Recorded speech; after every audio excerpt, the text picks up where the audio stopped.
Hello? Hello. Everybody, happy Friday. Friday! Brilliant!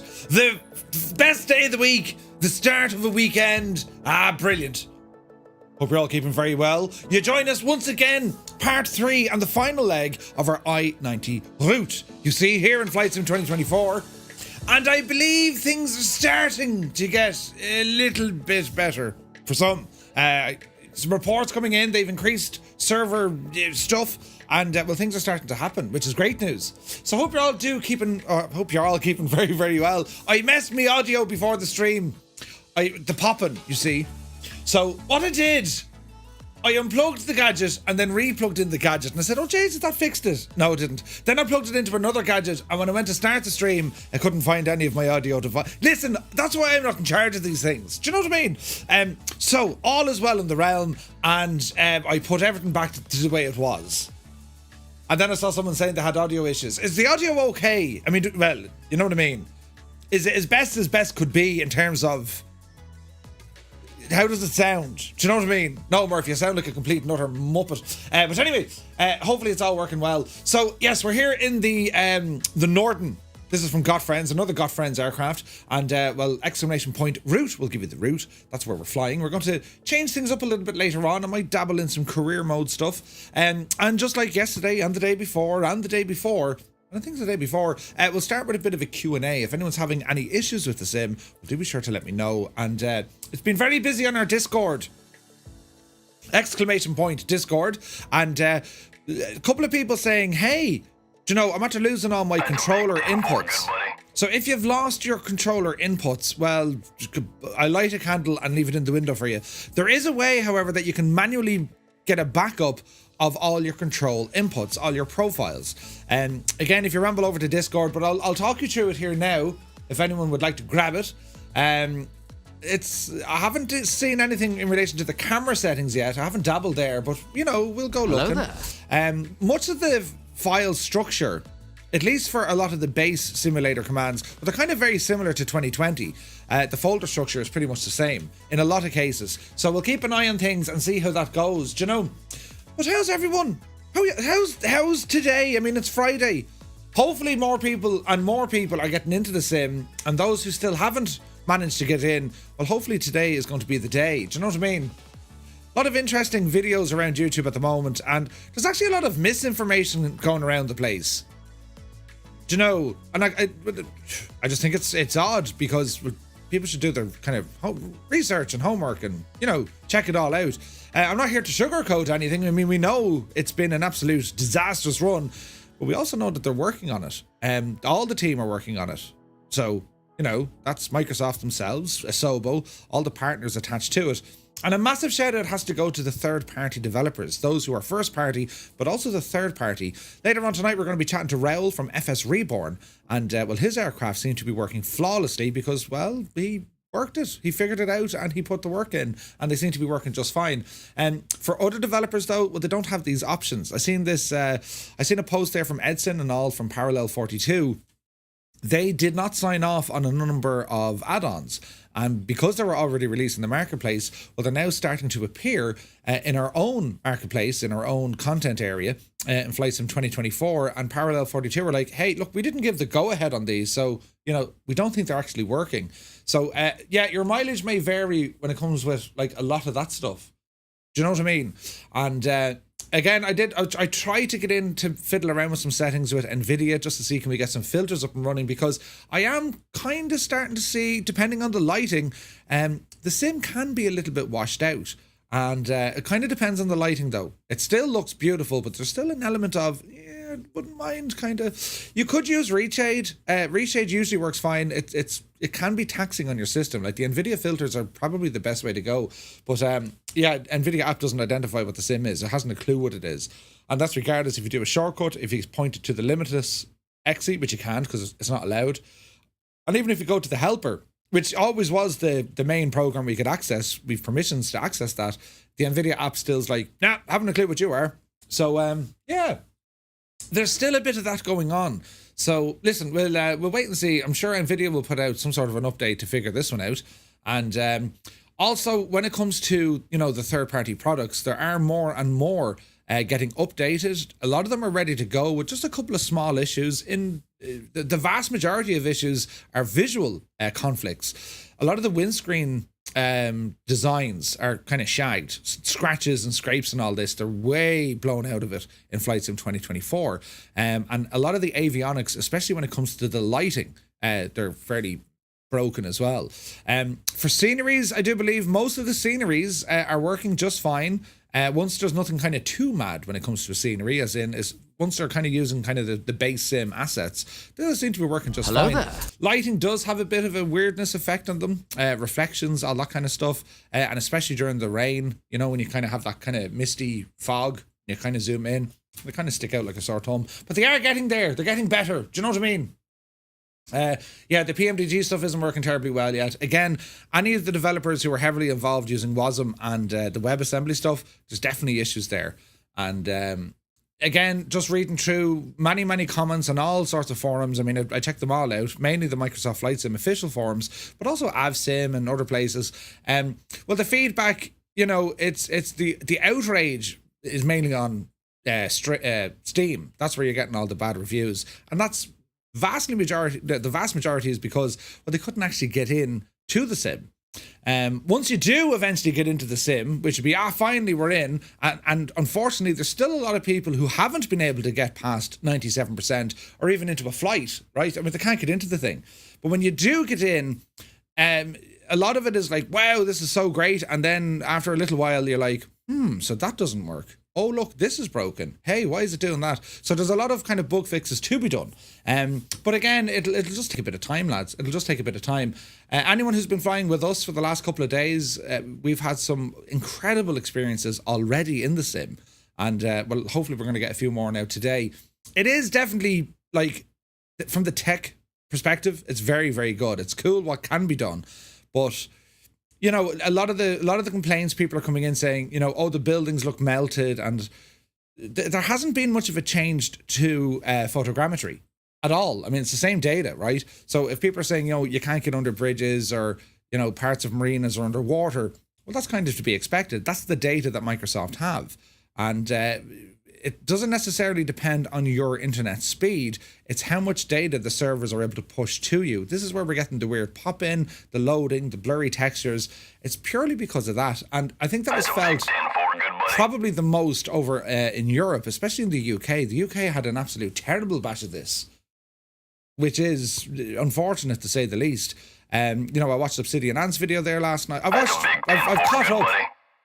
I've caught up on a lot of stuff, and yeah, it's let's just bear with it, grin and bear it. No one has found the green box yet, and I keep saying, like, until that happens, you know, we're on a hiding to nothing.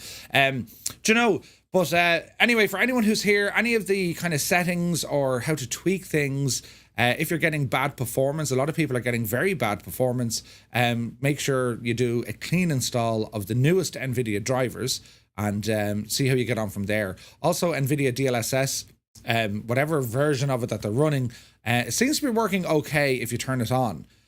Some people are showing great utilization of their hardware. I mean, for me, the GPU is running at the high 90s in terms of percentages. CPU is taking a break, and for other people, the GPU is kind of only halfway there.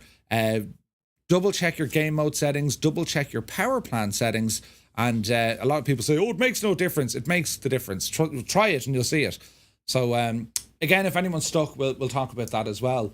Xbox pilots, yes, there was a huge problem with the Xbox. A lot of folks trying to log in, couldn't log in. It wouldn't detect that, you know, the Xbox controller didn't even identify that as a peripheral to get around the menus. A lot of people had to install a mouse or a keyboard or whatever. I believe it's starting to get a little bit better. But again, we're going to see from our own chat today, there's folks who still can't get in.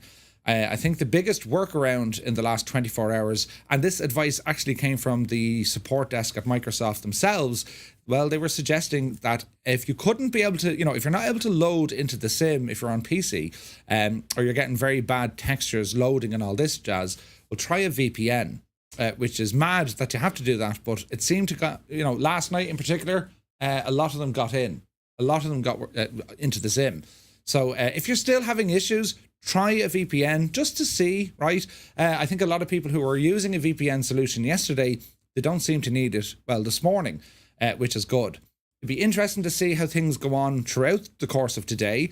You know, when more people are coming online and they want to go flying, is that going to have more of a drain on the servers? We don't know, but we'll keep you posted of what's happening. In terms then of updates, Microsoft did put out an update last night. We were chatting about the frequency of the updates yesterday, and the general consensus is we'd rather be kept in the loop a lot more often than having to wait kind of 12 hours for some sort of an update just to say, yeah, we're working on it. So again, this is all very good feedback to get, and it'll be channeled. I'll channel it as best I can to say, listen, is there any old way you can just like give us an old post every couple of hours, maybe every 4 hours. This is where we're at least so we can kind of see where things are at. And yeah, that's kind of us brought up to speed. How's everyone getting on this morning? Is it working? Did you get into the sim yet? Or are you having savage pressure? Or problems even? Do you know? For me, I mean, it loaded up fairly okay. My settings are all there, which is great. The controller settings are still there. But for some people, I know that's not the case. So, Jorg put out 2 updates in the last 12 hours. Yeah. I was actually looking, I had a chat with Jorg yesterday, actually, and they're working on it.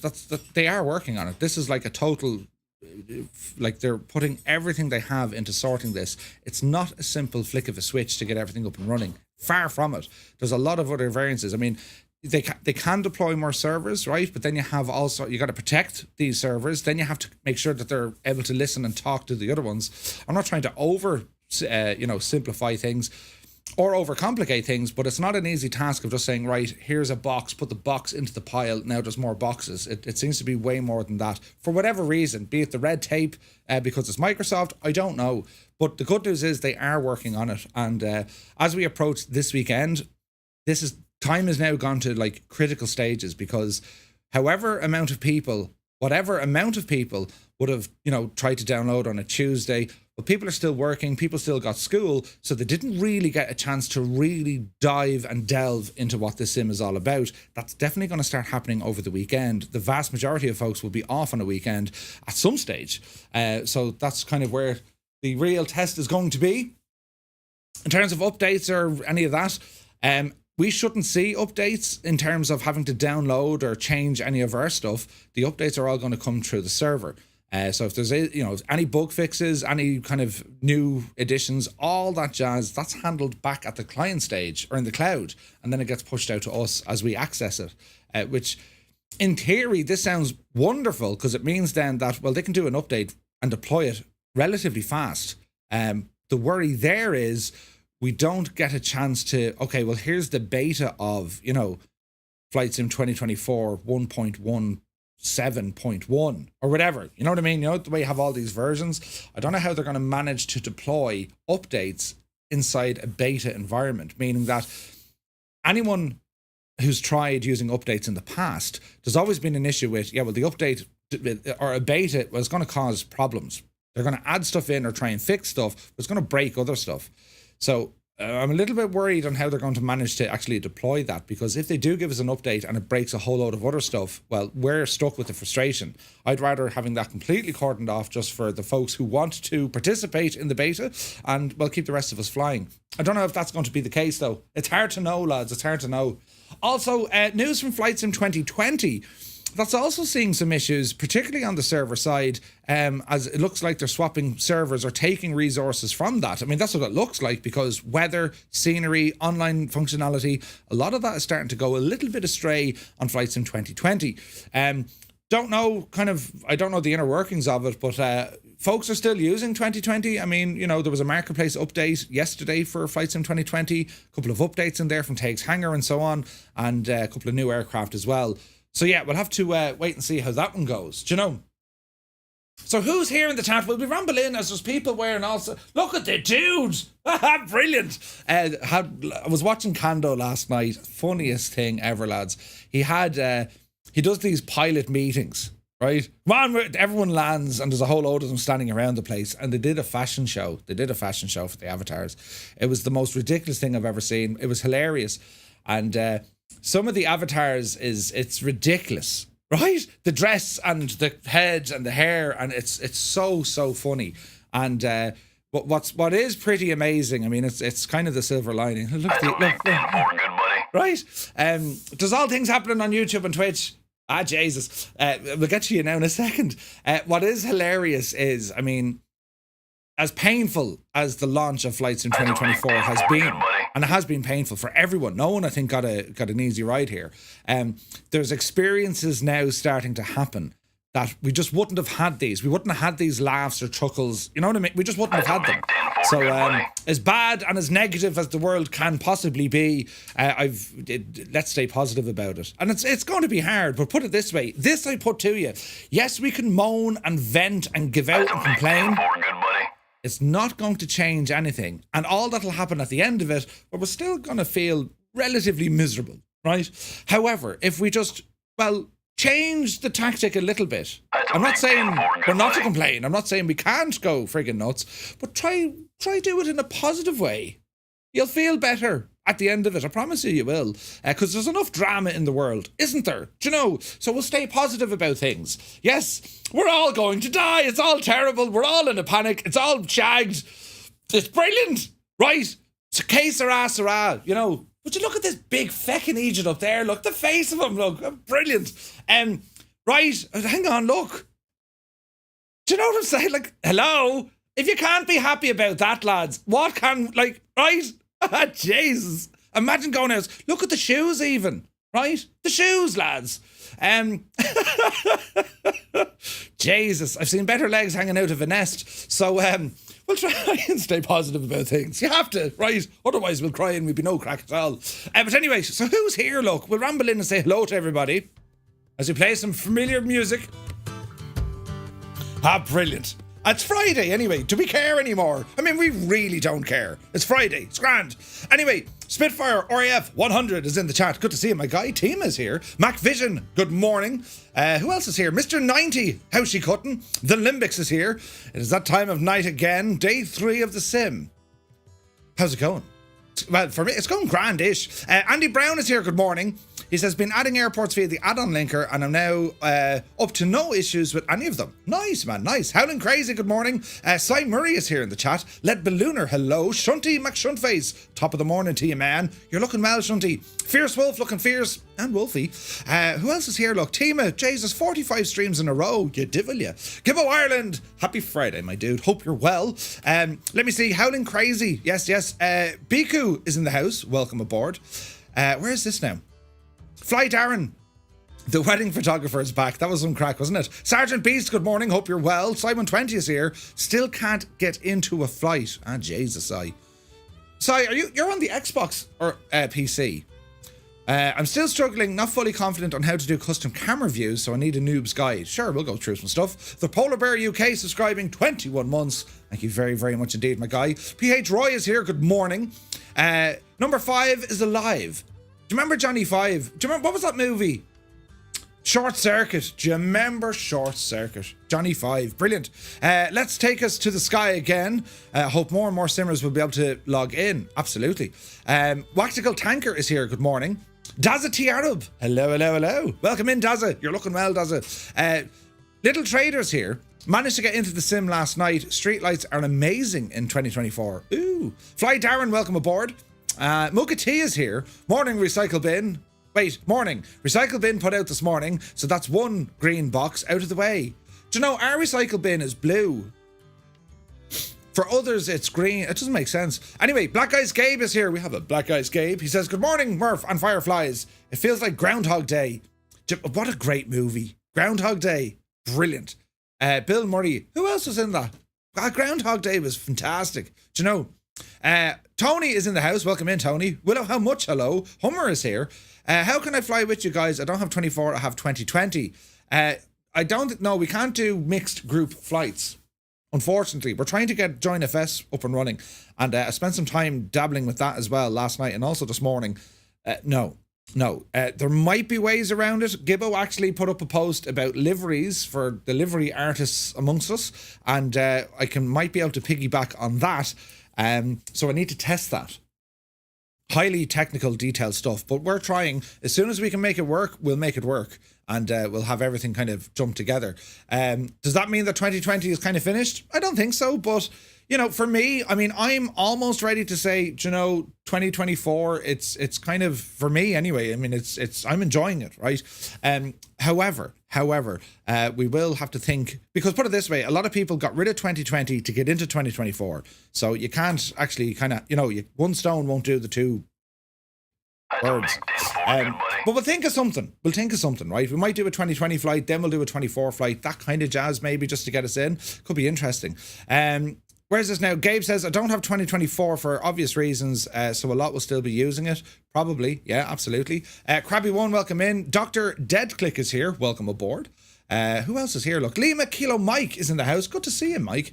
Hope all is well. Rick McKinney, welcome in. How do, as Mom would say. How do? Welcome in, man. Right, Thub, they added a couple of green boxes overnight. More and more on back order, right? Shunty says, first time straight into the sim with no VPN this morning. Running normally. Excellent. Little Trader says the audio is good now. Thank you, Little Trader. Lead Ballooner says it's fine. Thank you, lads. Fly Darren, all good on Twitch. Thank you. Audio is grand. It's your face. That's the problem, says Gibbo. Well, Gibbo, I mean, we can never give out about your honesty. Yeah, right? Jesus, your face is broken. What? But yes. Now, Rosius, good morning. Hope you're well. Mukati is here. Dowler has subscribed for 11 months. Thank you very, very much indeed, Dowler. Custom Views, we'll have a look at them. SK Sun is here, welcome in. Muttley99, morning all. He goes, how do we turn the sensitivity of our mouse? Yeah, we'll have a look at that. Remind me in a few minutes. Terrain level of detail is something that does need to be improved. 100%. Not just the terrain. Objects level of detail, terrain level of detail, friggin' multiplayer level of detail. There's a lot of things that are really pulled back, and as PC folks who are used to having a lot more detail further afield, it's a little bit dodged, isn't it? Let's see what happens. Now, Rufio, good to see you. The game is in an awful lot... Oh, no, hang on. The game is in a lot better state today. I've been able to get in no problem on Xbox, so props to the team and their partners. Yeah, they're starting to turn it around. It might still be facing the wrong direction, but the rudder is now starting to move at least. They figured out how to control... Right, I should do a drawn for this. Right, think about it now. We're going the wrong way. You have the crankshaft on the engine and we're ploughing towards an iceberg. The good news is they've now realised, yeah, there's a pipe and a crankshaft connected to a gadget, right? And if they hit the rudder, well, the rudder should move. They've now figured out how to turn the rudder, or at least make the rudder move. Hopefully it brings us in the right direction. Jesus, I should have done a picture of this. But yes, the green box all over it again. But the rudder, metaphorically speaking, is starting to turn. We just don't know what direction it's bringing us, but we know it's bringing us somewhere, which is great news. Anyway, Wycan Yes is here. It's good to see you, man. He says, morning, Murph. Thanks for all the work you're putting in behind the scenes. I do nothing. What? Work? What? Not at all. Not at all. Lead Ballooner, looking for the route. There it is. You can understand the forums. Yeah. If you look at it sideways with one eye open after a couple of pints. I'm not in the Sim, says Si. You're not in the Sim. What, is it PC or Xbox? Valknut, thank you very much indeed for the Prime subscription. Cheers, man. You're very welcome in. How's your 2024 experience been? Now, let me see. Dinner, welcome in. Howdy or Diner. Dinner. Diner Dan. All good, lads and ladies. Welcome in, man. Mike James is here. Welcome in, Mike. Jimmy Mack, keep an eye out for that green box. It'll get you. Oh, God, it'll get you. Soaring AJ is in the chat. Welcome in, Soaring AJ. Willow How Much says, on Xbox right now, all is well. Nice. Pfeiffer, we're going to be on the Southeast Asian server. Patrick Doyle is here. Morning, Murph. Can we see the moose's photos? Sure, if you're into that thing, Patrick. Yeah, sure. No hassle at all. Why didn't they keep the controls just like 2020? I imagine, right? There was 3 lads, or maybe 4 lads, and a one at a Sobo studio. And they were standing around the water cooler. And one of them said to the other one, in a French accent, do you know what would be great crack? What's that, Pierre?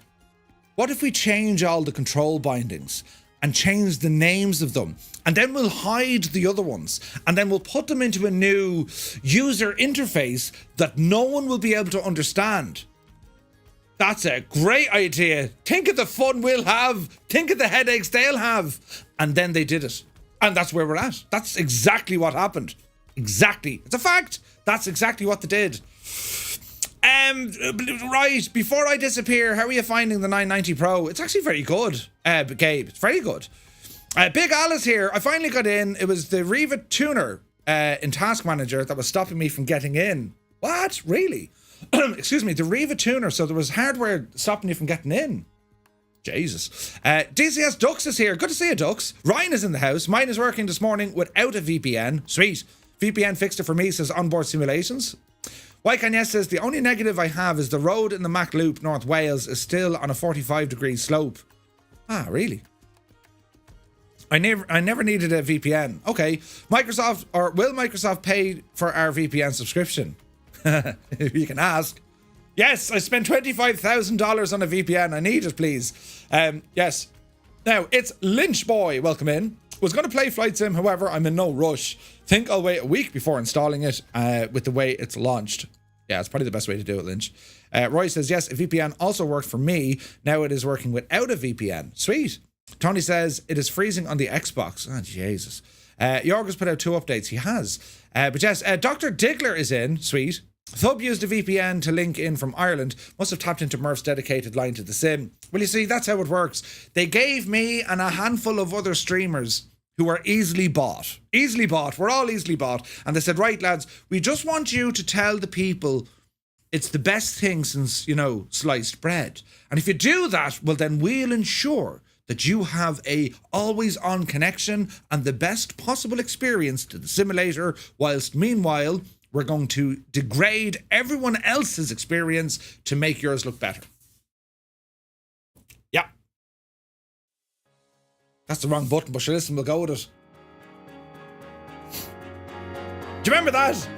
Rambog and Gibbo immediately. What's that sound? Anyway, Mike James, I played for 6 hours, no crashes. Nice. I've no problem so far. No VPN today. Sweet.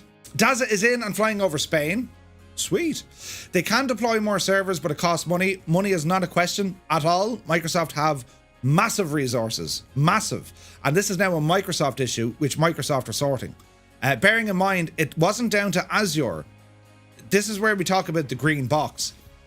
Asobo deployed infrastructure, which they had tested, stress tested up to, I think it was about 45,000 individual people, and it didn't use all the data. So they thought a safe bet would be 200,000 users, and, well, the sim took in about 800,000 users. It broke it. And when it broke it, this green box, let's call it, was like, okay, I can't deal with this.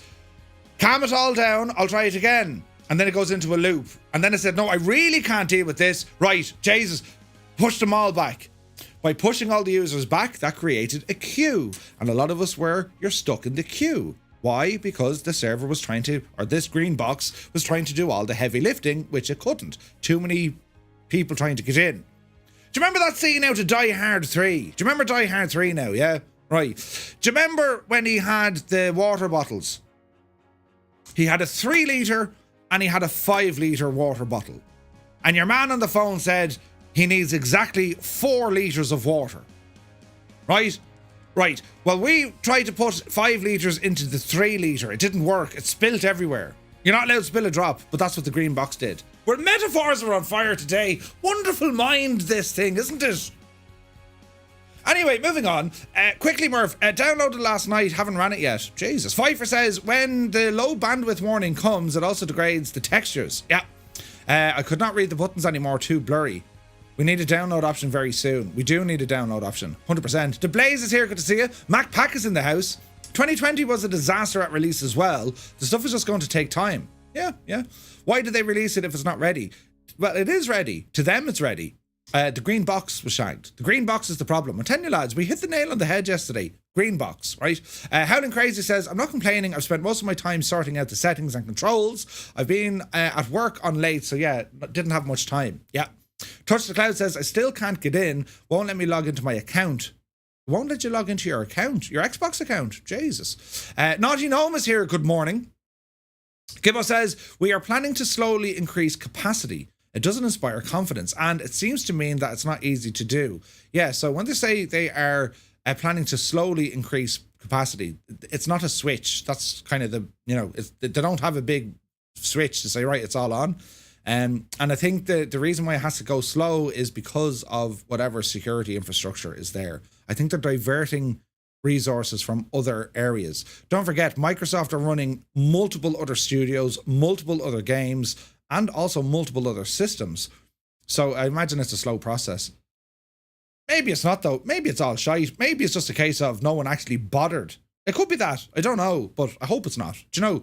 Toto is here. Good morning. Love the crunchy sound when walking around. Yeah, it's pretty cool, isn't it? Tarnish Mossman is here. Welcome in. Sitting alone here at 38S. There's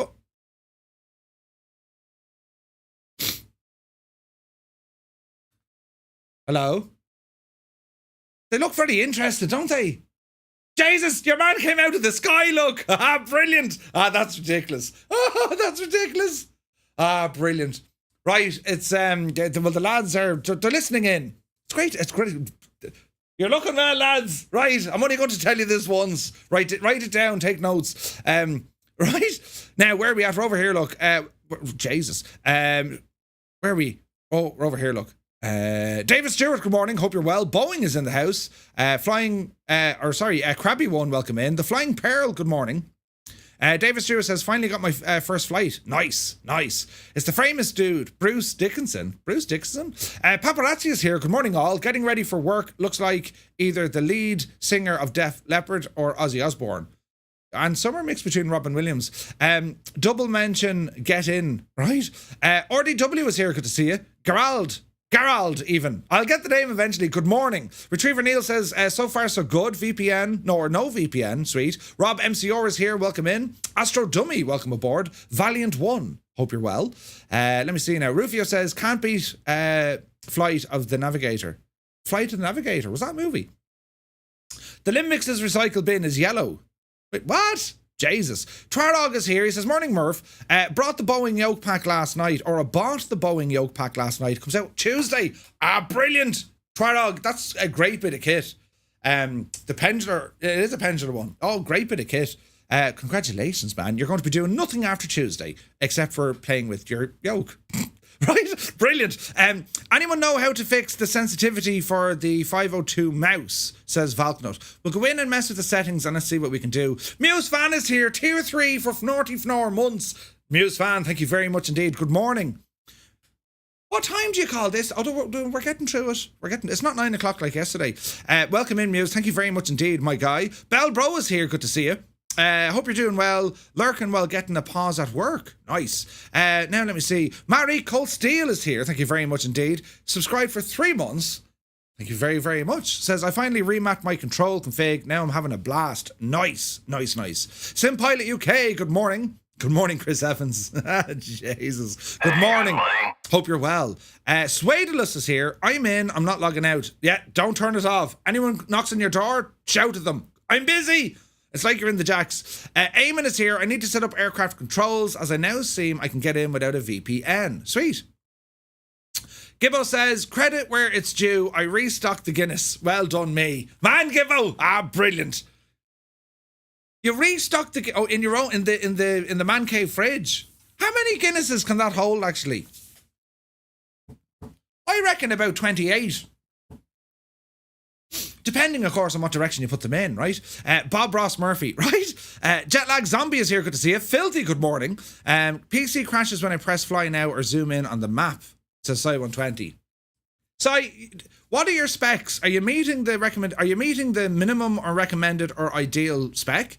And also, how are you fixed on Windows updates? How are you fixed on overclocking? Are you running any overclock whatsoever? Because if you are, dial it back, keep XMP and all that jazz, keep it all off, and just see. Can we have multiple avatars that can be changed on the fly? I don't think so. No, well, I think you can do it through the main menu. I seem to have trouble seeing multiplayer on the map. Yeah, so make sure the weather settings are the same. Jesus, lads, that group of folks are, you know what I mean? It's getting bigger. Right, now what happened there? Jesus. Dinner Dan's messages got botted. Sorry, Dan. Isidia says, back to work this morning after 2 days off. Thought I would humour myself by attempting to install it on my laptop. Much to my surprise, it loaded straight into a flight. Graphics look surprisingly good on a low end, but I can't fly as I have no controller. Right. Flying Teapot, good to see you. Will there be bears today? I'm hoping. Yes. Right, now, moving on. We are Jan Race. Nvidia app not recognizing the SIM. Yeah, correct. It won't recognize it. I've sent an email to Nvidia saying, hey, lads, can you do something? I also sent an email to Microsoft to say, hey, this is what it's trying to do. Can you turn on a switch? It's a DX12 issue, seemingly, but they're working on it. They are working on it. Cutlass Ahoy is here. Good to see you. When you chat with Jorg, did you mention the green box? I didn't mention the green box, no. I showed him a screenshot of this last night. Remember the group photo we did? Just to say, listen, chin up. We'll get there. But yeah, Stuart is here. Good to see you. Right, we're over here now. We're catching up. I spent 3 hours this morning over East Midlands around Mullingar. Oh, nice. I stayed at the Annabrook House Hotel where I cooked from 2007 to 2010. I didn't have any crashes. Jesus, brilliant. Dinner Dan, great. The UK's most wanted right there, right? Keen Amateur, welcome aboard. It looks like a recruitment line for a boy band, doesn't it? Yeah, we'll call them West 17. Wait. West Zone. Or Boys Life. Wait, Boys Life, no. Right. Tima says, Murph, Northern Livery flickers from Jonk's livery switch is linked to the beacon lights. Switch, so you need to have a physical switch for the beacon light. Okay, sweet. Cammy Niner, welcome in. Dazza says, Murph, thinking of selling my 34-inch ultra-wide for a 4K TV. Would you recommend? I would get the LG C4. It's an OLED screen. 55-inch maybe, or I think 48 or whatever. 120 hertz. You could go 144 hertz, but you're going to pay big money. Get a 4K TV. It's cheaper. They're about £800, or in and around that, depending on the size. I use OLED. For me, it's the best visual experience you can get in two-dimensional space. OLED, the way to go. I have a top-end PC with a 4090, high internet speed, no overclocking, Windows and Nvidia drivers updated. Si, how are we not getting you in then? Jeez, it's nuts. Nuts. Do you have, what was the other program? Go back up the way that someone was using, they turned it off. Matley is here, good to see you. Does anyone have the GTN up and running? No, not yet. Strange, my Nvidia app recognizing it and I can run and keep filters. The Limbics, share some settings. Y Sub is here, good to see you. Right, now let me see. Over to YouTube quickly. We'll say hello to everyone who came in. Very good morning to you. Jesus, it's busy all over the shop again. Just not have any homes to go to. My microphone keeps popping. There's loads of people here this hour of the day. Mother of Jesus. Welcome. Did you bring anything nice? Is there coffee? Does someone say they're making coffee? Right, who's here? Look, Johnny Mon, good morning. How are you, Johnny? Hope you're well. Dave AK is here. Elaine, welcome in. William is in the house. Zenon, welcome aboard. Just Willie says, Murph, I can't stay. Just wanted to say hello. Willie, hope you're keeping well. My dude. Zenon Zolek is celebrating a birthday today, lads. Happy birthday, Zenon. Hope you're having a great one. Let me see. Sparky Sven is here. How's it going? Henk is in the house. Welcome aboard. Hello. Who else? Mayday is here. Good to see you, man. It will calm down, Murph. People like a good whinge. Of course they do. Justified whinge, though. Big Al. So no filters then. No. Don't know why. Who else is here now? Lone Gamer is here. Good to see you, man. Hope you're keeping well. Flying Diggs, welcome aboard. I logged in today and asked me to set up everything again. Jesus. I'll go through some settings here now. Brett Plays is here. How's it going, Brett? Who else now? It's kind of busy, isn't it? Mickey Ozzy, good morning. Aileron's into wind. Stuart, how are you? Guy Gibson's dog. Was it like Jaguar? Jag. Yes, Seth Sim, good morning. Hope you're well. Now let me see. William Kelly. James Cox is here. Who else? VF4 Aviation, welcome aboard. Scarliner is in the house. Jesus. Connor, welcome aboard. Marty K. I have the week off. Such a disappointment. Yeah. Snap. Although I've been lucky, but still. Scott Humphreys is in the house. Good to see you, man. Rao Mac 9, welcome aboard. Good morning. Who else is here? Look, it's busy. Nutty Slack, I am working and lurking. Nice. Ashley is in the house. Welcome aboard. Larry Ryans, good morning. Who else now? Nice to tech you. Welcome aboard. Wolfgang is in the house. Hello from Austria. Hello from Tipperary. I hope you're keeping very well indeed. Messi is in the house. It's worse than Cyberpunk. Just remember Cyberpunk that came out. That was really bad. Cyberpunk at least got you into it, but that was just a broken mess once you got into it. You know what I mean? Kurt is in the house. Welcome aboard. Cloud FS. The sim on Xbox is a disaster. A lot of people still having issues on Xbox. Now, I think they're slowly but surely bringing it in. Control binding is the death of me, says Flight Force. Yeah, it takes some time, doesn't it? It does take some time. Brabus is in the house. Good morning to you. Harold Phoenix is here. Welcome aboard. The download option is in the cache. Increase the cache and data will stay after I streamed. Yeah. Well, I'm using 40 gigs of cache, but I still don't have options for aircraft. Do you know? Willem FS, good to see you. Let me see now. Larry Ryans. You would need hundreds of terabytes of space for all the data in this game. About 160 terabytes. No, Jesus, no. About 1.6 terabytes. Even less now, looking at things. You know. Your man, look. We'll go into these now in a second. Who else is here now? Danny, welcome aboard. Hope all is well. Let me see now. Dan Theobald.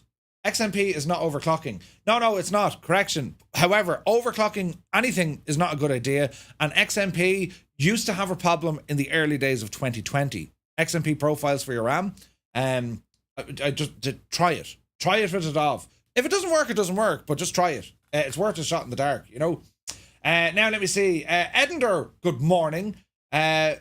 Yours, Wise and Danger, welcome aboard. Kev Farrow is here. Conrad, good to see you. Geek Freak, welcome aboard, man. Hello to Willie VR. You might recognize me. It's good to VR. Willie VR, good to see you, Willie. Now let me see. I think we've caught up. If I missed anyone, terribly sorry. Do say hello and shout at me because, well, I tend to miss people because, well, I'm an idiot. But you already know that. Murph, for me, another Katie Taylor impression, please. Oh, you know what they say about the flight sims and have to get them in the stuff. Brilliant! I had loads of fun with that yesterday. I did that one. Where did I do that one night? I was in the pub doing that one night. And I don't know. I said something and I got a dig in the head off just a random person walking past. Jesus! Right, I was trying to do an impression. Brilliant. Murph sent you DM. Good man, the limits. Brilliant. Yeah, Katie Taylor, she's brilliant. If she ever heard me saying that, she'd come down to my house in Tipperary and box the head off him, you know, or me. Are you the fella taking the piss out of me accent? I'm gonna burst you. Jesus, me face, Katie. Brilliant. Right, anyway, quick, we're going to press some buttons. Yes, and wait. Jesus. Oh, yes! Oh, Jesus, that was a good one. Right, come over here now. My microphone is still popping. Not much I can do about it, friends. But we'll see how we get on, right? Oh, did you hear it popping? Anyway, I ordered another 32 gigs of RAM. Ooh, nice. Now, Nvidia stuff. Let's get in here now. It says the Limbics. This is where I went to the Nvidia app and added it to the sim. Add a program, Flight Sim 2020. Where did you find the Flight Sim 24 EXE? Because my system won't allow it. Nvidia app, right? Who's the roadie? Listen, there's loads of them. WD-40, we need some. It's like an intro to X Factor. And now, brilliant. Jefferson 2001 is in the house. Welcome in, my dude. Right. Not system, graphics. So we're going to try and add one. The Limbics, where did you add one from? That's the question, right? So I'm going to try and add one. Here's the game folder.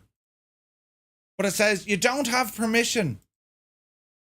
Oh, Jesus. Now, do I add permissions? I've got shaders working on your Discord. Yeah, but how, lads? How? The launch is very bad. Oh, do you remember SimCity? Oh, remember SimCity? Jesus. They made a terrible mess. Oh, you're using Steam. Ah. Okay. So it's working in Steam. I wonder if I can take ownership of this. Don't change the permissions. Naughty gnome, just as well you told me. I was just about to. Right, so that doesn't work. Security. Likely the cause of all sorts of headaches. Now, are we sure on that?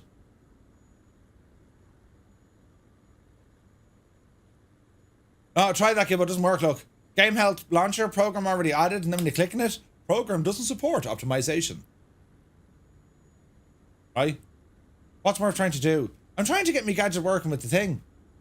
You can add them from the Nvidia control panel. Q8 Pilot is here. A very good evening, afternoon. Ladies and gentlemen, we have with us a celebrity. It is that of Q8 Pilot. You're very welcome in. It's great to see you, man. And looking forward to your thoughts and reactions to Flight Sim 2024. I imagine you've had the same fun as, you know, all of us. Yes, it's been fun. Okay, so Q8 says try it from the Nvidia control panel. Okay. Program settings.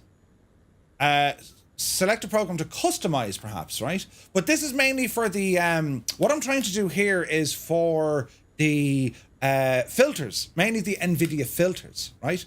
Do I cancel my Pimax Crystal Light and go for a Super instead?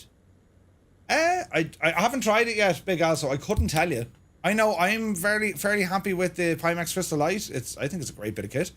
Right, now let's see if it's in there. So we're looking for Microsoft Flight Simulator. So we're looking for Limitless. Isn't that what it's called? Let's see. Did it find it automatically? Well, what if we go to add and then it should find something recent. Here we go. Streamer bot. There it is. Flight Simulator. Add that. Right. So it's added it in here. Right. So we've added this. And I'm unsure now if this will put it into my app though. Let me see. Can we do an refresh of this gadget here now? We can, I suppose. Refresh. Scanning for programs. Okay. It's scanning for programs. Because what I'm trying to do is get it working with the filters. If this works now, we're going to be singing all day, I would say. Pimax Crystal Super is just announced yesterday. It's going to ship in January. Okay. I think we should start the world's largest online game of tag, right? Right? Now, let's see. So game, it's not supporting it inside the Nvidia app. Let's see, can we add it through here again? Doesn't like that. It's already added. So what if we remove that devil? Remove that program for the moment. And let's see, can we add it in here, right?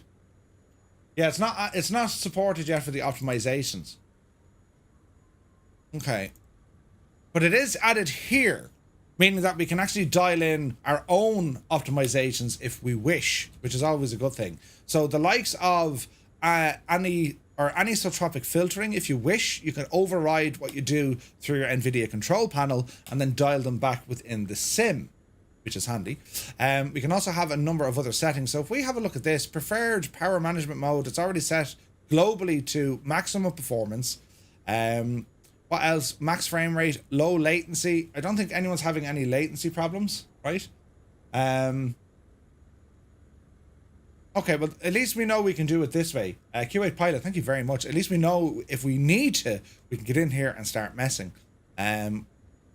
Texture filtering is already on quality. These are all like global settings, so we can kind of mess around with them, do you know? Here's the usual group of misfits. They're a great bunch of lads, really, right? Now, what I need to do, there was questions here. Hang on, we'll go back to you, great bunch of people here now in a moment. So you're asking me about the mouse speed. As my microphone keys pop, I need to fix that. I might have to get a new microphone. Oh, I might. Actually, it's not the microphone. It's the headphones are setting off the microphone through a GoXLR app. Anyway, we want to get in here because we're talking about our controls, right? There's also assistances. So where did I find this earlier on now? Let's just have a now look at this. We'll go through start to finish, lads. Is that fair enough? We'll go through start to finish, just in case you're now in the sim, right? And you're saying to yourself, look, things aren't working terribly well yet, but we're going to do one of these. We'll play a bit of background music, right? And we'll hide my face for the moment because we're going to talk about some of these, right? Some of these. So here we are in the graphics tab. This is in general settings. Display mode, full screen, right? No point using this as a windowed mode. HDR is turned off only because, well, I'm streaming this with two PCs, so I don't have that option. Full screen resolution. Anti-aliasing is being controlled by Nvidia's DLSS. We've also tried this in TAA, slightly better quality, and for the most part, well, the frame rate was actually holding. Nvidia DLSS Super Resolution, I have it set to quality. Your mileage may vary. You control these into, balanced performance, ultra performance. You can put it into DLAA if you wish. I leave mine on quality. The frame gen is activated. I'm using that. AMD Fidelity FX sharpening. I have it on to like full whack. Seems to be doing the job. VSync, I have it turned off. Nvidia's reflex low latency is activated. Frame rate limit is a 100% of my monitor refresh rate. So I'm on my TV, it's a LG OLED, and it's 120 hertz, meaning that it's going to be picking up 120 hertz on this. So in theory, it should be 120 FPS. Your frames per minute will match that of your hertz. Now, see this one here for dynamic settings. If you're on a low-end machine, I would maybe turn this one on. What dynamic settings does, and there was a freeware program for that, dynamic settings will try and maintain whatever FPS you've set. It'll try and maintain that, and in the background, if you have this turned on, well, the sim is moving around all its own sliders and what level of detail and, you know, how good your graphics are. It's moving them automatically to try and maintain that FPS. So if you're having issues and, like, you know, your FPS is grand, but the visuals aren't really there, well, make sure that's turned off. All right. So we continue on now into our global rendering quality. Now, bearing in mind, lads, I'm here using a 4090, and I have a 13900K processor, and I have 128 gigs of RAM. So, and NVMe, the whole shebang. I would be on the higher tier, if you like, of hardware. That's why I can really punch up these graphics. However, we're going to explain a couple of things. The terrain level of detail. Anything that has a slider in a flight sim, this is where your FPS are really going to dial in. Your terrain level of detail, that's quite okay if you're leaving it at something like 100, yeah? I've mine set all the way up because I want to see what everything looks like from far away. But if you're not getting the FPS you wish, bring this slider, terrain level of detail, bring it back to 100, and then see what you can do. Off-screen terrain pre-caching. But what does this mean? Basically, when you're in a cockpit view facing forward, the sim is going to be caching all the areas not in your view. Now, it'll only do it up to a certain range, and that range is depicted by, you know, low, medium, high, or ultra. Yeah. Displacement mapping. Again, this is a new feature in Flight Sim 2024. I think we all want to see it, but this will displace the ground, right? And if you can turn it on or turn it off, I leave it on by default because it's nice to see your tracks and tire marks and all this kind of stuff. Just a quick one on your LOD stuff, your terrain LOD. It's not very intensive on your GPU, as Ross Cudd is telling us. This is more CPU. The point I'm making is this is for FPS. That's anything that has anything that has a slider. That's really going to have an impact on your FPS. So yes, terrain level of detail. That's things like trees and animals and all that jazz. The higher up that level is, the further distance that it's drawing. Yeah, that's what I mean by that. So yeah, your CPU will be doing considerable work. Things like road traffic as well, all that. So bring that down to 100 and then see how it looks. Now, buildings, trees, plants, rocks, and grass. Your mileage is going to vary with these. There's very little difference between high and ultra. But there's a considerable difference between low and high. So play around with that, find the sweet spot. If you're flying airliners, you're not going to care much about, you know, plants or grass or any of that jazz. If you're flying the low and slow stuff, you are, right? Your objects level of detail. Well, how much detail is applied to your objects? Now, I'm going to actually change this to maximum because I think this is going to have an impact on my multiplayer aircraft and how far out I can see them before they start kind of, you know, looking weird or not looking weird. So I'm going to mess around with this. Again, it's going to be similar to your terrain, but this is drawing on objects. So this could be your multiplayer aircraft. It could be showing, you know, the distance on which a building is fully rendered, right? How, you know, how many cars are on the road, all this kind of stuff, right? Volumetric clouds, again, not a huge difference between high and ultra. Texture resolution, I keep that on ultra. Again, high should be fine. Anisotropic filtering. If you're using the Nvidia app or the Nvidia control panel, well, you can actually turn this off in the sim and just use what the Nvidia control panel is doing. You're overriding what the sim is doing. I haven't tested this fully yet, but I do know in Flight Sim 2020, Nvidia's was way more efficient than using the in-sim filtering processor. You know, texture super sampling, again, I keep this on high. Water waves are on high. Again, if you want to save a little bit of FPS, you can bring it down to medium. The water still looks great. Ray trace shadows, I haven't turned on. Now, when people say, you know, RTX is enabled, it's mainly just for shadows. Just be aware of that. And even with that, well, there's more. It's more about what's in the cockpit, you know, rather than most of your scenery. Shadow maps are on high. There's also a way we can edit a config file, just as we did over in Flight Sim 2020. We can pop them up to 4K. 2K is what they're giving us here now. But again, shadows, they're very heavy on GPU. They're GPU intensive sliders, so be careful. Contact shadows, terrain shadows. We can probably bring these guys up as well. For me, I've always used 1024. I could bring them up. Let's see how the world looks like. Contact shadows as well. Windshield effects. Now, for whatever reason, this keeps bugging back to medium for me. I keep this on high. Some aircraft actually have windshield effects outside of just your rain, right? Now, rain is obviously the big thing, reflections, but I'm also starting to see dirt and bugs, especially in career mode, getting hit onto your aircraft, which is interesting. Ambient occlusion, that's kind of how the lighting looks in the atmosphere. I keep it on ultra, it's quite nice. Cube map reflections, I think that's as high as they go. 384. Rain march reflections, again, anything to do with light or reflections, they're going to be a little bit heavier on your GPU. Light shafts, yeah. Depth of field, I leave that on. It's nice. I like seeing the depth of field. I can mess around with bokeh. Motion blur, I turn it off. I'm not a fan of it, but that's entirely up to you. That is heavy on FPS. It always has been. Your glass cockpit refresh rate, that's your instruments if you're using digital avionics. High is great because it's very fluid, but it's heavy on your CPU and GPU, I think. High is grand. Medium is probably better. Characters quality. So now we're getting into sliders that used to be kind of in the traffic area. So the quality of the characters, I have them on ultra. Again, if you're not too worried about character quality, people running around, don't worry about it. Bring this one down. Traffic airport quality. What's in and around the airport? That's anything to do with, you know, vehicles, parked aircraft, all that sort of jazz. Air traffic displays the density, quality, and display distance for aircraft. So I have that on ultra. Road traffic, they're your cars. Again, that's going to be heavy on your CPU, so watch that. Sea traffic, again, all the ships, heavy on your CPU. And then fauna is your animals, our little furry friends. That's what they are. All right. So here, friends, these are my settings. As I said, my hardware is fairly sharp, so I'm running things quite high. Your mileage will vary. Your resolution may vary. You could go 4090, or 4096. The sweet spot for me is 3840. It just works better for me.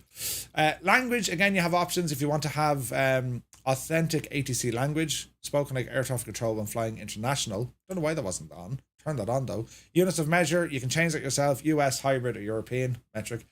Sounds, main device. This seems to be working fine. Headphone simulation doesn't work. That's bugged. 3D audio is there. I'm using headphones. A loudness limiter. If you're finding that things are a little bit quiet, if they're a little bit quiet in the aircraft, well, make sure your loudness limiter is turned off. But if you're using headphones, just be careful of it. What that limiter does, if one sound is louder than another sound, well, it brings it down. It tries to balance everything so you don't get that kind of mad loud, right?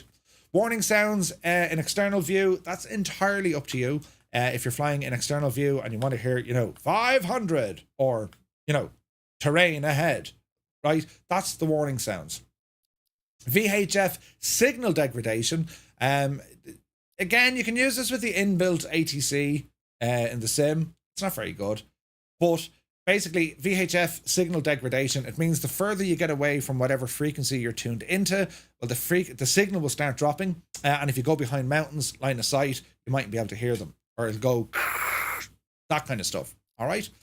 Mute audio in background. Disable all flight audio when you're looking at something else. That's, for example, if you're in windowed mode and you click out of the sim, it'll just get rid of all the audio. That's what it does, right? Volume levels, it goes without saying. Other aircraft, I turned them down because they are quite loud. I also turned off the music because, well, I don't know how much you like the music, but at this stage, is it even playing? Jesus, it's not even playing. I've broken the music. I turned off the music, right? Maybe it just stopped.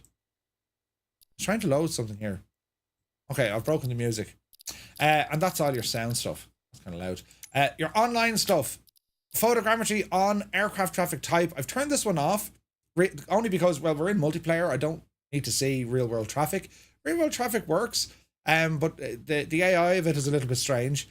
AI traffic in career if you want, just to give you, something else to look at while you're flying.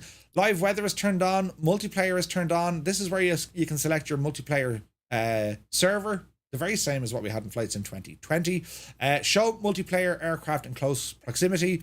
Basically, this just means if someone else gets very, very close to you, if you have this activated, they'll fly through you. If you have this turned off, they'll disappear once they hit like 10 feet away from you. They'll just disappear. I leave it on. It's great for formation flying. Communication, enable voice chat. There are ways you can use the in-sim voice chat and talk to people. And again, it's going to ask you what's your input and output. You can convert incoming voice text or voice to text. That's text to speech, or in this case, speech to text, which is really handy. And this is using, I think it's Microsoft's, what's it called? Cognitive services. Enable text chat, and you can even convert outgoing text chat to voice. So, it's text to speech or speech to text, and it'll even translate other players, which is really handy. Think of Star Trek and your universal translator. Anyway, rolling cache, this is where it gets interesting. Rolling cache is a requirement. 16 gig is what the sim recommends at the start. I'm using 40. I seem to be getting fairly good results with 40. Just make sure wherever you're putting the rolling cache, as in the path to this folder, just make sure it is on a very fast drive, a very fast hard drive. If you want to dump your rolling cache on a very slow hard drive, that will add to some of your loading woe. Make sure it's on your fastest drive, ideally an NVMe. Current data consumption, again, if you're on any sort of bandwidth limits, you can change the limit, and you can change how much gigs you want to be using in a session or on a day, or so on and so forth. All right, I've used about 4 gigs, but that's only today. It's resetting every day. Since I've started using Flight Sim 2024, already I've used about 40 gig, which is a lot. It's a lot. Camera, this is where the crack is. So camera selection, play around with this till you're happy somewhere. Camera selection by default, I want to start in the cockpit, and or you can start outside. Focus mode, I want to toggle rather than hold. Cockpit camera selection, wide angle. You can see on the right hand side, it gives you a description of what these are. So you can go playing around with them and find what you want. Free look mode, free look reset, and heads up mode. These are all toggle, right? This is where it comes down to your height by default, where it's going to start you off. Zoom and then zoom speed. Free look speed. A lot of people are saying with the mouse, it's jumping around the place. Free look speed, dial this fella back as much as you can. 10, I think, is the lowest it can go. That'll slow things down for you. All right. Camera shake, it's just nice to have that. Flashlight mode can be automatic, or you put it on manual. If you put it on manual, you're going to have to bind a key to make sure that your flashlight, your aviation flashlight, a torch, as we would call it, that's how you turn that on or off. Home cockpit mode, this is really handy. This is a new feature. This will deactivate a virtual cockpit if you're using a home cockpit setup. So when you load into a plane, it shouldn't show you the virtual cockpit. That's what that one does. Flight model, again, you don't need to go messing in here. I'm going to keep it on modern. You can change a couple of things, the different effects that you want. 100 being the highest, 0 being nothing. Home cockpit, which should remove 3D cockpit. It's not working yet. Really? Dear. Flight interface. This is where all the HUD and dials and all the graphics show outside and inside your aircraft. I turn them all off. Same with like landmark markers, airport markers, all the sort of stuff. Show your pre-flight pins. This does not disable the walk around mode. This literally just hides the pins on where the click spots are. Be careful of that. All right. Display labels for all on-screen POIs. I don't bother with that. Show traffic nameplates. This is to do with airline traffic, right? And again, you can have a button for that. Nameplates will also show multiplayer. Your cockpit camera. Do you want a HUD turned on in cockpit view? It's handy for some folks, but I leave it off. Cockpit interaction, I leave it on legacy. Basically what legacy is doing, it's not giving you the headache of the blue highlighted thing when you go to change something in the plane. Yeah. So if you're in the aircraft and you're trying to, move a dial or a switch, do you know the way it turns blue? Right, we'll turn this onto legacy, it won't be blue. And then we have things like name tool kit or tool tips, instrument tool tips. You can turn them on or off, entirely up to you. And then your external HUD. So when you're going into external view and you don't want to see the HUD with all the speed and the altitude, well, you turn it off from in here, look. All right. Now, advanced options. If you want, this is where you can activate developer mode, and developer mode will appear back up on top. Very similar to what we had in 2020. It does load a lot faster, and you probably need to get updates on all this. It still has the usual stuff. I mean, you can have a look at your FPS slider. You can mess around with some stuff. It's not really there for, you know, let's just kind of have a laugh. This can be handy if you're trying to detect problems. It can be fierce handy if you're trying to detect problems with other aircraft and sceneries, right? But just to let you know, this is how you get into the dev mode. There is an SDK update when you grab it. And I'm unsure how well this is working. I messed around with it yesterday to see could I make a bit of a scenery, which I could, but it does work. But there are ways that you can change aircraft on the fly if you wish. You can select an aircraft and it'll automatically load it in. Just bear in mind, the sim does not play nice when you're changing aircraft on the fly. It should work a little bit better now that we're in 2024 because everything is streamed, which is great. So you can play around with it. If you want to use dev mode, try it that way, right? Yeah, you might get a couple of CTDs by doing that. But anyway, that's what that does. That's dev mode.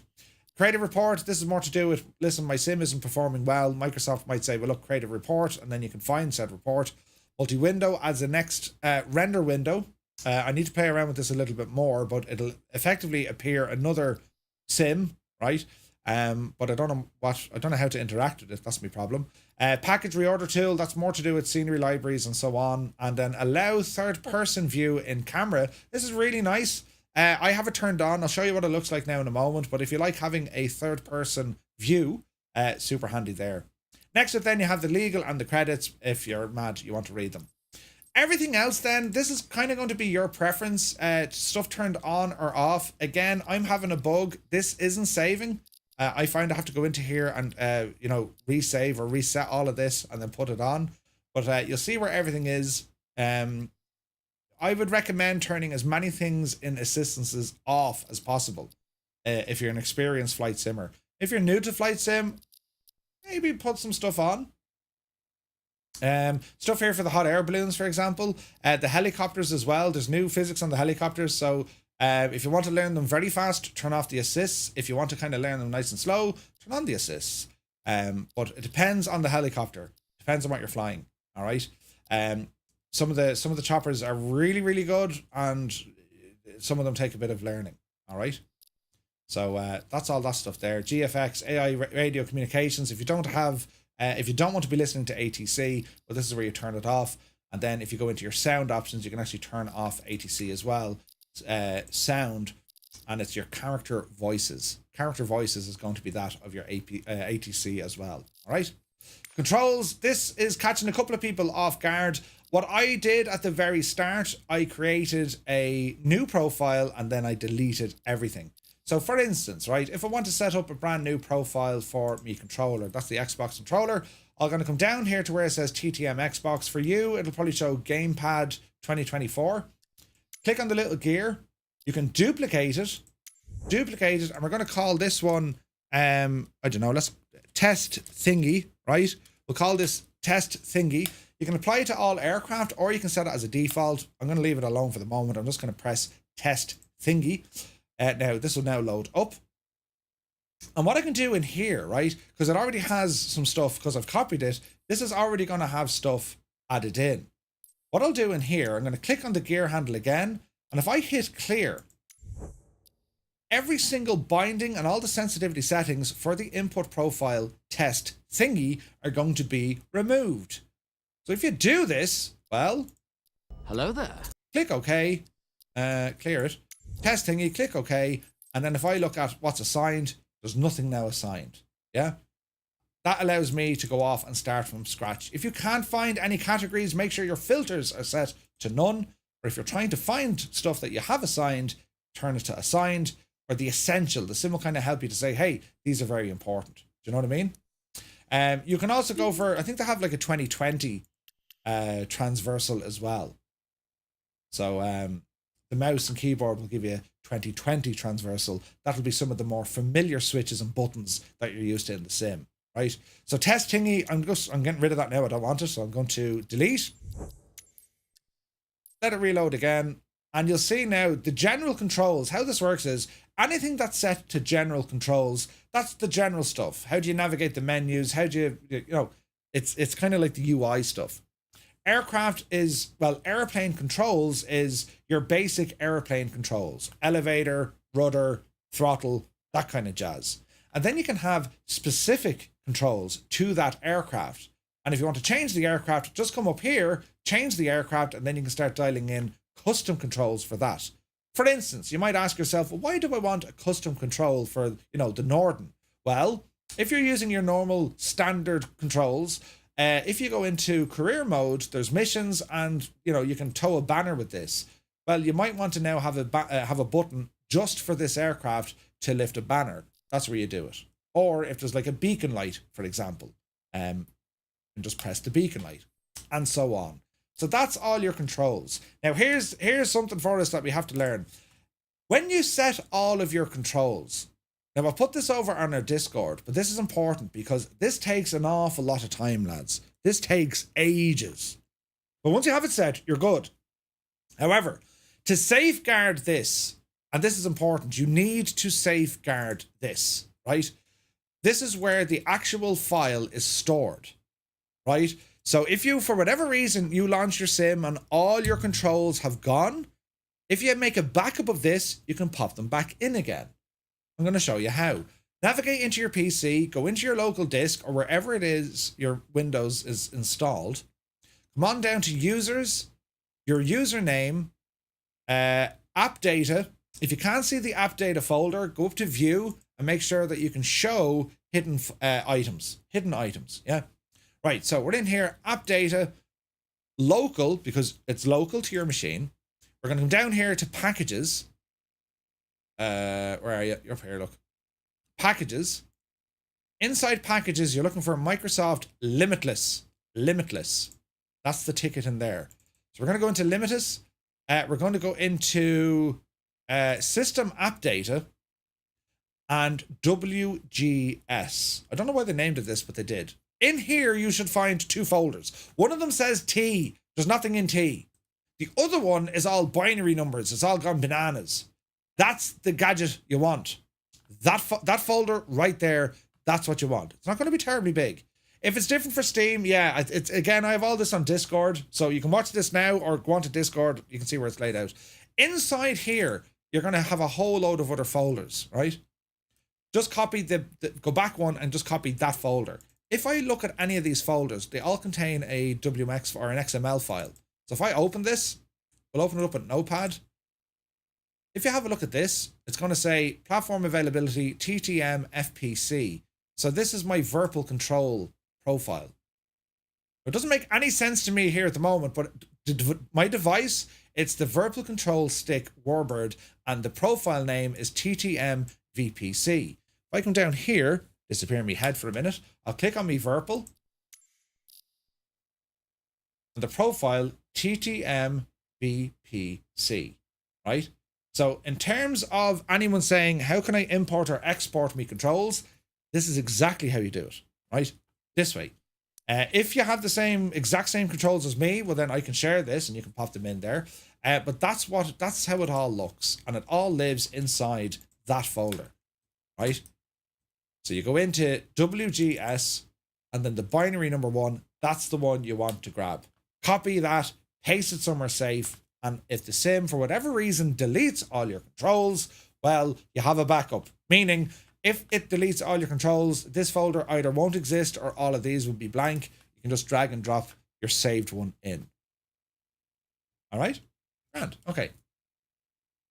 Naughty Gnome, yeah, you can go nuts with that, yeah.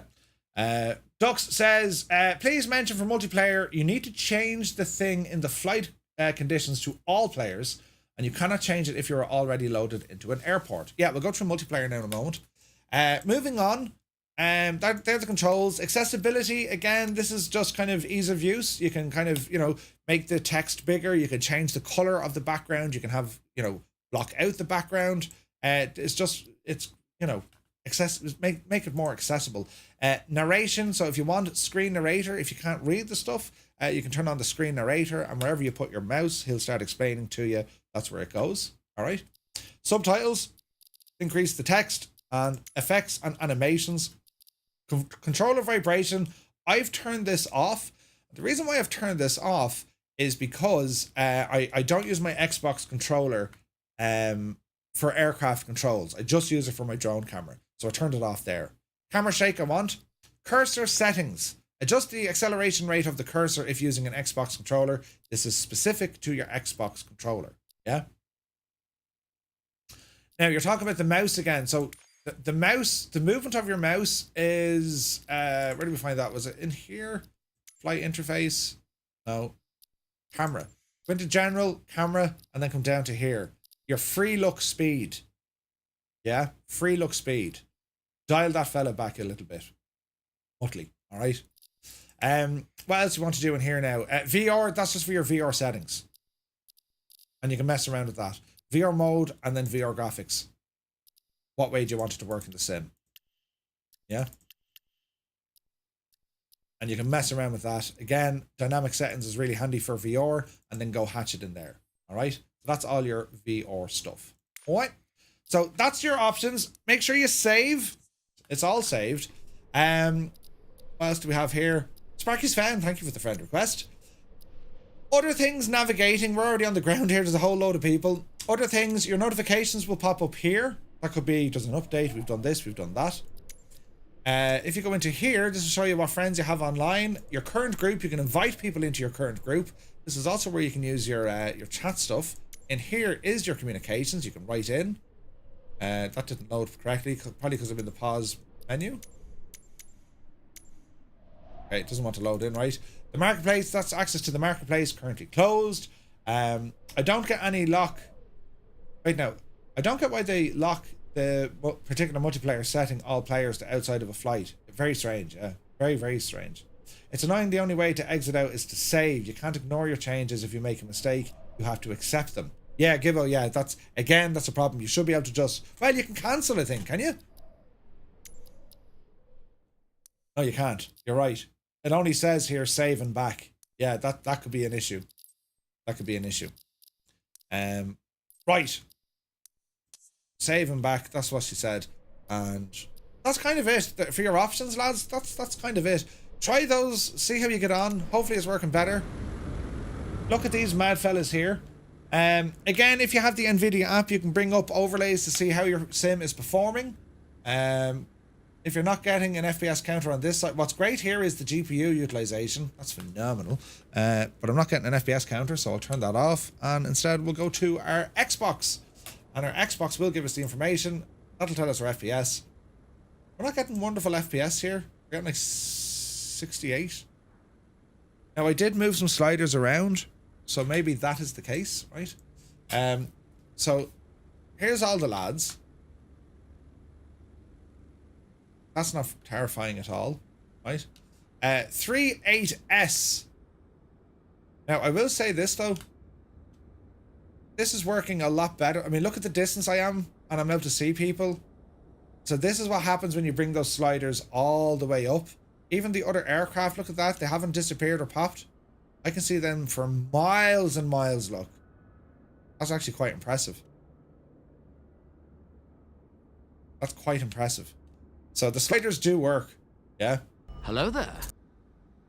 Now, let's just test this. Let's go back in here just to see what the crack is. Settings, global render quality, terrain level of detail, I had it on high. Let's bring this guy back to 150. That's my objects level of detail. Did that save? Yeah. Save, back. Let's give it the... It always takes a few moments for the sim to load.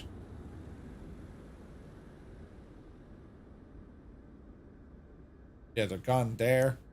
And you can see the plane starting to fade out as well. Okay, so there is a little bit of a difference. A little bit, nothing major now. Where do we adjust the green box thingy, right? Can you take the drone cam all the way out to the world view, says Flux. Yes. So you got to set up your drone camera to be able to control some things, like the speeds, in particular the speeds, right? So I'm sitting here now and I'm actually pressing the 2 buttons that will increase my drone speed. I'm going to launch this thing. This will launch, right? And you can change them on the fly. You just need to make sure that your buttons are bound to it, right? So this should be fairly fast now. So I'm now going to, well, let's see how fast we can zoom out here. You ready? Now, bearing in mind, I've already accelerated the absolute Jesus out of my drone camera. But you get the idea, look. It's pretty cool, right? It is. It's very, very cool. It's so cool, right? And it's a matter of the drone camera. If you want to learn how to use cameras and the drones, do some of the activities, do the photo mode in the sim. They're actually teaching you how to use the camera by doing the virtual tourism stuff, right? That's what the thing is doing, all right? So as you can see, like I can keep zooming out. I can increase the speed again if I wish. I can have a proper look around the place. There's Earth as we know it. Look at the detail it's already loaded in with the weather. Massive amount of detail. Yeah. And then I click the button, reset my view. It'll bring us back down. It'll probably upset everything now. Yeah, my plane went airborne and hooped and it's in a mess. That's what happens. Your airplane just will not stay in the right location. All right. So we're just going to restart this and then see what happens. But yeah, it's quite good.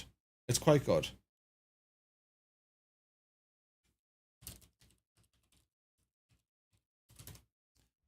But yeah, so hopefully this is helping you out, lads. Where does it store the sim photos? I'll show you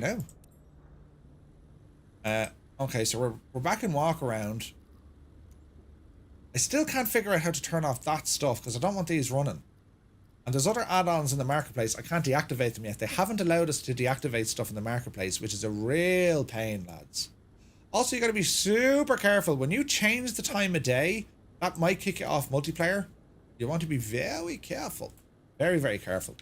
Now, see the way I'm in walk-around mode? Remember I was telling you we can actually set this thing up to show us third person? Well, that's what it looks like in third person.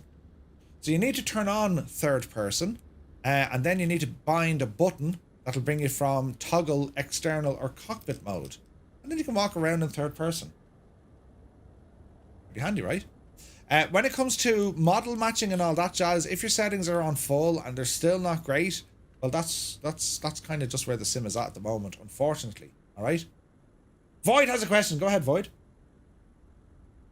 Where does the sim store the photos? Sure. So again, we'll go back into the same location. So you're going to go into wherever you have Windows installed. For me, it's going to be this PC, local, users, my username, application data or app data. We're going to go local. We're going to come down to packages. We're going to find Microsoft Limitless. And in here, I think it's going to be in local. Is it local cache? Yeah. No, not local cache. App data. No. Local state. Local state. Go into local state, and then you find a folder that says screenshot. And these are all your screenshots. All right. And these are all the screenshots we were taking with this stuff. I'm particularly happy with that one. You can have a lot of fun with this. And then if you really want to get creative, you know, you pop that into like something like, you know, Photoshop, and you can absolutely go bananas. I mean, you can make that thing look so real, you know. So I try to log into OMDB, but my game crashes. Yeah, the server, it's the servers, I'd say. You can also view them in the sim under your name, says Tub. Yeah. Hey, good buddy. You can put them in under your name as well. Where is it now? Click in here. You can go to logbook or your photo album, and these are going to show all your photos. You can click on it. You can delete the photo or go back. You can't do much there though, but if you wanted to share them, if you want to share these photos, ideally that's where you want to grab them. They're in the app data folder. These are all the photos we were taking yesterday, by the way. That should be on a calendar, I think. Do you know? You can also put them into your... You can also view them... Yeah. The moose. Yeah, the flying moose. So that's where they live. Let me see. Franco, thank you very much. And we'll go back here. Oh yeah, again, people are asking how do you delete or restart your career mode if you want. Go into your custom identity. Okay, we have to go back into the main sim. But there's a button down here at the bottom. You can reset your career, but it will reset your career. So be very careful if you have career progress. I'm going to do some of the career later on today if people are interested. I don't know, maybe I haven't touched it yet. We could, you know, we can be all working that together if we wish for a bit of crack. So yeah, so here we are in the sim, and we're going to jump into our plane. Are we ready? My microphone keeps popping. It's extremely annoying. Well, VATSIM, yeah, they'll get VATSIM on soon. Also, make sure you have set something to run. Yeah. Make sure you have a button bound to run. I want to go over here and have a look at this mad looking devil. This is a mad looking devil. How are you going there? You're looking well. Jesus, look at the hack of you. Any news for us today? No? Oh, no. Right. Did you steal that shirt? Oh, Jesus. Look at the Jackson. Look at the... You can bring these people nowhere, you know. Is there multiplayer in career mode? No. They certainly want to have it, but there's none there yet. Right, so we're going to remove our before flight stuff. Let me see. Remove this guy. Go. And we're going to remove the chocks here as well. Now, sometimes they don't... See the way the chocks won't disappear? This is a bug in the sim. It's not just a developer. It's a bug, right? The chocks are removed. Now, there's another way to do it in this particular aircraft because it has its own flight pad. But the chocks, if you slew or if you move around, this camera turning on and off is also a bug. You can just sit there and wait for it, but like that's not going to be good for your eyes, right? So if you just kind of move your aircraft around a little bit in slew mode, it should figure it out. No, it doesn't want to do it. Jeez. There we go. It's alive now. Right, click on the rope. Yeah, no, I don't think it works. We'll see here now, right? So we have a little tablet down here. And what can we see? Dash, sleeping setup, smoke generator, headphones, smoke gen, engine cowling. Again, this is the amazing work of Friends. I mean, you can really mess around with this airplane. They've got some really nice features in there. Yeah. So again, I mean, you can do things like this, then hop out, and you want to... I don't know why the camera does that, but it does it. You can hop out and have a look at the... Alright, come on. You can really get up close now in the walk around mode. Isn't that pretty awesome? Okay, we got the chocks out of the way this time. But isn't that cool? It's so cool. Hey, Mill is here. Good to see you. The thing is still having a moment. That's a bug. They will have to fix that. Now, I did miss some stuff earlier on. I want to say a huge sorry about that because my alerts didn't come in. Q8 Pilot, thank you very much indeed for the super chat. $20. Thank you very, very much indeed. I missed you earlier on. My alerts aren't coming through the way I want them yet on YouTube, but I'll figure them out. Thank you very, very much indeed. And we also had a gift of 5 memberships as well onto the channel. Insane support. Absolutely insane support. So thank you very, very much indeed. Let's have a button over here, Murph, because you're pressing all sorts. Here we go. So let's have a look here now. We have...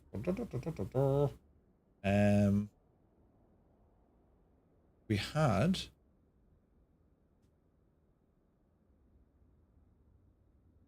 Flying Diggs also became a member. Thank you very, very much indeed. That's incredible support. Thank you, my guy. What else do we have here now? Yeah, I'm figuring out stuff here in the background. Some of it works really well, but it's me, lads, so you'll have to expect that Murphy fella. Right? So dash vibration, I want that. Engine cowling, put it back on. Headphones, we'll worry about that in a moment. Close that. And welcome to the Norden. This looks like it's going to be a pretty aircraft. I've never flown it before, so we'll have to start at the very beginning. We have a master switch. Turn that on. That's a starter, leave that alone. Nav, main. That looks like avionics. These are all modelled, look. All our circuit breakers. ECU. I don't know what that does. Panel lights must be. Autopilot arm. Altitude. We set our barrow. Avionics are working here. These appear to be mags, I'd say. Fuel is going to be next. So where does my fuel live? Let's have a look. Have fuel up on top there. No, they're my flaps. Headphones. Nice. Nothing over here. Oh, okay. So let me see. We have a cabin heater. We have a single prop. That's cool. The whole thing moves. Look, that's awesome. What else do we need to do here? That looks kind of good to me. Right, we'll give it a now start and see what happens with me. Are we ready? So we're going to hold the brakes. Hey, Frankie Poops, good to see you. I did, Frankie, you absolutely did. Fuel valve between my legs. What is 2?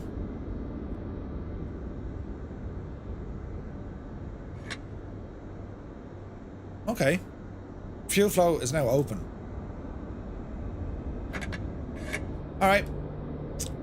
Let's give a start to this machine to see what it can do. Can we open a window? Yeah. So we'll say clear prop.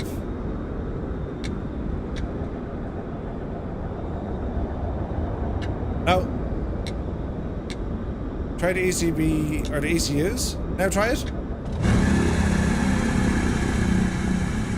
That's the ticket.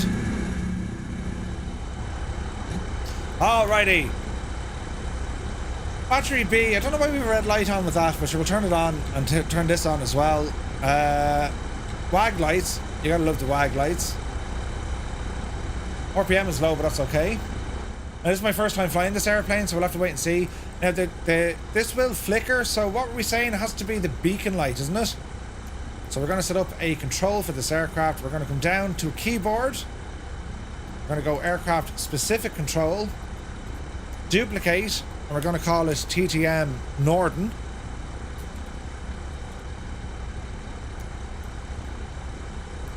And we're going to say beacon. Beacon lights, or toggle beacon lights. And because it's the Norden, I'm just going to put in a button up here.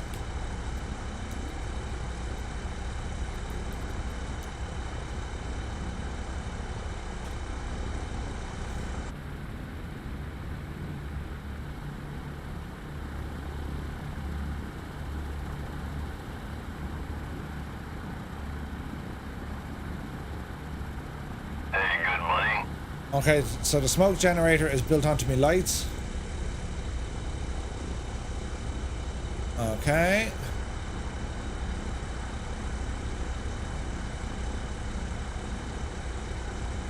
Sleeping setup. How cool is that?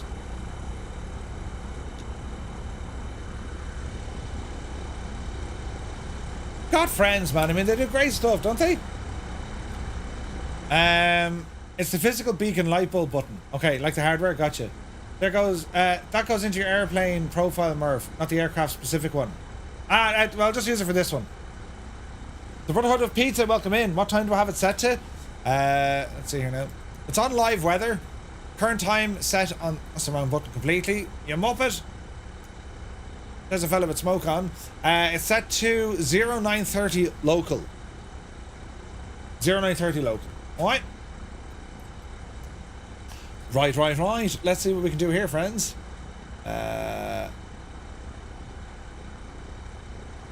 my map. So we've 98 nautical miles to jaunt on this one, right? Off the brakes, bit of power. Power's moving. And do we have a runway here? Is it all grass? That's an interesting camera location. I think it's all grass, lads, isn't it? The smoke looks friggin' cool, doesn't it? And we got lots of people with us. This is awesome.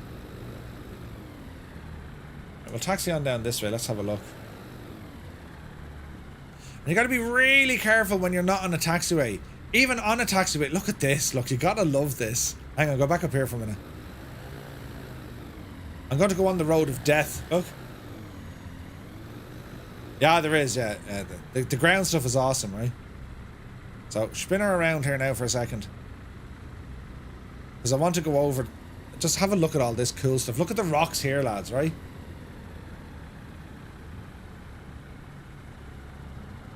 There's a cool feature of this plane. The leading edge slats move. Really? The slats on the leading edge move. There's a button on the joystick. You're joking. Look at the cut of that. That is amazing. Look at that, lads. Oh, yeah. You can bind slats to spoilers. That's so cool. That is so cool. Look at that, lads. Love it. Right, let's have a look. How does the airplane handle when it goes over kind of rocks and stuff? You know what I'm saying? You know what I'm saying?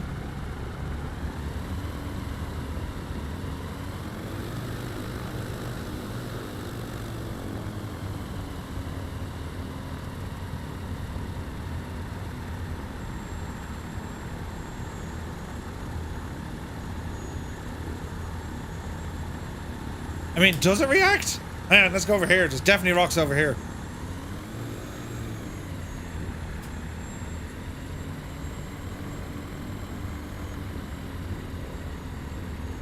Yeah, kind of. The bigger ones especially. The smaller ones, not so much.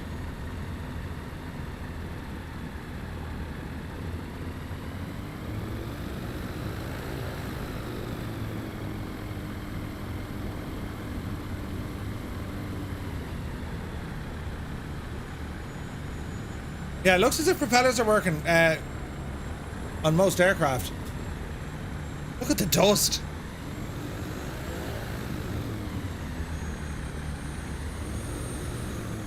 Yeah, there's some tarmac. Get onto the grass here again.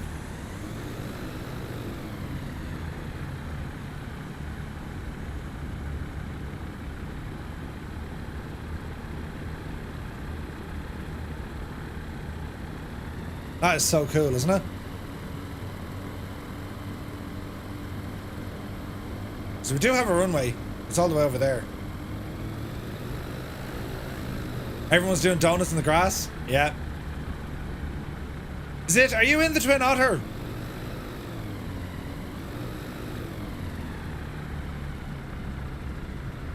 Oh, careful now.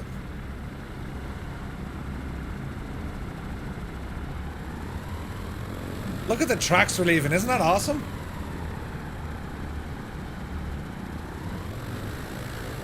Now, if it was lashing rain, you'd be actually kicking up all sorts of dirt here as well. We'll probably find rain a little bit later on. Man, this is a great plane. This is a great plane. They've done a great job at this, haven't they? This is the Zlin Aviation Norden, I think it's called. It's from Godfriends. They've done a cracker here, lads. This is a beauty. All right. We shall prepare to fly. It looks proper busy. Right, let's go flying.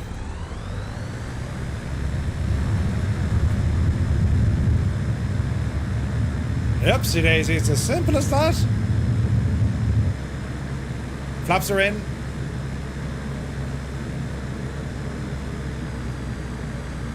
There we go.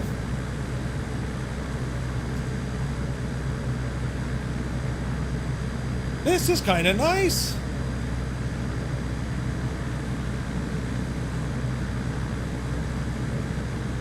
Shira says, I got a NordVPN deal and downloaded it onto my PC. How does my Xbox pick it up? Yeah, you would connect your Xbox to that new network, I think.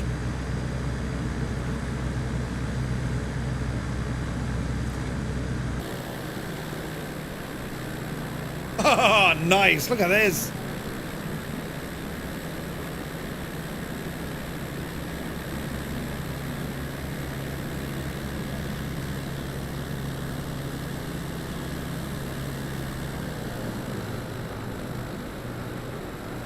That's our smoke system.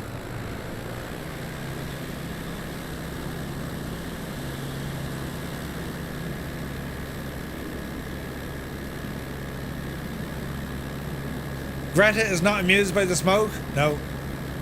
She wouldn't be, would she?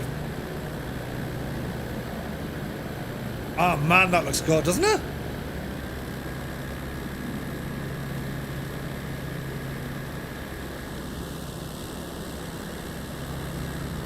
It's only gorgeous.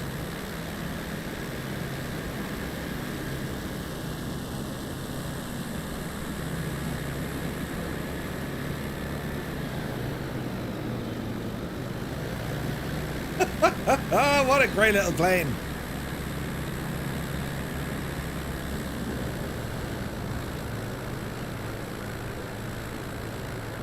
That's beautiful, man. All right.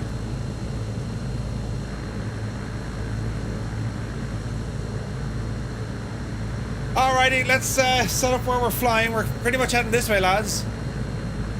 We're just cruising. Let's get a decent camera for up here.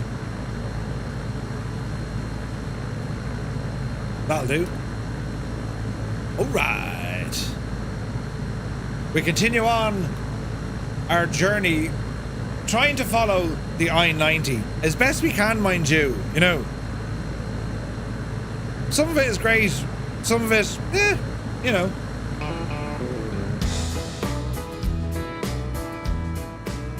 I'd like to welcome everybody in. Happy Friday, everybody.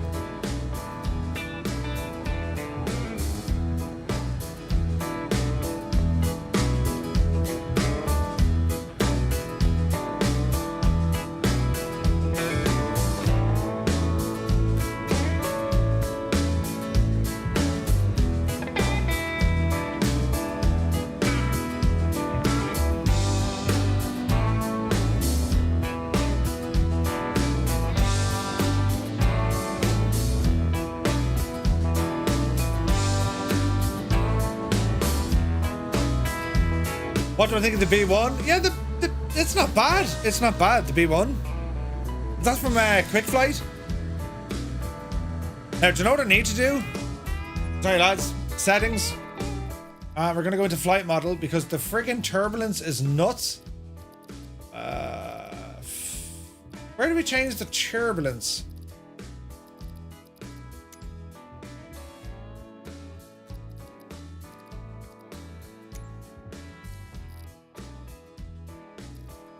Does anyone know how we can do the turbulence? Realism, here we go. Turbulence. Dial that down a bit. It's nuts.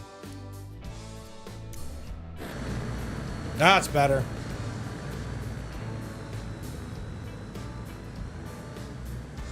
Find the turbulence just a little bit on the heavy side.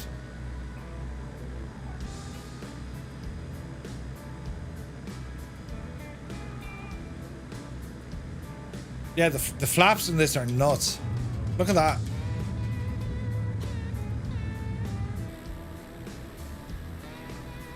Look at the cut of that, look. It's nuts. We got, like, is that supposed to be? It is snow, isn't it?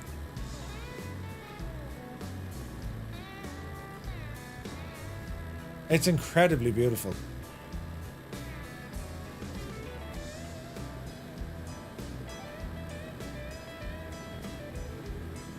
It's only gorgeous. Right, we'll continue on cruising. Look at the scenery.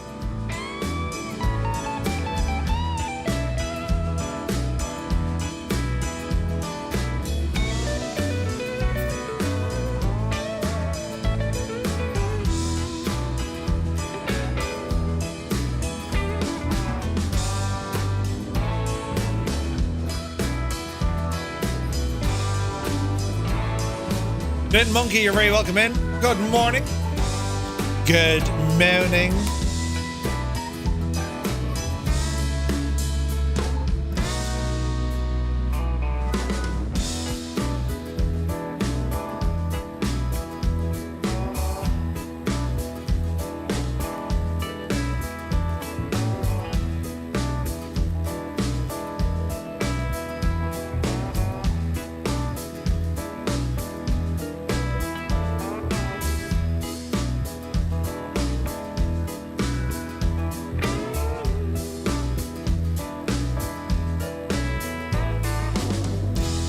Oh man, isn't it gorgeous?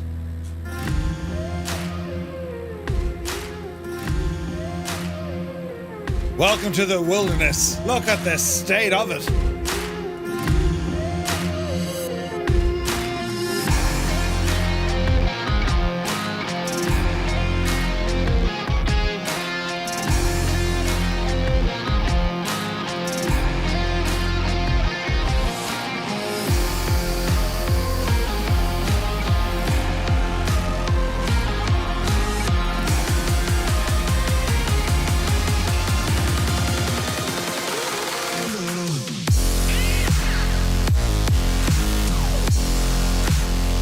Like, this is a great machine to go bush flying.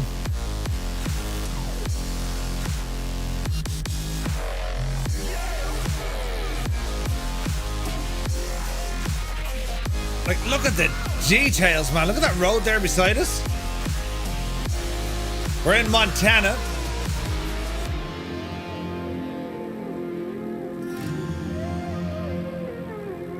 Multiplayer's behaving a little bit better for sure. Mind the trees! Jimmy Janie.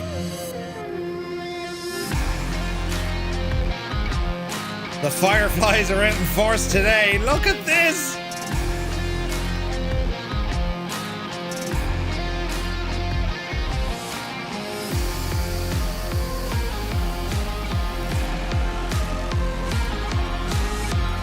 Lone Gamer 38 Sierra 38S.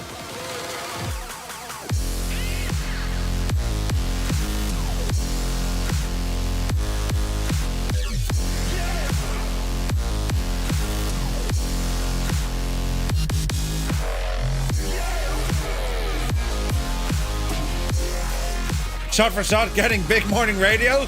Good morning. Welcome to your day. The traffic is terrible.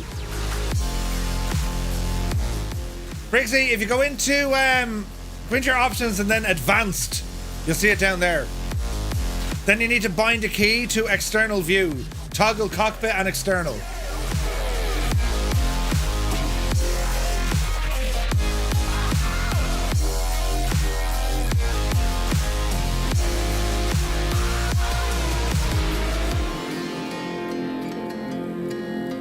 Oh man, just look at this countryside. It's absolutely stunning, isn't it?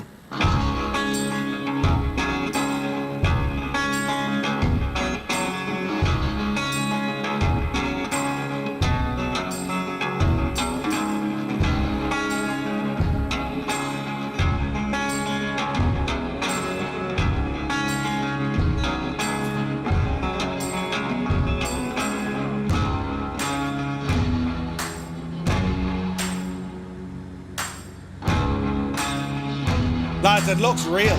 This looks real.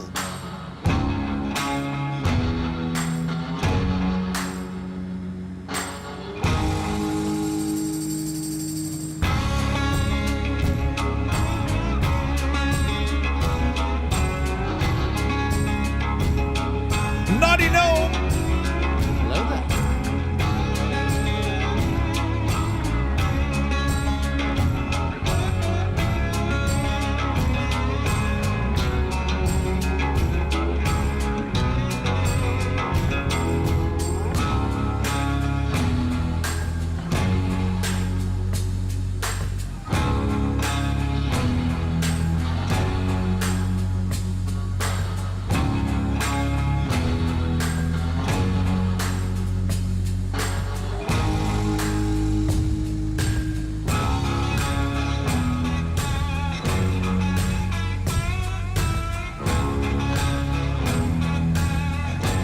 The entire world has just become our playground. Isn't this incredible?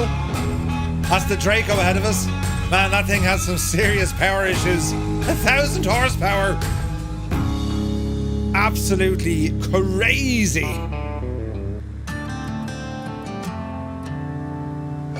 Oh, this is so good. Look at our shadow down there.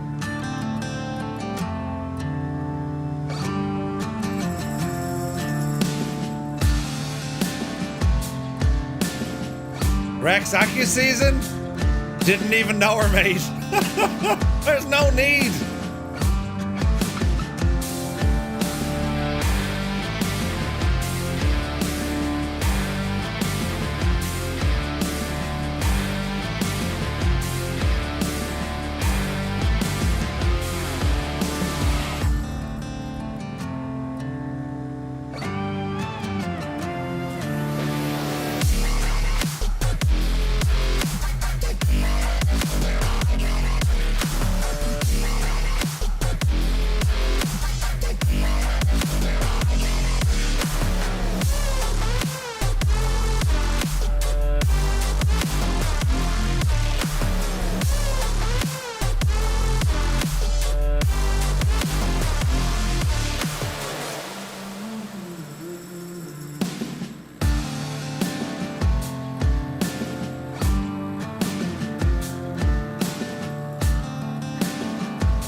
What part of the I-90 is it? Oh, it's the bit that goes around the corner there. You know the bit that goes around the side, you know. It's grand, Tom. Maybe okay, multiplayer, but everyone is too far away, can't see them. Drove to the area last spring. It's stunning. It's gorgeous. So we'll continue on up. We're going to change our aircraft at the next airport. 9 Sierra 4, that's where we're headed to, lads. It's just stunning. Like, even on like a relatively dull day. It's incredible. This is a great machine. I need a button for me smoke. Smoke gen off. It's so nice though. It is gorgeous. Absolutely stunning. I'd even say multiplayer has been improved. So far it is. Yeah, it's the I-90 bypass.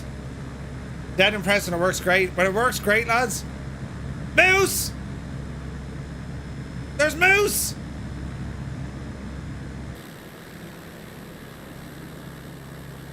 Now, do them Moose show up for everyone else? Or are they just kind of, you know, unique to what I can see?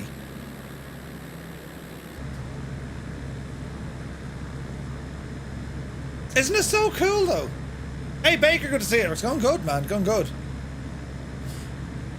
They have a bigger green box now, right?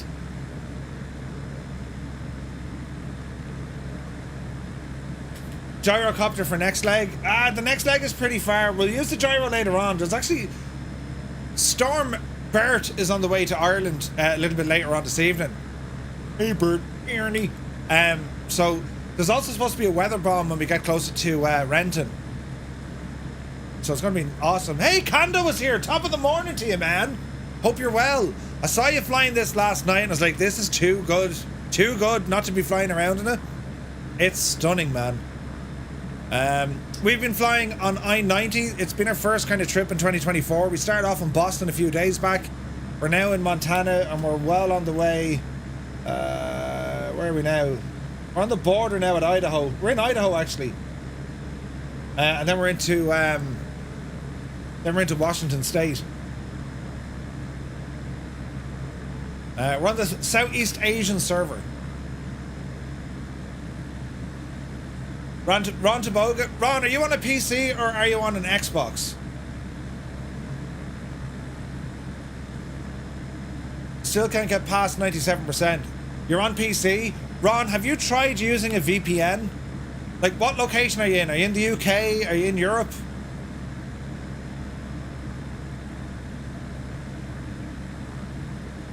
You're in Germany, right? Ron, grab a VPN. You know, set it to like the United States or whatever. A lot of people were having that issue. Oh wait, you already tried it? Really? How did everyone else get in though? Or is a VPN not working for everyone? Man, that absolutely sucks. If you're using the VPN, mind them trees, Murph. Oh Jesus! If you're using oh, look at the views. If you're using a VPN and you still can't get in, that's a problem. Try Norway. Also try a full uninstall. As in a full delete the app and then start it again. Bill Scanlon says, morning from Texas. Good morning from Tipperary. Hope you're well, Bill. Welcome in. Installed it 3 times. Yeah, a lot of people were saying the Sweden worked well or Norway. Ron, maybe try Sweden or Norway, man. I mean, what have we got to lose, right? Emirates is working for DCS Ducks. 172 JH, good morning. Listen to some of the tunes you've played. Real cool music while flying. Thank you very much. Our tunage is supplied by epidemicsound.com. We like the music. We like the cruising. We like the outback.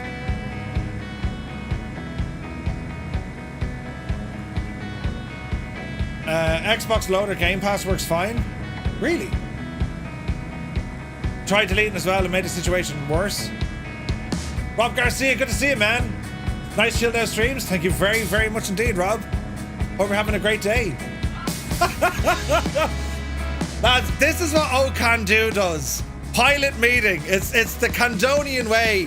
Right, lads, follow me. We have a pilot meeting. It's a Kando pilot meeting. I love this, man. Right, put her down. We're going in for the landing. Kando style. He did a fashion show last night. Briggsy has cows. Don't have a cow, man. Right, this field looks relatively tame. We hope. Oh no, it's not. It's actually incredibly bumpy. Be grand. Easy with the landings, friends. And make sure you shut down your aircraft when you land. Oh, this is going to be bumpy. This is going to be bumpy. Oh dear, there's a big rock. We're all right, we're all right. We're all right. Parking brake on.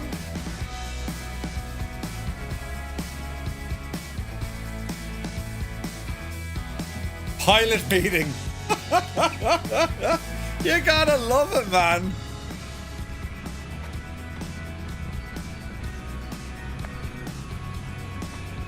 Assemble! if Robin Williams is there, abort the meeting, right? Gather round, gather round. It's nuts. I just had to pull in there, lads. I wasn't feeling the best. Oh, brilliant. Look at the chaos. Ducks, you look like the freaking Terminator, man.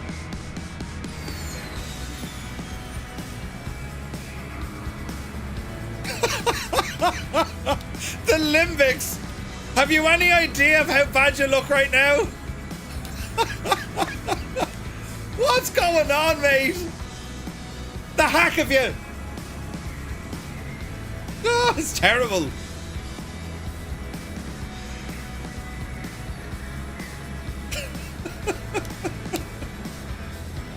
Oh, brilliant.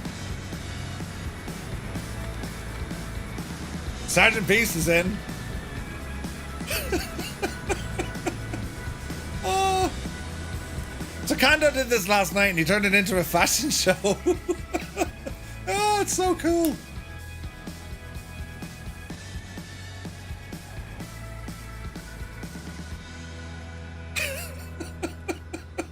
Ah, Darren, could you not have worn something else? How do you switch from first person to third person? Hold. Into your settings. I want you to go down to where it says Advanced Options. Click on Advanced Options. Down here it says Allow Third Person View Camera. I want you to turn that on, right?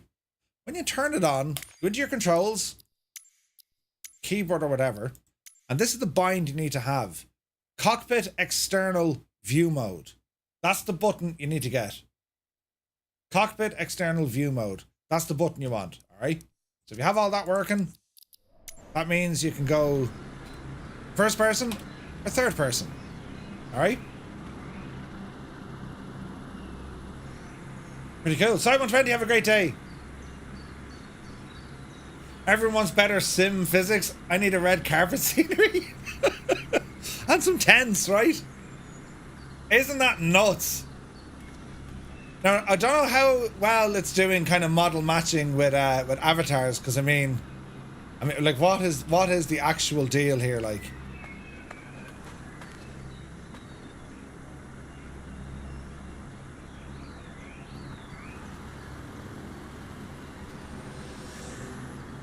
Like, what is actually going on? Jeez. I ducked down to get around your man's plane, look. That's nuts. And like, we gotta be able to code in dance moves or something. Imagine if you could just moonwalk around the place. Where are we? Gibbo, we are... Where are we?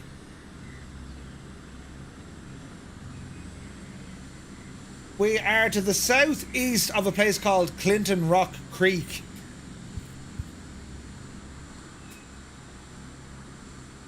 RC0. Romeo Charlie 0. This is where we are, Gibbo. If you have a look at Clinton Rock Creek, follow on the road and come down to where it has Medicine Hill. It's right beside Nimrod. That's where we are. We're in a big field by Medicine Tree Hill. I love the names, right? Medicine Tree Hill. It's ridiculous, isn't it?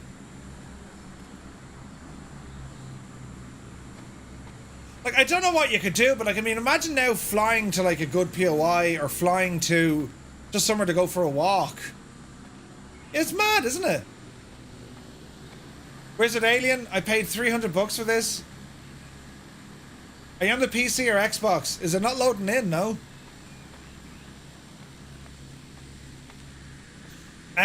Here's one. Oh yeah, there's me playing there. How are you doing that now?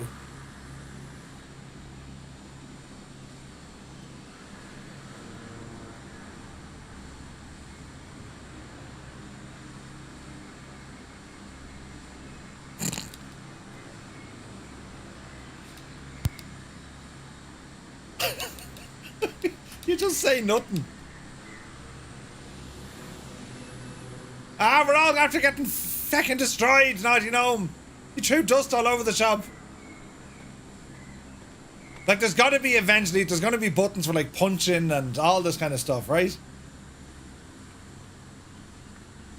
Make sure you're on live weather. To keep it Tom, good to see you.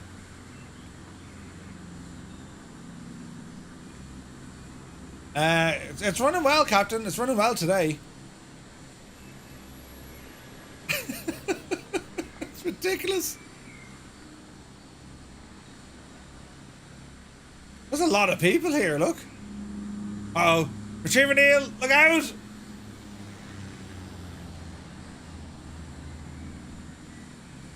Can't get out of the cockpit? Shift C. Battle Royale coming soon. That's what we need, right? It'll all be going terribly well until, you know, it doesn't.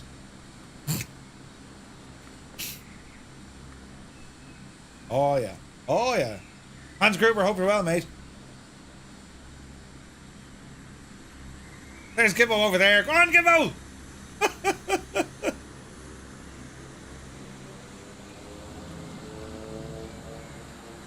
This is so funny, though. Like, it's mad what you can do, isn't it?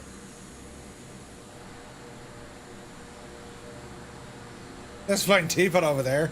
Let's go hide in the grass so they can't see us, lads. Hello there.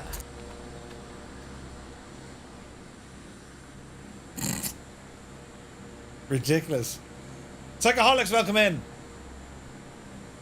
How do I know where you guys are? You should see us on the world map now. We're hiding on Gibbo.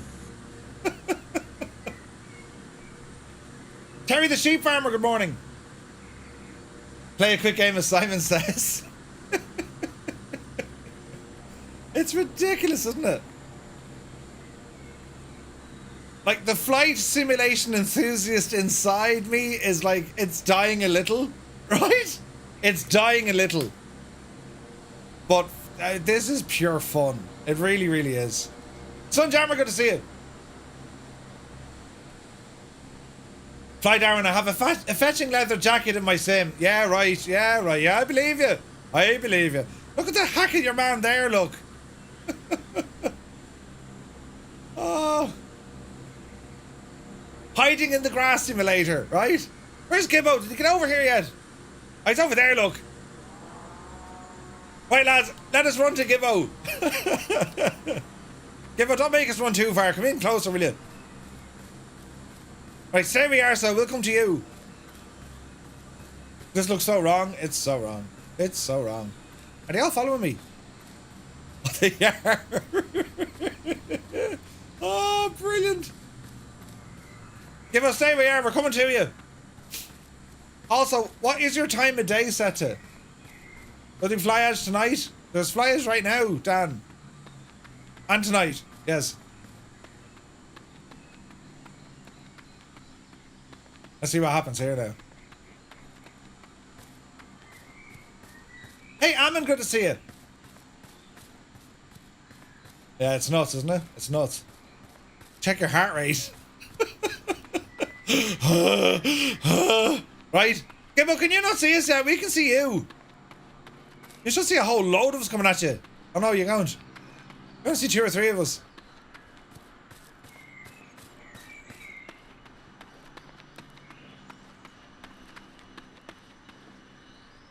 Oh, how are you?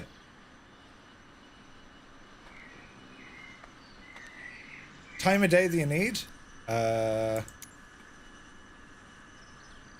Go for 10:03 local in the morning. 10:03.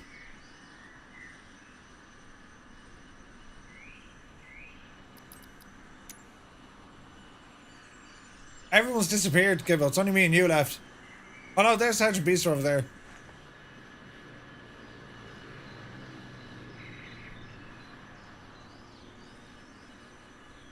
It's kind of mad, isn't it? Hey, Cyrus, good to see you. Closest airport to here would be Romeo Charlie 0. RC 0.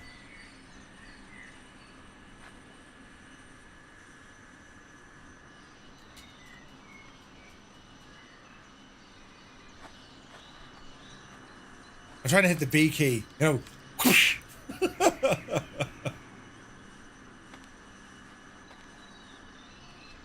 That's not supposed to be me. That's just a random dude. I didn't spend much time creating an avatar, so I was like, yeah, let's go with that. I think if you go too far from your plane, it stops showing your character. What is it?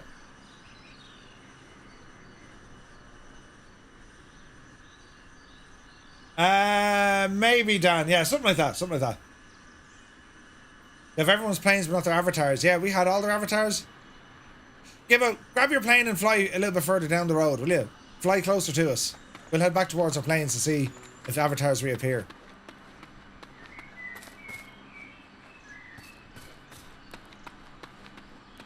The atmospheric sounds are great, aren't they?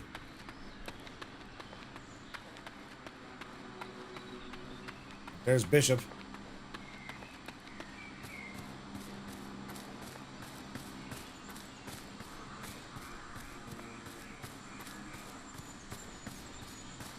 Yeah, Gibbo, like if you fly maybe, I don't know, a couple of 100 feet straight ahead. There's definitely more people loading in when you get closer to their aircraft. Defo.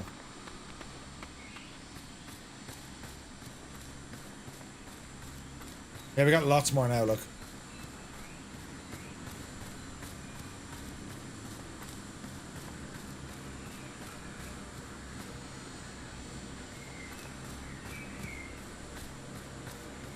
Logan's Run.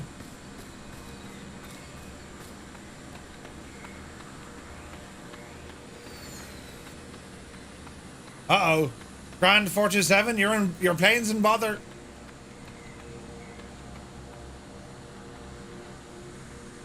Hey, good money. This is ridiculous. Oh, Leo, thank you very much.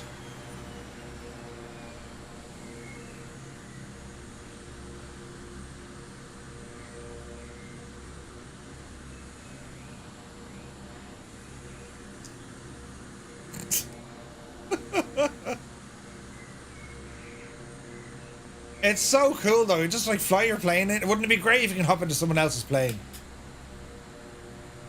Hey, 98 Vulcan is here, good to see you. You can tell that's not Murph, there's no bald patch. Thanks, Sunjammer, yeah, brilliant.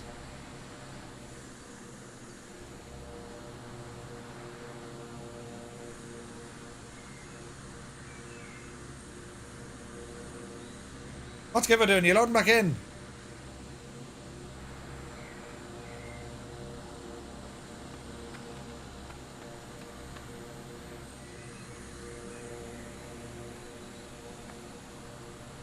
Universal language, hello.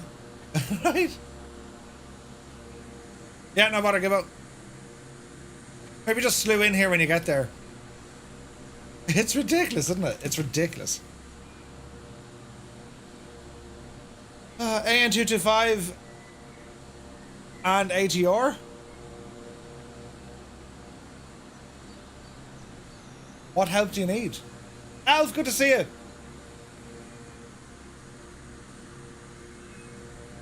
This is ridiculous. Who left their plane running? No, I know, you left your plane running. Greta will be mad.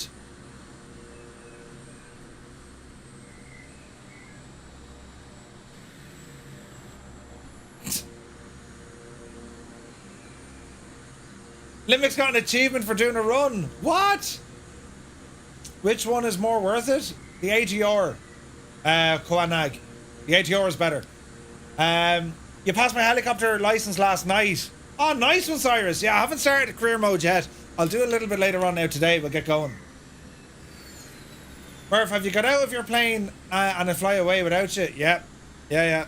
If you kind of keep like a little bit of power on and then run away from it, it'll stay going. It's nuts.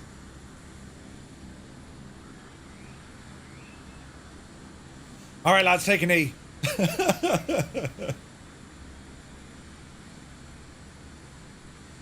It's all happening. What's happening? What's happening in London?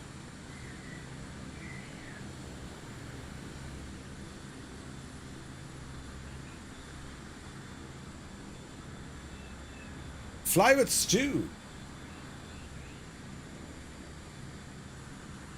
It is mad, isn't it?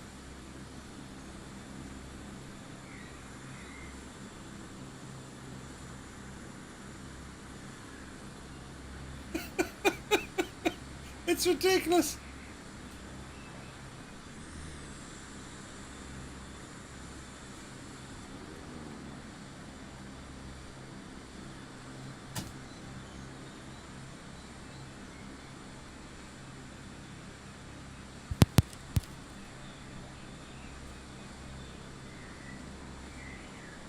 Status red warning issued for Cork and Galway. Jesus.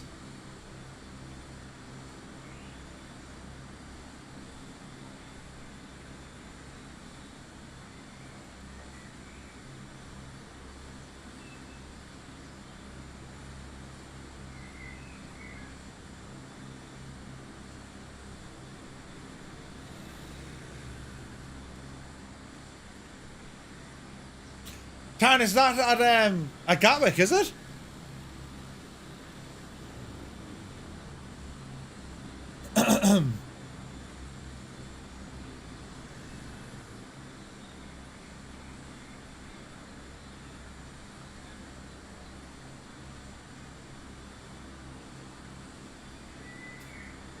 Storm chase this evening? I think so.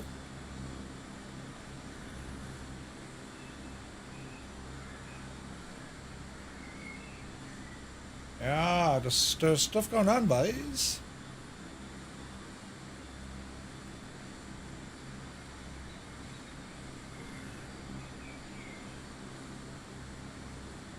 Where are you getting the updates from?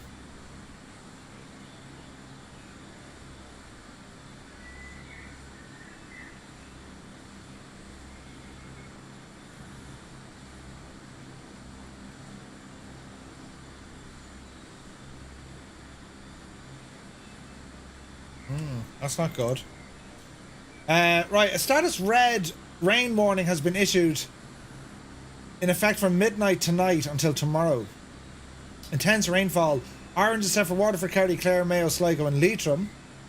Okay, let's go to Ventusky. Ventusky. What is hitting Ireland tomorrow? 1 second, lads. So midnight tonight. Oh yes, that's a whole lot of stuff coming in.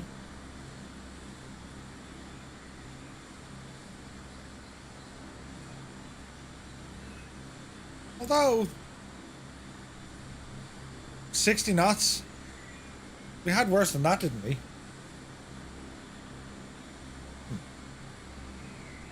It's in the tablet. It's in the tablet to turn it off.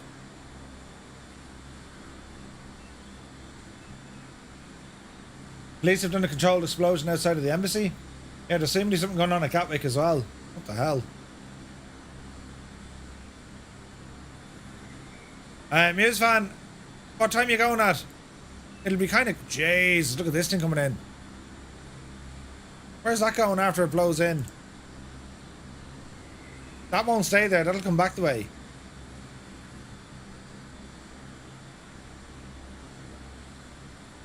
Doesn't seem too bad. All right.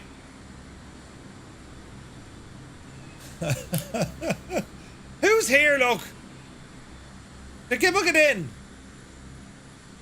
There's Tom official. Man, Tom. Jeez, the Tom just plowed through us. Come on, Tom. Leaving around 9ish. Did he book it in, did he?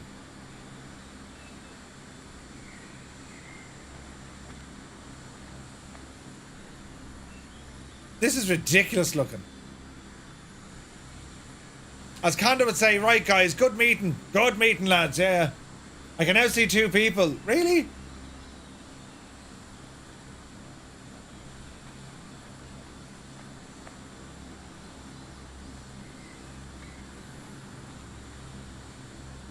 Watch the birdie. It's like wrong on so many levels.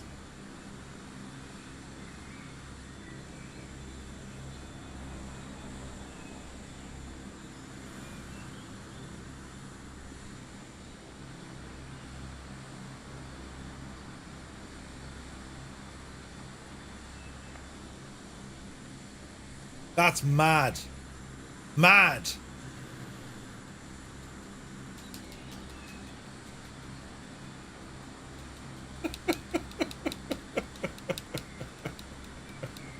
It's like whack-a-mole. Did the A320 Phoenix work? I think it does work, yeah.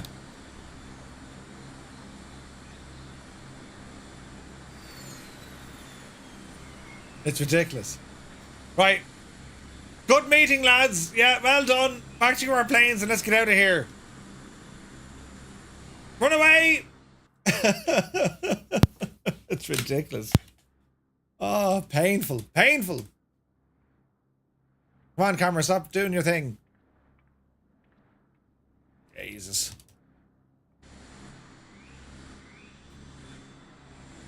Why does it keep doing that?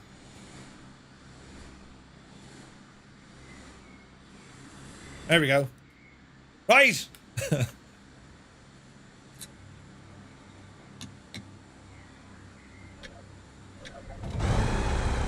Immediately get out of here.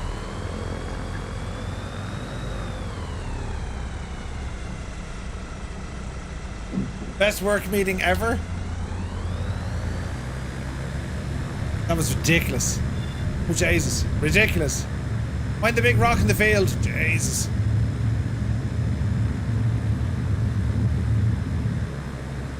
Yeah, this is the Slin, yeah.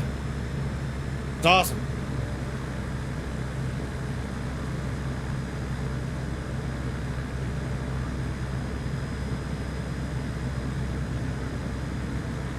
They're still there anyway. That's so cool looking.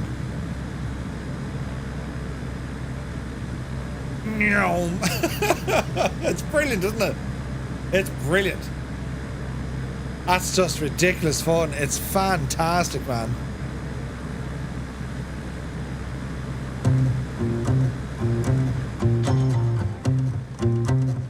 Haven't tried the sim chat yet. Hang on. Hang on, we need some tunage. Now you're talking. Look at all the cars, look.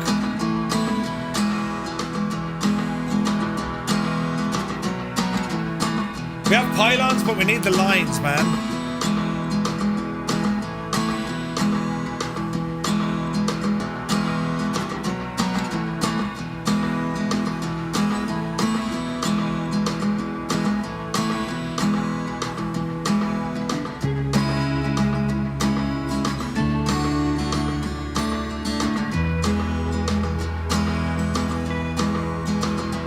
This is the Slin Aviation Norden. It's from Got Friends and it's really good.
It's absolutely class.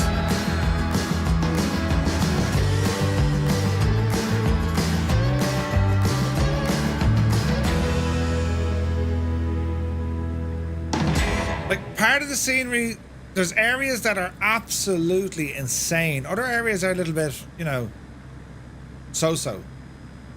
But there's definitely an LOD thing. I mean, Jesus, when you get very close to the ground, it really does pop. So the airport we're approaching is a place called Clinton Rock. Romeo Charlie 0. The flight model, the ground handling of some of the aircraft, I think, is a little bit too heavy. Because they don't turn at all. But it's handling speed, I think, a lot better. Like, you really lose control at a higher speed. Which is nice.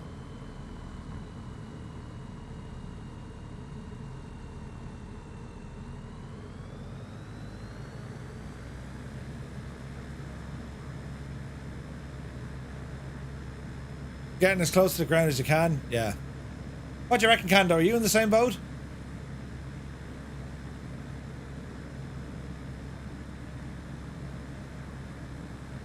Like, in parts, it's stunning. It really is.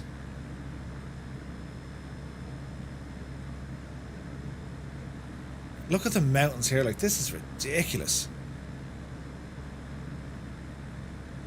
It's so good. Even the cliffs there, look, you know what I mean? Look at the rock detail.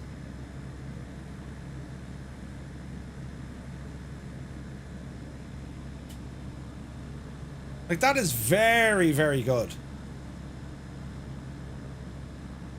And yeah, the traffic could be a bit smoother, but like, look at.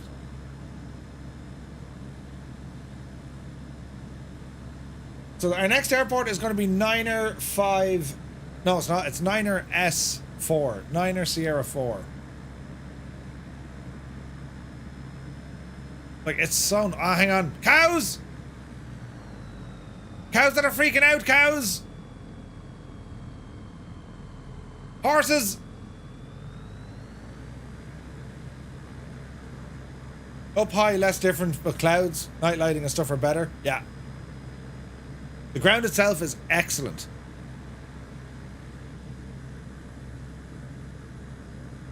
Like, it's superb.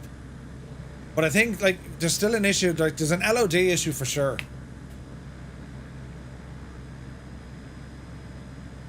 But it's still very, very nice.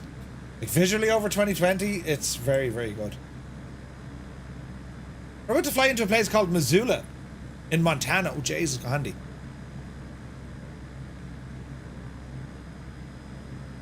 It's more of a game than a sim.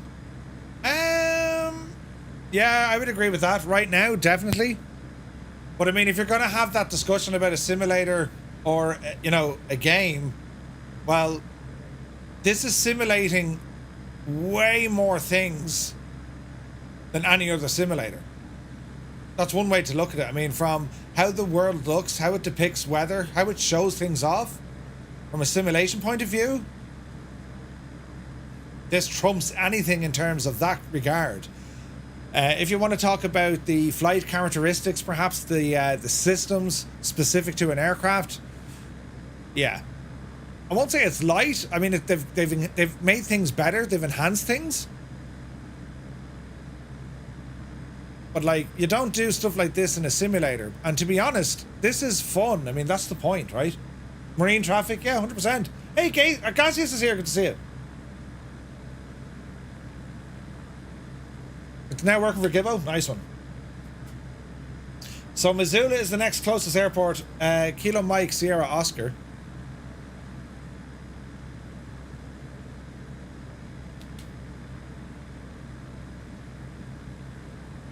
Like, they're really onto something here. There's incredible potential. Incredible potential. Like, for the tube liner guys, outside of what any builds I think have done, relatively slim pickings. You're not going to appreciate any of this in the tube liners. And you don't have to. I mean, you don't need to see this sort of stuff from your tube liner. or for your general aviation, for your bush flying, your helicopter stuff, this is incredible.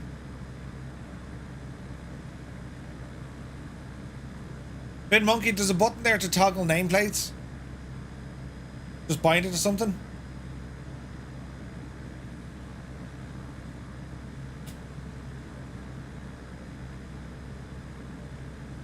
Oh, Briggsy, yeah, that looks amazing, man. Jesus. That looks amazing. Yeah, I'm badly missing me filters, lads. I'm not gonna lie. Badly missing them. But they'll come eventually. I wonder if we'll see ground vehicles become a big thing in the future. Well, they have updated the vehicle models. Hey, there's Cyrus. They've updated the vehicle models. They are a lot better. Like, they're a lot better. They're a little bit bright in places. But yeah. I mean, if the ground was better, as in more flat, then yes. But I think the ground is way too bumpy in places. Like, you couldn't do driving, you know? Like, even the bridges here, how will they react to the bridges? I'm not actually following it.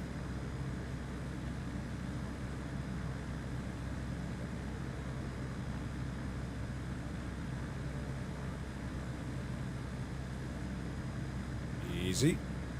Easy. Like, the cars are better. I remember seeing that in Arizona. They were showing us the different models that they used. Are the trees not solid? Nah, you can fly through them. Now, if you turn on crash damage, if you hit a tree, you're gone. Like, it's... Uh-oh.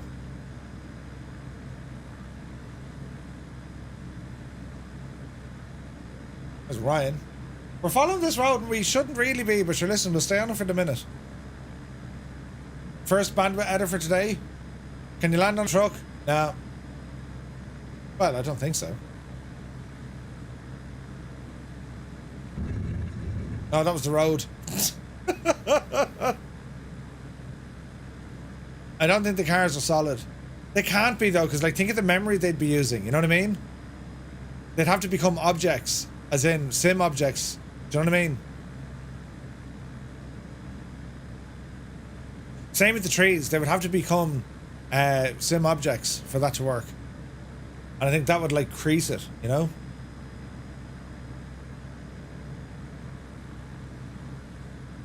Oh, nice, like a nice petrol station now or something out here, look. Jesus. Did I just hit that tree? Like, I haven't seen waterfalls or any of that jazz either.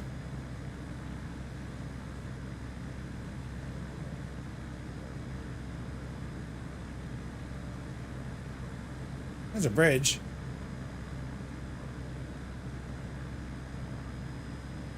I'll go under said bridge.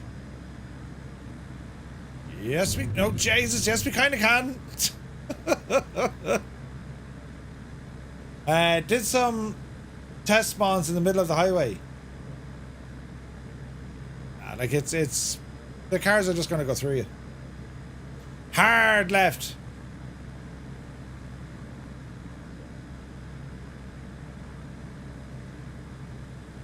Like, there's some places that are just incredible. And again, it's like, once you get down low to them and everything loads in. Like, it's a crappy day. Look how dull it is, but this is still incredible to fly around.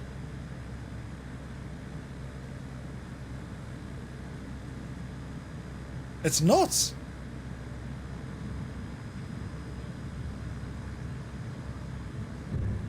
Jesus, Murph. Some of the buildings I think you can hit. On the outskirts of Missoula. Hello there. Hello there. Smeestad, thank you very much. Crash and burn, right? I want to show a video while you're all at the meeting. I was busy doing other stuff. Yeah, turn on our Discord. Skansen, welcome in. Thanks so much for the follow. Hope you're having a great day, man. Happy Friday.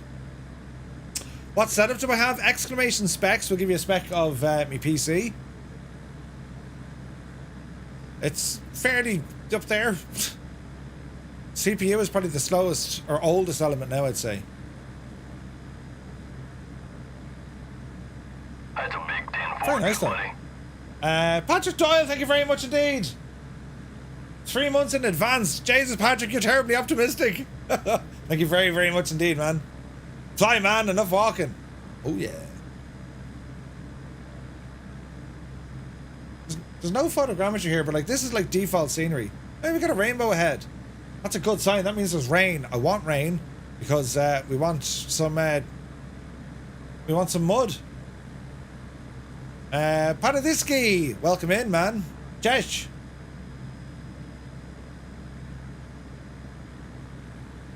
It's nuts, isn't it?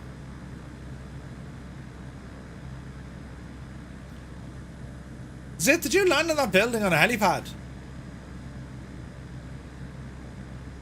I'm wondering about getting this game, but all I got is an Xbox controller. It'll work with an Xbox controller. A lot of folks just use an Xbox controller. Have you tried the flight planner? Yeah.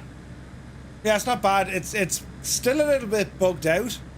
It doesn't really transfer stuff into the avionics and all that jazz. Work in progress. Definitely a work in progress.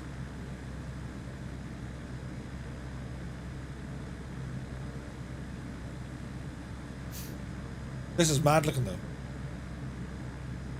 Mugga T, I'm just waiting on a chair for it. Just waiting on a chair. And then I need to add a whole load of different controls. Oh no! I'm waiting on the chair and I'm waiting on the CL60, the force feedback controller. That's on the way. Your PS5 controller worked in 2024? Nice! Irish Fire, good to see you. So this is Missoula Airport. We're not landing here, we're going past it, lads. We're heading up to Niner Sierra 4. We're about halfway there, it's about 45 miles away. We're cruising. Enjoying the low and slow.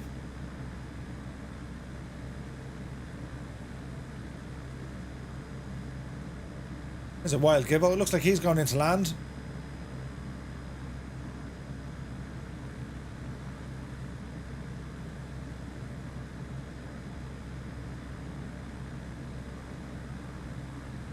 Some airports are okay, some are not great. Hope to find the green box. Yeah. Oh, they're getting there. They're getting there. Nice flying carbide. There's Cyrus. Cyrus, what do you think of the 415 in 24 versus 2020? Pumpkin, welcome in. I don't see you guys at Missoula. I wonder if you're on a different server. We're on the Southeast Asian server. Yeah, it's way better, isn't it? Am I a pilot in real life? No, Justin. Like I've got a couple of hours certified, but I started a PPL, and then kind of COVID got in the way, and then flying became extremely expensive. You know, I have friends who fly. They've got aircraft, and I've been in and out of aircraft for years, like, and I have flown. I've been lucky enough. I've got on the controls of a ton of different planes over the years. But no, it's simulated flying. That's kind of where I get me kicks now. It's less dangerous.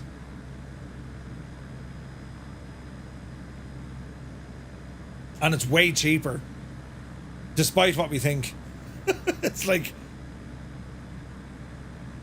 what's it now for like 30 minutes at my local? It's 120, I think, for 30 minutes. For both us and for the birds, yeah. How are you getting those clear game tags? Mine have black boxes around them. I've no idea. Is anyone else getting the same name tags that I'm using?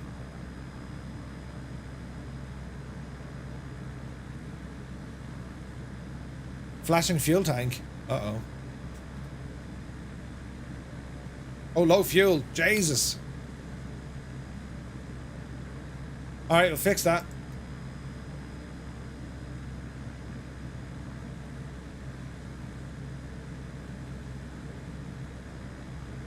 We fixed it. Check Panyang.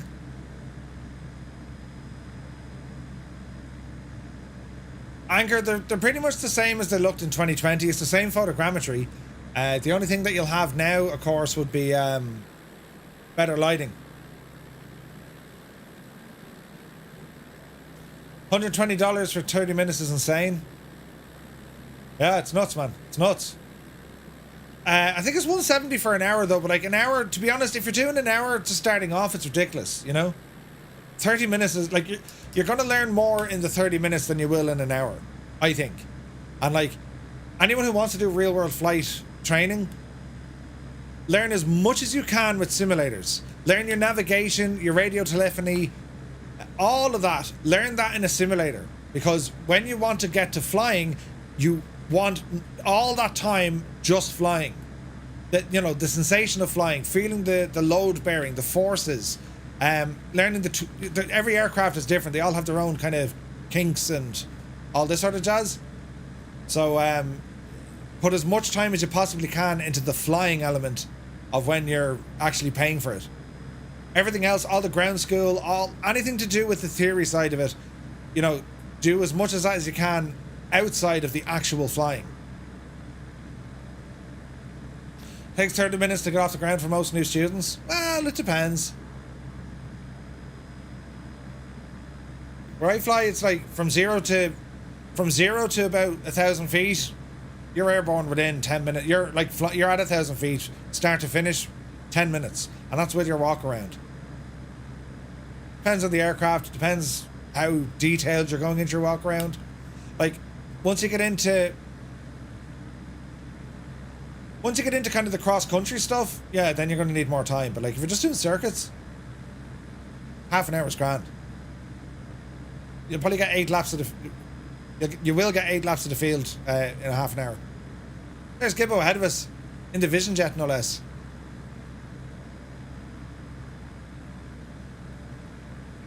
The Caravan has too much power to idle. Watch your condition lever, bring it back some of the way. And I think a lot of the time they would taxi in a beta mode. In Canada, it's 230 an hour, and then 70 for an hour on ground. 230 Canadian? Jesus. Gibbo's upside down. He's in a Draco. I thought he was in the Vision Jet. Gibbo, I don't want to alarm you now or anything, but you're upside down, mate. It's the nicer way to fly. There's still no autopilot in the 415. Oh, Jesus.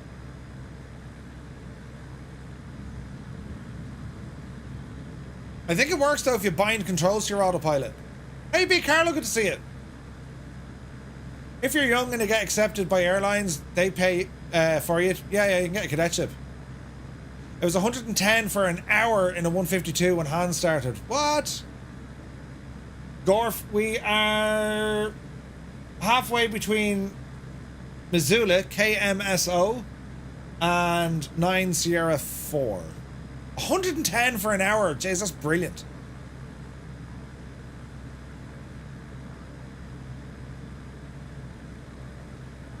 Do the fuel thing again. Open your tablet.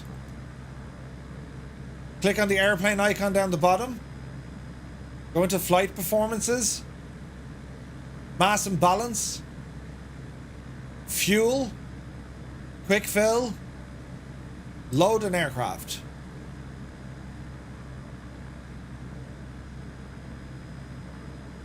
This plane is awesome. Godfriends did a great job on this. Like, we flew the Wilga last night and that was really fun. This thing, it's a lot tamer, but I prefer this.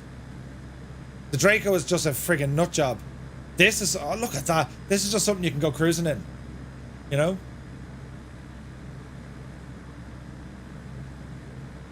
Really enjoying the Draco. Yeah, like, there's so much power in the thing. It's so big. Smeestad, you have a great day, man. I'm flying right now. I was in external view at 41,000. Suddenly there was lightning in the clouds below me and I lit up the night sky. Oh, nice, man. Aviation dream died for me in school medical when I was told my sight had a colour deficiency. Yeah. And do you know what else, Practical? Like, silver lining and all, but I will consider you lucky to find that out then. So many people develop that issue not long into their aviation career. And again, like, that's something for pilots. I mean, that's why they wear sunglasses. It's not because they look cool, right? It's a thing. The higher up you get, the sun is way more powerful and it can do all sorts of damage. It's raining at the destination airport. Nice. It seems you enter beta mode in real... Yeah, you can do... I think you can do that in real life, yeah. The porter does that. I think the porter can go into beta in real life. But there's all sorts of, like, skills needed for it. You know what I mean? You can't just be full power and then throw it back into beta. I think you got to be really careful. Look, there is rain ahead. Look, this is gorgeous, lads. It's absolutely stunning, the scenery. It's as basic as you like, but it's absolutely stunning. Bit of toe tapping time.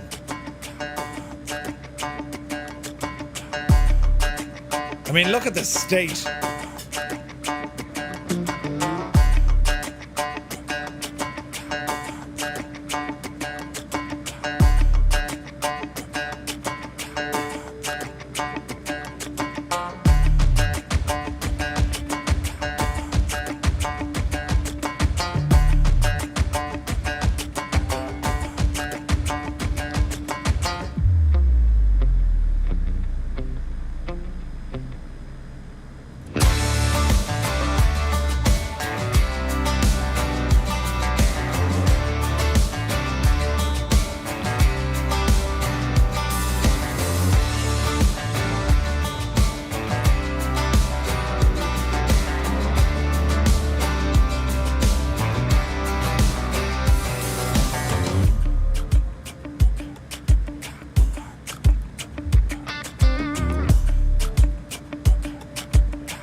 This is just incredible fun, lads. Having this level of detail getting to fly,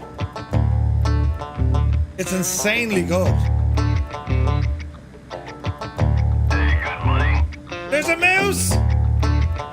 Scared the life out of them, lads.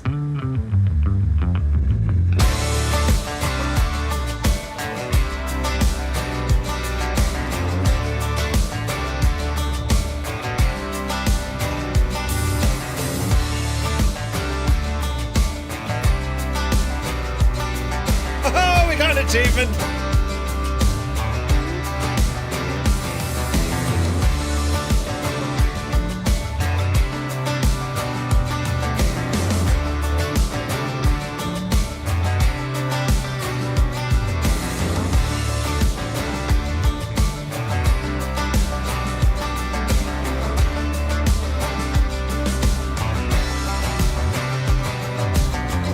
Arctic Turn, my buddy, how on earth are you? Welcome in, my dude.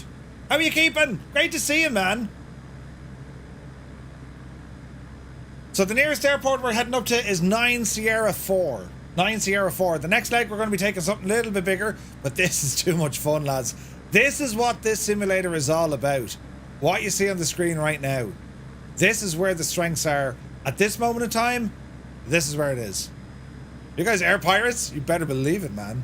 It's absolutely class.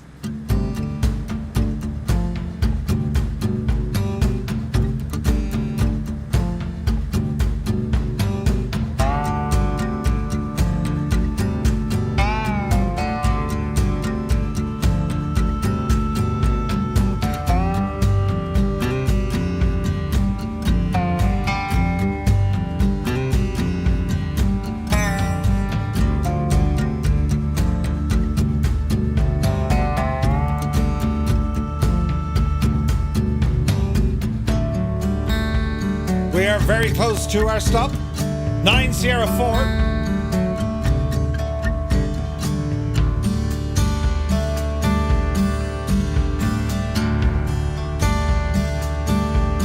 Ozymandias is here, good to see you. Not compatible with VATSIM just yet. I think vPilot needs an update. I think.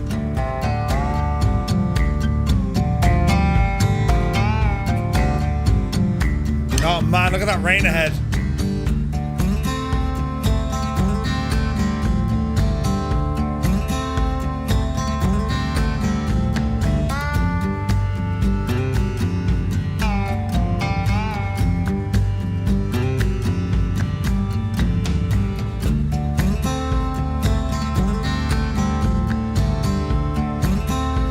Well, bro, good to see you, man.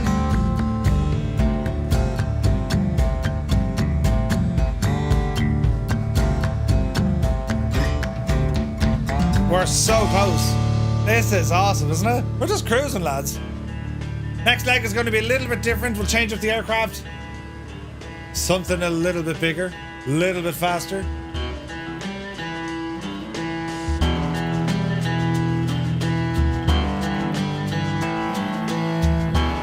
Oh man, look at that.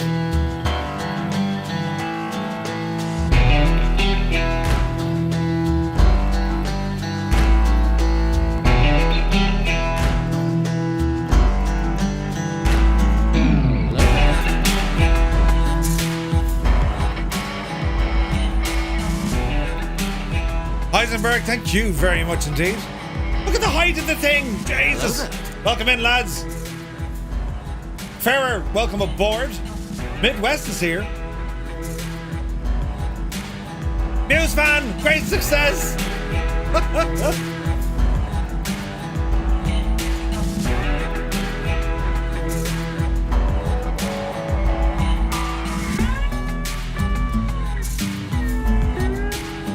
Man, look at this rain. Oh, yes.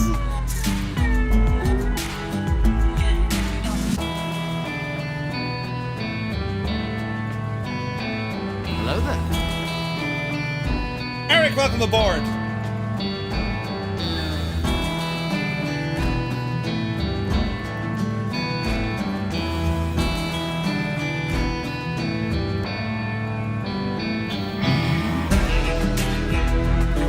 Oh, we're in the wet stuff now, lads.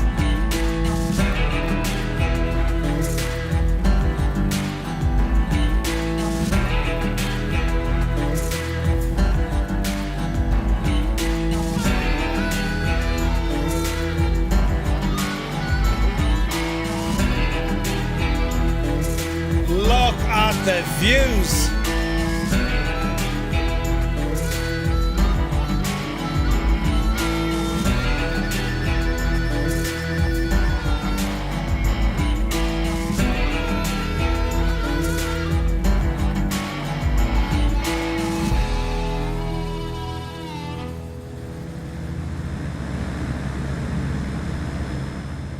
Stuck in the controls menu. Jesus.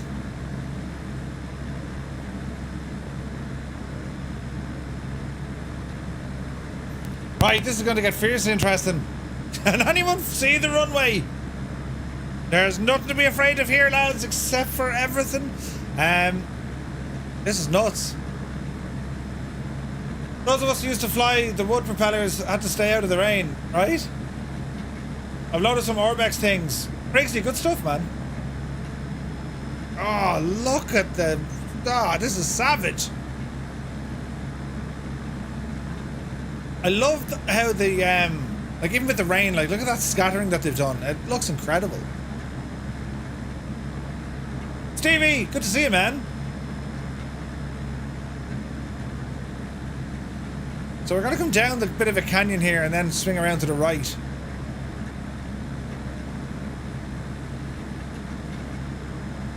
Easy now.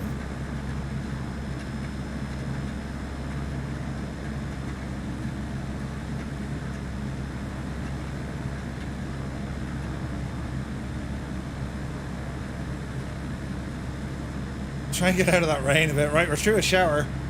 It's dead, isn't it?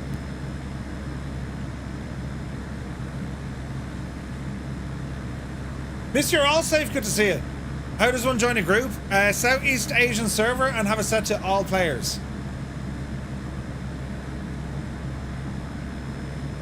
You're getting CTDs all the time, really? Man, that sucks. It's weird, like so many people are having like catastrophic issues. Like it's bad enough for those who can't even get in, but then there's folks who can get in and then they got nothing but issues as well. It's crazy. Flying tonight, good to see you, man. It's getting there. There's Gibbo. Let's hang it right here. Oh, look at this. Look at this. Bridge. Found a bridge. And now we're flying into more rain. Beautiful. Easy now. Oopsie daisy. Still a little bit weird when you go under bridges. Look at the detail. This is staggering. Nice rainbow. It's stunning. So I'm using a button to turn on and off nameplates. We've always had that. Glenda, we're going to be landing at 9 Sierra 4. 9S4. This has been remarkable. Where are them cars going? What a road, man. The I-90, what a road.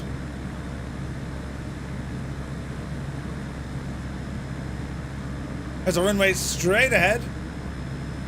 Let's ramble on in. Easy does it. Hello there. Meet your maker, thank you for the follow. Oh, come in, man.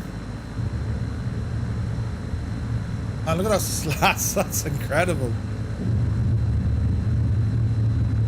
The noise, the drag, it's amazing.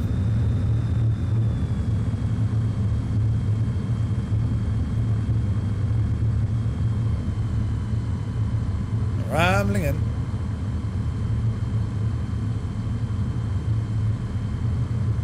It could be mechanical turbulence. I don't think so though. It's more, it feels glitchy more so than kind of natural, you know?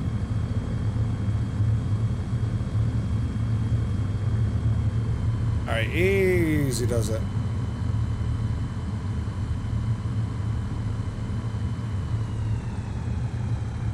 How wet is the ground here? Because if it's proper wet, we can see mud. Easy now. Don't tip it over, Murph. Let's see, can we pick up some mud? I doubt it though. It looks very dry, doesn't it? Yeah, it's dry.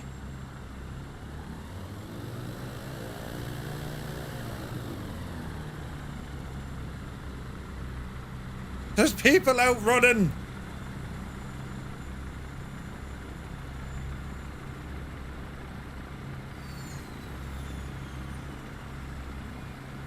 Oh, it's so good though, isn't it? Alright, brakes on. Nice. Welcome to our first stop. Do you know, can you still see other players while in career mode? I don't think it works in career mode.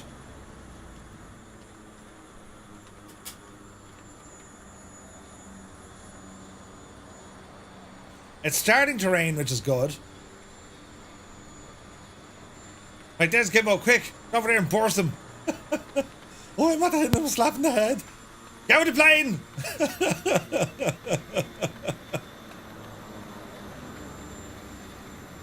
Look at the size of the plane, look! He's making a mess! We're in Gimbo's wake!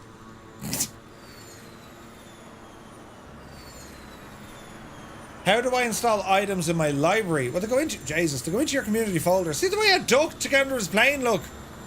Look. Uh-oh. Fly, Darren. You're moving us. Ah, there's Gibbo. This day you're short because you're not wearing something nicer. Brilliant. That's fantastic. My plane is left without me. I can do that, yeah. Or how long are you planning on streaming today? I'll be here for a while, dude. I'll be here for a while. What have you missed? Glenny? Yeah, not much, not much. The timing of those ducks. Yeah. Right. This is mad looking. Hang on a second, lads. Quick, everyone onto the runway.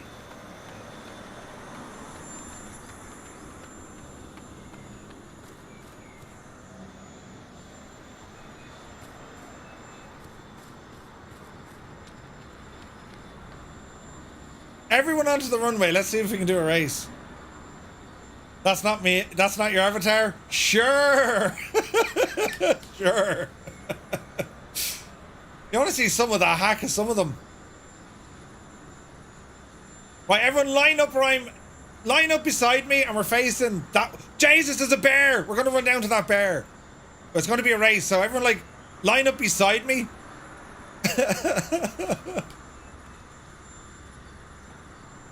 Huge heels, yeah, they're Tom Cruise heels.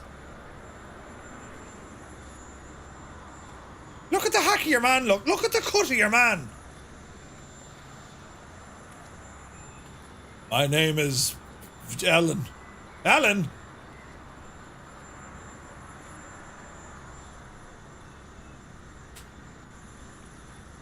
There's loads of us here.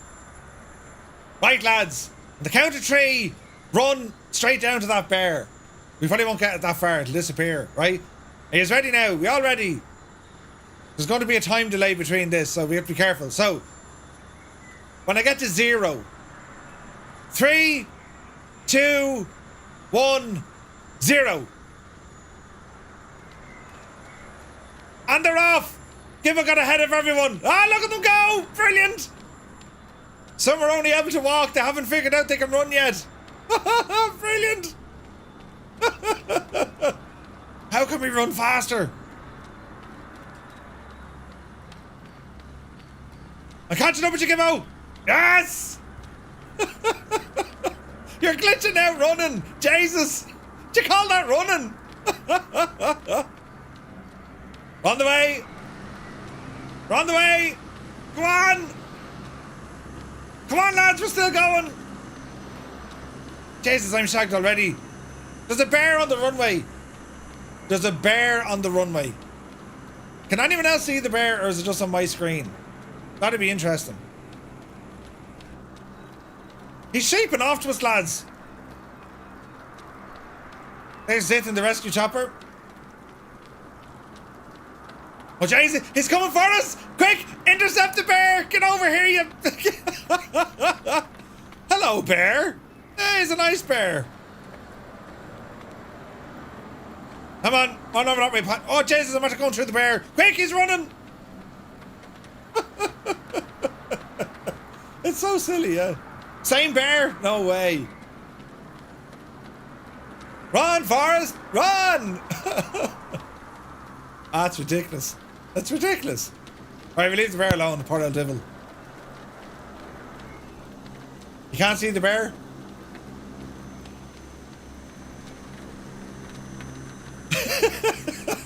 Gibbo, you need to see a doctor. Tell him that your running is a problem. Muse can't see anyone. No bear for me. I was too busy beating Murph. Brilliant. I hope they can simulate a defibrillator, right? It's very good. It's ridiculous, but it's very good.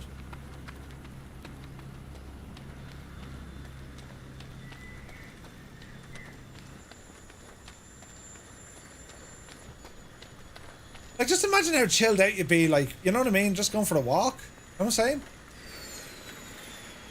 Yeah, we're just going for a walk. Right? No animals on Series S?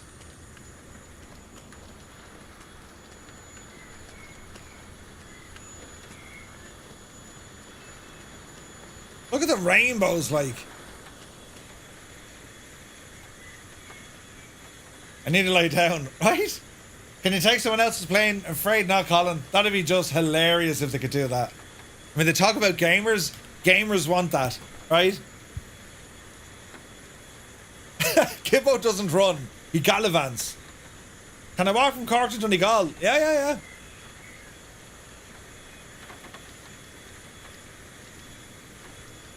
That's so funny. That is so funny. Right, we're going to exit out of this. I'm going to restart the sim because it gets a little bit messy. It gets a little bit messy kind of between flights. So, bin monkey, thank you. So I'm going to do a quick restart of the sim. And we're going to load back in. So we're at 9S4 and we're going to be heading over to 04 Whiskey November. Royal City, Stillwater Creek. It's another small airport. Just north of Red Rock. But we got 196 nautical miles. We're going to need something fast. Right? We definitely need something fast. But also something that can get us out of... My microphone's popping. Something that can get us out of, you know, this area. Right? So, let's see what we can do here. Let's tidy up some stuff. Why is my mic popping? I can't fix that. It's so annoying. Right, open the sim over there, please. Go. And, yeah, let's see what we can do here. Are we having fun so far? Stuart Bailey, yeah. Person run keystroke on PC. Darren, I think you'd have to just set one up yourself, mate. You'd have to do your own. You know?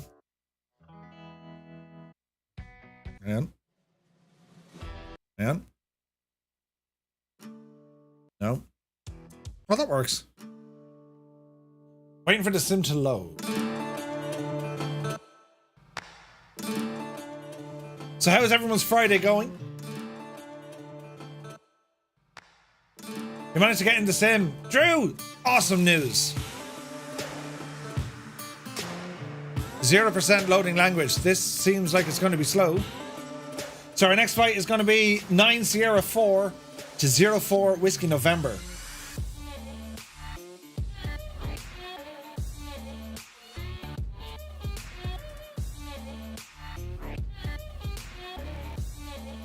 Sim hasn't started loading yet. Oh, there we go. 2%, 6%. She's on the way.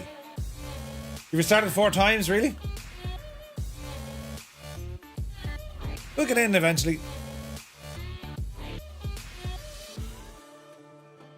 I'm gonna copy this. And we'll open up the flight sim. What's this called? Planner.flightsimulator.com. This belongs to the sim, but you can access it through a website. The route, we'll horse in a route here. Save. Did they break this? I think they broke this. Get rid of the directs.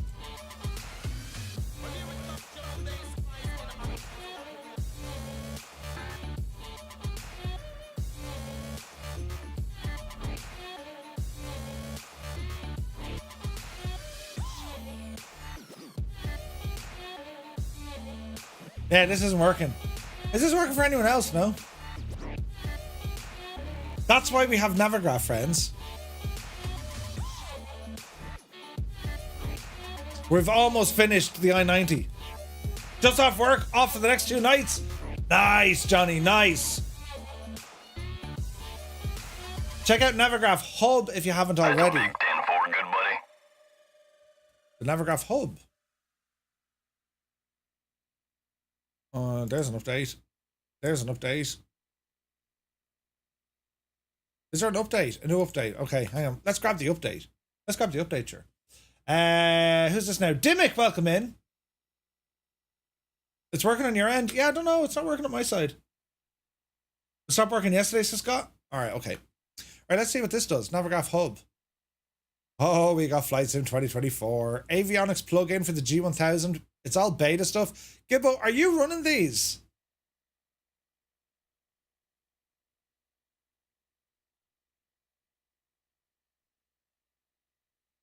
Look at the pick I put in the Bremen bar. Installed them 5 seconds ago. Okay. All right, let's see here now. Sim brief dispatch for Microsoft Flight Sim now. So we're going to update these aircraft because we need to. By the way, lads, over on our Discord, ! Discord. This is where we all hang about when we're not on You're at a Costco wholesale. Get out of town. Look at that. Discord, if you know it, you know the crack. It's very good, right? This is our Discord, so exclamation point Discord. We have a lot of stuff on our channel here. I'll hide my mallet head here for a second, right? And bit of tune here in the background. We start explaining some things for you. So in here on the left hand side, when you join our Discord, you're going to come to the welcome page. So you'll land in here, and then just go to where it says start here. And if you're happy out, just hit the shamrock. There's a bit of onboarding there as well, but that's kind of the gist of it. The Brahmin bar, that's just where we kind of hang out and chat. That's the filters that Briggsy is getting. You lucky duck. As you move down and around, there's this area under Flight Sim. This is our Flight Sim help support, and this is just for Hello there. 2020. I got it wrong. Good to see you. So I've put in my settings I'm using in the sim. So you can click on this, it'll open it up, and it'll show you all the settings that I'm using. Then we also have some advice. People talking about the VPN. What do we do with engine sound? So no engine sound in or out of the aircraft. So if we have a look down here, fix broken or no aircraft sounds. So let me see. Hashtag fix broken or no aircraft sounds. I'm just going to put that in as a reply to Dan. See the way you can link all this stuff together? This is super handy. Add-on compatibility. So folks are reporting back what works, what doesn't work. Yeah. How to remove the hoods. Workaround for the Toby. How to change the location of your community folder. There's a fast launch option. It saves about 10 seconds. What else we have? Where your library is. My drone camera settings. HOTAS Warthog throttle. I've had similar issues, different games, changing the USB, so don't know if Willow how much got sorted. Any questions you might have if you're running into any problems, well, pop it in there. Yeah, pop it in there. So exclamation point Discord. That links you to our Discord. That's where we hang about. We got loads of areas just helping people out. There's also a whole load of other stuff. You know, we're linked to bargains there from FS Add-on Compare. Really handy. All our photos from the sim. Somewhere to share all your screenshots. Look at that. Zith, that is amazing looking, man. That's photo real. Colonel Fork looks to be in the F3, I think. Some breathtaking photos here. Like, stunning photos. Look at that. Saw a picture actually last night. I was like, oh, there's the Comanche. Look at these, look. That's one I did yesterday. Like, I love looking at all these photos. I like, look at this from Energizer. Lads, that's from the sim. Like, what? Isn't that amazing?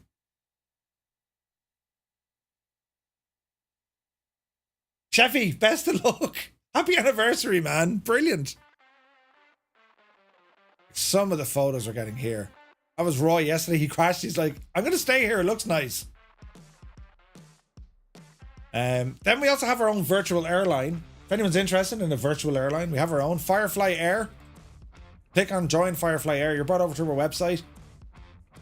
And yeah, that's our Discord. It is super fun. Super handy too. So 2024 stuff. So it's all the avionics plugins. That's good to see Navigraph on top of it. That's 17%. I probably can't install that with the sim loading, or can I?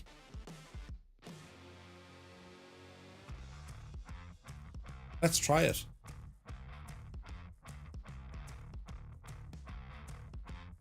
EFB charts app. Okay, we tried it. Don't panic! Anyone know how to get rid of your co-pilot? Yeah. You go into the character creation mode and you'll see a tab that says co-pilot, and then just select the empty box beside it. You use like the empty box as your co-pilot. The dawn dust lighting, yeah, it's amazing. Like that photo of the Chinook. Jeez. Only gorgeous. Alright, we're loading in there. So the next leg, there's a bit of mileage in this one. So I want to pick something that has a bit of oomph to it. Bit of oomph. Right? We need speed. But we also can't pick anything too massive because, well, we won't get in or out of the airport. Did I mention it's Friday?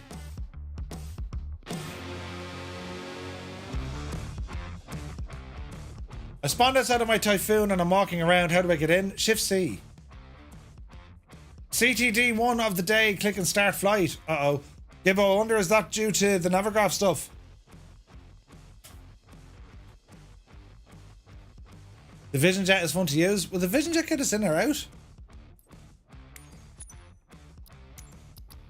Alex still wants to be my friend. Ah, brilliant.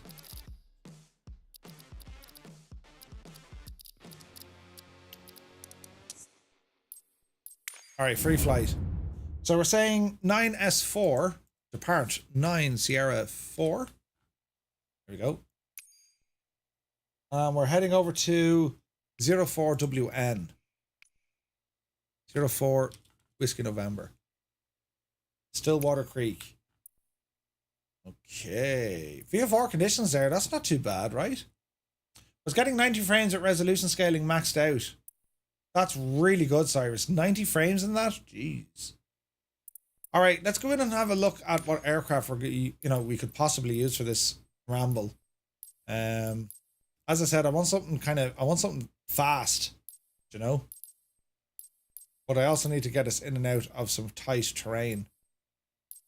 And I'd like to stick with something cargo. I want to stick with something that's like well established in the sim, in the new sim. Oh, the PC-24, but she's not very fast. 115 knots. Too slow. Mitsubishi. The A10. What's the A10 like actually? That could be ridiculous. I want to fly that at some stage. That the Heart Aerospace. That looks cool, doesn't it? It's Friday and this time tomorrow I'll be tuning in from the Algarve. Oh, nice, Patrick. Nice. Yeah, the PC-24 is absolutely shagged. The Albatross is a beautiful aircraft. I really enjoy flying that. Hot air balloons. They're going to be way too slow. The A10. Maybe. Got the FSR 500 in there. DC-3.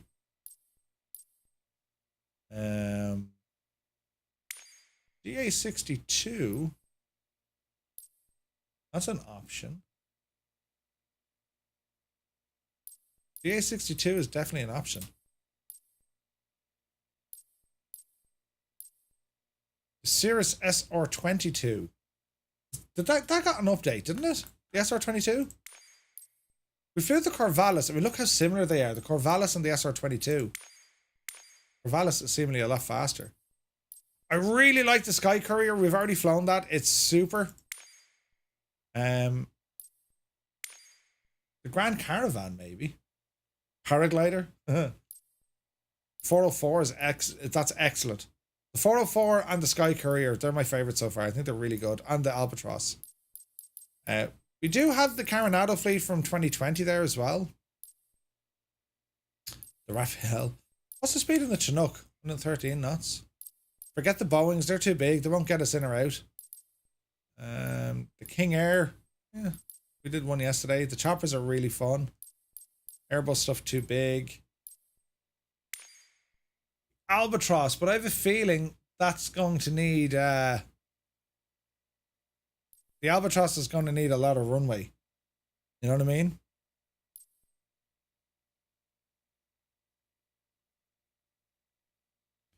The F-18. Again, you're not going to have the legs to get out of the... You get out of the airport, but you won't get into the next one, I think. The F-18, that would need a lot.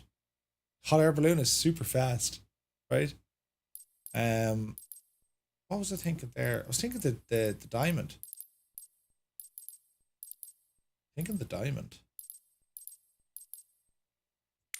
The DA-62 or the DA-40. DA-40 is a bit slow. Let's have a look at the DA-62 here, right? We flew the Draco yesterday. Passengers or scientific observation? Let's go for science, friends. Fitted with an observation camera. Let's go for that. Scientific research? Let's go with that.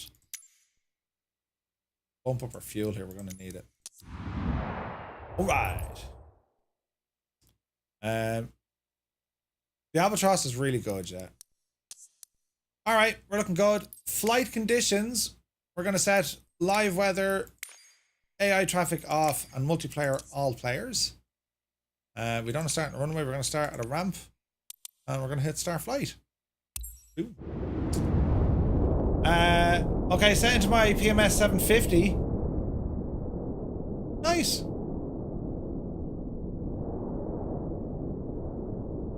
The Albatross will take off like a stabbed rat.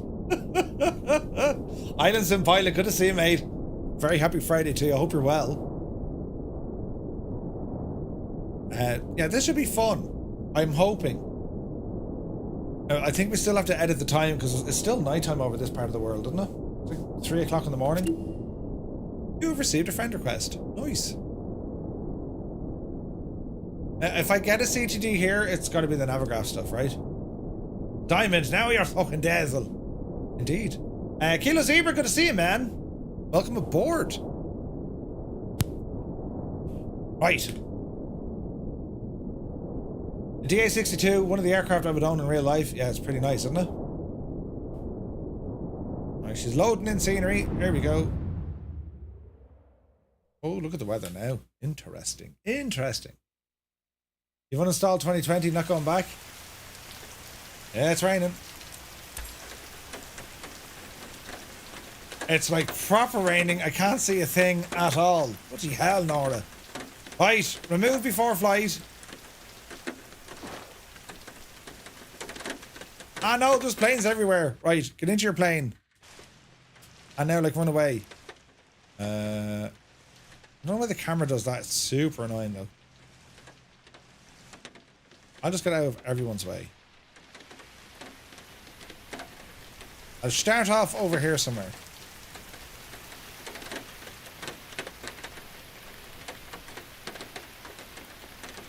That'll do. Alright, jump back inside again. The rain is like a disaster. Come on, camera, you can do it. Anyone else getting this camera issue?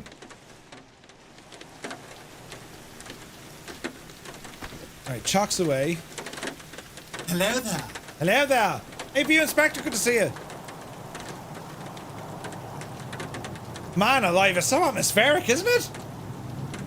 Oh no! Scotty he didn't get run over, actually. That was brilliant. Right, pitot tubes. Man, look at that camera. That's friggin' awesome looking. Yeah, carbon fiber for the win, man. Dougal, have you been drinking? I have, Ted. Engine I've been intakes. drinking like a mad idiot. Alright, I think we're looking good. What a machine this is. I love the livery look. Scientific research. Right, in we go. You can have the same. Yeah, it's weird, yeah. The camera glitch, terrible, yeah. It's really annoying. You can drag the aircraft around. That'd be slew mode. Slew mode. Right, let's get some things tidied up in this. And make sure all my buttons are bound correctly.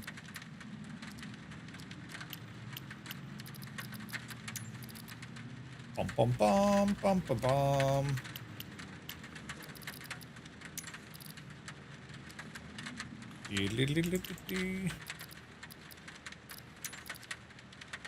See what happens here. Is the camera in up? I don't actually know. I don't know. Alright, I think we're good. So we need to set up some views. Can't see a thing, which is weird. But we'll get some lighting on here now in a moment.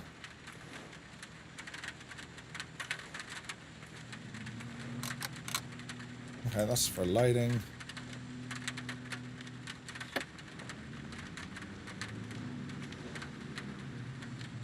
Then we'll have our displays. Don't mind me for a minute, just setting up some cameras.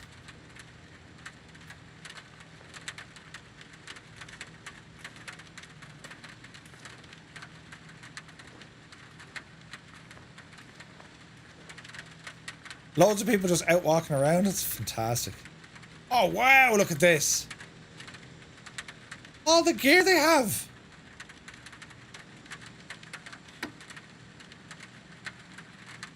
Man, that is so cool. Look at all the gear they got. Scientific research. You can't do anything with it, but it looks the part, right?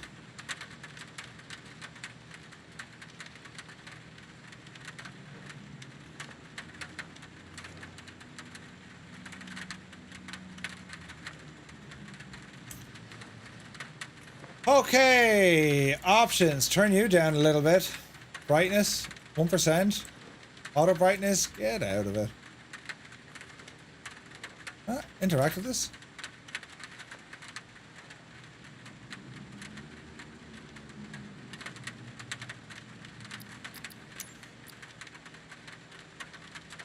Really? I can't go.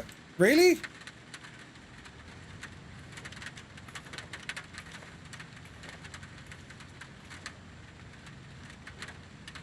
Why can't I change the friggin' auto brightness?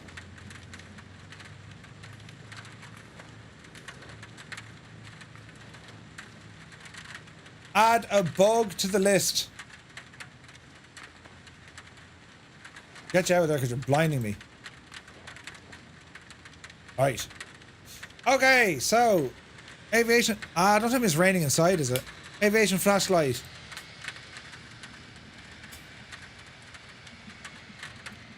There we go. No, why is that working?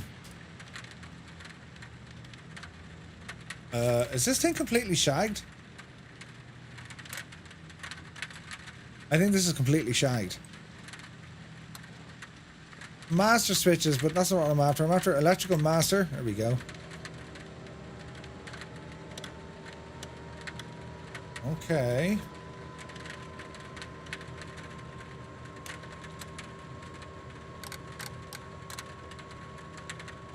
That's looking a little bit better, friends.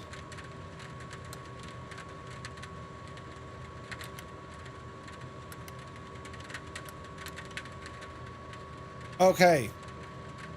It's super bright in here, but we'll fix all this now in a moment.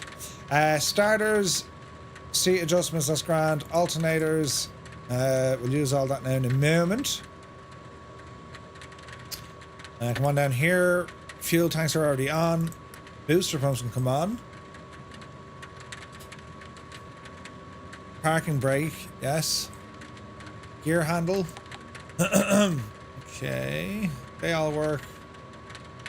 Oh, nice. We actually got some circuit breakers working on this thing. That's nice, isn't it? Alright, fuel pumps coming on. Master switch on both sides. Start on the right. Clear. Prop. She didn't like that at all. No, she did. Alright, we're good. Start on the left. Ronnie, yeah, it is gamey at the moment, man, for sure. Not necessarily a bad thing, though, but, like, yeah, it's there's games afoot for sure. Right. Avionics Master, Pedo. Pumps off.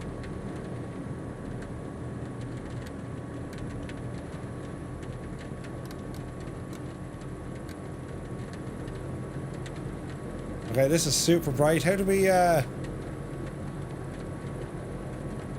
we fix this business?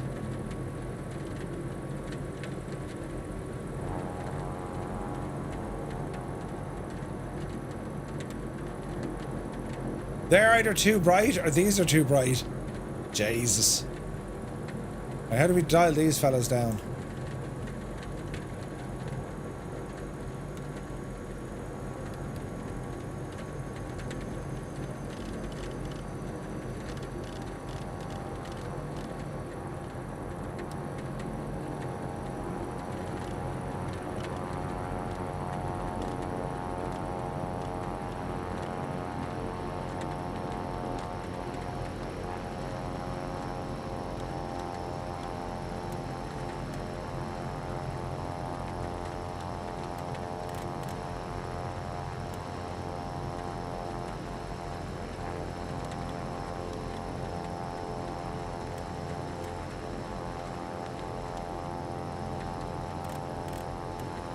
There we go.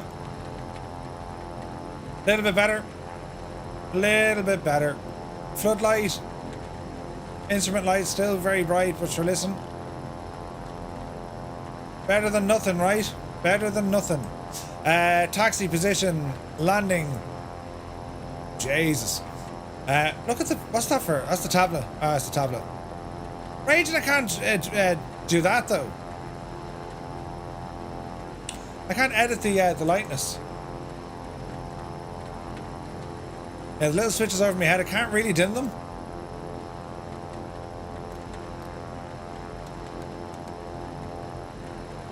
That's all we can do. We'll be grand once we get it moving, yeah? Once we get moving. Alright, parking brake coming off. Make sure you've reset your barrel, lads. Notch flaps coming in. And let's try and get out of everyone's way here. It looks so good at night time, though. I wonder, can we get like dirt and stuff all over the plane? We can, I'd say.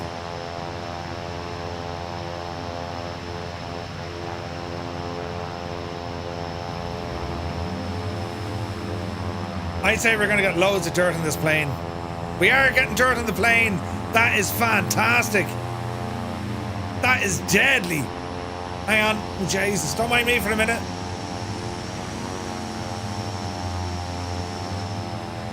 The plane is going to be filthy. I'll show you, right? Watch.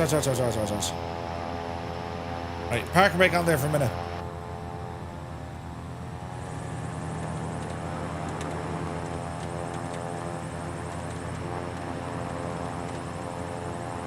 Look at the dirt we're after getting onto this plane.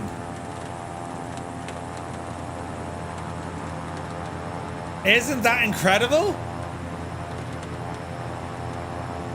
That is fantastic, lads.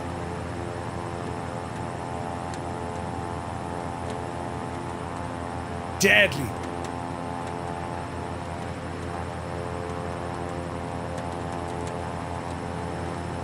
She's filthy. A dirty board is right.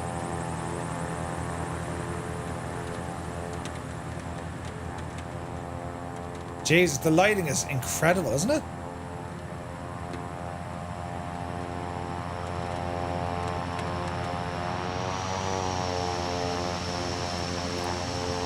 Right. Are my avionics working? Yes, I think so.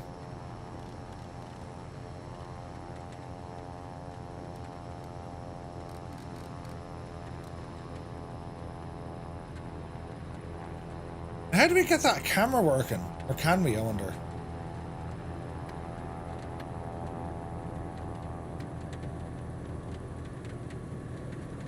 No idea. Alright.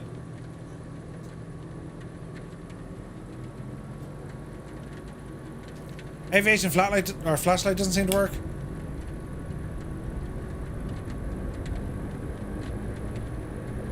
Easy now.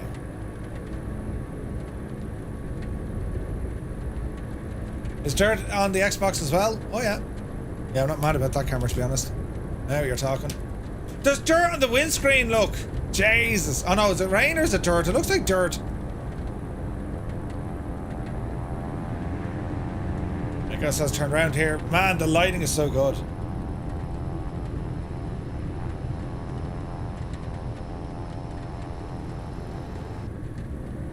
Alt F. Zerg, no, I have all mine deleted, but it's not working.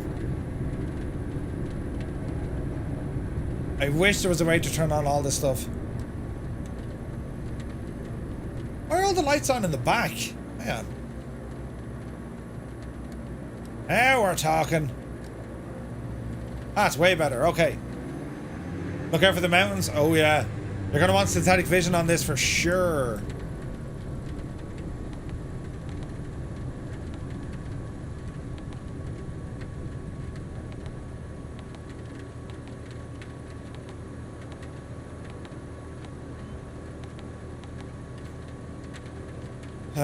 Current altitude, so up the hill now before we go.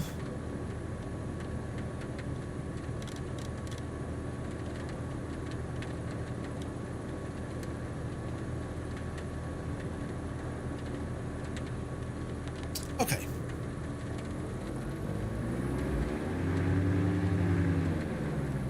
This is pure messy, but we'll figure it out.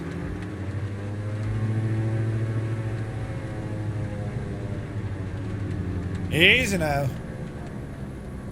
There's nothing but planes around me. It's totally fine. Don't worry about it at all, lads. It'll be sound. Jesus. Right, Toga.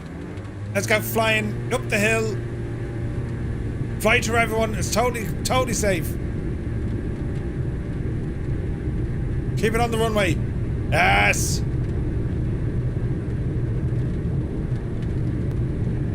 Looking good. There's like zero visibility. That's nuts. 75. 80. Oopsie daisy.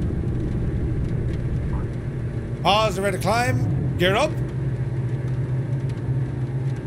Flaps in. Yaw damper on. Watch the mountains. We gotta stay in the valley here for a moment. Get a bit of altitude. Can't see a thing.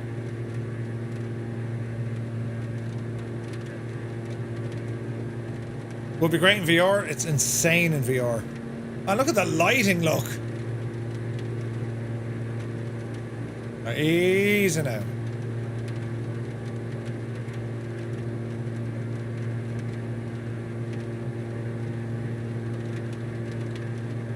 Plane won't start for Cyrus? What plane are you in, Cyrus?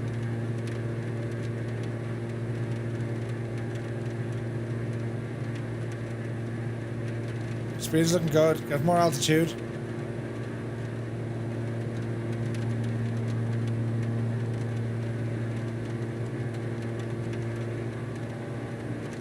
How are the stutters? Not really getting stutters.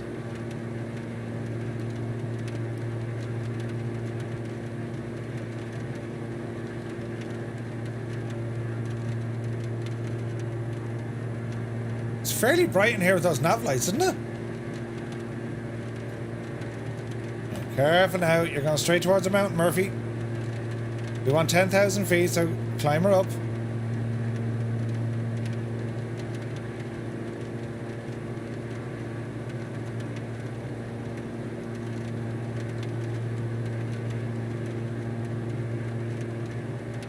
Hello there.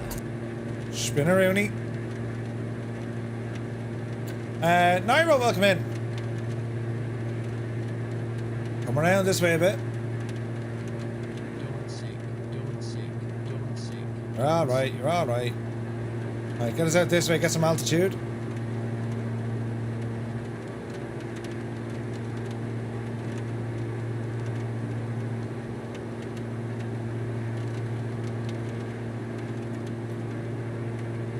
Alright, easy now. Continue our climb. Your PFD is frozen? Oh dear. Oh dear. They have rain effects on the windscreens, for sure. For sure. Okay, we can climb now with a bit more intent. So, autopilot. B-speed, nose up. Give me 1200. Heading. The sync heading? No?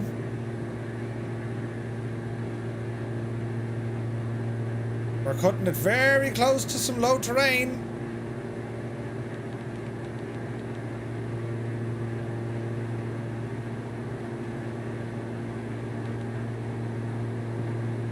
Engaging autopilot. Right, let's see what we can do.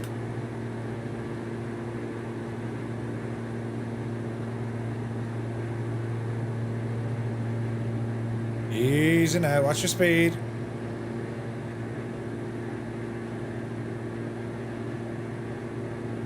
So far so good. Not on a mission, no, we're just flying across the United States. We started off a few days ago doing the I-90. We're nearly at the end of it.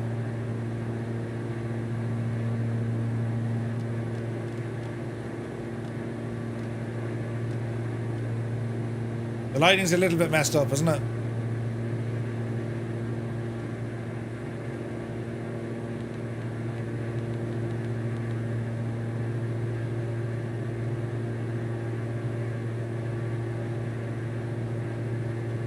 Justin Newman, nice.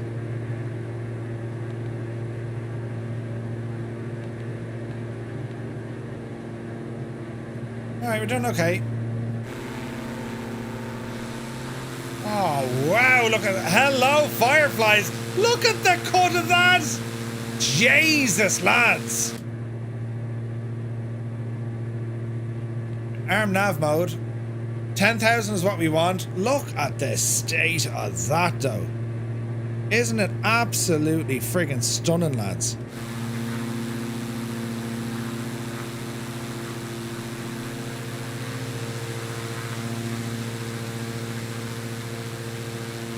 That is ridiculous.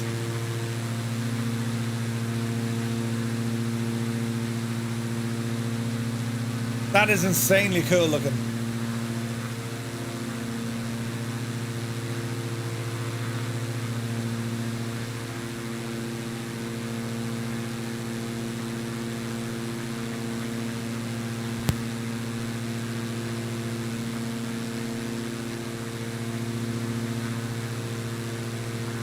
Oh man, the night lighting, the absolute state of it.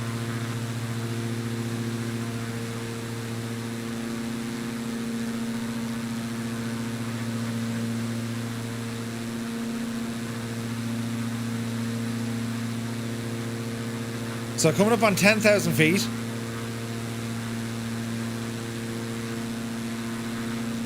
Capturing nav mode.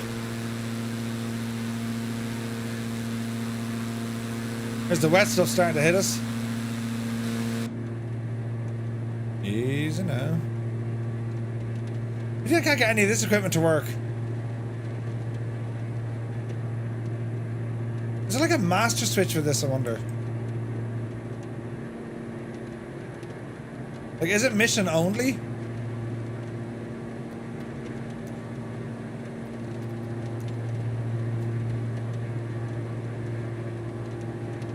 Nothing for science?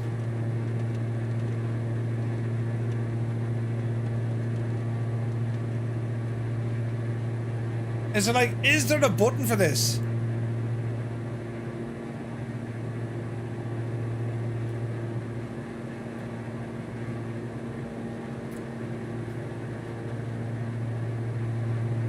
Oh man, wish there was.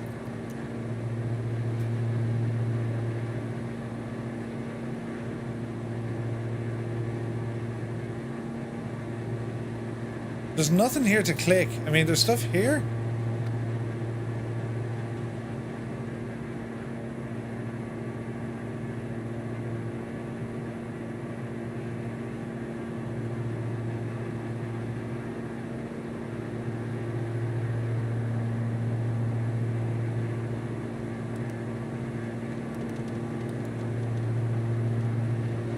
I don't see a switch that can turn stuff on. I do not see one. Hey, Sir William, good to see you. This is the Diamond DA62. Oxygen. Alternate air.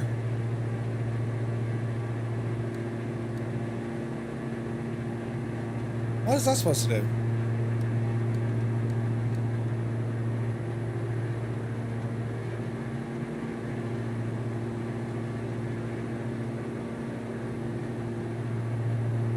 Is it part of this stuff up here?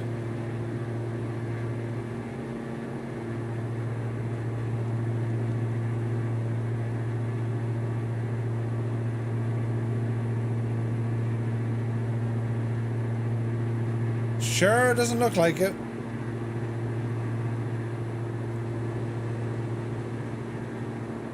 I mean, it looks so good though, doesn't it? Tons of wires, but no click spots. You fixed the lighting using Nvidia filters, and I can't use my Nvidia filters. Raging.com. Oh wait, we can use some of them. Brilliant.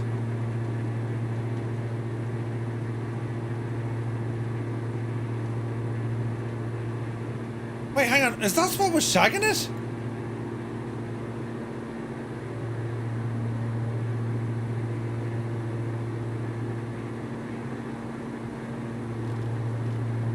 Now the lighting is better.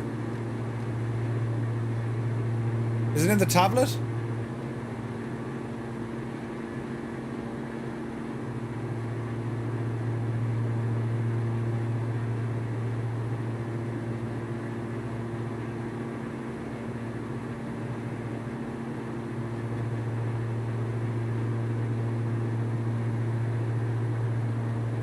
No, I don't see it.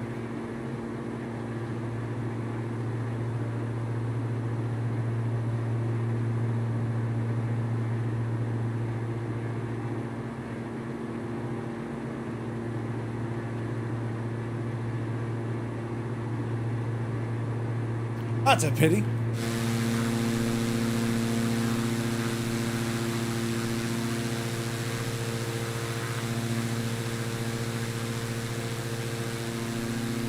Navigraph in that tablet.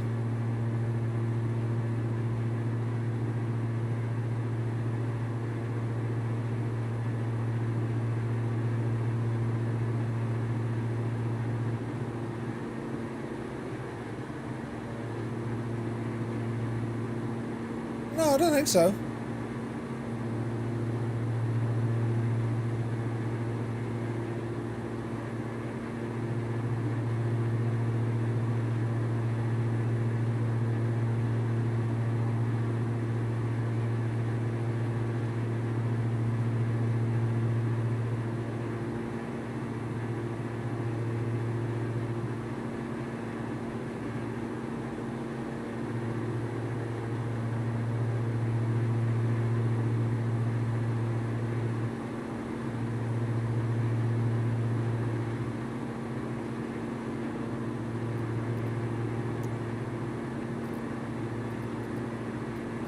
Yeah, like it's installed, but yeah, so you press the button here and they appear. Okay. Yeah, no, they never come in for whatever reason they didn't install. Wait, is my flashlight working now? Yes!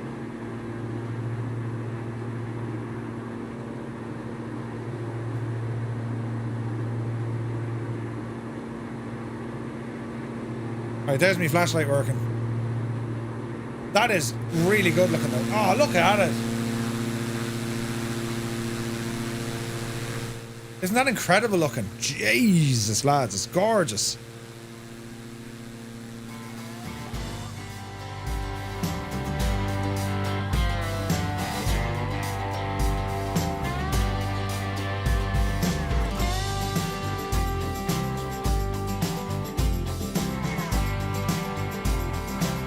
A scientific camera.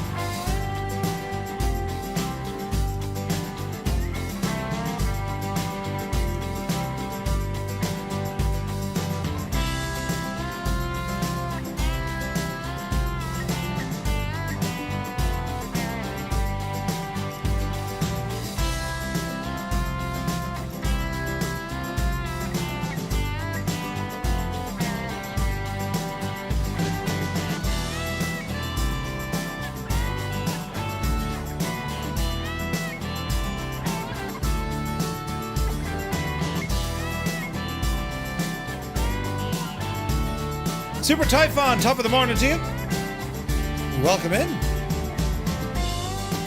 Hello there. Hello there. Hello there. Purple Kona, welcome in. Son and Dad, welcome in.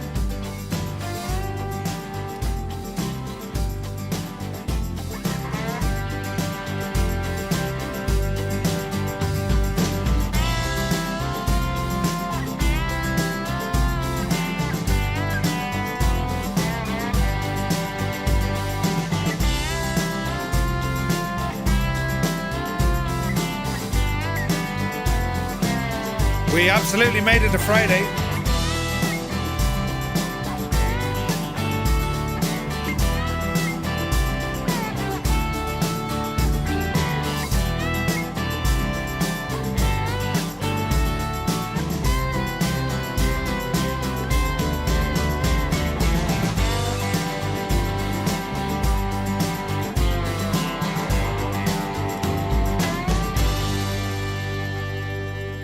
The lighting is done so well, isn't it? Like, it's excellent. Jesus, they're bright. Yeah, they're proper bright. Right, turn off all these lights again, you muppet. Off. Bring you down a bit. Bring you off a bit. We got more switches in the back. I wish I could turn these on, man. I'd love to see that camera working. That would be just now brilliant if you could, couldn't it? Have it set. It's obviously in a mission that you can do it. You can't do it outside of a mission. Really nice machine, this. So 38 knots hitting us on the nose, look.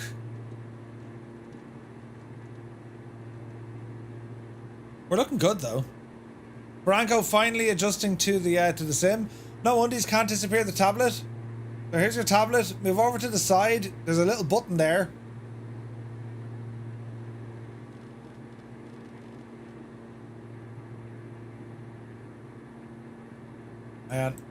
And you have a little, jeez, you have a little button there, look. See that button there on the side? That's the devil you hit.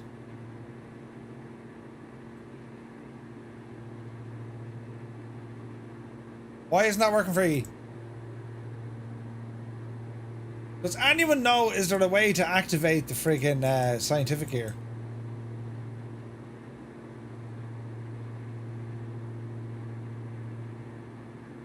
Because that now would just be awesome.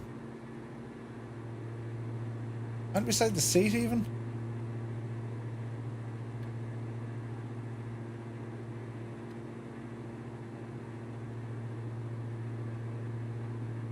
Nothing. No, no key bindings that I can find.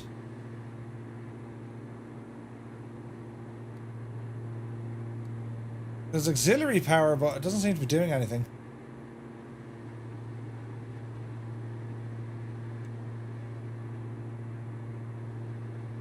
Oh well.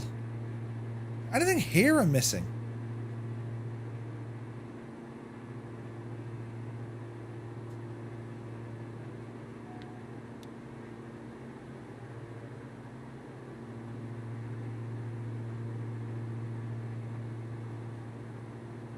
Do not operate under 2000 psi, Jesus, we're bad on oxygen.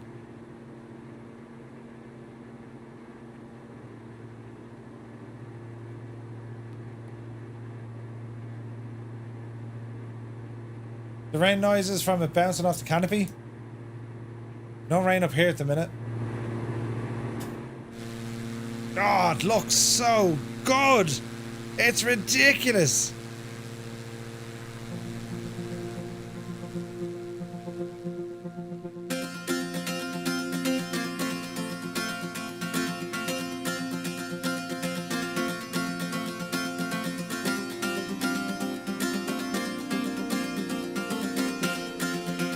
We're picking up some icing.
Right.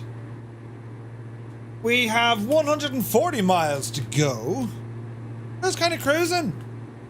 Everything's set to live time, live weather, so it's... UTC is 1400, but what's local? How can we figure that one out?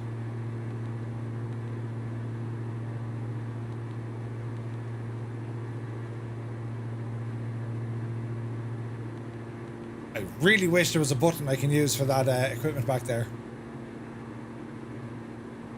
8 hours. What's that, 4 in the morning? That'd be right? Is it 4 in the morning? 6 in the morning. Alright, so we will get sunlight up soon. Your co-pilot is walking on the left wing. What? Jesus.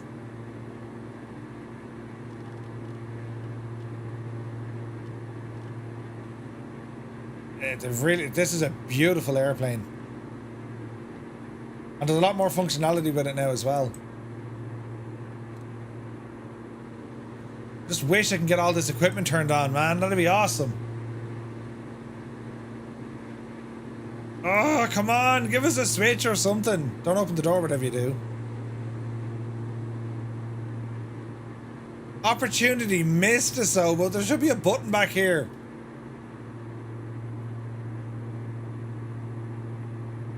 Wouldn't it be funny if there is a button back here?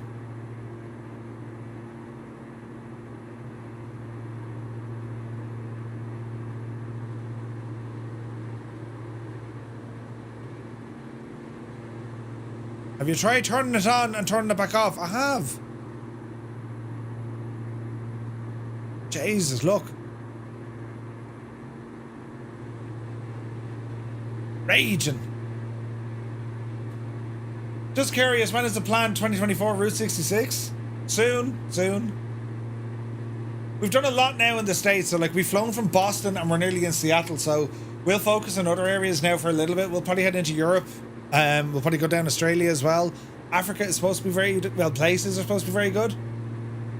Yeah, you need to pay your green box fees. Yeah, raging, right? Flying teapot. Just got his new Typhoon. Nice. Nice to check you. I'd say that would be possible.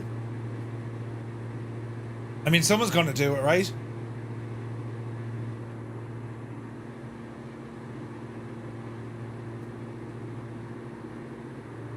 Oh, look at the cut of that.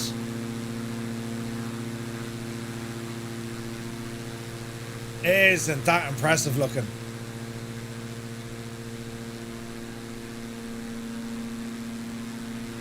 Did some career flights in Madagascar. Nice.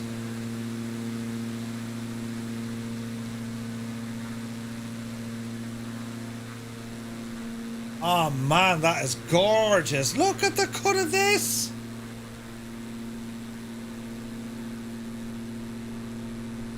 We're here to survey the weather and I can't turn it on. Yeah. It's designed more so for the missions though, you know what I mean? Hello there. Legend Davey Wavy. You're a legend, Dave. Welcome in, Dave. In the settings, what's the difference between general controls and airplane controls? General is more to do with like the sim, UI, that kind of stuff. Airplane is to do with the flight controls. Oh lads, look at the lighting. That is absolutely superb, look.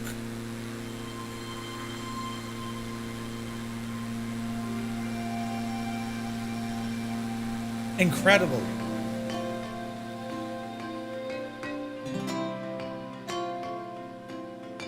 Hang on to your hats, boys.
It's incredible.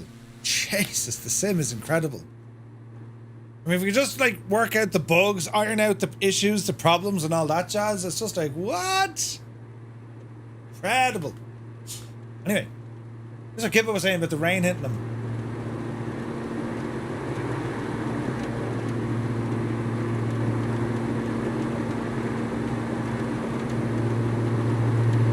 Really, really good. Hello there. Full, it's good to see you. And thanks for the follow. I've had multiple flights on the 172 with extreme landing issues. Once of the air seems to be all over the place. No other plane does it. 172? No, man, no. Some of the planes are working great. Some are awful and have random bugs. Yeah, I think so.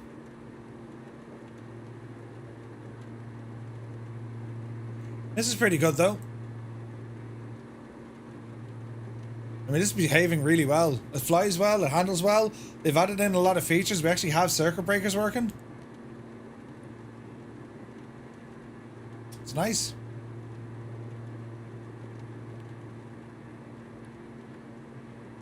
Do they do anything? Avionics? Yeah, it's working. Engaging autopilot.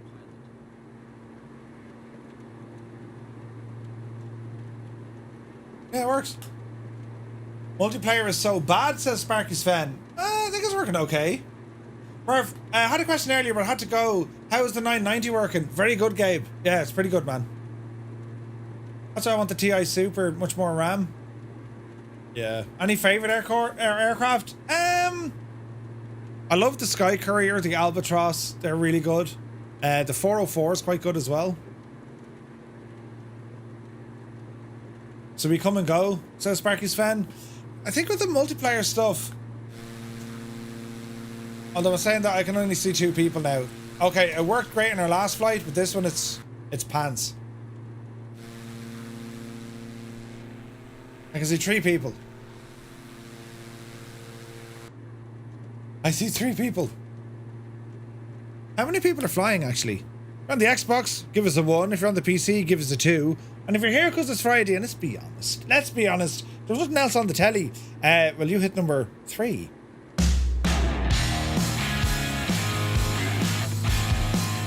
Hello, Fireflies. Welcome to the Flying Circus. We live stream every Monday, Wednesday, and Friday, 2000 Zulu time, right here.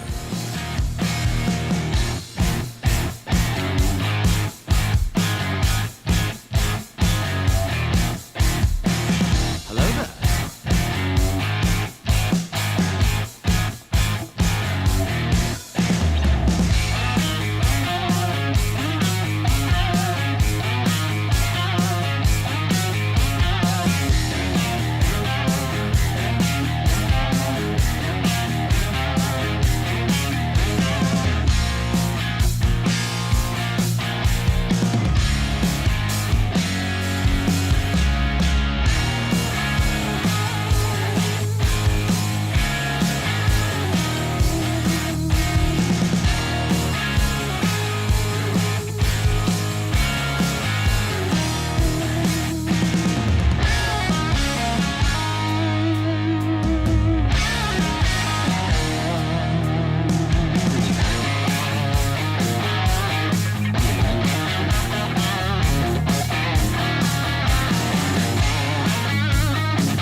All right.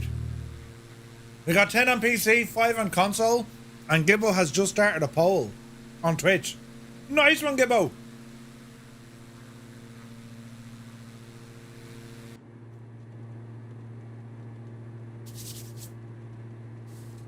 I don't know how I feel about this.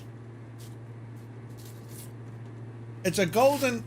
Now, Cat, don't even think about it.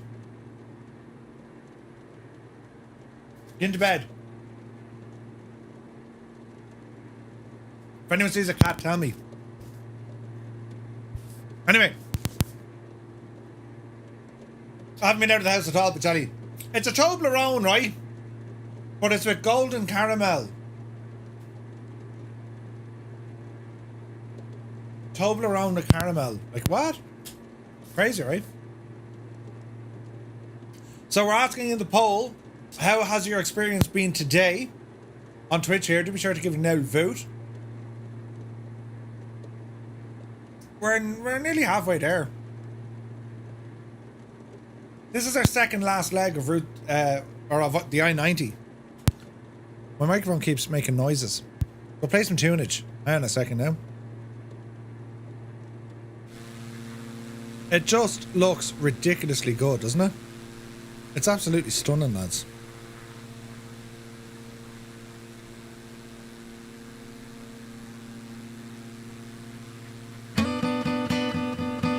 And we're getting icing.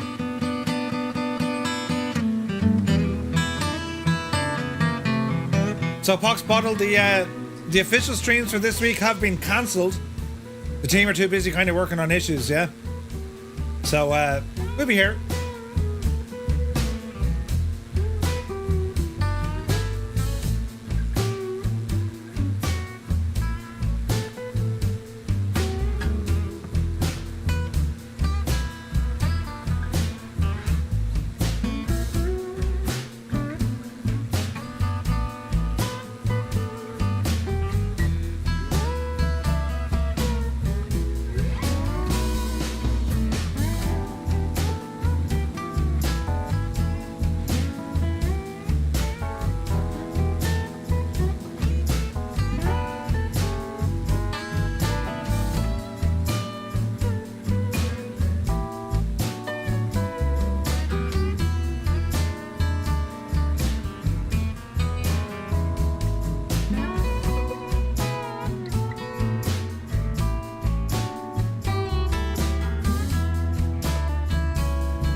Look at that lighting though.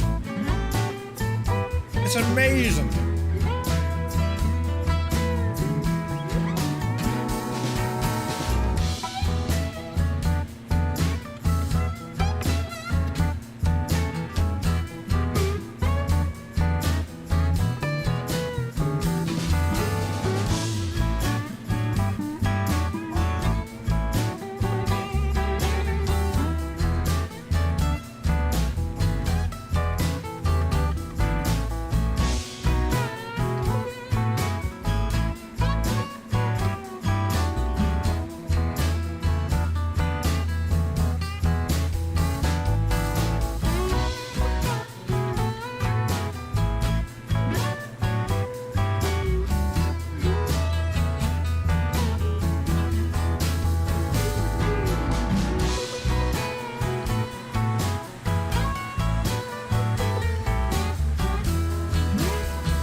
Right. Until we get flow, we need a mod. Like, yeah. That handlebar thingy, like, why? Why was that added? Why did they do it? Now, we've icing, so, I take it we don't have any anti-ice of any nature on this aircraft.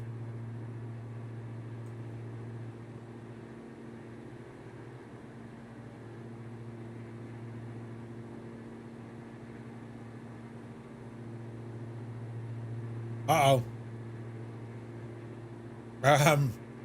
Non-icing. We're not certified for this at all.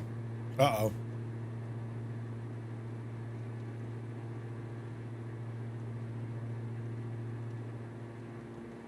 news is we have 95 nautical miles to go.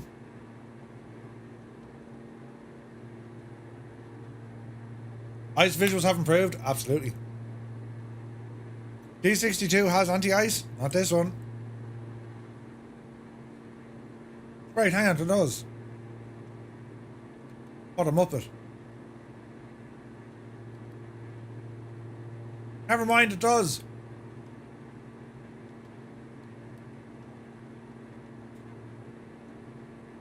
Crisis over.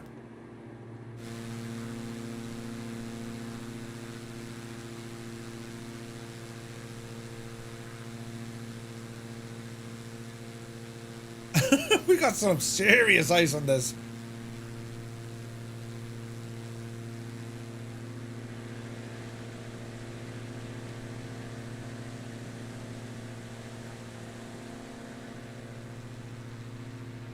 Man alive, look at the lighting.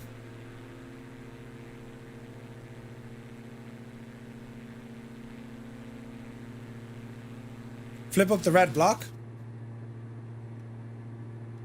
I should have got lights on here, should I not?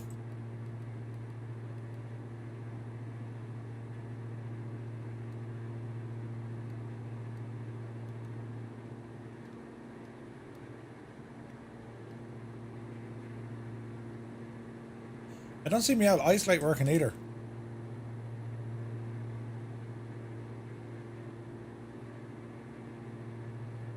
Ben says, Murph, question. When you're doing the panning and zooming like you are now, is that like in the cockpit or in the in outside view? If it's in the cockpit, I'm just using the mouse. That doesn't seem to be working, does it? That's a funky nose. Who you call a big nose? There's a defrost thing above. That's for the cabin though. Caramel Toblerone. I don't know how I feel about it. It's kind of alright. That's your alternator.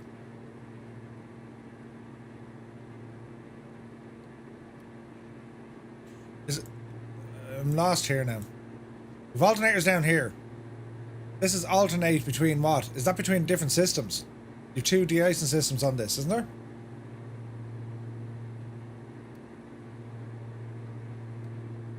Hello there. We'll leave it on. Let's see what happens. So, excuse me. So, we've been running a poll. The question is, how's your experience been today? The three options we have is better, but not 100%. The poll disappeared. Ah, no! Oh, Jesus! Where did it go?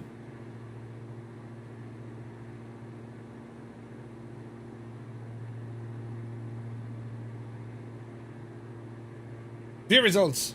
Jesus. The questions were, how was your experience today?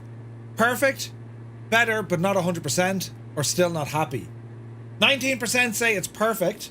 74% have reported it's better, but not 100%. And 6% have said still not happy. So, it's getting better. It's getting better. Gibbo, thanks for making that, mate. Super stuff.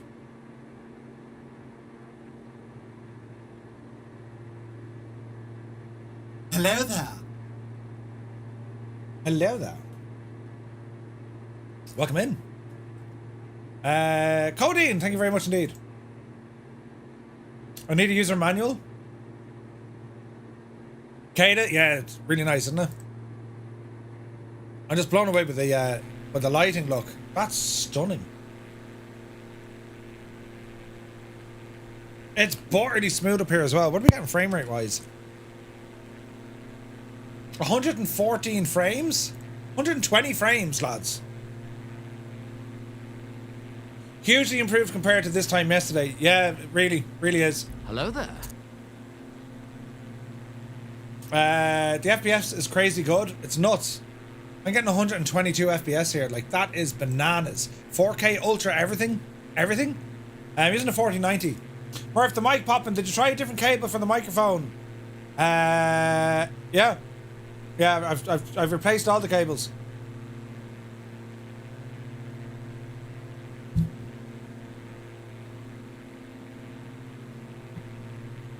I've tried to do everything. It's really annoying. And the popping only happens as I'm moving, yeah. It's whatever way the headphones are. It's the headphones. I move the headphones in a certain direction, it's causing the microphone to pop. No idea. It's electric interference, I'd say. Bernard is here. I bitten the bullet and bought it. With my broadband, I should nearly be ready to fly for Christmas. Oh dear. Can't wait for the GPU upgrade next year. Missing out on frame gen is getting old. Isn't there a way to get kind of frame gen on older cards? No? I think so.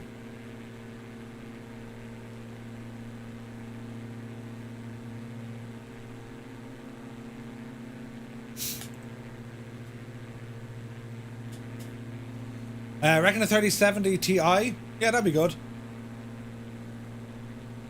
Energizer, that's kind of where I am, yeah. You shouldn't make a wired mic not connected. You moving shouldn't make a wired mic not connected to you pop. Yeah. See, I'm using wireless headphones. Listen, you think I'm messing? And that's not me. That sound did not emanate from the Murph. It's the interference with the yoke. It's the weirdest thing ever. I have no idea how to fix it. It is wrecking my head unbelievably. But yeah. There is a frame gen. Jesus, right. Radiation, right? I'd be proud of that one. Yeah, thanks, lads. Yeah, great bunch of lads. Yeah. It's still popping. I'm not popping. It's my microphone. Right? Yeah, it sounded different. My frame rates dropped because of Nvidia app not working. Yeah, does anyone know how to fix the interference? Or if it has to be something you've installed in the man cave recently, but I don't know what it did.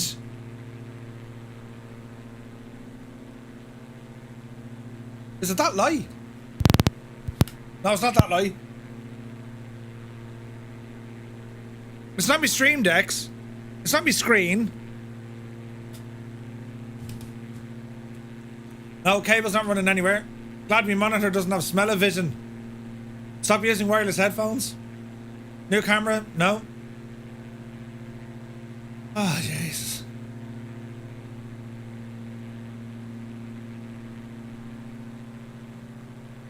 Yeah, I don't know. I don't know.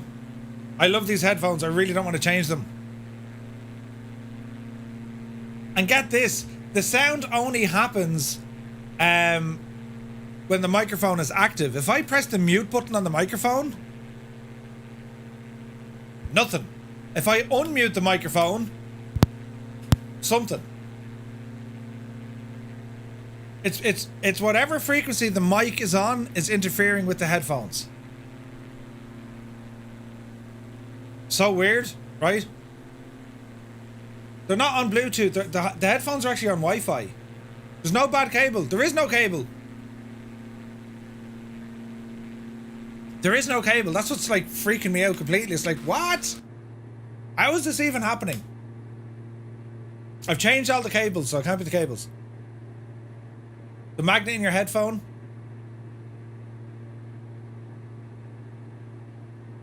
No, the mic isn't wireless, but I've changed the cables on the mic. Get a cloud lifter. I don't think that'll work though.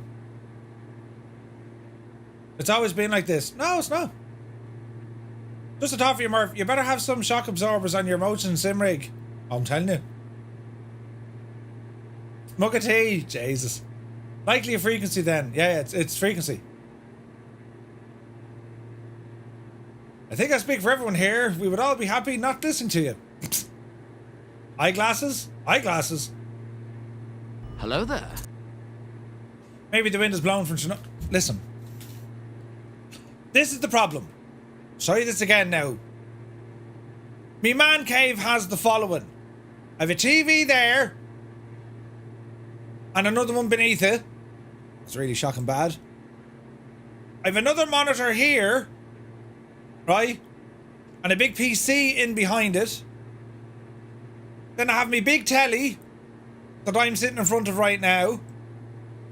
And I have a whole load of other stuff beneath it, like another monitor, friggin' stream decks, and then that MCP thingy, right?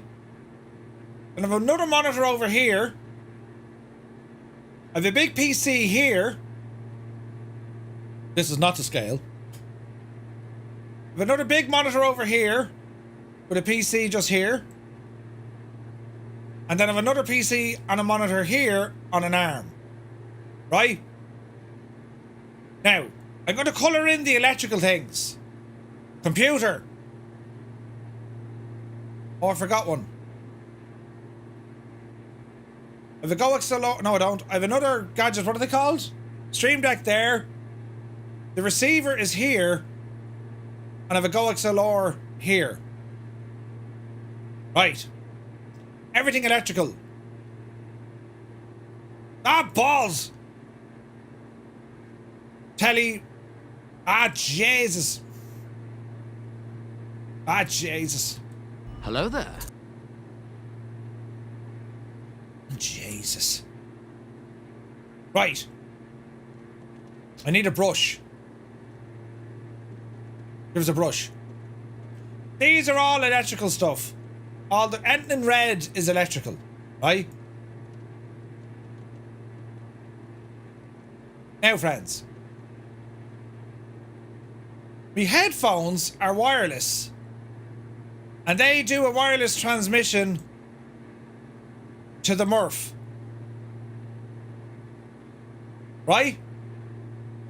Then I've my microphone and my coaxial, and that sits there. And whenever the Murph moves a certain direction, you get this sound. Right? So we need to come up with some sort of a freaking idea. Hey, good morning. That'll either shield the microphone from the noise or shield the Murphy from the noise. It's one or the other. I don't want to get a wired headset though. I have a wired headset, but like, you know what I mean? Yeah, like this is me setup, look. Right? Don't look at the back of my head. Actually, that drawing isn't a million miles off, to be fair. Sure it's not. Look. That stuff, monitor. This stuff, monitor. A PC is over there. Monitor, a PC. Monitor, and a... Anyway, so that's my setup, look. Tinfoil hat, maybe, yeah. But that's important. We need to fix this part. Have you tried the wired headset? No. Because I like this one better.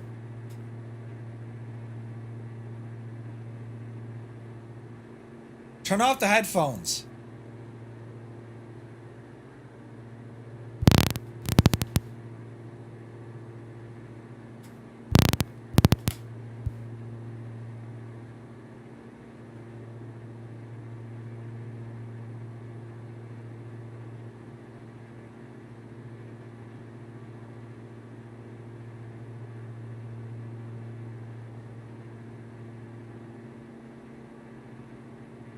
Right, okay. So hang on. The headphones are turned off. Does that mean, is it the... Why don't I take that? No, hang on. Why don't I take off the headphones?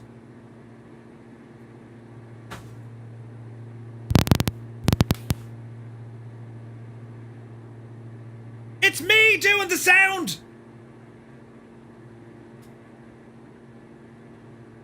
It's not the headphones, it's me! So hang on. It's not the chair. So when I'm standing up, that's where it's getting the noise from. I am the electricity. I am the energy doing this. No! Right. We need to get rid of me. We need to replace me or something. Jesus. It's not me knees. Hello there. Do I have to start wearing like anti-static clothing? I'm not exactly wearing spandex here. I'm just wearing normal clothes. Oh, Jesus. It's not the headphones at all. What do we do? I'm positively charged. Right. Wait, is it this? Is it me lanyard? Jesus, Murph. No, it's not the lanyard. It's still popping without this stupid thing. Is it the glasses? Is it me jumper? Hang on. 6 minutes later. Right, lads, I'm completely in the nip and it's still doing it.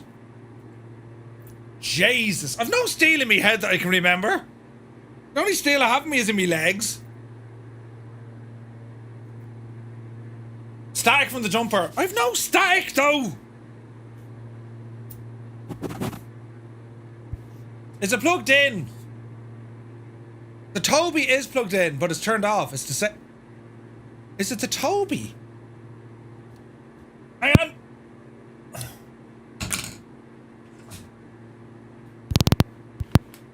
It's not the Toby.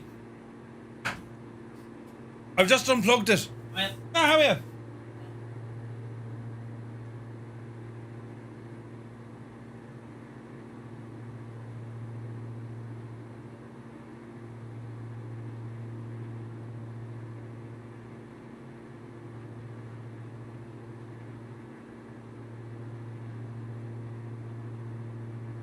Now, it's a tracker. Yeah, no, it's not that. I'm after unplugging that. Stop popping! Stop, Jesus, stop popping. Hang on, I have to plug this back in again. Right, I plugged it back in again. It's not static, it's fucking connection somewhere. Do you have new shoes? No! Gibbo says it's a ground loop, easily fixed. Gibbo, will that do it now? Because is a ground loop not just for like, something else, no?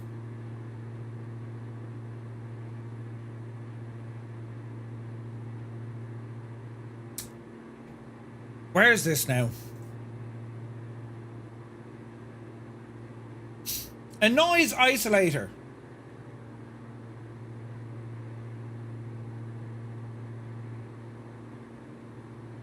Gibbo, I don't think it's one of them. I was looking at them before. It's not the cat. You may need to ground. You need to ground the mic stand. No, is it the mic stand?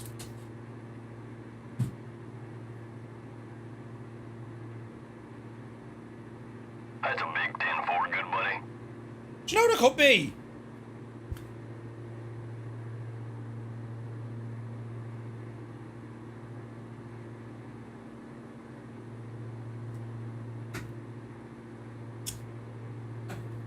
It's hardly the mic stand, is it? What has changed? I don't know what's changed. The piercing you don't want anyone to know about. Your mic is starting to sound a bit like a Scot. No, it's right. How do we fix this mess?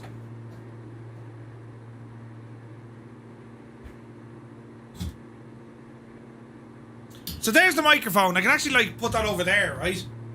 Jesus, I'm actually taking the whole oh, mother of Jesus. Right, get in there now. Oh, look at the dirt of that! Oil and everything. Ah, Jesus. You've changed something. I don't think, damn it. I don't know what I changed. The frequency. It's still happening. The stupid thing is still happening. Yeah, if I turn off the headset, yeah. We've just identified it's not the headset. Through our troubleshooting, you have saved me thousands of, well, not thousands, a couple of hundred, but you've still saved me, right?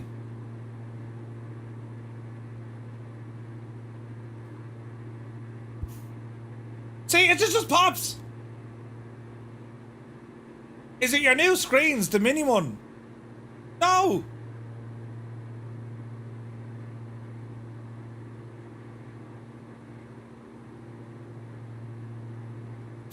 No. Thanks, Briggsy. Yeah, it's aliens. Can you move your chair a few? No, it'll sound on the chair. Man, it happens on the chair.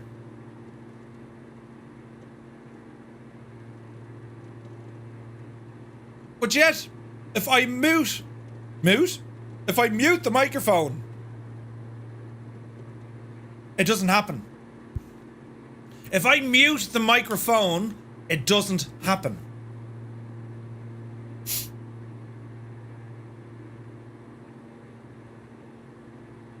The microphone is plugged into a Go XLR. Is it the Go XLR? My cable is good. It's ghosts, yeah. Yeah, so it's the mic picking up interference which is transmitting it down the mic. Yeah. Unplug it, don't mute it. As in unplug the microphone. Same thing, isn't it? So the microphone doesn't make the sounds when it's on mute, correct? Unplug the mic. Unplug the mic, don't mute the channel. If I unplug this, right?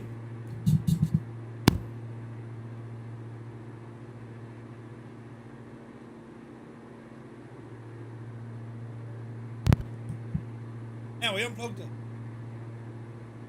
And now I plugged it back in again. Check the cables. I've done the cables. Do your headphones and microphone share the same connection box? Yes. Wait now, why did that telly turn off? Oh, hang on lads, we're getting somewhere. This is hilarious. If I unplug me headphones, me little screen over here is turning off. Wait now a second. Wait a second. Wait. Wait, I tell you. Well, it's bad, but not as bad. Listen. No, it is. It's still as bad.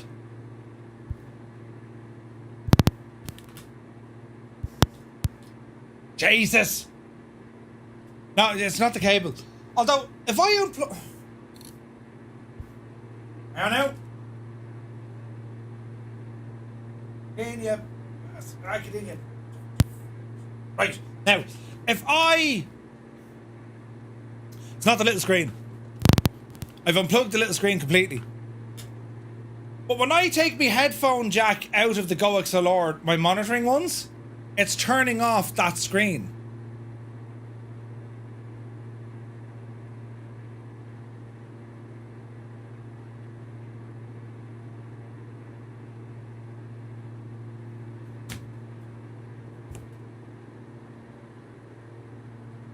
We'll figure this one out. You're a smart bunch of people, right?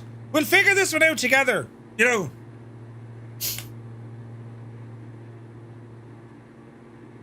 The pins can't be made because then you'd have other interference. You wouldn't just have pops.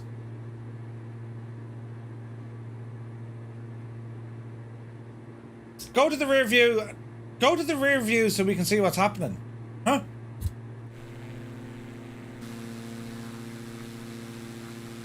How much?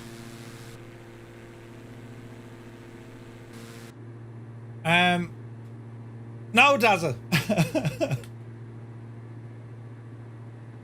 It's definitely a connection issue, Murph. It's a connection issue, right?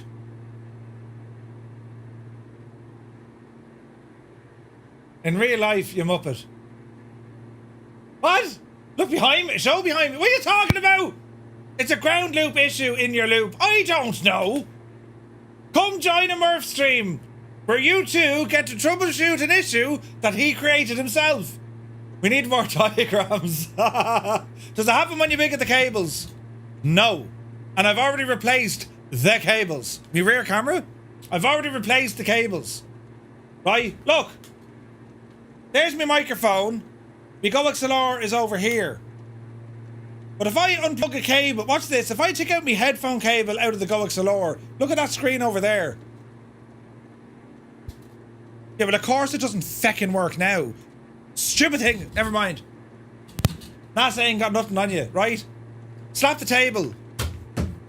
Ah, me hand. There's nothing else there. Socks on carpet. No, I've wood here as well.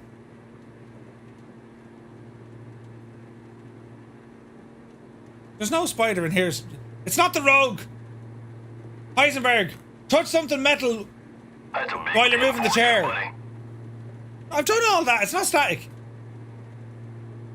The rear view of the opposite. Oh yeah, hang on. I don't really have a rear view of the office. That's a big 10-4, good buddy. There's buttons being pressed. Grand Wazoo, welcome in. Have you tried putting the wig on to see if that helps? Right? And down. That's a big 10-4, good buddy. Disappeared this fella for a minute. Yeah. No, that's the wrong button completely. Jesus, what does that button do? What does that button do? That's a big 10-4, good buddy. Who's pressed all the buttons? There's things happening all over the shop. What's going on? Who's pressing buttons? Bungalow gifted 5 memberships over on YouTube. You Dreamy, absolute- sleepy, nighty, Jesus! snoozy, snooze. Would you stop, lads? We're trying to do. Good buddy. I need to lie down. We're trying to troubleshoot issues. Bloody hell. Do you have metal inside your head? No. Now, rear view. Where's the button for the fucking rear? Here it is. I found it. Right. That's terribly small on the screen, but that's the back of the office. Hang on, I'll come over here for a minute. Now, Jesus. Come on in there for a minute, right? Now, this is... They've done studies, you know. Fished. 60% of the time, it works every time. This is the back of my office, look. Right? There's me, look. There I am now. Right? Oh, look, I can move it with this, look. This is all like energy saving stuff. Don't let that worry you at all. The spider is wearing a jacket. You know, there's me PC. There's me carpet on the floor. There's me. There's me microphone now, look. That's behind me telly. There's a bit of dust there, Murph. There's me microphone over here, look. But I can move the microphone. I can go absolutely bananas with the microphone and it doesn't cause an issue. Look! Enough! My hand is after turning and catching me finger. Oh, the pain! I'm after breaking me mic. Jesus! Right, hang on. Now. Oh, the pain. Right. Look at this big E just... Hang on, lads. I'm after properly breaking. How do we fucking fix this? How do we fix that? Ah, balls. I need, like, tools or something. Hang on. Oh. Jesus. Who's in charge? You haven't a clue what you're doing. Hang on a second now. Oh, it's after going from bad to worse. Bad to feckin' worse. Urgh. That's never gonna go back in there. Right? No, get in. No, tighten that now. Right? Now, you get in that way. Get in that way. Oh, Jesus! Right, it's in. Oh, it's in! Hang on. Now, lock it in. Oh, jeez. Lock it in. Hang on, lads. She's locking in. Yeah. Right, grand. So that's fixed. But the sounds are still happening. Ah, Jesus.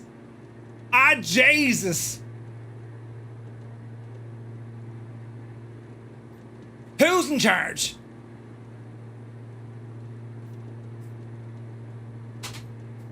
Right. The cable moves when you move. No, it's not the cable. I think that was meant... What? It wasn't supposed to come off. No. Get out! That sort of broke off easily. No, it doesn't really... It doesn't... It comes out. It's... I'm not doing it now, but, like, it lifts up, look. And there's all the cable, look. Hang on now, what's that of?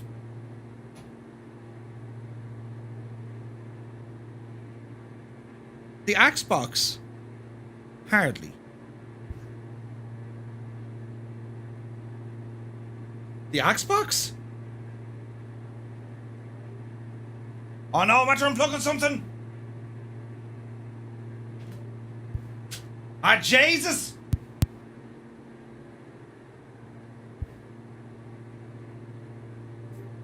Hang on. Jesus. But the good news here is, lads, right? I mean... The very good news is, lads... Hello there.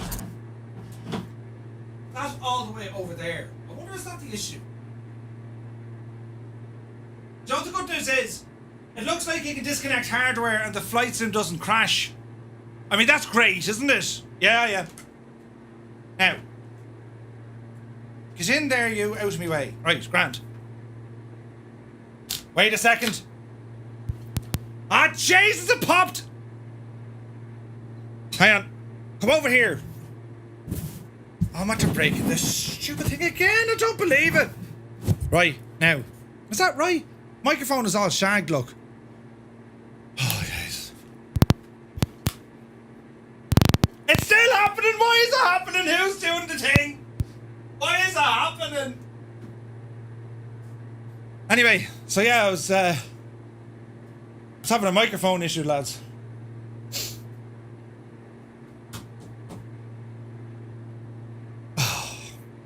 Listen, it's grand. Well, it's not grand. We'll have to learn to deal with it, friends. What if I put that way? Dreamy, sleepy, nighty, snoozy, snooze. Who turned off me lights? Who's the genius? Come on, own up, own up. Why isn't that going that way? Oh yeah. Is there someone keeping an eye on me plane? Are we actually still alive? Please say we're alive. Why is that gone that way now? Right. It's worse now. It's not worse now. It's grand now. Listen, it's fixed. But I'm after breaking my microphone. That needs to be repaired later on.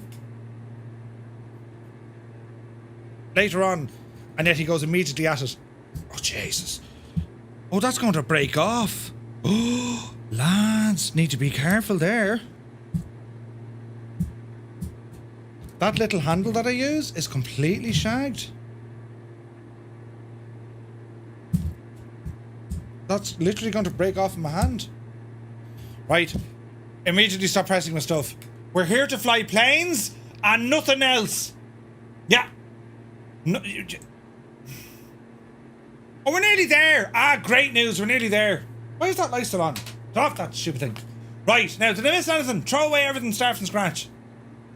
It's raining and it's cold, right? Now it just pops for the crack.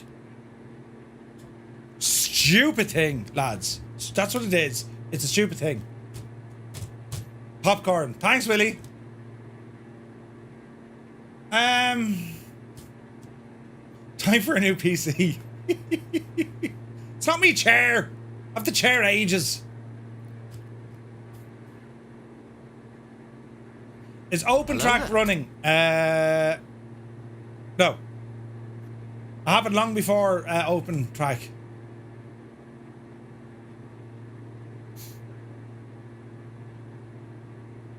No, it's nothing to do with the chair. I could be off the chair.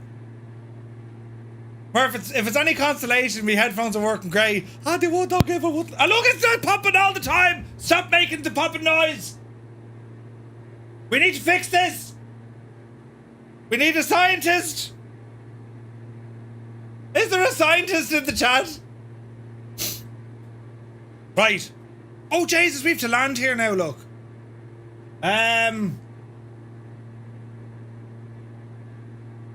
Straight in. Straight in. Power back.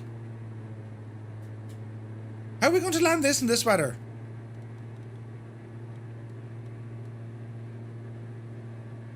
Dive. Get down there now, fairly lively. Right. Stand up, move the chair away, then approach the mic standing. You're just doing this so you hear noises. Right, there's the chair away. Here's me where I usually sit. This is where I usually sit. Oh no! It's the fucking chair! Oh no! How is it the chair? It can't be the chair! I love that chair! I can't kneel down. It's like I'm praying to the fucking telly all day. We can't have this. We can't have this. Yeah, lads, do you like my new chair? It's lovely, isn't it? Ah, Jesus. But listen. The popping has stopped. It's no longer the... Oh, that's the wrong button. We're in trouble everywhere. We're stalling and everything. Move the rug away. I can't move the rug, though. I need the rug. Otherwise, my chair moves. Burn the chair? Is it the armrest on the chair? I don't know. Is it the rug? It is the rug. How do we get around this one? Get a rubber mat. It's the chair. I can't believe you've figured it out.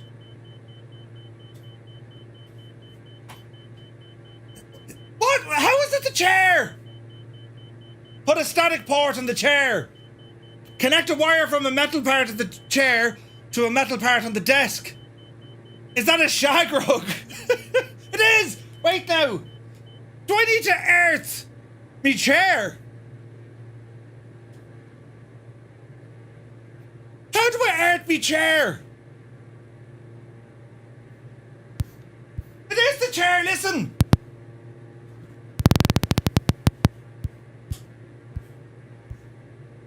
Right, I'm an out away from the chair. And I'm moving all the way. Hang on. I can almost go for a run around me room and there's no popping. Jeez, I nearly fell over. I'm still popping, lads. It's still popping. It's just not popping when I'm moving this way or that way. See? I'm moving the chair.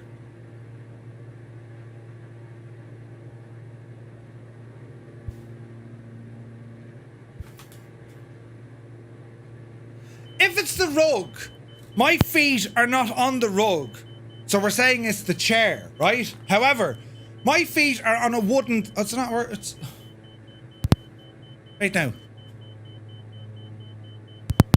Right. And if I earth myself... No, still popping.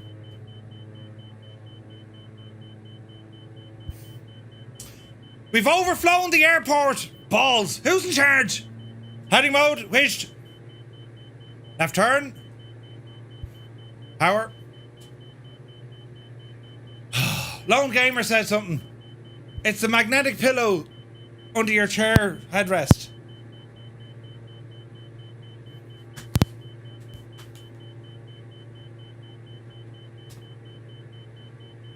Can I get a refund? That's only a zip.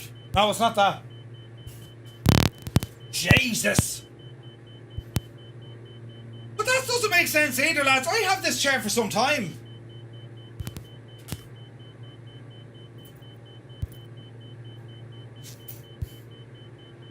Get a ground wrist strap.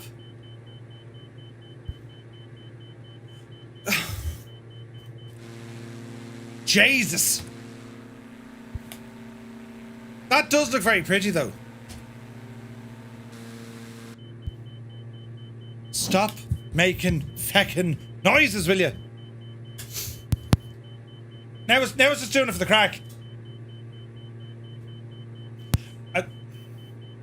Are the wheels of the chair... Whatever we've done something wrong, because now it's always doing it. It's me! I'm discharging electricity, but I've wood beneath me table. I'm surrounded by wood. That sounds terrible bad. But like, that should earth it, shouldn't it? No?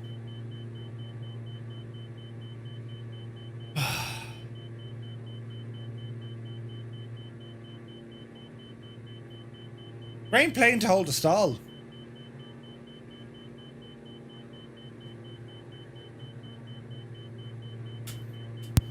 Ah, Jesus, it's still doing it.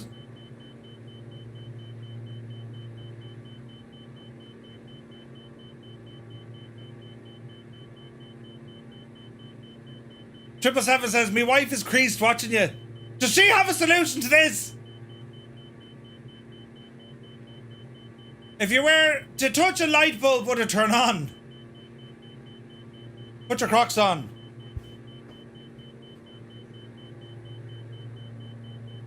Right, I'm in my Crocs. It didn't work. You're about to solve the aircraft? It's grand, it's grand.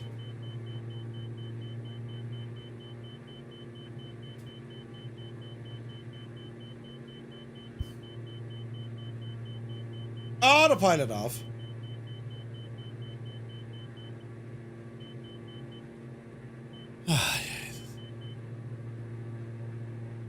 But again, it doesn't make sense because, like, the microphone is muted, then it doesn't happen. Put one leg up in the chair, clap your hands, then jump us singing Wheels on the Bus.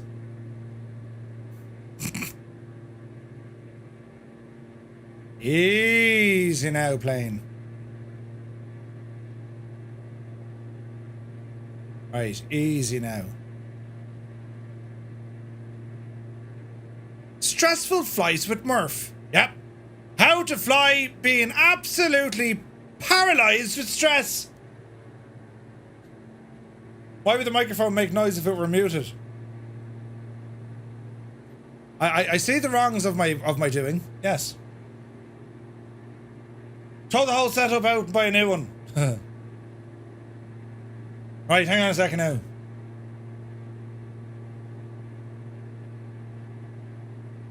It's grand, lads.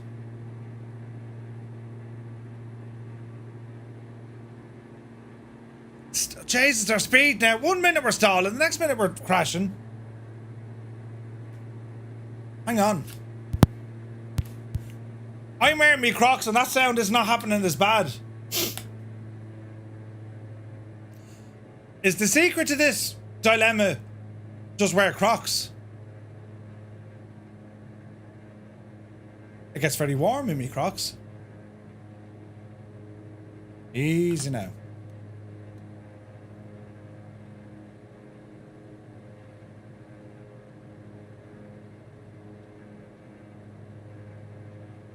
Wired headset. I have a wired headset, but I prefer this headset. Yeah, my flight controls are metal. Would that work? No?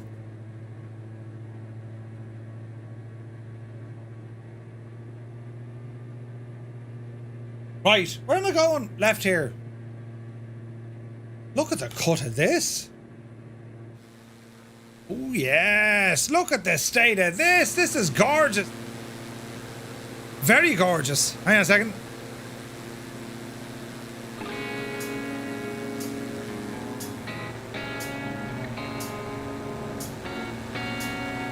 I nearly completely binned it, but we're okay.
Right, it is time to land this machine. Easy now. Whoa.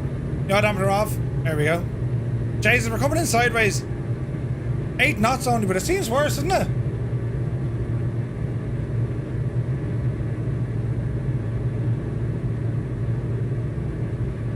guy's cave is saying it's not static. Whatever it is what Dreamy, it is. sleepy, nighty, snoozy, Jesus! snooze. Muse! Bloody hell of enough drama going on without me lights turning off. Easy now. Easy now. I have to try and fly in me Crocs. Hold the nose. Easy. And touchdown. Easy now. Alright. Welcome to Royal City, Stillwater Creek. Beautiful. Arrett is very nice, isn't it? Arrett is lovely, lads, now. My icing problem is nearly gone.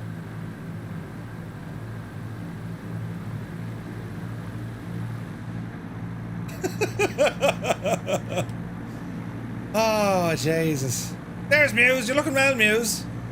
Love what you did with the plane.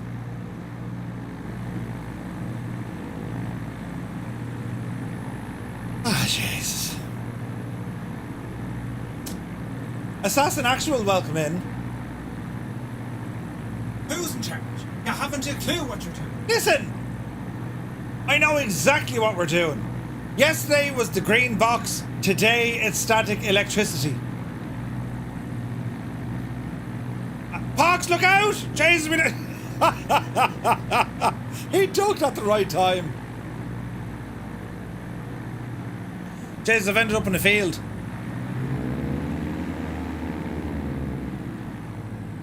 Brakes on. It's starting to rain here again.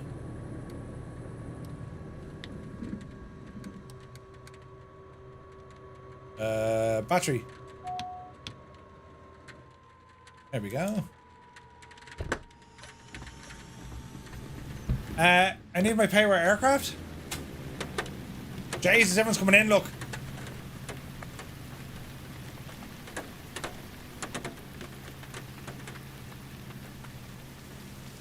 We're okay. Serious question. Can you see 2020 pilot users in this, or is it only 2024? It's only 2024.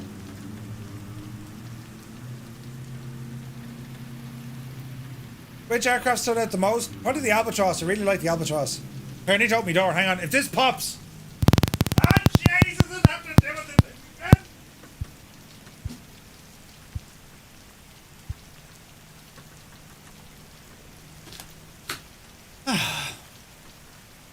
Have they been working out the server green box? We hope so, David Cleary. Yes, we hope so.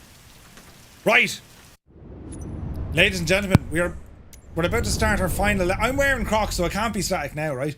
We're going to do... What are we going to do? We're going to start our final leg. This is exciting. So, let me see. Edit this gadget. So, we're now going from 04WN direct to Renton. And start up the sim. Sound like a taser. I could do with a taser, I'd say. Replace that file over there now. Now, let's have a look. Hey, Believe, good to see you. That looked very chair related. It's so weird, isn't it? You've only had these problems since the power was cut off? No, I have them a little while now. A little while. It started happening a few weeks back. Washington has a cyclone tropical storm rolling offshore. Yeah. Right, now sim is loading. This is how she's looking like. We have 110 nautical mile spin from 04 Whiskey November all the way into Renton. 110 nautical miles. Is Microsoft Flight Sim more PC demanding? I believe, I don't know, some people are getting, like, me included, I'm getting better performance in Microsoft Flight Sim 2024 than I was in 2020. Kind of nuts, right? Kind of nuts.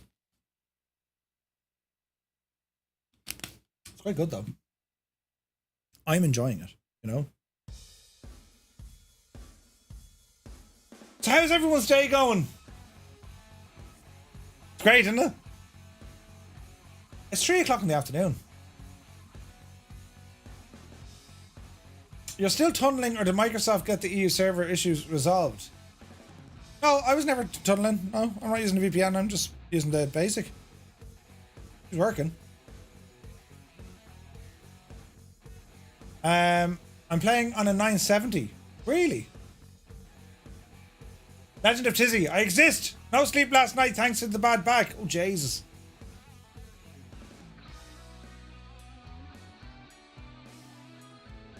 You're reckoning it's the hydraulic lift?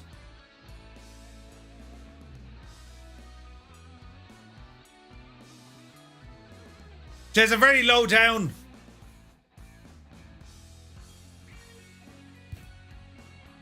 It's not popping.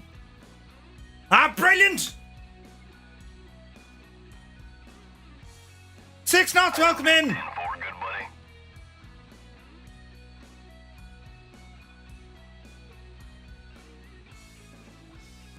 buddy. 6 knots, 43 months, man. Thank you very much indeed.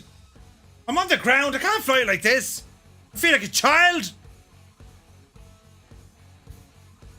It has helped.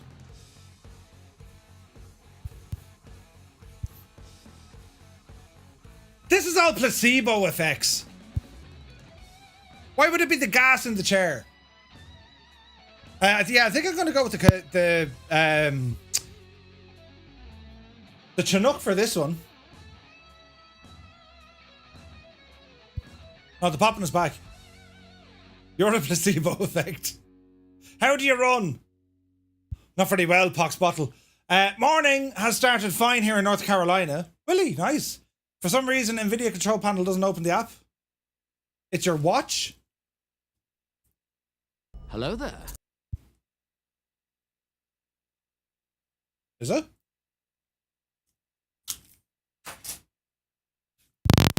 It's not me watch! It's still doing it! It's not me watch! Stupid watch. It's a smartwatch, but I actually have it in dumbass mode because I've turned off its Wi-Fi. So it's not a smartwatch. You know? Earth strap for this chair. I'll look into that one, lads. I shall look into it. I do appreciate the help that I'm having to live with this problem, right? You just get to witness it now that I've brought it to the fore, you know.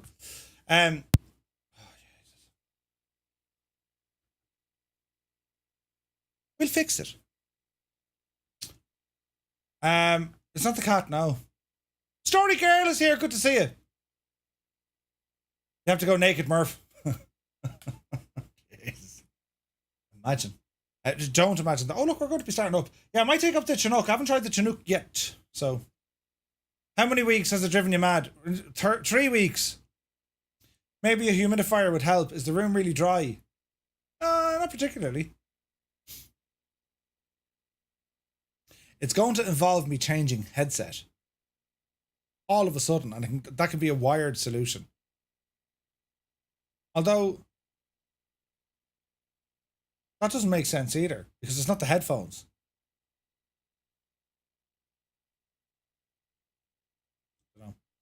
Polyester underpants?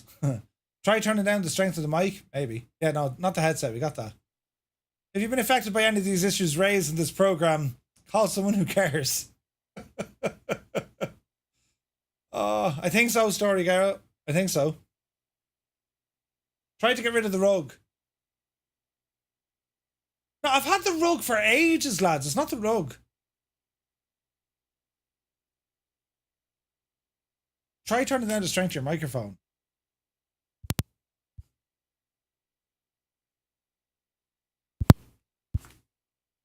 Okay. So with the microphone, yes. If I turn down the strength of it, right? It does kind of go a little bit. It still pops, but it's not as loud. So this is the normal. Right? And this, if I turn it down, it's still doing the same sound, just a little bit quieter, you know? Have you tried fitting the computer with a black axle for racing turkey? Huh? Do you have cats? Yes. Fluff Dander can build up a bit of stat. I do have cats. My cat was in here. I wonder is it the cat? Right, we're going to start into sim. Brilliant. Right. Alex. Brilliant. Right, into the options. We're going to go into graphics. And down here, we're going to go to high. Now, friends, free flight. We're going to go for the Chinook.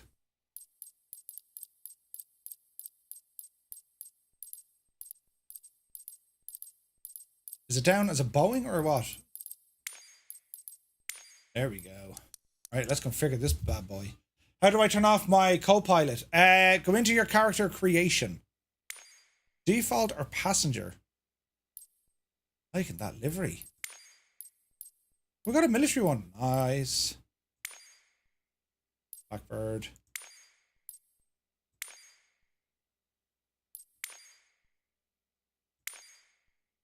Chinooks have to be military, don't they? Fuel and payload. Fill her up there now, Cecil.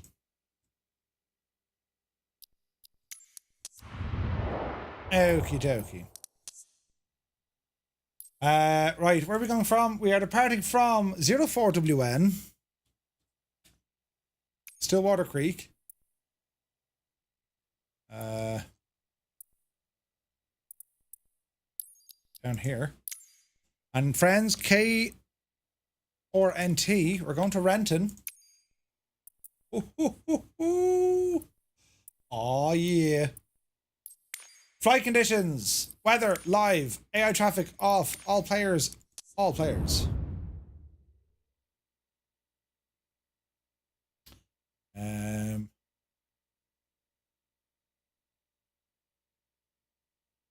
Maverick, you're getting CTDs, really, man. I think we're good. I think we're good. So the Boeing Chinook. Here we go, lads. You need a red box. Yeah, I'll try and fix this later on. It's wrecking me head.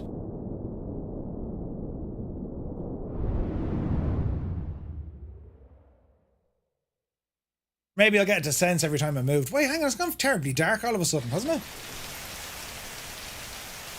And it's lashing rain. Look at the size of this chopper. Right. Now let's see what we're doing. Chocks.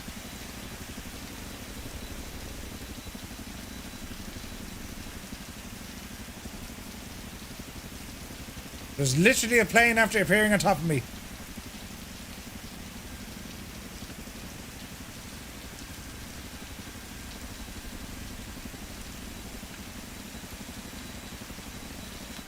Right.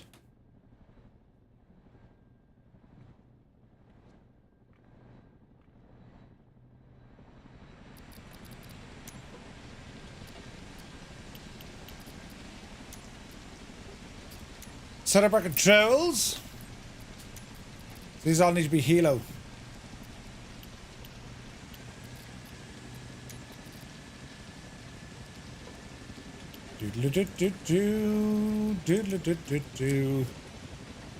We all need flow. We all need flow.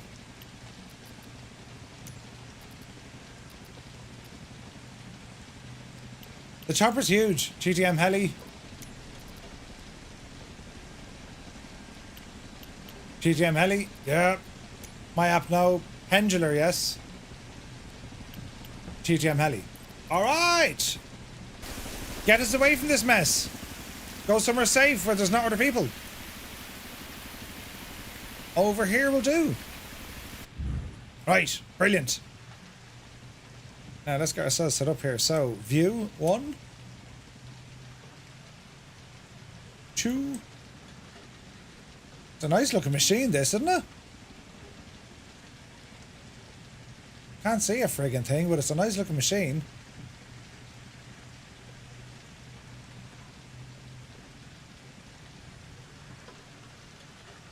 It's handy that the tablet is there, I suppose. Ideally you want it up here though, so you can actually see what's going on, wouldn't you?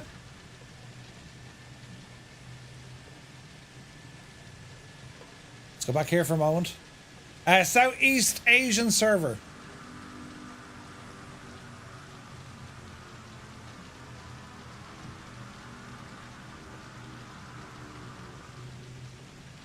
Did you have an issue with the Toby? Yeah, Toby's acting up.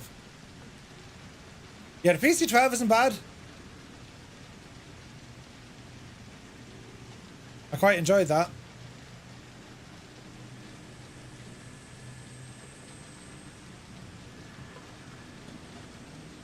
Bloody hell, this thing is a monstrosity. Isn't it?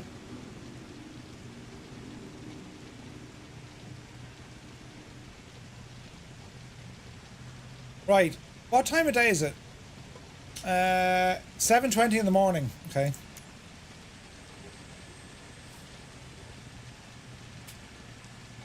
Filters don't work again. That's weird how they do that, isn't it? Okay, aviation flashlight. Okay. Does anyone remember how to fly one of these things? Oh, formation lights don't work? Really? Just setting all this stuff here now when I need them. This is from Blackbird Simulations, formerly Milviz. Right, battery.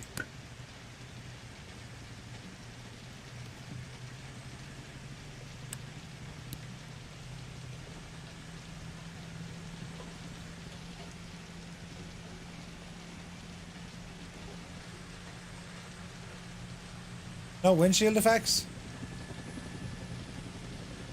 That's a pity.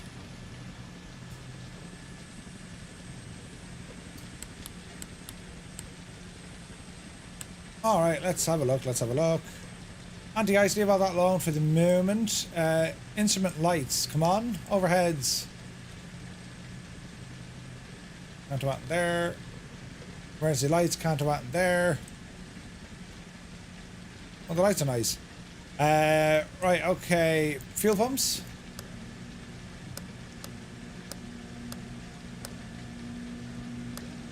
Okay. APU. And start.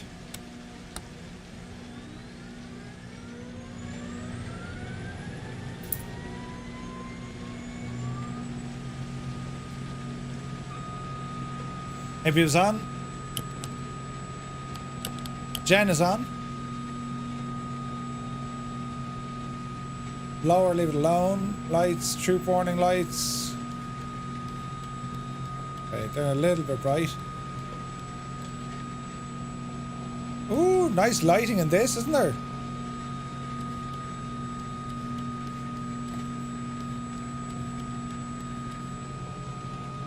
Yeah, that's pretty decent, isn't it?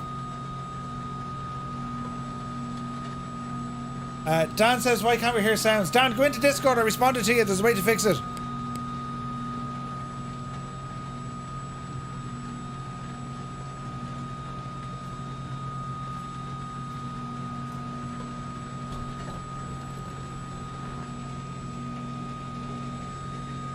Right. Engine start. Let's go number 2 first. Or number 1, I mean, sure.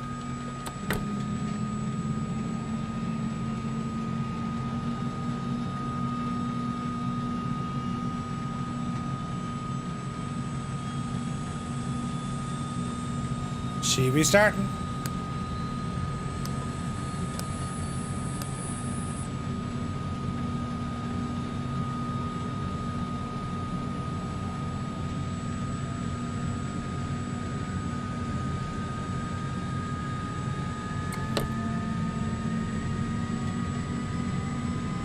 Ah, you that stupid roller thingy! There's no arrow.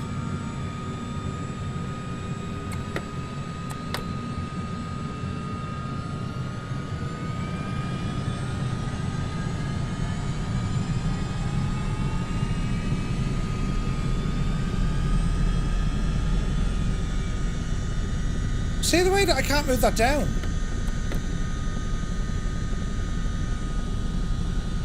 Now it says they're in ground, but that doesn't seem right, does it?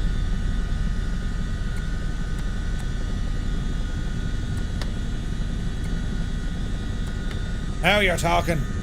Brilliant. Okay, so APU, good luck to you. Gen's on.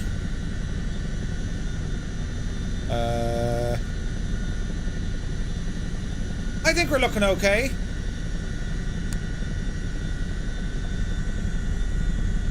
Is it me or is the cockpit texture slow to load in the Chinook?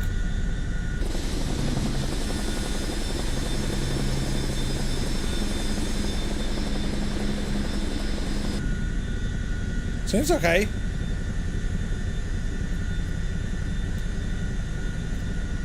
Ba-dum-ba-dum-ba.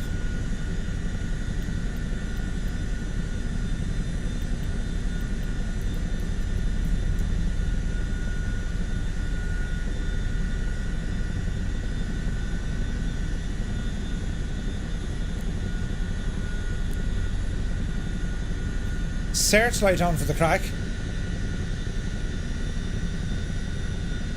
Door formation lights. Position lights bright.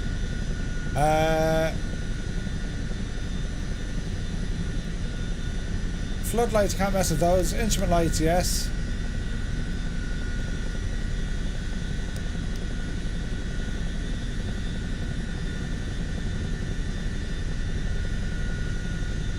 I think we're looking good.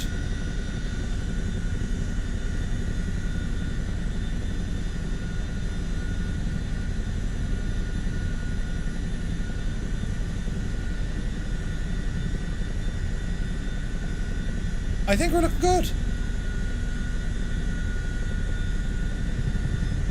Right, let's see what happens here, sports fans. Brakes off. Oh, she's straight up. No messing there, look. Easy now. Easy now.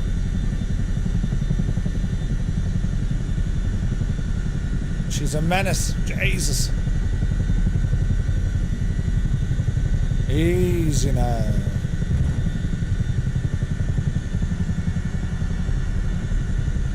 Easy. This is a very different beast for handling, isn't it? Easy. See, it's so big.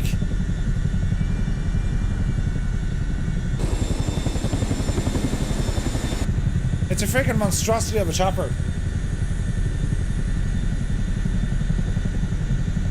Easy now.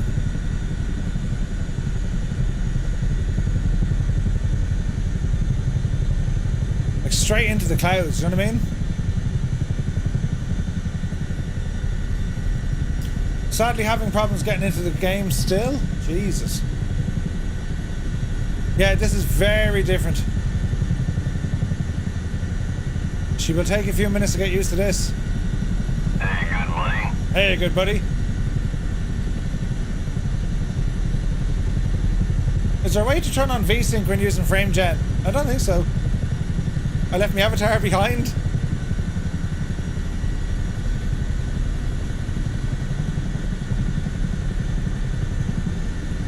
Sounds aren't bad. There's no windshield effects though. That's a pity.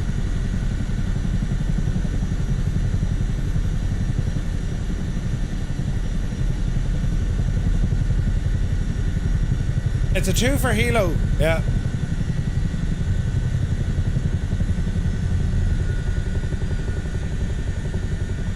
Easy now.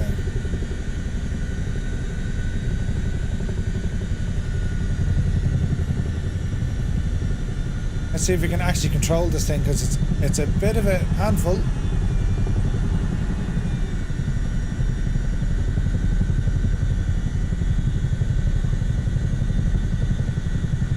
Man, the lighting is weird because the sun's coming up.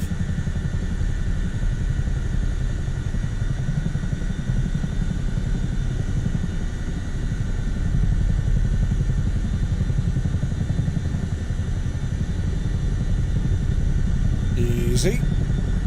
Easy.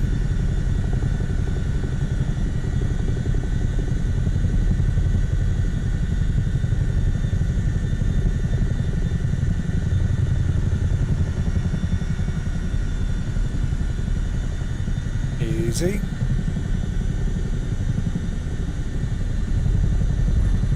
And there she is.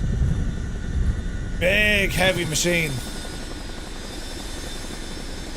Alright, we're getting used to it.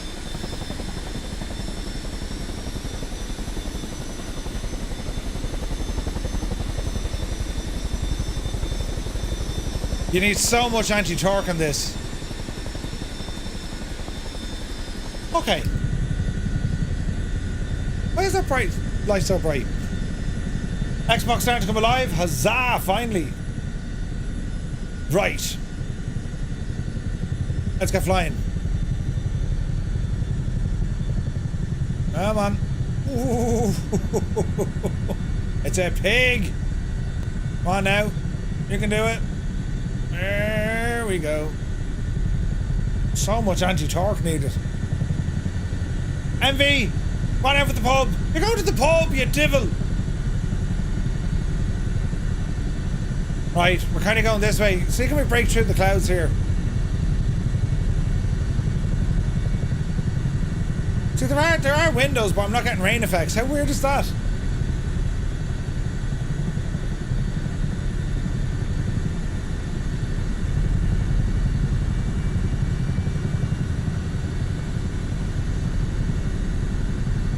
Why is that light so bright?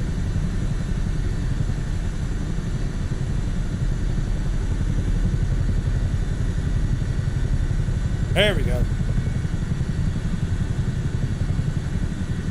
Okay, so the question here is, can we get out of the clouds? And are we going to get struck by friggin' icing?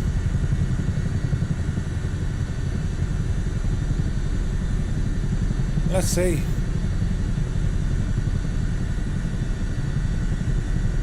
Climbing well.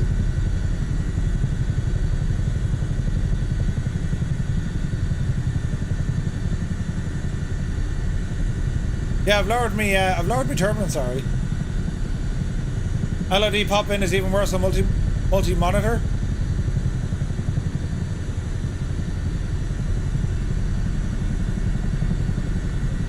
I'm coming up on 5,000. No sign of this weather getting anywhere.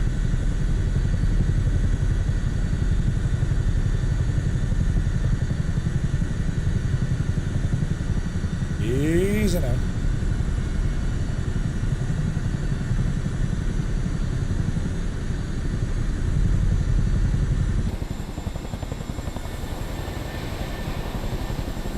Big machine.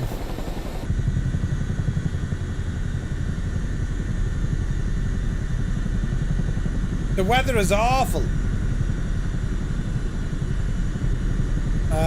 Alethea Rose, good to see you. Yeah, there should be gaps in the weather for sure. I haven't got near them yet though.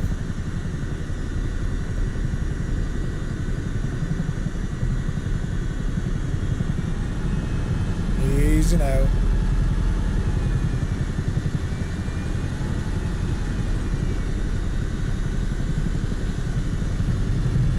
Jesus, Chopper, what are you trying to do?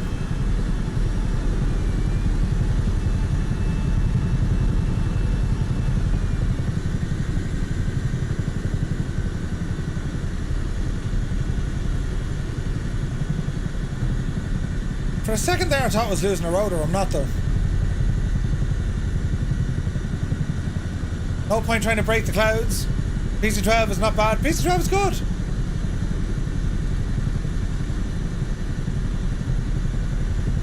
I think this sort of flying, lads, is going to be the safest. What do you reckon? We think so.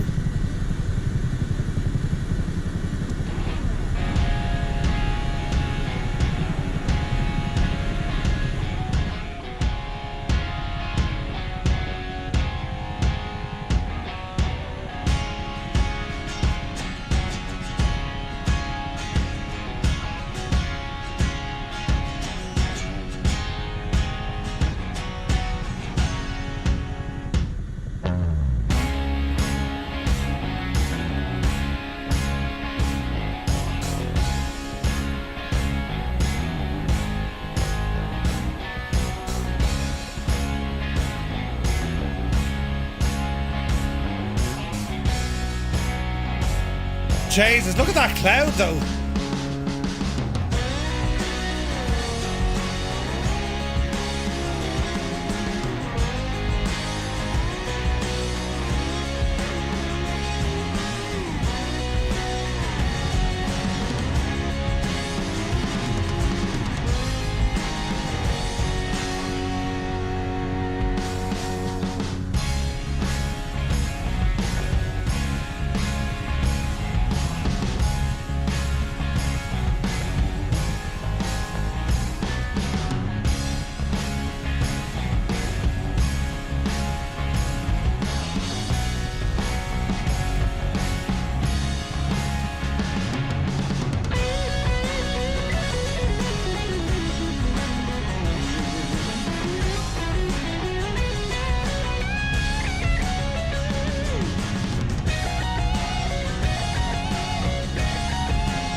The Grand Caravan looks good as well. Nice. Bit of a canyon here. Look at this. This is awesome. This is very nice.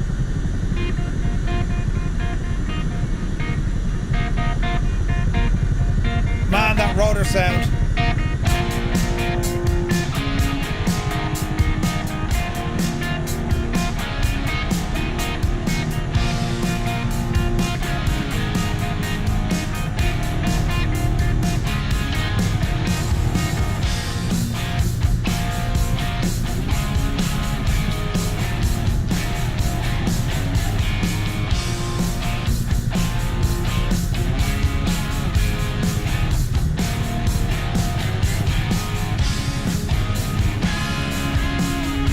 DCAC.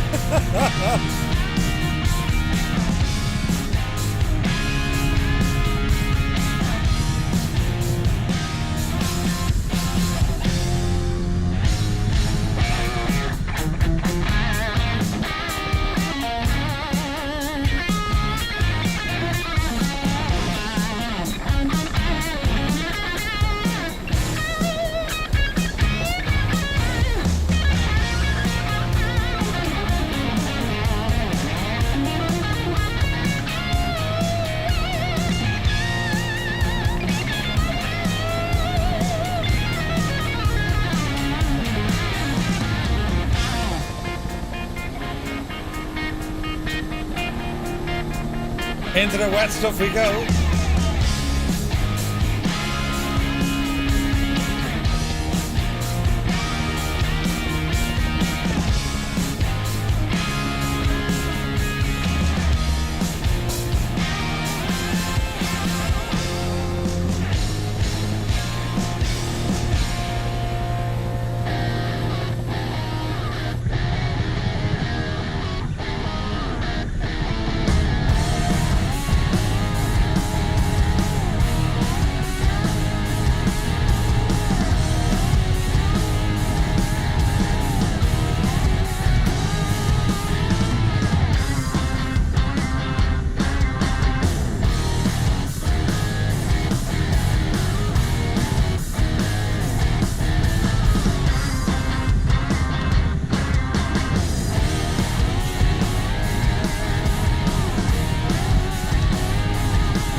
Like, it's certainly different. It handles a lot different than the Miltech one. It's a bit of getting used to. It's like, it's not bad. It's just, it's different. Appreciate the comeback, good buddy. Jesus!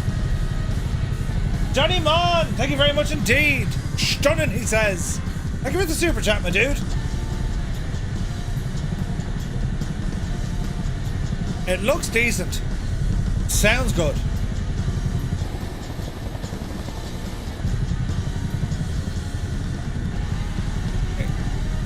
We'll keep on keeping on, but I'm hoping we're going to burst through some of these clouds.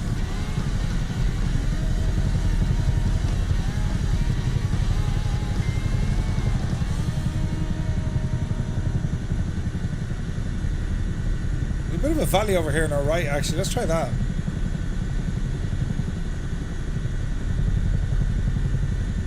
Great sounds, isn't it? Yeah, there's a valley here. We can actually get down underneath that cloud layer. Easy now.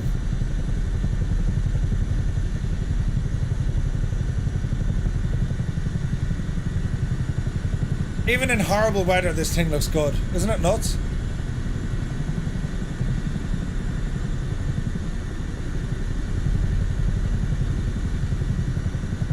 Wind farm.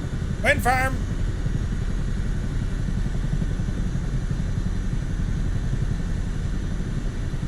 Be very mindful of the wind farm.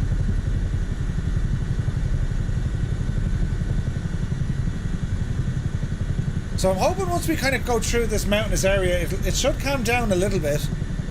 And with a bit of luck, that weather will start lifting. This is free roam. Free roam. We're about 120 knots, hovering around 5,000 feet or so.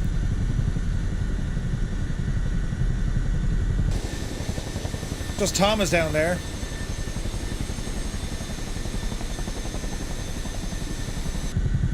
Brutal, right?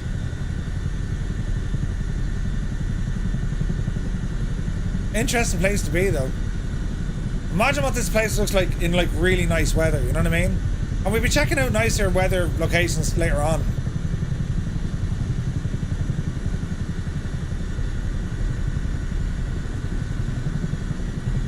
Gee, Slayer, good to see you.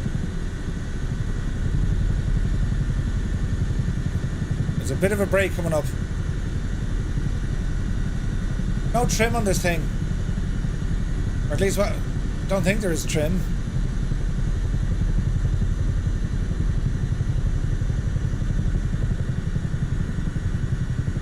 Not really.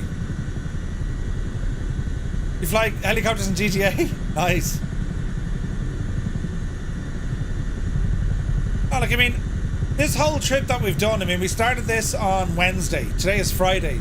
So we've been flying I-90. We started off in Beverly in Boston. And we are about 100 miles now from Renton in Seattle. I mean, what a journey. 2,432 nautical miles across the US. We've got to try out some really good aircraft. Some not so good.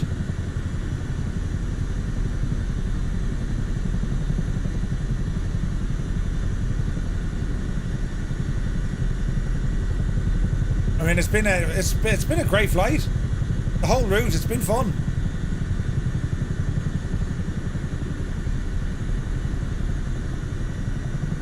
This weather does not look like clearing up, though.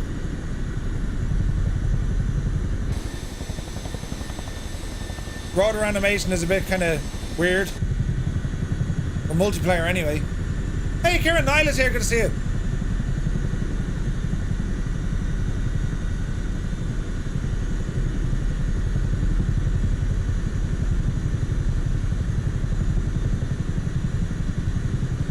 Have you checked out Route 1 at all, starting in Seattle and going along the coast?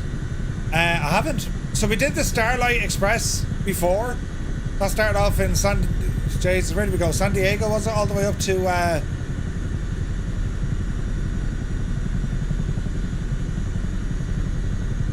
what was the airport? North of Renton.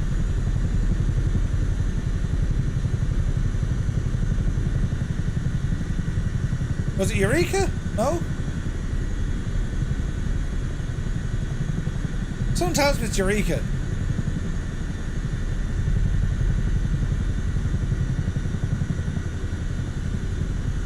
It was near Bella Coola. Oh no, it was a good bit southern than Bella Coola. Emerson or Eureka, I think it's called. It's north of the other one. It's north of Renton. Trans-Canadian one? Yeah, that could be fun.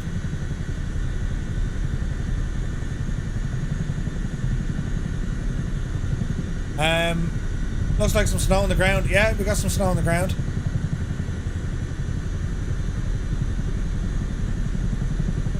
Looks awesome. No, it wasn't Oak Harbor.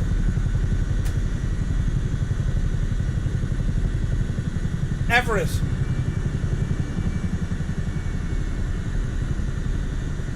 It was Everett. Man, this is still gorgeous looking though.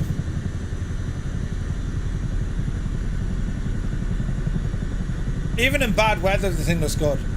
We drove from Fargo, North Dakota to Seattle. Ooh, 20 hours straight. Wow.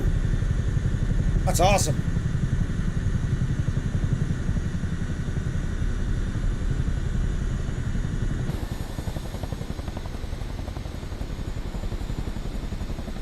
Gibbo, are you above the clouds?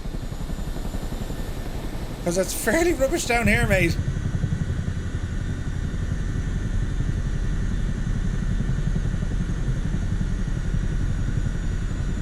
What else speed, though? Negative, you're in the soup. Yeah, Route 66. We've done it a couple of times. It's awesome. Awesome. So we're on live time and live weather heading towards Seattle. And there should be some gorgeous scenery along the way. I'm just hoping some of that weather starts clearing up. Unlikely though.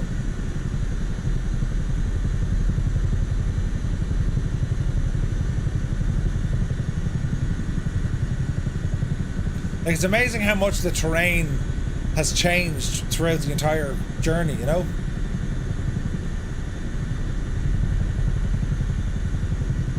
The controls don't stick. This is the worst.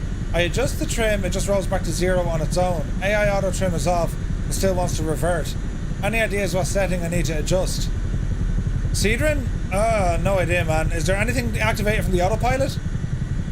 There's an AI auto trim setting as well. Oh, Brendan, any trucking happening soon? I've nothing planned at the moment. Dave Cleary, back to our normal times next week, yes. Findle says the I-90 is about 2 miles south of me. Nice. Yeah, we're back to normal next week, lads. AI auto trim is off as well. Dude, I've no idea. Maybe delete the binds you have for that controller and go at it again. Like, there's bugs everywhere. Like, there's bugs everywhere. Muse gave up and went with a few clouds. I bet you it looks way nicer, Muse, does it? You did that too? Oh, really, man? I've no idea.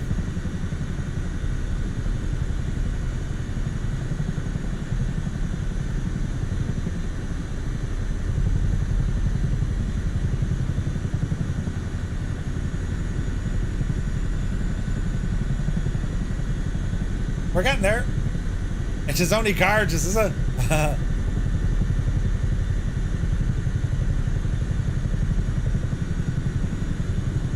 the weather here on live, I mean, this is real tough. Jefferson, yeah, it's awesome, isn't it? Does flight events work? Haven't tried it, Jay. Could be the autopilot, could be. Sounds like the autopilot. Yeah, the low level weather is way more impressive. Hey Art, good to see you. You just need to learn how to fly helos. Every time you try you fail. It's practice, man, nothing else. Why can't yes, what are you flying?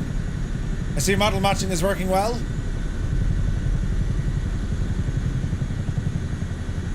It's worse this weather is getting.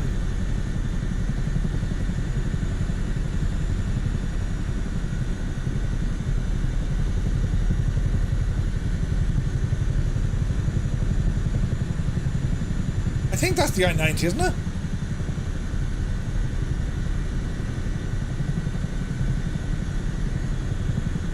Wife is getting a bit snarky about me viewing habits this week. Jesus, David. Be alright, be grand. Tell her it's grand. I'll give you now, I'll give you a doctor's note. What time have you got, Murph? I'm live 7:47 a.m.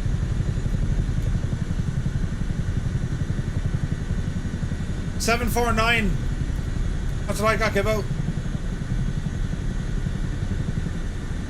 It's just darker because we're in the thick of the soup, I'd say.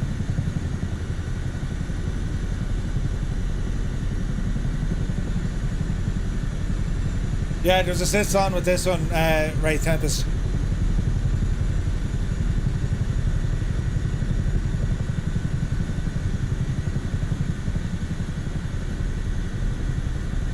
Thought the Chinook had retractable gear? No.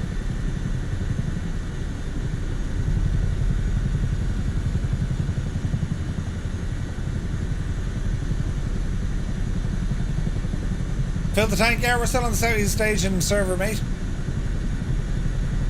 I'm kind of drifting off course here a little bit. Jeez, the weather is horrendous, isn't it?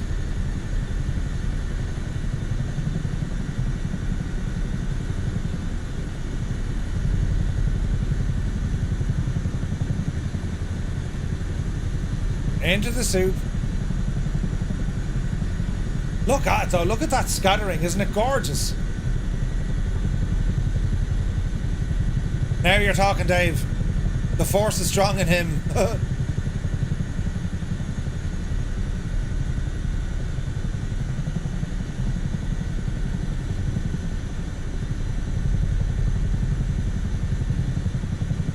Alright, about 60 miles to go.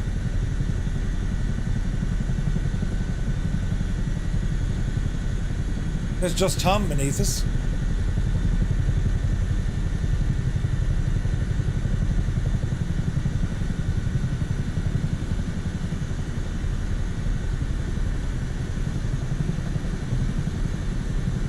Bit monkey? Yeah, sounds good, man.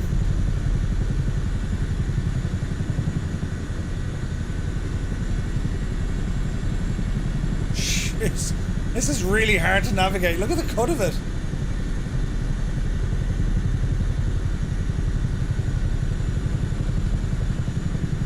I just want a big break in the clouds just to see what it should be like, you know what I mean?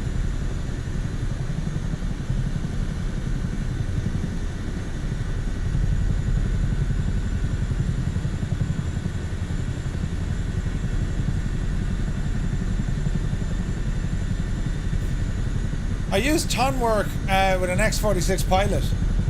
You used to work with an X46 Pilot. He always bragged about it was the fastest chopper he ever made. Does anyone know how to fix the engine audio not working? Real Gametry, yeah, if you head on over to our Discord, !Discord, we got our own little help channel in there for flights in 2024. Flying Helos is where I miss my Toby. Yes, 100%. You badly need Toby Eye for this. Toby Eye Tracker. Can't believe you converted me to saying Toby. Toby Eye. No, Murph, it's Toby. Toby Eye.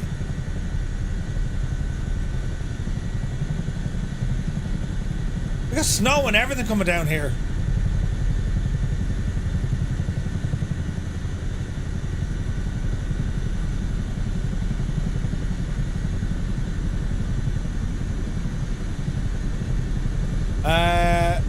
Leicester still in 2020. Sweet.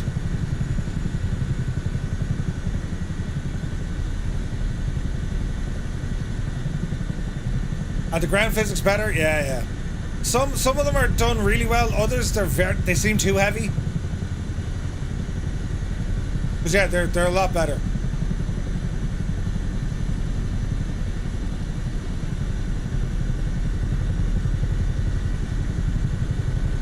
Nice to take you. How's it working? Or nice to take you? Nice, man. Jesus, this is a big mountain. Easy.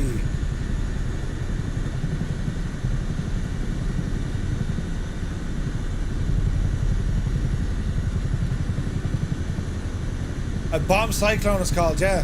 Look at the mountains, lads. Jesus. It's amazing looking.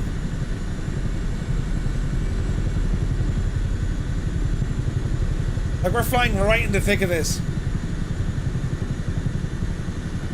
Real sim gear not supported yet. Yeah, there's a lot of updates needed from stuff, from developers and that, hardware and software. First snow season, right? It's the Cascade Mountains. It's gorgeous.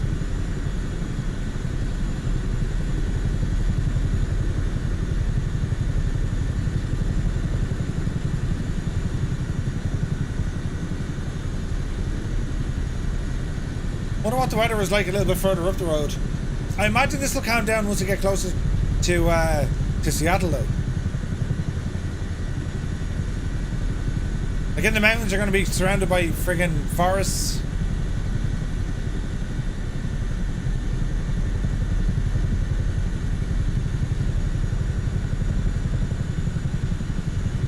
There's a little German themed town near there called Leavenworth. Ooh, nice. There goes Tom. Easy now.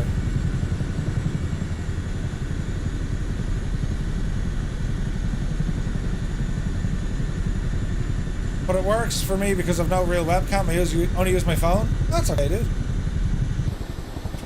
That's class looking.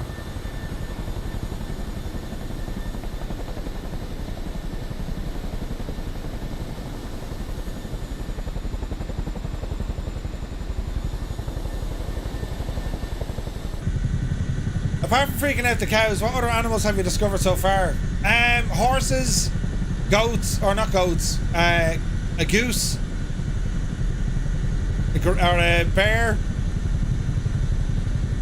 I think that's it.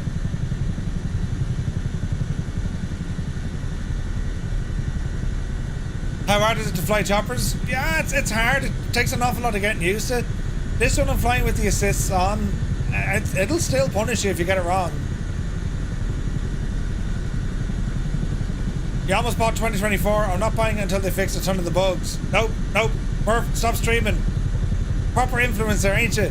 Go on, Nailorons, get it for the crack. You won't regret it until you regret it. And then you can come in here and moan about it. And then when it is right, brilliant, we were breaking the clouds. And then when it is working right, Hello there. you'll say, that Murphy fella, he was alright.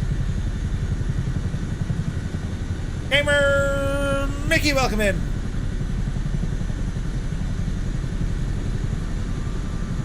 This is nice. Stop having fun, dagnabbit. PH Roy, good to see you. Landing into Christchurch. Nice, from Chicago. Nice one, man. I watched it last time. Welcome back, Gamer Mickey. Once a career is started, can you change the airfield, airport, and fly out? Later, way later on, I think you can change airports. Look at all the lakes up here now. This is what we're talking about. This is gorgeous.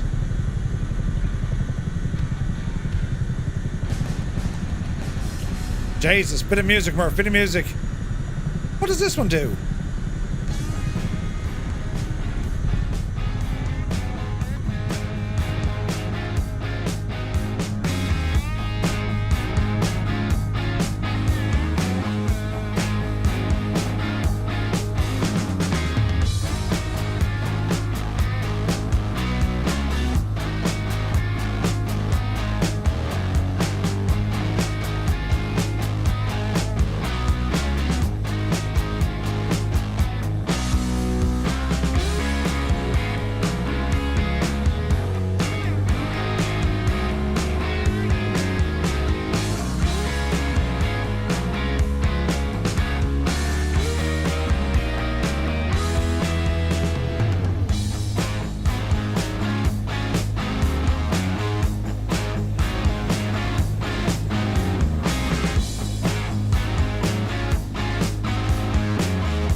Well, now this is insanely pretty, isn't it? It's gorgeous.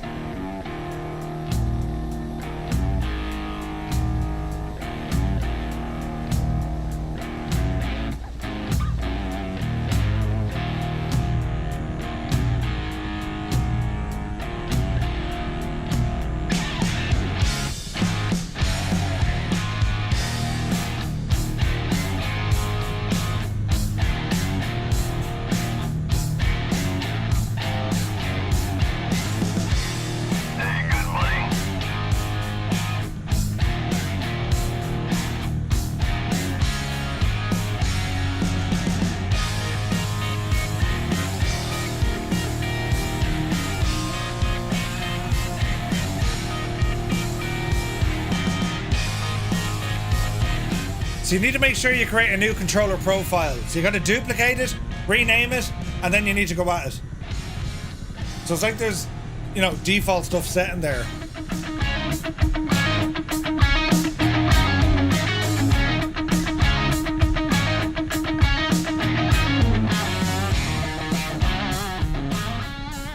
So when you get your profile, duplicate it, rename it. Borrow defaults. Ooh, I forget the name of it. Hang on, 6 nuts. We'll get you sorted, mate.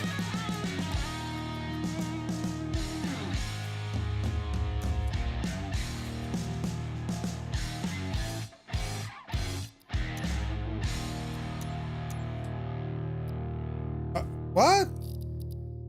Where's that gone missing? Keyboard. B. Really? General controls. I just want to use general controls. B, it's not picking it up. It's altimeter, yeah. So set altimeter. Oh, you got to do it in set altimeter 299 or 2. That's weird. You got to rename it in helicopters? That's ridiculous. GTM heli.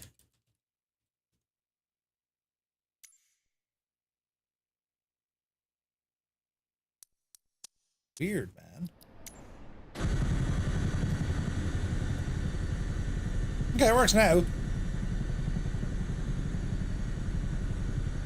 You must know every word now. I know a lot. Hey, Joel is here. Good to see you, Flights of Joel. Ian McLaugh, hope you're well. Yeah, I spent a lot of time in that menu system. Oh, lads, look at the view. Isn't it gorgeous? This kind of works too. Bit of tunage as we go for some low-level flying.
Would you look at the state of this though? Jesus! Hey, good buddy.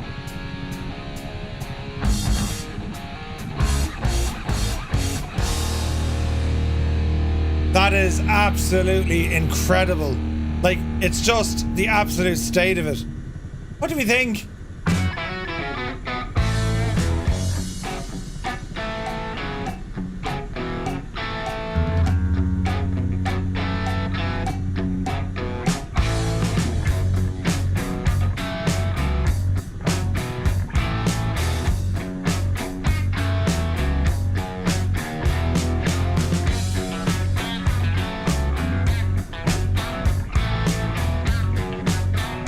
Haha, Jepson, I see what you did.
The sounds are amazing.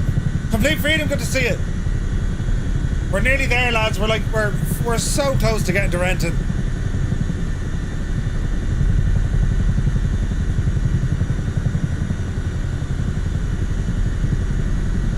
G Slayer, awesome news, mate. Is it working okay? Jesus, look at this.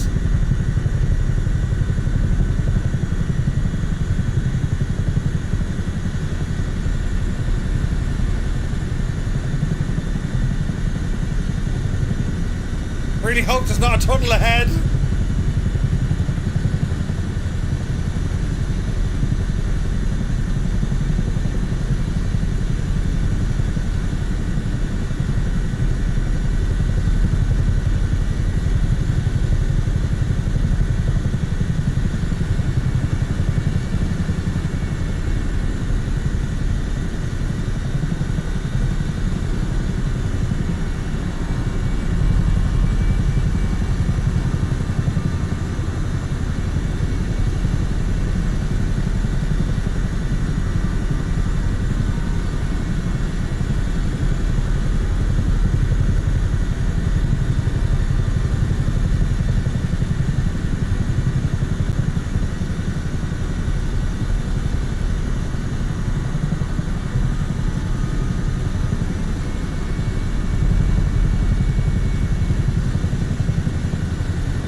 Paparazzi, awesome news, mate.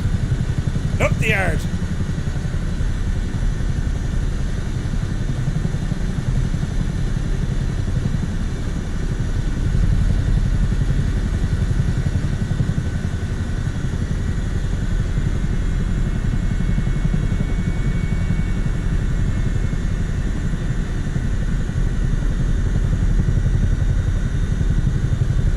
this is so good.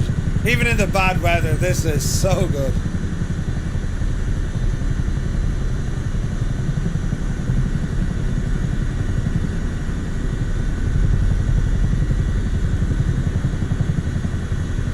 Energizer, yeah, it's not bad, man.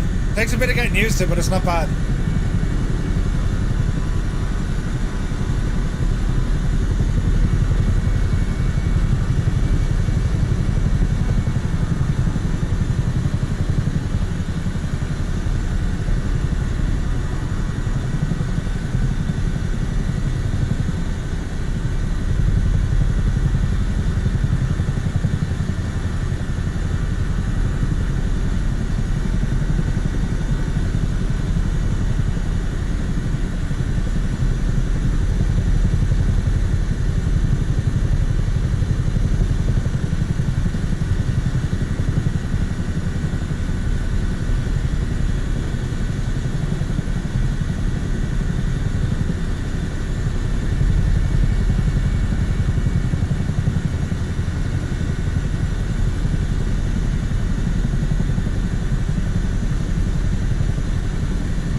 Hang on to your hats, boys. Man, this is really good.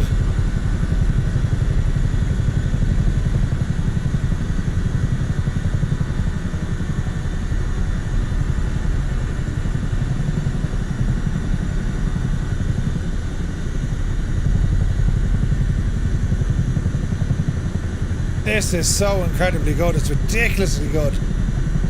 The state of it.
This is just stunning. Look at it, lads.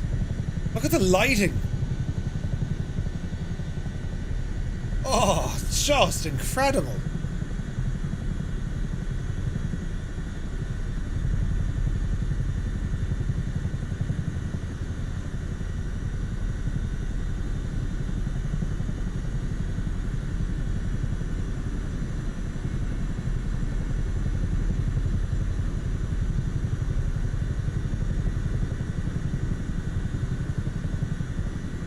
Yeah, the new lighting model is insane. It's whatever way they've tweaked it.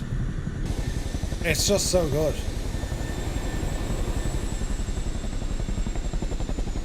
Look at that.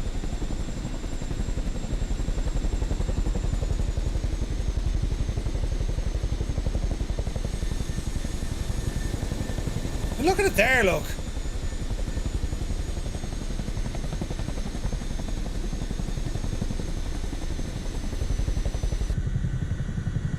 Tony, we're still waiting to hear, man. I mean, they're working on stuff, so hopefully it won't take too long.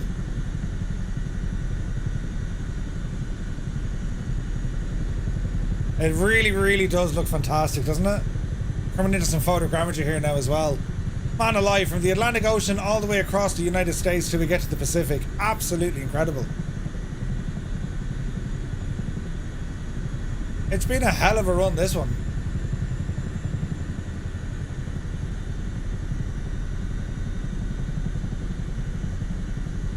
Gorgeous.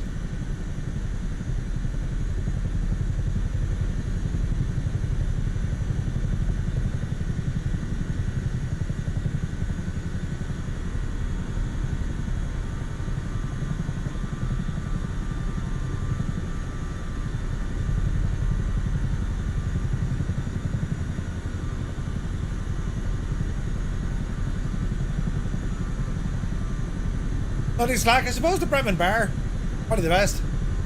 Jeez, look at the weather up here even. Look at that. See all the showers falling? Is Spad worth it? Spad can be super handy, yes. Oh, this is ridiculous. The scenery is absolutely stunning. The state of it.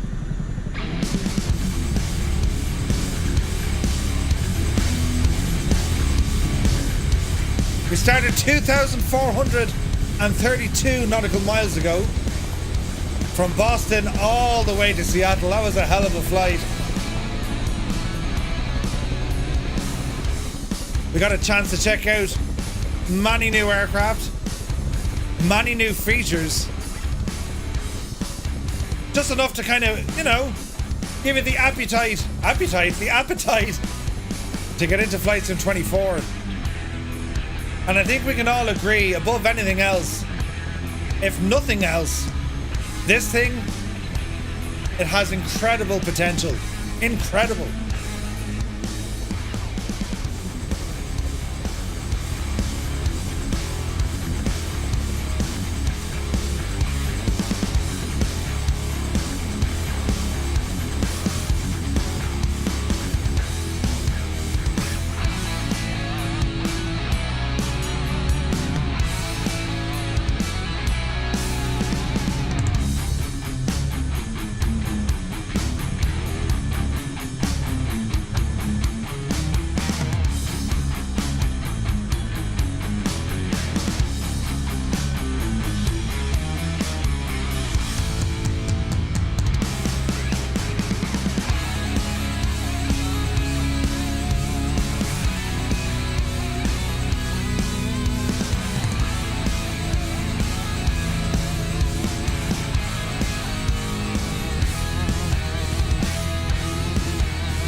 The weather is just deadly. Look at the state of it.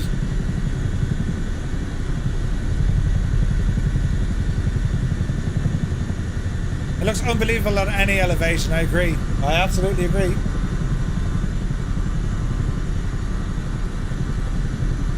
It's insane looking.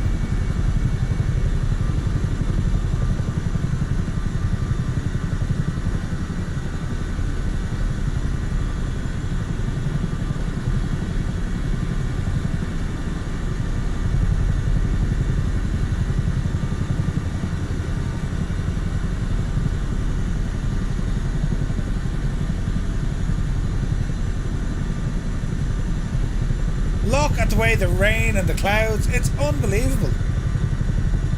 One sniff of that fog and you're inside out. Huh?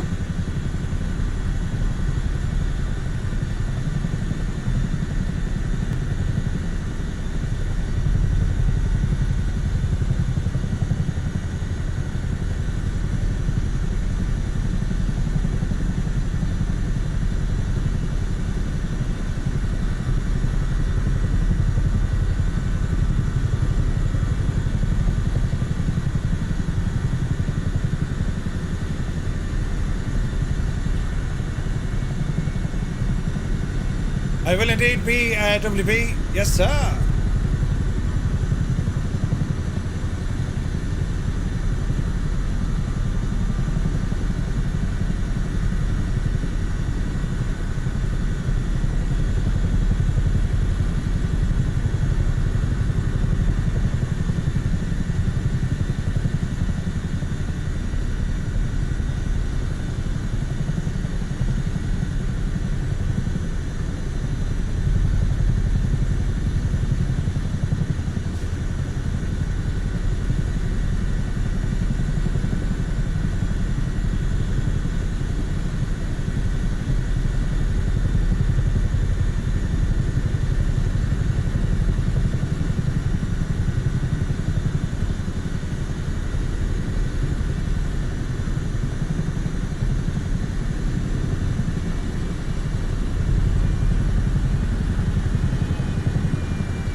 The weather is horrendous, but it still looks amazing, doesn't it?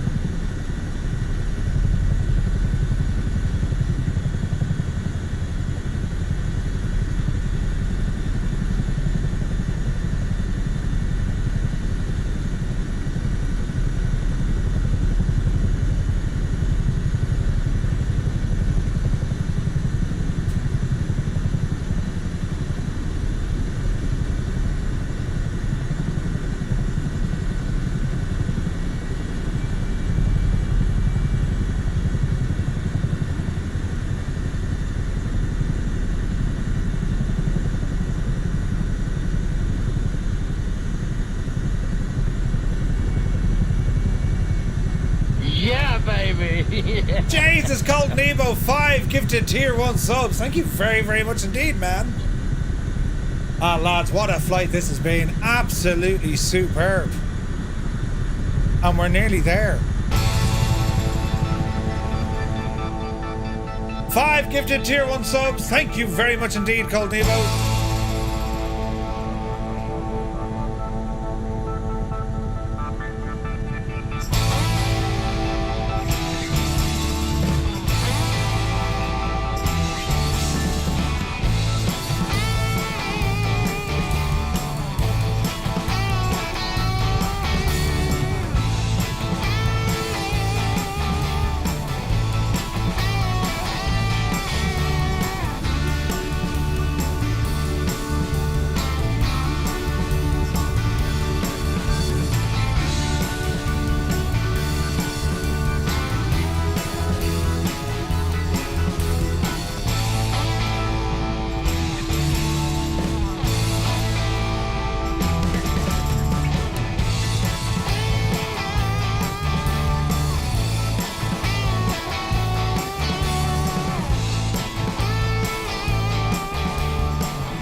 The Who? What? Doesn't sound nothing like them.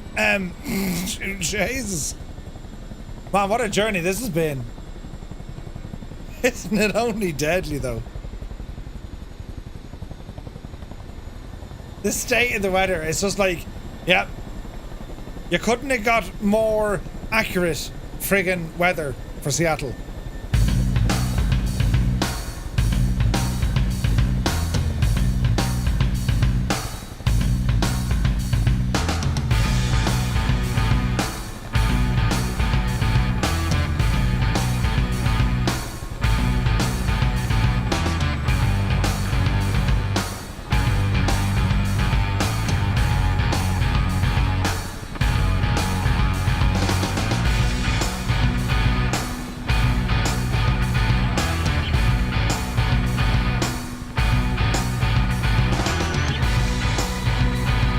Tarenton.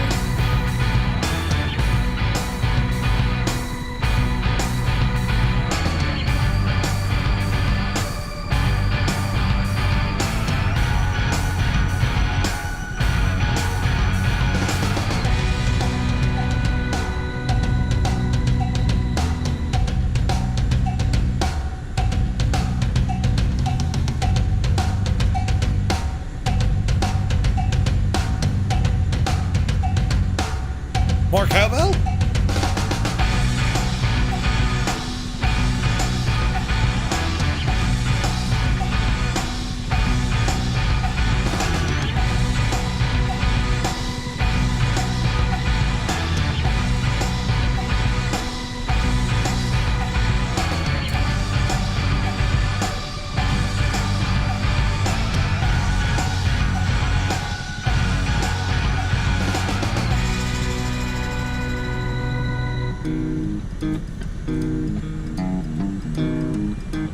Flight and a half, isn't it?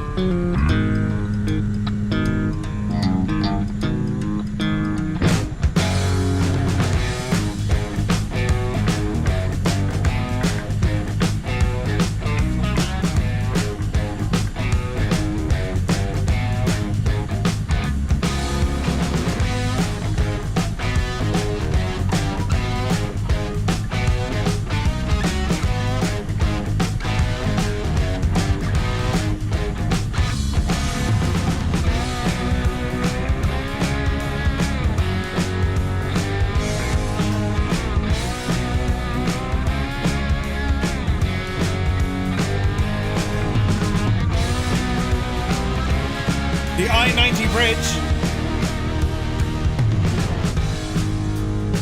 Captain Stupid, welcome aboard.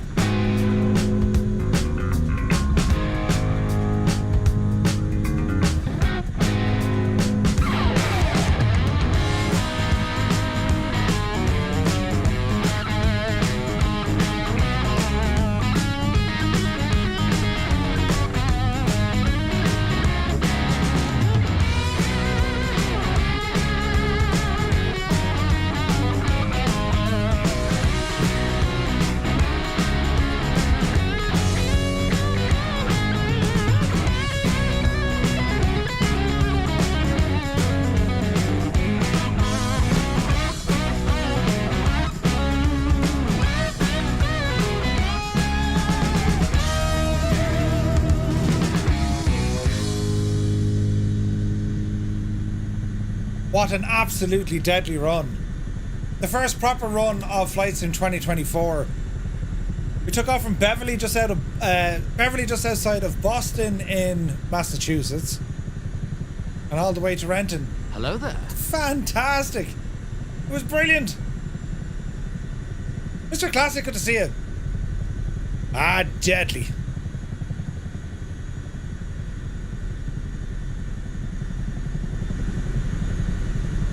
Bubbles as a crew chief for a GP15? Nice.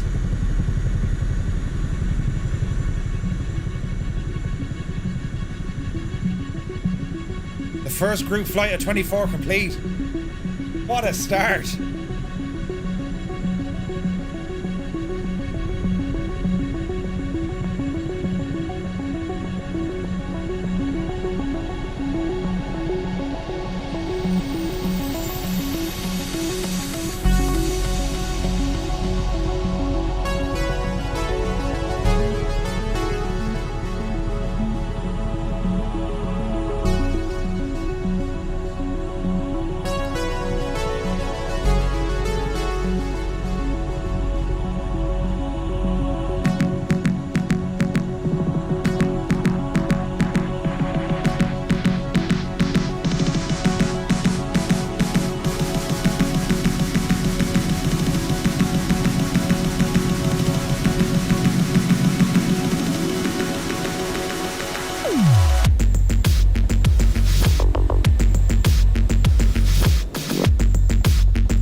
front of everyone, in front of the whole parish.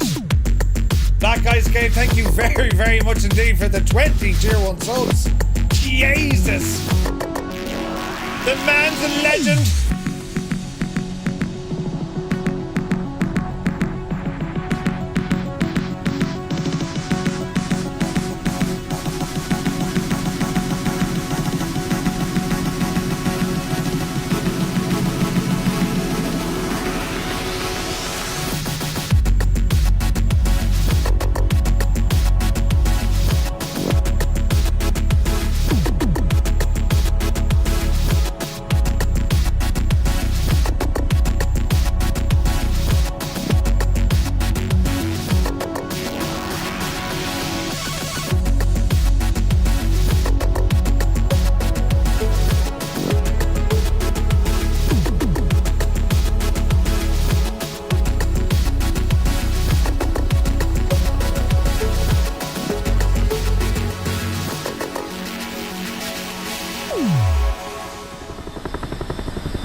Jesus.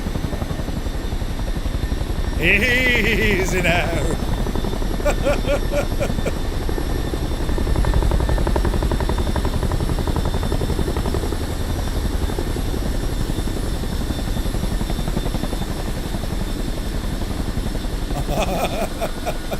Jason, the excitement, I nearly ripped the thing.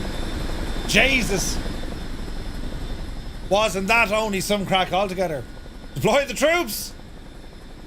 Yeah, Chinook was a lot of fun, wasn't it? What a machine. Jesus, what a first journey in the sim, lads. Huh? I put the car in swinger, baby. Jesus, there's buttons all over the place. DeBlaze! DeBlaze just gifted 20 tier 1 subs like a madman. Jesus. Who's in charge? DeBlaze. Yep, yeah, divil over that. Thank you very, very much indeed. DeBlaze and Black Eyes Gabe. Bloody hell, 40 gifted tier 1 subs. That's nuts. Nuts. Thank you all very, very much indeed. Lads, if you just got tier 1 subs all over Twitch, do be sure to say thank you to DeBlaze and to Black Eyes Gabe. Insane support. It's no Apache, no. Jesus, I thought your man wasn't wearing jocks there. Brilliant. Ah, brilliant. What a way to go. It's something else, isn't it?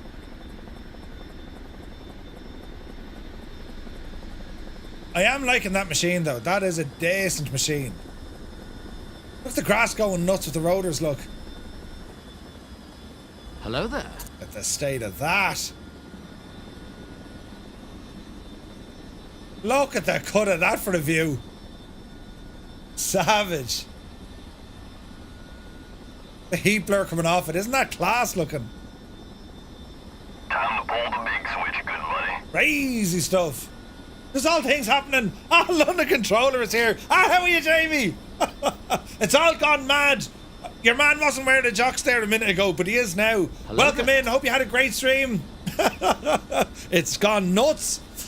We've just completed our first kind of flight in Microsoft Flight Simulator 2024. Hello there. We started off Wednesday. Yeah, we started on Wednesday, and we took off out of Beverly Regional. I don't even remember it's Cat Strait, or that's up his Hello neck of the there. woods. Just north of Boston, and we Allow flew myself straight to across. introduce Myself. myself. We flew straight across the United States, and we've just Hello landed there. here in Renton. Just shy of 2,500 nautical miles all the way across. Different aircraft the whole way, so it's after giving us a chance to kind of figure out, you know, how Hello it there. works, how it doesn't work, right? It's not without its issues for sure, but I think, you know, I think we all can agree, Hello there. you know, there's savage potential here, isn't there? Like, there really is savage potential. It's just get it all fixed up as soon as possible. You know what I mean? Hope you had a great stream, Jamie. Welcome on in, lads. And very happy Friday. That's brilliant. Flight simming for the weekend. Jesus, look at that thing. We flew fixed wing. We flew the Beluga, which is really nice. The Innie-build stuff is awesome. Hello there. And how many bug fixes are needed? Boss and Elf, we have like a big bag of them. Right? There's a lot of them. Hey, Kando is here as well. Yeah, it's so much potential. So, yeah. Fingers crossed, you know, they figure it out, like, you know what I mean? But yeah, that was a flight and a half. I mean, we pretty much did this. Jesus! We pretty much did all of this on live weather, live time. Like, it's been absolutely nuts. And multiplayer in the sim, it has its moments. Definitely has its moments. It has its weirdness. Jesus, lads, I never said we have to do group photo. Group photo! Buttons. Here we go. Let's just jump out of the chopper for a minute. Hello there. And there's a weird camera bug as well. It's starting to snow. Brilliant. It's been a lot of fun though. We figured out why my mic was popping. Yeah, we figured out why my mic keeps popping as well. Bloody thing. Right, lads, assemble. We need a group photo. Hello there. Like, the serious flight simmer in me when you see this kind of stuff is like... But it's fun. You know what I'm saying? It's a bit of a laugh, like, it's pretty cool. Thanks for all the follows, guys. Welcome in. Hang on, I said a group photo. There's only 3 of us. Come on, will yous? Holding up the whole parish. Come on. There's Test Pilot. That's a big 10-4, good buddy. But you know, to want something a bit more, I don't know. Do you know what I mean? Chewy, good to see you. Hope you brought your umbrella. The weather, yeah, we flew straight through it this morning. It's nuts. Chewy, welcome in, my guy. Hope you're well. Thank you so much indeed. 19 months. Insane support. And Jamie as well, lads. Really do appreciate you stopping by. Thanks a million. Yeah, it's been nuts, lads. How did you fix the microphone problem? They had me do a dance. We figured it out though, you know. I put the It was Jesus. swinger, baby. To Blaze, you absolute mad thing. Did you see what he just did? 20 gear. I can't even speak. The tunes here. 20! Another 20! Jesus. Hello there. Thank you very, very much indeed to Blaze. You absolute legend, lads. If you just got a tier 1 sub by to Blaze, well, do be sure to say a thank you. I want a group photo, but there's only 2 of us. Oh, there's someone else. Oh, Jesus. That helicopter is, that's how Apaches are made. Right, come on, we can try and get a picture taken. Brilliant. There's Angels 1-5. Jesus. Right. It's all grand. Yeah, baby Chinooks. Yeah, that's one. I'm running up from the other end of the runway. Hang on. Come on, Gibbo. Who's that fella trying to sneak up? Look at the hair. Look at the hair.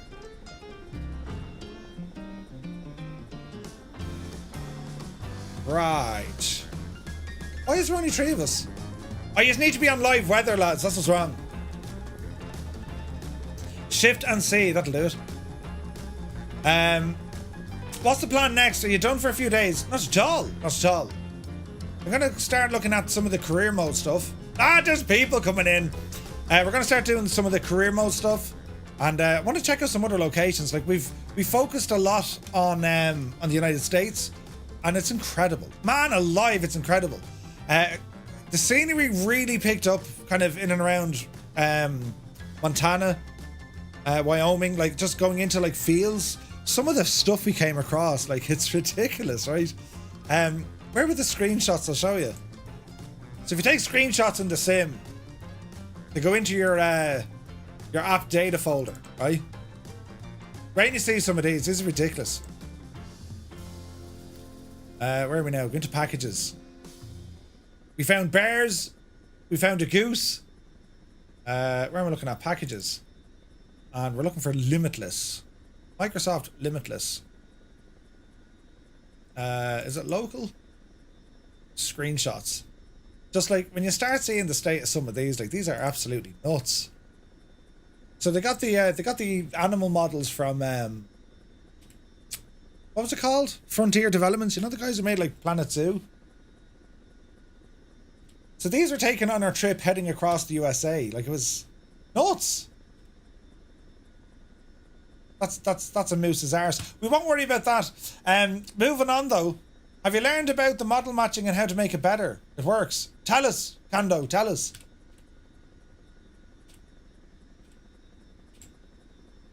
It's mad, isn't it? Oh, we found horses as well. Yeah. Why the long face? Oh, and a cow, of course. Yes. A bear. Look at the state of that, look. Jesus. There's me looking at the bear. There's the bear running away from me. That's right, I'm a bear whisperer. Scared the life out of it. Jesus.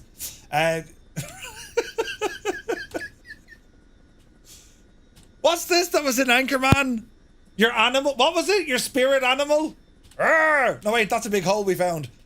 You know your spirit animal? Isn't that a thing? Arr! The bear. That's hilarious. That's a giant hole we found somewhere in, was it Idaho? I think so. Look. Must be playing down there, look. Huge quarry. Or a mine or something. Right? You can get ridiculous. Like, can you imagine what the mods are going to look like? Give it time, you'll see the mods. And then we did, we got a couple of group shots then as well. Right, we're all here, are we? Ah, brilliant. Right. Right. Get a chopper behind you. Did Gibbo make it? Gibbo, you still running, mate? Right, group shot over here with the chopper. On this way. Golden Sunlight mine. Yeah, that was the one. It was nuts. It was nuts. That's inside me chopper. Right, lads, kneel down there now in front of the old chopper. We get now shot. Ah, brilliant. Come on now, all together. Come on now. Come on now. Sorry, AJ, ramble in there now. Yeah, down in front. Yeah, you're looking well. Looking well. Yeah, it was some crack. It was brilliant. I believe it's online and air traffic needs to be on live. And in graphics, turn aircraft models to ultra. Okay, well, we have ultra on. But yeah, nuts. Nuts. I'm right here with everyone. Come on, Gibbo. I don't see you, though. Right, get in there now. You want to hunker down if you can. You're looking well there, lads. Back it up there, sorry, AJ. Oh, it's brilliant. Back it up there now, lads. Fairly lively. Back it up. Back it up there now. Riot. Garlic to bread, when you're finished fixing your hair, come on, will you? Look at him walking away. Don't mind me. No, you don't need to leave a space for me. It's grand. I can't crouch. Huh? Is there anyone else coming in? Is that everyone, is it? Oh, there. Oh, come on. Jesus, you got in the last second. Right. Brilliant. Now, I like to press escape and then Y, isn't it? Right. Something like this, isn't it? Yes. Don't mind that. This just doesn't look right at all. Is this right? Oh yeah, we're over here, look. We were over there. Did everyone just disappear? This is supposed to be the way we do it, isn't it?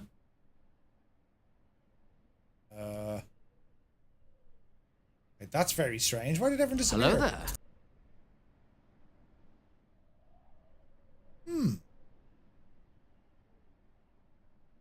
Oh, wait, you go camera mode first, maybe? Yeah, I think you go camera mode first. Right, resume here for a second. Oh, we're down the far end, look. Right, we'll give it a second. Everyone load back in. It's like Tron. Like, yeah, it's nuts, isn't it? In the photo, you can't see anyone. Can't be seen. Yeah. Ah, look at that. You're looking brilliant. Ah, look at Gib with his fancy jacket. Brilliant. Now, if I do this and then hit escape, is it? Jason, no, I was only messing. Go back, will you?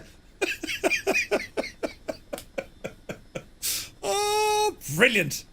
Right, don't move now, lads. Do you hear me? Don't move for a second. Oh, Jesus, that's completely the wrong button. Right, we'll try this again. Right. Now we're talking. Can I get rid of that big stupid blue thing, though? This is so very strange. Why is there a gap in the middle? Why is this disappearing? Hang on. No, no, no. There they go now. There they go now. Right, we'll have to do something like that. Will we? That just looks weird. How did we get rid of the blue thing? The blue thing is like the root. Right. Drone axes. We can't do much. They're all very serious looking. What if you do something like that sideways, no? No, that looks even weirder. There's more coming in though. Hunker down there now. Ah yes, Greenland. Yeah. Ned Ballooner, get down there in the back as a good man. It's so strange. Why is that blue thing there? It just looks kind of strange. Right, we're looking alright. Are we alright? We think so. No, I don't think it's the weather. It's actually showing the route. It's showing you a route. Now what I'll do, I'll try and enter the camera, but I think they disappear with the camera. I'm almost certain of it. Almost certain of it. Camera. Yeah, that's a pity. They're disappearing in this camera mode. It's alright, we'll let everyone load in. No one move! No one move. Yeah, the blue thingy is the whatchamacallit. The blue thingy is the route. Ah, there you are, brilliant. Right. I'll try now and get a shot of us all in this view. Does that work better? I have to say, lads, these are looking fierce and fighting creatures. I will do some of them. It's ridiculous. Ah, you had to stand up, Tom. Right, everyone stand up. Don't make it look as weird now. It's not a group of lads that looks up to no good, right? It's some crack that you can do this though, isn't it? It's weird, but it's some crack. Do you know? Right, brilliant. Right, break out there now in a bunch. Well done, lads. There's going to be mods made for friggin' moonwalking and everything. I'm telling you, it's going to happen. But yeah, that was nuts. That was nuts.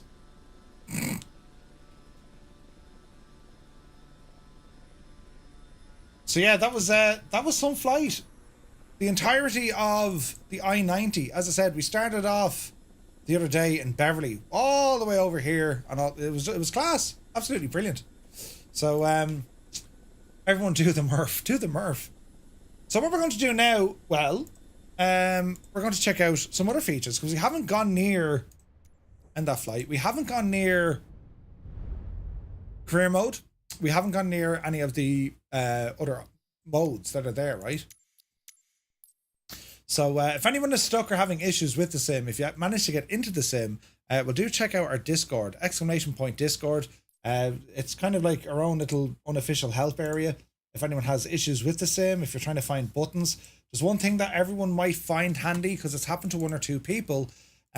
Some people's controls got wiped, right? So it takes you like a week and a day to get your control set up. And then for whatever reason, some folks, all their bindings are missing.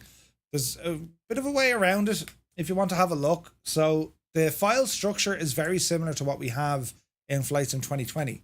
As in, go into your application data, your folders, its packages, Microsoft Limitless. I'll show you where it is, look. We'll do it live. This is after you bind all your controls, all right? So go into your local disk, wherever you have Windows installed, right? Click on users, go to your username. Make sure that you have, you can see the app data. If you can't see app data, lads, just go to view, show, and make sure you have hidden items, okay? So go into app data, you're going to go to local, scroll all the way down to where it has packages. When you're in packages, you're looking for Microsoft Limitless. That's the folder you need to find, yeah? From there, I want you to go into system app data, right? And go into WGS, that folder, WGS. In there, you're going to find two folders. You're going to find one that says T, that's empty. Then you're going to find one that has a whole load of binary numbers and letters and all this jazz. That's the puppy you want. You right click that, copy it, and then paste it somewhere safe, right? And if you want to know what's in this folder, these are all the profiles. So for example, if I open this, these are all XML files. I can open this with a notepad. And up here it's going to say, this is for my Virpil right stick, TTM VPC. That's the profile name, right? And it has every button, everything, sensitivities, you name it. Everything that was set up in the sim, it has it here, all right? And that's only one of them. If I go into this one here, for example, again, it's an XML file. Open the bigger of the files. Edit with Notepad. Don't know what the hell that is. Don't know what that is, but these are where your controls are, right? So when you copy and paste that folder, if for whatever reason, if it happens, and the sim deletes for whatever reason, because a couple of people it's happened to already, right? All you need to do is, well, put your copy back in here, and that'll sort out your controls. It just means that if the sim deletes all your bindings, because it took me probably an hour to get all my controls set up. So yeah, hopefully that's helpful, lads. And old win guy, yeah, that's another way to do it. Windows plus or type in local app data, it'll open this folder as well. Yeah, 100%. So yeah, see how you get on with that. Some of the other things as well, folks were having issues with having no sounds at all in your aircraft. You'll have environmental sounds, but you won't have sounds in the sim, as in your aircraft. If that happens, again, there's a way around it. You can go into, where is it now? Save your controls, remove cockpit. Where's the sounds one? I just want to tell you which one you can delete. Fast launch, here we go. Fix or broken sounds. So again, you go into local state and streamed packages. Okay, so we're still in the same area. Local state, streamed packages. This is all the stuff that's streamed to you. Delete that. Delete that folder, and when you next connect to the sim, it pulls all that again. It's all part of the rolling cache thing. But if you get rid of that folder, streamed packages, and then restart the sim, your sounds will work. Or at least it's worked for a lot of people. All right. Couple of workarounds, but we've figured out some stuff. You guys have figured out how to fix stuff, and so on. Another one then, there's a fast launch option. It might save you a couple of seconds on a load, right? It bypasses kind of like menu starts and all this. Again, it's up to you if you want to use it. There is a code there. It's on our Discord, !Discord. And that's the code you need to put in. You might say, okay, well, what do I do with this code? Well, copy that code, right? Go to your desktop, right click your desktop and create a shortcut. And then the shortcut will say, well, what's the target? That there, that's your target. Now, this works on the Microsoft App Store, or the the store for Microsoft. If you have Steam, you can go into the properties, launch options, and then you can add fast launch. We did this before. I used to bypass some of the cutscenes, whatever, loading in, right? So that's what that does. But some of the other options, you'll see it. There's a whole load of stuff in here. Drone cam settings, controls, graphical options, all the jazz. And if you guys have any questions, or maybe you're having an issue, or maybe you figured out something, well, we'd love you to post them in here as well, because it'd be super handy, you know. Did you cover the site for saving and sharing flight plans? Yeah, it doesn't seem to be working though. I don't know if you guys have seen this. There is a website. It'll link to your Microsoft account, and it's I'll type it in here. It's Planner. So this allows you to do some flight planning, away from the sim if you like, or you can put this on a tablet or whatever. Planner.flightsimulator.com. It links in with your gamer tag, so it'll ask you to sync it and join it all up. And from in here, you can do all your planning. So you can go to your aircraft, what aircraft you want to select, what route you want to pick. Is it going to be IF4 or VF4? The flight details, you can start putting in airline, call sign number, off the block time, fuel and payload. Got to select an aircraft for it. The briefing then, it'll show you your operational flight plan, a navlog if you're going VF4. You have some options then to change your baro, be it in inches of mercury or hectopascals. The whole shebang is there, right? And then you can export it. Behind me, mallet head, look. You can export it from down here. So you can select the flight plan, you can save it, or if you want, you can even create a new one. So if I wanted to load one, here's the I-90. So let's load this one. All progress will be lost, that's fine. So that was the route we've just done over the last couple of days, look. Yes, I don't do that. Oh, how do I cancel that? There we go. So that's the route that we did over the last few days, and I actually planned that from within this bit of software, or this website. Very handy, right? Very, very handy. And we can close the options and just have a look at the route. And you do have you have a load of stuff here, lads, right? We got some options here. We can show different airports. You can look at the airways, VOR, DME, just tacking in there, localizers. I think it shows you frequencies. You can look at the different airspaces if you wish, restricted areas, danger areas. It's flight planning. I mean, that's what it is, yeah? But there is a little button down here. I really hope this is part of the plan. I hope that will follow your aircraft, which means then you have your website that'll move across and follow the map. Dark mode, it isn't dark mode, so it's actually day-night cycle. So it's showing you where daytime is versus where like nighttime is. And then of course we can look at the weather. So we flew into all of this weather here over the last couple of hours. It was nuts. Very heavy rain coming in. And there's something similar. This is accurate. Like there is something similar hitting the west coast. Ireland is in for a fairly hefty storm tonight. So yeah, make sure you do some flying in and out of Shannon maybe, or Cork, or even Kerry. 60 to 70 knot winds are on the way. It's always good to see what the sim can do to depict it, you know, batten down the hatches for sure. But yeah, like this, as I said, planner.flightsimulator.com. Do be sure to go over there. This has all been made available for us. It's for free. And there is options for charts as well. That's absolutely incredible. So for example, I'm going to be biased here, but we're going to go into Dublin, and you see it over my head. We can go in here and have a look at the charts. The charts are all provided by Lido. These are Lido charts. So it's Lufthansa's charts, yeah? So we can go in and have a look at the airport, show me the facility chart, open it up here, and here's your charts. Super handy. Now, is it going to replace Navigraph? Well, probably not. But again, if you're only getting into all of this and you want to learn the stuff, what an amazing way to start, right? Amazing. Aviation Lover says, Murph, horrible job from Asobo with bindings. They're so confusing. Yeah, the bindings are a head scratcher for sure. Like what I did, I just cleared them all. I cleared everything. Every single control binding, I've cleared it. And then I went back in and set up my own, you know. It'd be great if there was an export function from 2020. There are ways around it. Again, if you want to, a shameless plug here, but if you want to check out the, if you want to check out a video, I have one on our channel here on YouTube. If you ramble down to, where is it now? It was a video I put out, so it's going to be recent.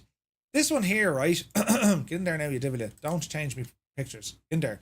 Settings and apps to get ready for flight sim, right? This was super handy. Because we came across on our stream the other day, there's a program available. It's over on flightsim.to, and what it does, it's called FS 2020 Control. And what it does, when you install it, it will detect every single key binding on every single profile that you have in FlightSim 2020, and it'll export it into Excel or into a PDF or whatever, right?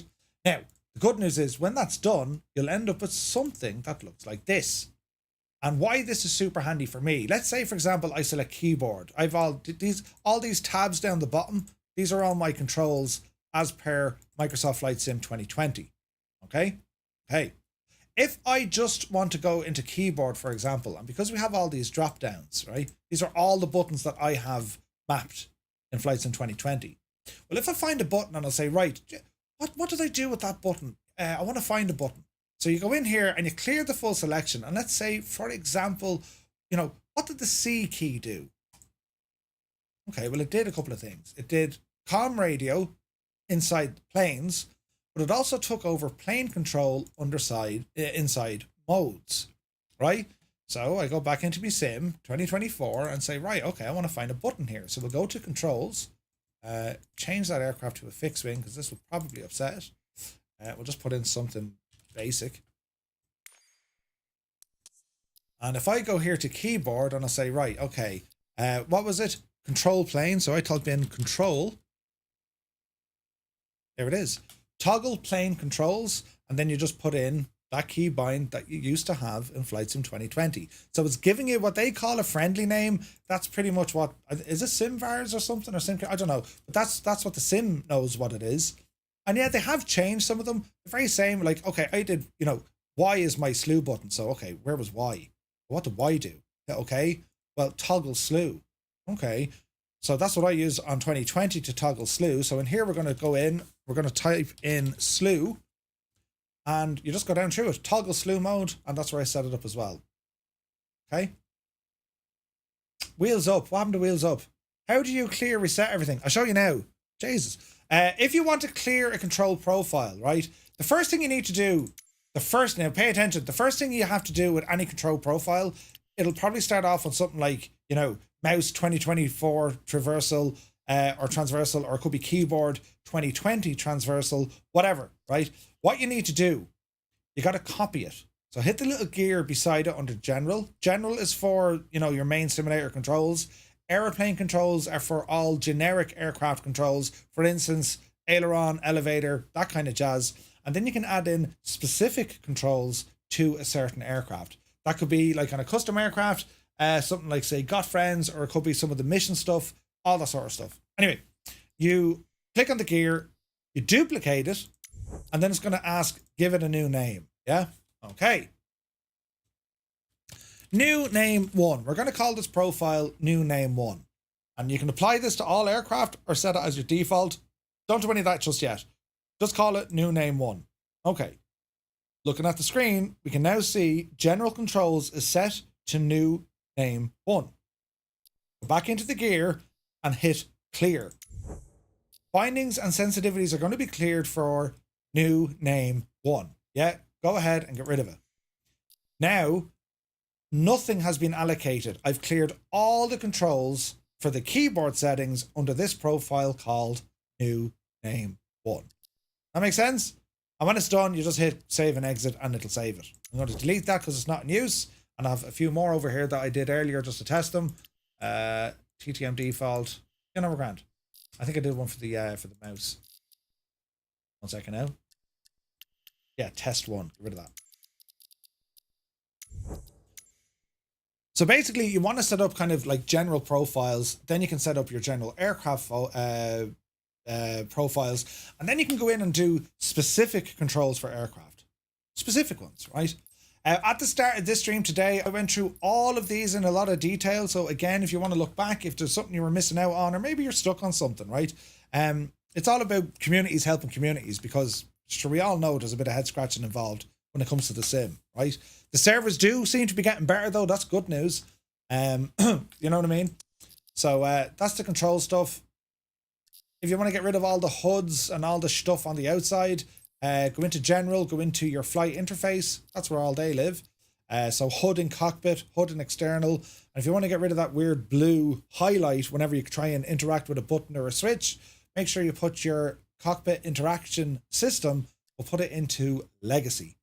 If you want to turn off the in-game ATC, let me see. Where did I find that now? That is under... It's in sound. 2 ways to do it. You can go into assistances first. I think it's in here. Yeah, down the bottom.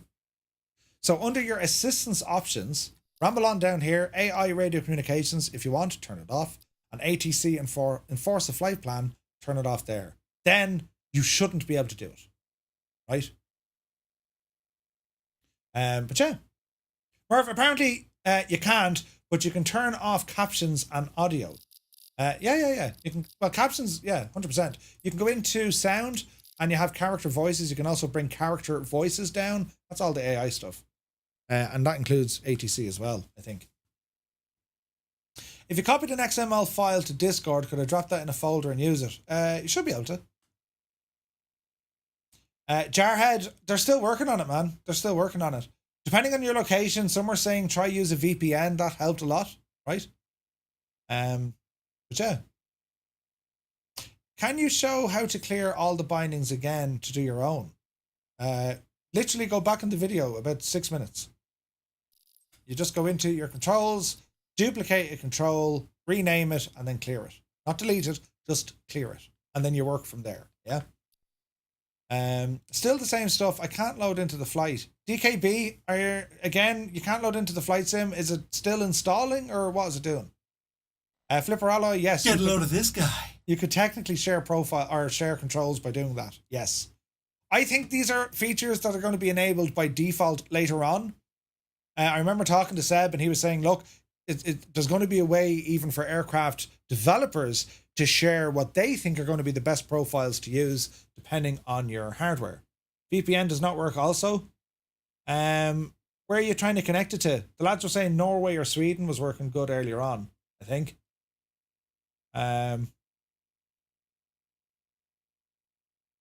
Yeah. I just found out how my Velocity 1 Flight 6 scroll wheel mapped to the elevator axes. Okay. Sky Command! I fell in love with an Irish content creator. Personally, 3 tones are too many. Good to see you, Sky Command. How are you, man? Happy Friday. Is there a way to start free flight without having to do walkarounds? At the moment, no. You can't skip the walkarounds. And then people give out, it's not a sim. That is probably the most realistic thing. You have to do a walk around before you go flying. Give it time. I don't know, will they add it in themselves to give you the option to skip it? Or, you know, is there going to be a mod on flightsim.to? Someone's going to make it. You know what I mean? But yeah, I don't know. Like, it could be the case.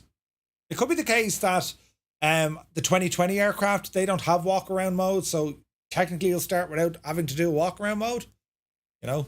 But yeah. It took me longer than I like to admit to get into the H320 cockpit, right?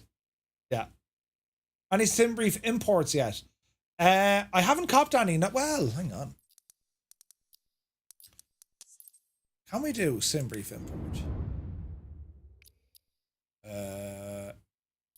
EFB.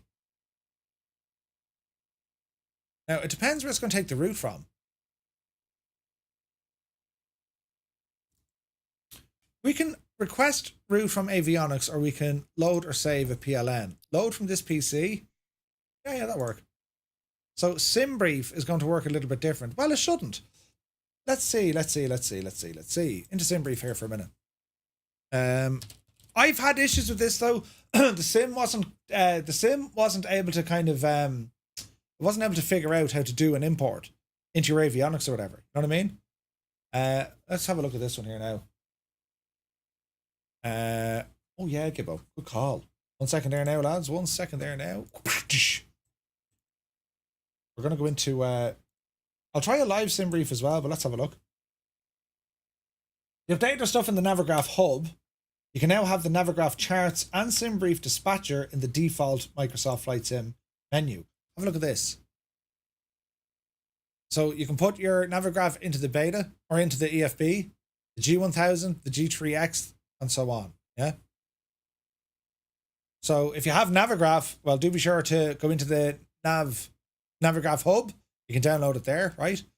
For this one, let's just put in something kind of pretend. We'll go, I don't know.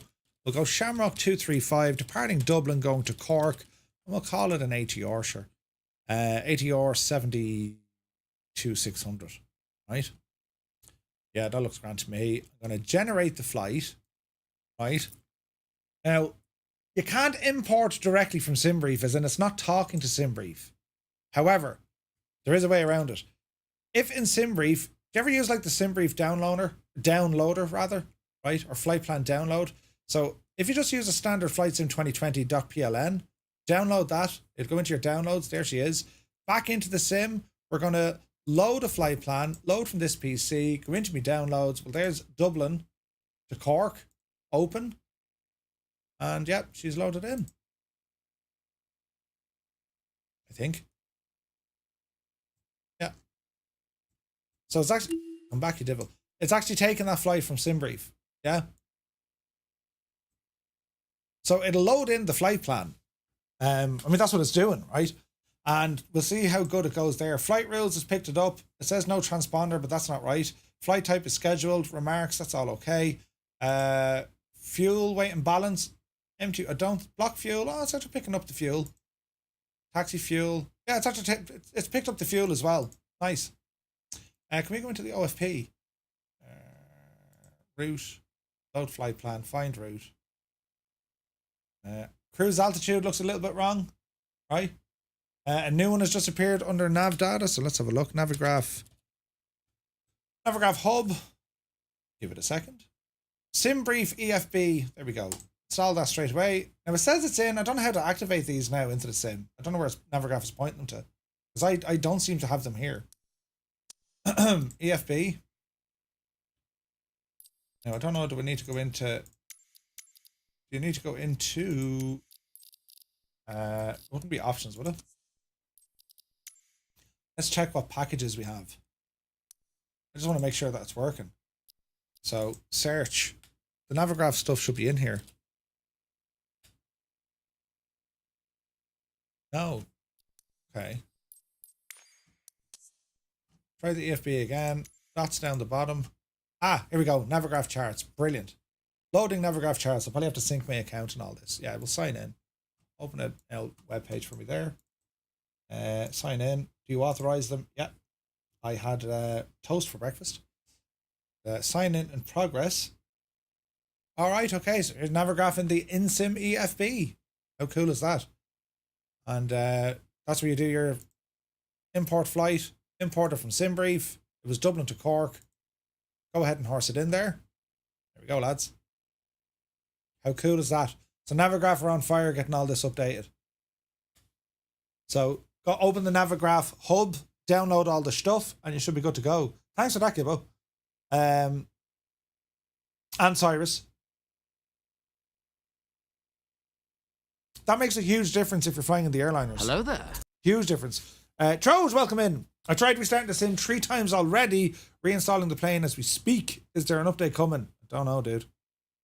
If there are updates, we're probably not going to see them because they're going to be done on the server, right? I mean, that's where most of the updates are to happen. Also for the G1000, it's the same. Sweet. It's great news. And you might be saying, is that too small? Yeah, but like, look, you can change things. Go into the options down here, look. Settings, make the thing larger, put it in horizontal mode, then go back into your Navigraph stuff. If this is easier to see, right? And this guy, if you pop it out, I'm almost certain you control this on any screen. Yeah. You control that on any screen. Super duper handy, right? Now, I think there's a bug on this as well. If I close that, oh no, it's working now again. Sweet. Isn't that super handy? All your charts are there. This is all Navigraph. This is really, really handy, you know? And this is just, they've just turned this on there in the last little while. How cool is that? So now you're importing direct from SimBrief. Some of your aircraft, especially with any builds, they have a SimBrief linker in there already, so your plan can shoot across. But other aircraft, if they don't, at least you're getting it here. Now, you can't send this to your avionics. That's not a feature of what Navigraph does. I don't believe so anyway.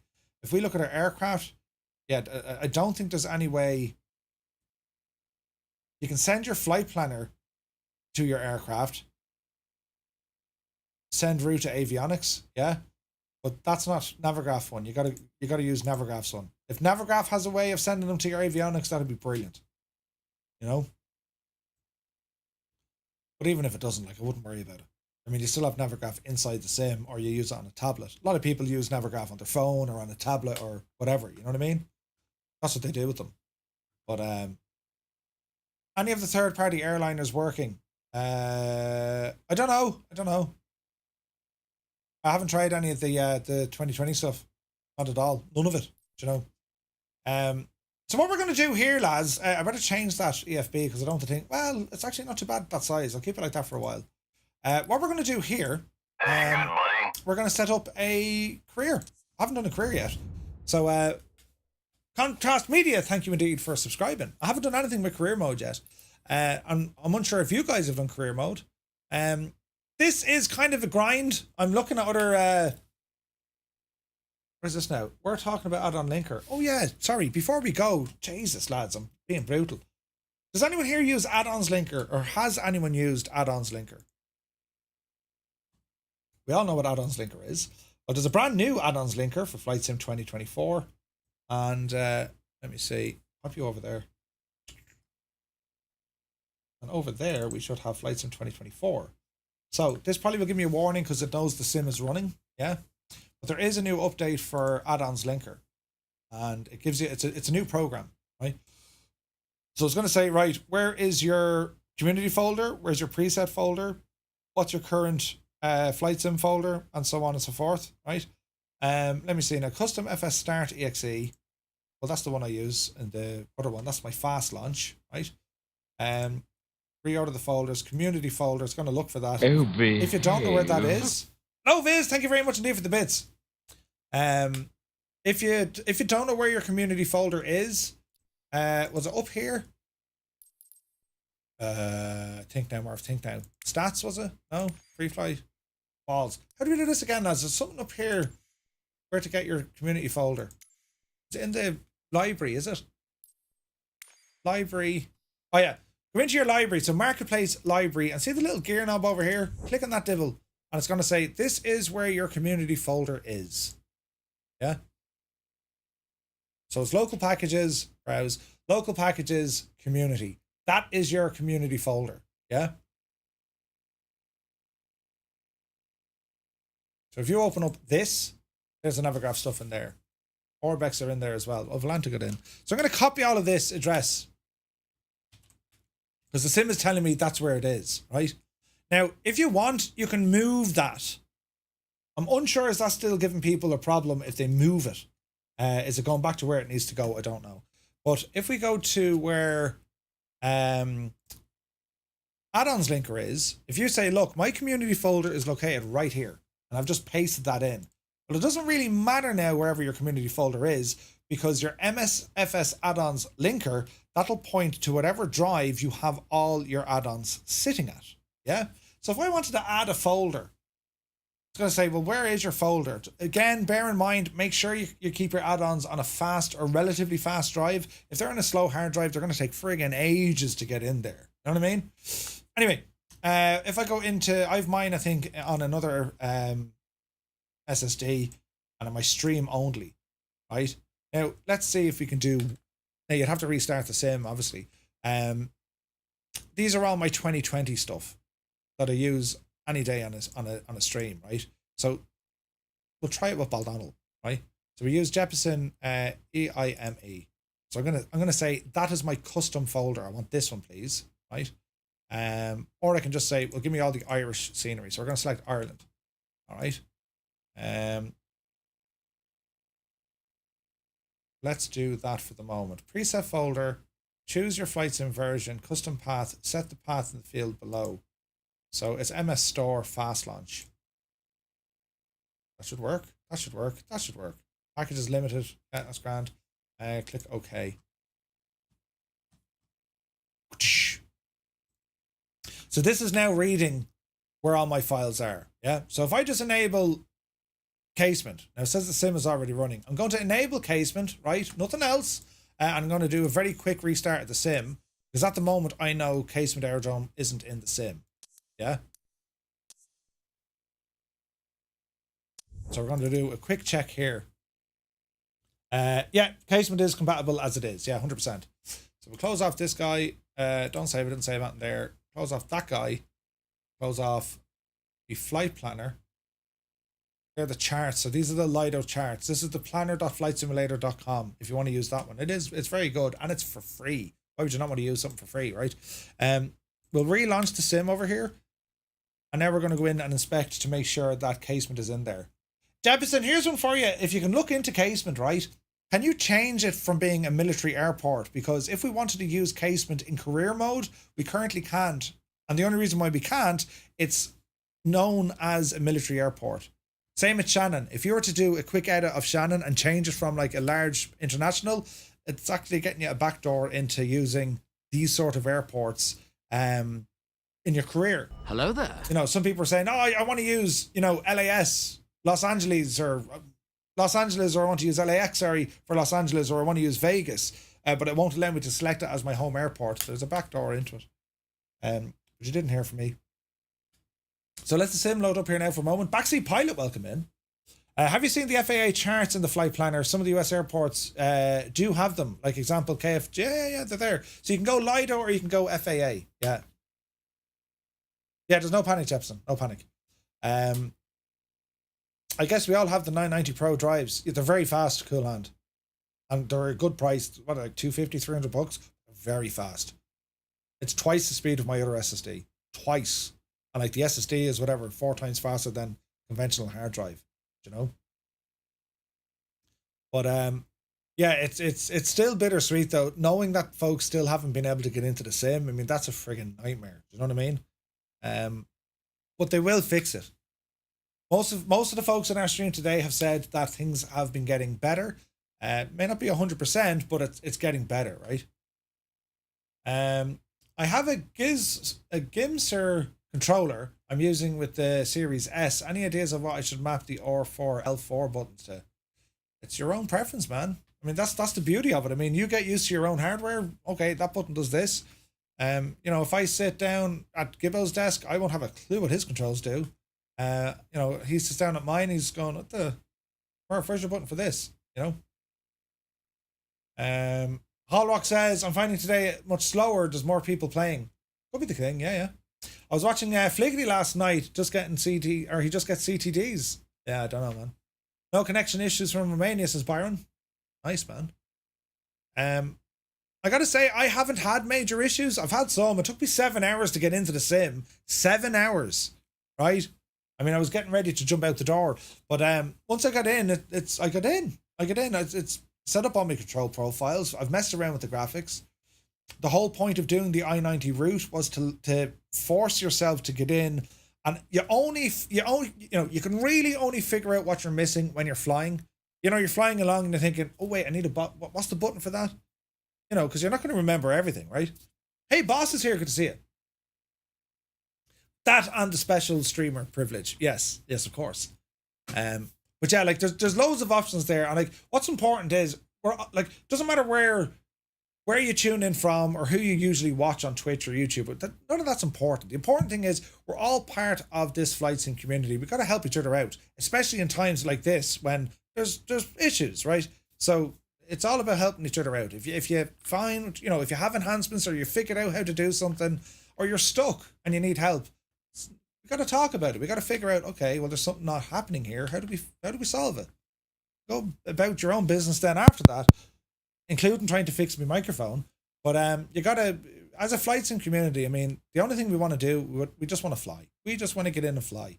And depending on what your preference is, if it's the tube liners, if it's helicopters, if it's the smaller stuff, if it's bush flying, whatever, it doesn't matter.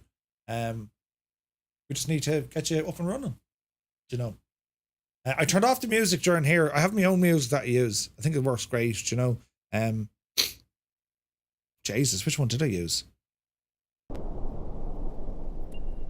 This could work.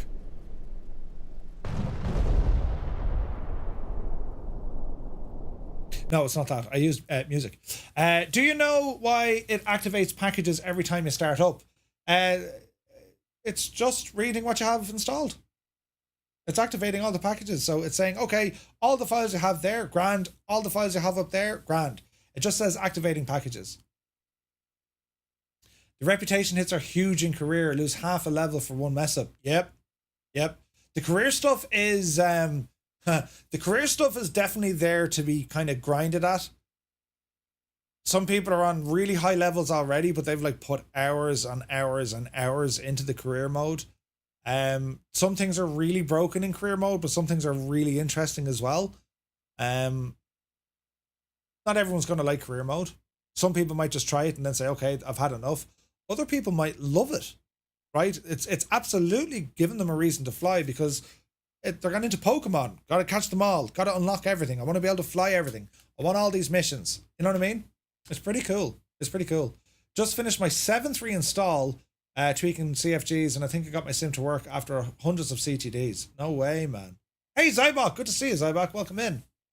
Yeah, career mode has bugs for sure. Challenges are good crack. Yeah, challenges are good crack. You can just jump in and not really have any worries. So is the virtual tourism thing, and like that will actually like career mode teaches you how to fly from 0 to hero within reason. The activities, well, they're just for fun. The virtual tourism part of it, you know, like the camera stuff, that forces you to learn how to use. The sim is teaching you how to use its camera. And already the some of the photos we're seeing, it's like jaw-dropping. Again, I'll call on Discord here for a second. Like some of the screenshots you lads are putting in. There's one up here in particular. Not a huge leap, graphics. It's hard to do stilled comparisons. And again, you got to be careful of the data that's moving.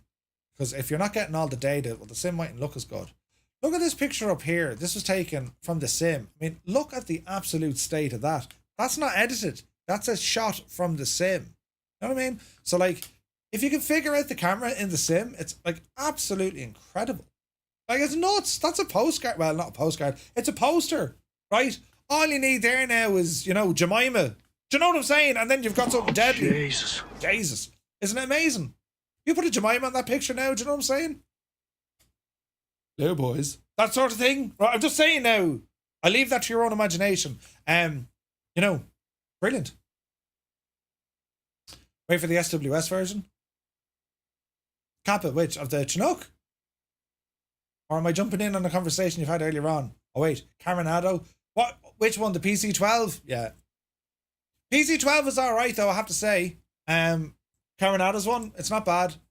How real is it to the numbers? Well, Coronado. But right now, so we want to check out, we're gonna go into Alex wants to be my friend. Jesus, that's a bug. That friend request is just stuck. I want to come down here and just make sure we're running on all cylinders. That's wrong. There we go.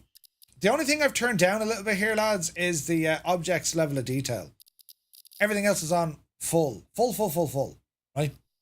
Right, save that. Free flight. And we're going to go to Baldonal. EIME. Casement Aerodrome. Let's see if this all works. Because this is going to test to make sure that our add-ons linker is working. It looks to be working. Here's got some start points. Set as departure. Maybe change our aircraft. Go to a 125. 225 is an absolute beast. Anyone fly the 225 yet? Might actually do the 225. Figure this puppy here now. Hey, Scott is here. Old veteran 965. Welcome in, Scott. We went with a civilian one because the search and rescue one, your man is sitting in the middle of it. I don't remember what chopper I got into last time. I like that one. The blue one is nice. Ooh, let's go with the blue. Right, save him back. And save him back. Just make sure all this is turned on. Weather, live, off, and all. I can already see the scenery loading in. I can already see the scenery loading in from Jefferson. How friggin' cool is that? Right, jump in here, we have a look. Like, you can already see the scenery. How cool is that, right? So that's add-ons linker working perfectly well. And basically what I'm doing, lads, that folder for casement, that's sitting on like in a totally different hard drive. You can even configure the thing to work off the cloud, but I mean that's too much stuff in the cloud. But you could do that if you were storing stuff on other servers or whatever. You can actually route it in that way. Here's me. Look at that sky. Look, is it nighttime in Ireland? Oh, holy crap! It's 5:30. Yeah, and there's a storm coming. Brilliant. Probably not going to fly here. We're just going to do well, it's a bit rude not to fly. Just no remove before flight in this machine. Right, grand. There's a camera bug as well. Things will be constantly kind of shaking and rattling and rolling. Turn off them because I don't use them. Colonel Fork is on the ground here. Good to see you, Colonel Fork. This should all be saved automatically to this aircraft. I think it is. Keyboard. We want to set to helis. GTM heli. I've had the same problems with digital software. Right stick. Heli. Rudder. Should be on heli. Yeah, we're good. Okay. Now Colonel Fork is probably going to disappear because I'm going to change the time of day. Because it's too dark, I'm going to go back. And this is where it uses the 24-hour of historic weather. I'm going to go back to about 11:45. 11:45 is now set. Turn down the kettle. And well, there's the lad still there. And this is Casement Aerodrome. This is custom scenery being loaded from, whatchamacallit? From a community folder that I used in Flight Sim 2020. Super handy, isn't it? It's a freeware scenery, by the way, lads. Created by Jeppes in 2001. It is the most accurate rendition you will ever see of Casement Aerodrome Baldonal. It's just it's in County Dublin, just in a bit from Dublin Airport. And wait now, I didn't put in this one, did I? No, I didn't. Thank God the Paddy stuff isn't there. I grew up here, that's why we're looking at it. And there's a small couple of issues. You can see the LOD, right? The LOD is an issue for sure. And you might be saying, but if you have LOD, but this is stored locally, doesn't matter. It really doesn't matter. What else do we have here now? It's like, you know, grass textures. This is where Jefferson would say, look, it needs a bit of an update because the sim is now trying to draw in grass in places. Trees you can see have, like, it's amazing. There's proper grass there, look. But you can see where Jefferson has to do a little bit of work here and there just to make it all look, you know. This is still pretty good though. This is still pretty good, right? What else do we have here now? The one it did the RJ came in as well. Look.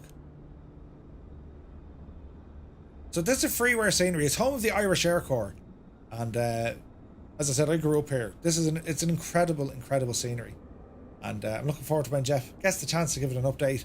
But it seems to be working just fine now. Except for my helicopter, the LOD. Jays, the LOD is brutal on the helicopter. Let's go in and see, can I change that? Objects level of detail. Can I change this here, look? Or I wonder, do I need to... I wonder what it is. Objects level of detail. Crank you up to 200 there. Save that and go back.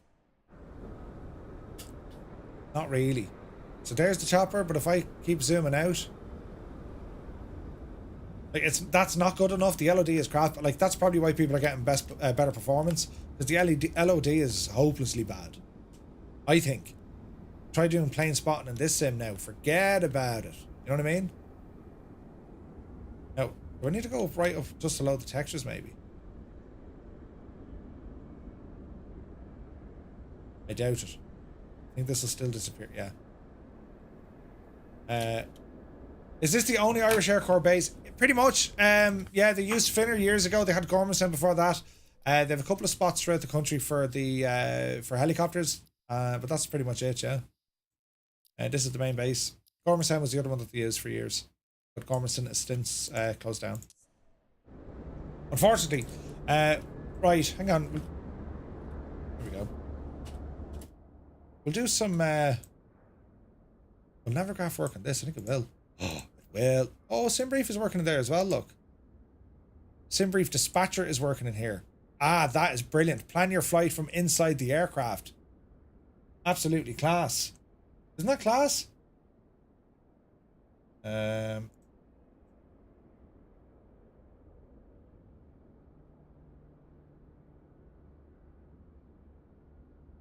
Hello there.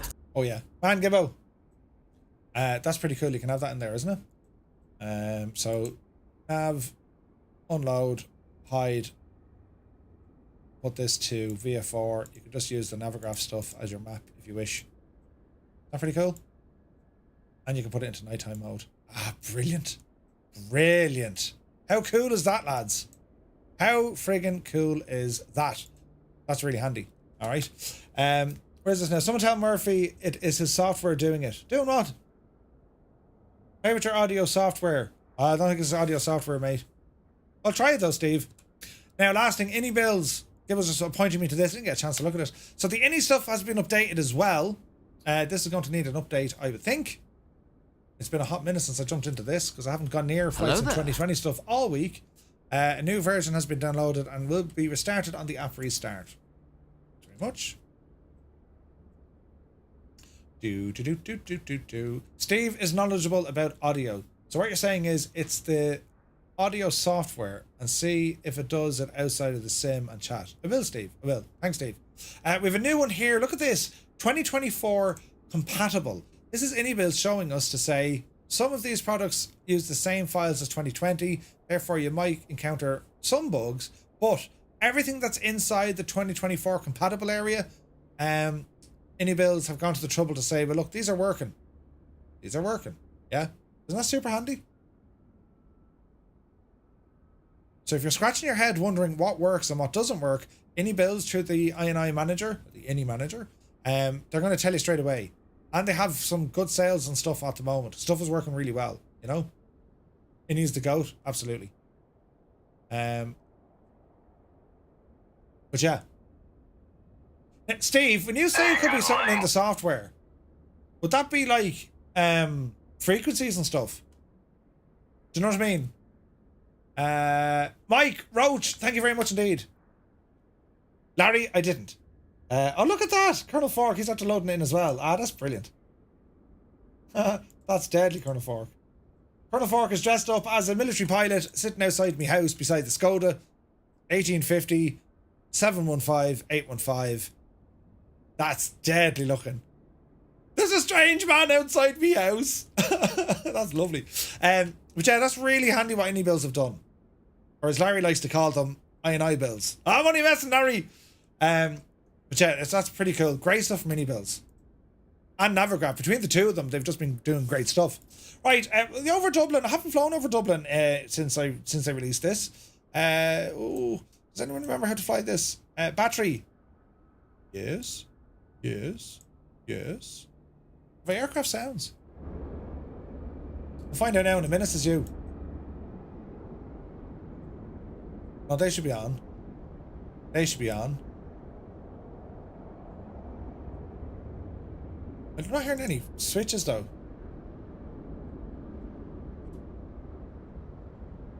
Interesting. Fuel pumps. It's like it didn't. It's like it didn't load in the sound.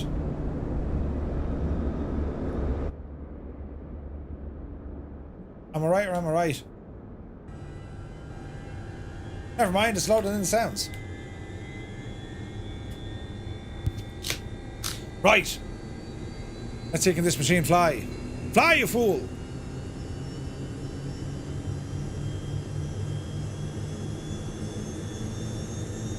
This chopper is amazing.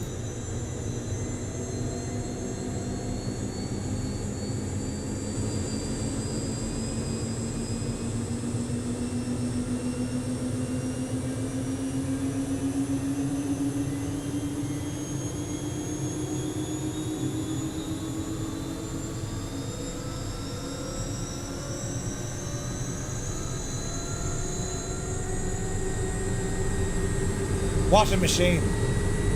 Radical or Radial Ice, welcome in. How's it saying? It's pretty good, man. It's pretty good. It has its issues, of course, but it's getting there. My area really looked well, or really looked bad in 2020. The terrain was barely recognizable. Now it's almost perfect with autogen. Really? Jeez. Militech confirmed updates will be free of charge. Yeah. The 225 is quite forgiving to fly. It is. It really is. Battery warning light.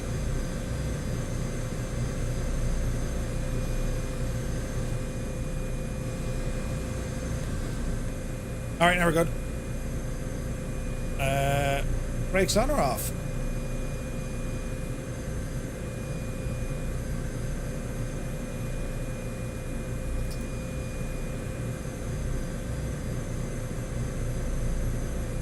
It's so nice having seen or seeing Baldonald there, isn't it? You can switch off all the stability in the console, yeah. So the scenery is a DLC, but the aircraft is part of the sim. Oopsie daisy. Right, goes off the ground. Yep, you devil it. You're up.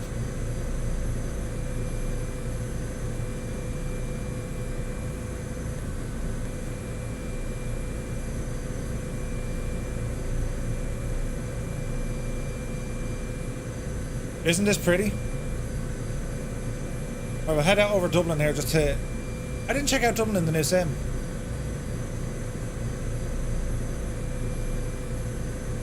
Easy now.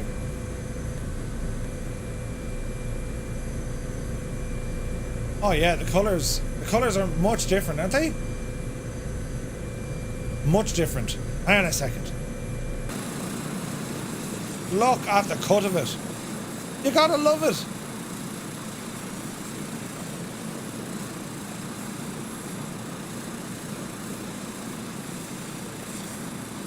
Man, that's tasty.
Why is me dude sitting in the back?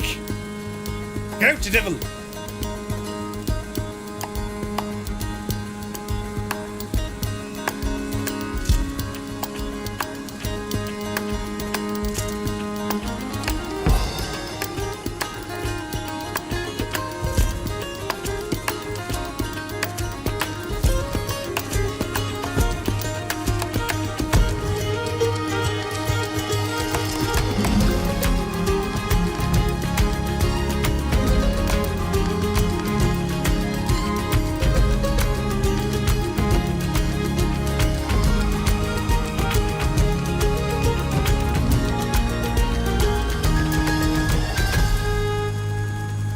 The absolute state of it.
Sure, look at though. Isn't it nice?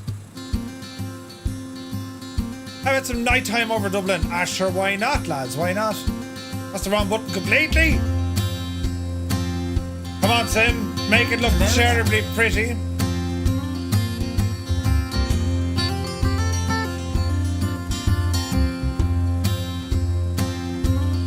Oh, yes.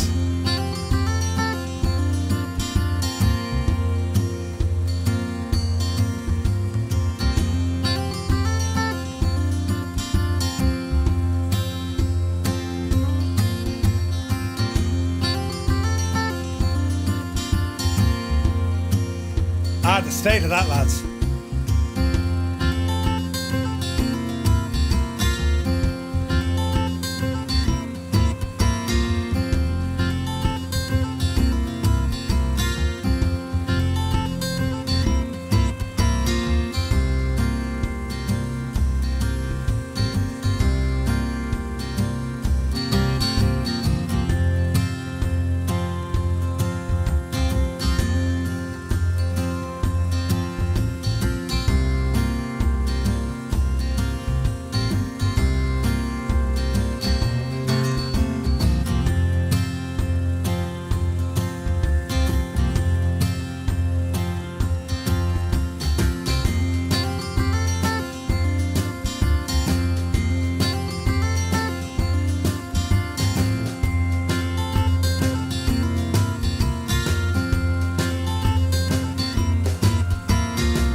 Like, I mean, honestly, you would spend hours on hours on hours just messing around with different lighting conditions, just getting everything dialed in.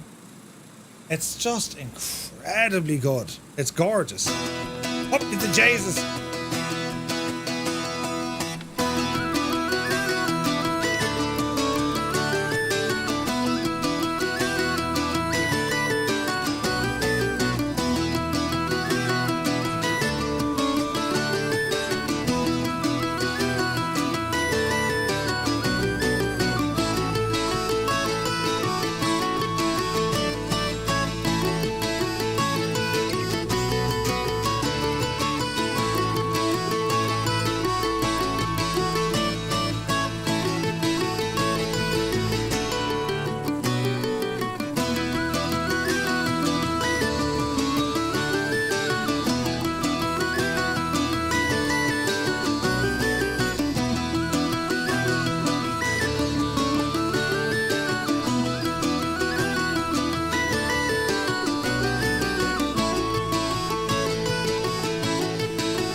That's actually a great question. Is the ship traffic working? No. Oh, the textures, the simulated horror. Did the ship traffic go off the time of day? Because isn't there a ferry that comes in around 2 o'clock? There it is. So we'll ramble over Dublin Bay here. We'll have an old gawk, right? The sound of this chopper, by the way.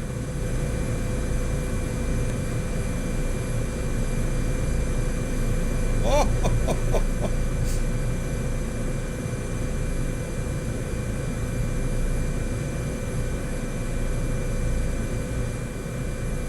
So again, I think if people were having issues with photogrammetry, again, lads, it could be on the server side, you know, things to be loading in or loading out. Rather than your internet speed, it could be the server trying to push out the data to you. Do you know what I mean? So that could be a thing. Like it's the lighting here. I think that's what's made the difference for me. I mean, this is beautiful.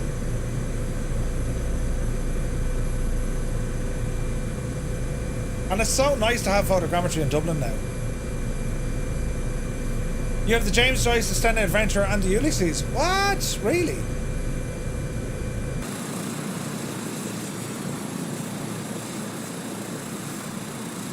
Oh, hang on, there's a ship down there, all right. Let's go in for a closer look.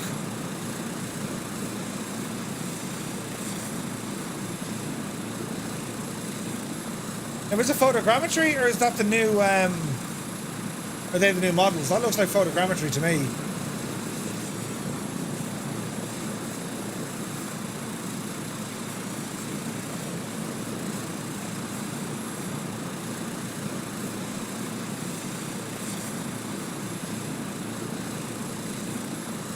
So Sith, I can see you, but I can't see the vessels. There's photogrammetry vessels. So help us out there, man. What time of day have you got it set to?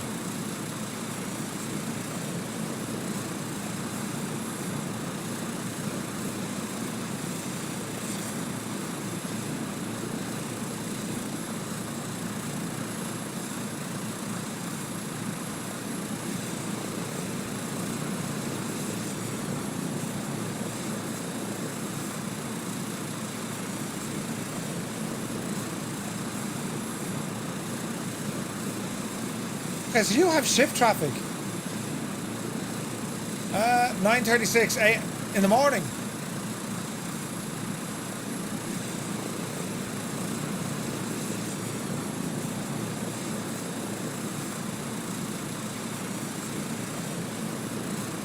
Ah, wait. I think I know what it is. Settings.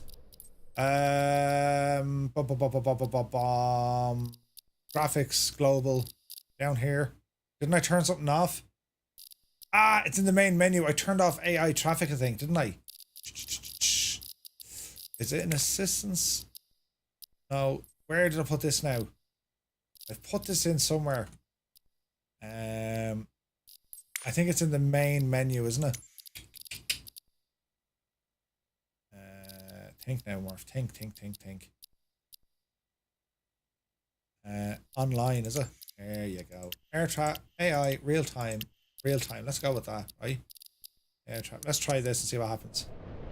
Oh, me chopper. Jesus, it doesn't like pause anyway, does it?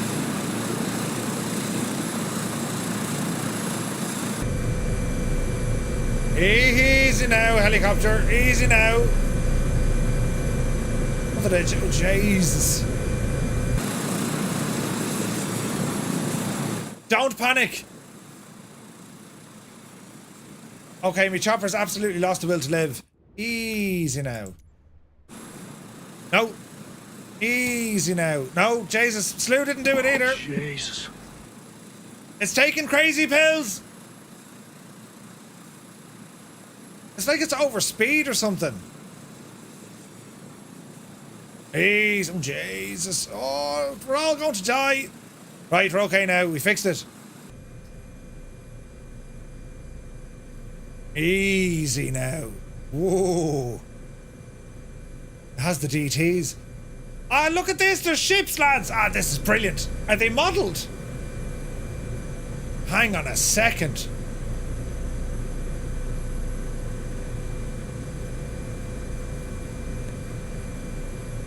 they are modelled. Dublin Fire Brigade, what's that all about? Head out to sea here, sea truck pace, I know that ship.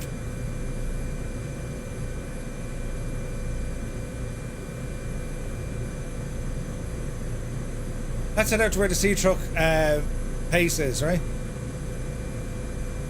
Oh, Jesus. We're now part of the friggin' Coast Guard. Say nothing to no one, we're just going to just ramble out here.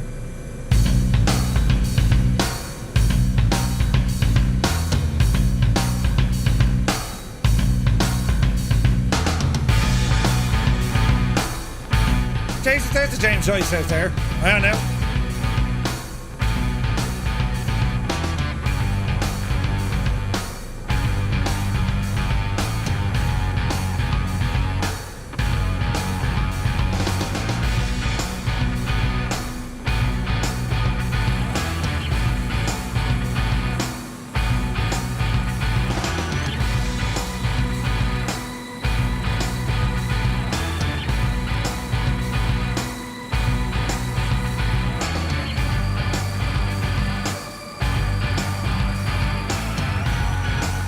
He's not showing up though.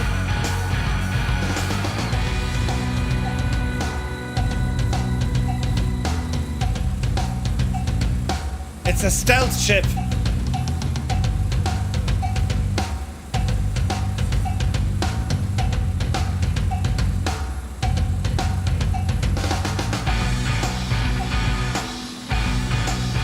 It's a sub. Right, head on out. Oh wait, wait! It's loading! Ah, brilliant!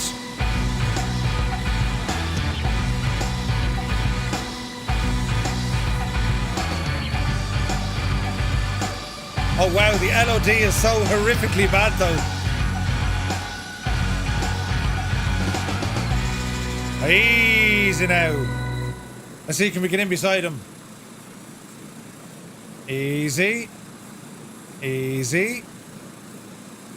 Easy. Right, calm the sausage down there. Oh wait, ah, brilliant. Can we land it? One man in a flight sim will attempt to do the crazy and land it on a moving vessel. The model looks horrendous, but sure listen. Jesus! There isn't a helipad in this. Easy now. This doesn't look like something I can land on. We're going. Oh, Jesus. It looks terribly see-through.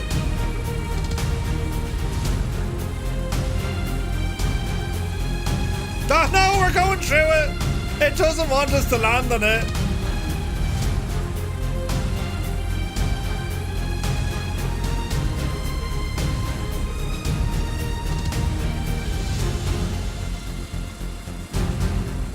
But maybe there's ships that have helipads.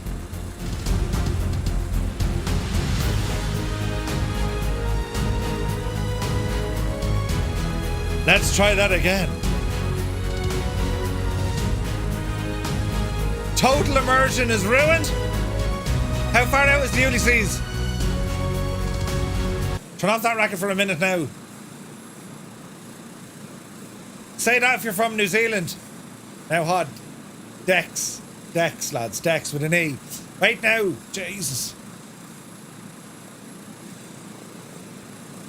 How far out is the Ulysses? It's pretty far out, man. Have I read Ulysses? I wrote Ulysses. I didn't know.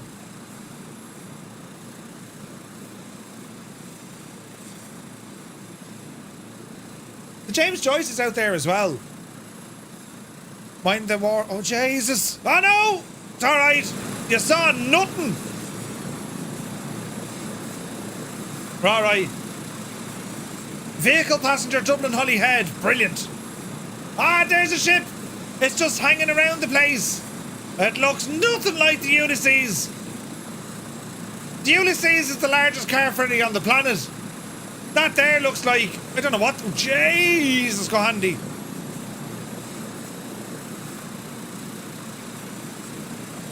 I mean, would you come out of it, will you? Ara, come out of it now. The Ulysses is absolutely freaking massive.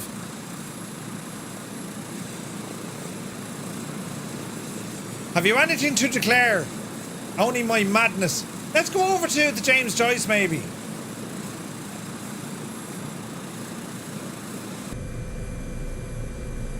Right, don't panic. Oh, there's an oil rig. The Enforcer. What a great name. To James Joyce is just... Look at him turning in circles. Jesus. Let's go out to this Enforcer fella. Yes. Out to the Enforcer. Can we land it? There's a Pyrita over there. Bloody hell. Arr.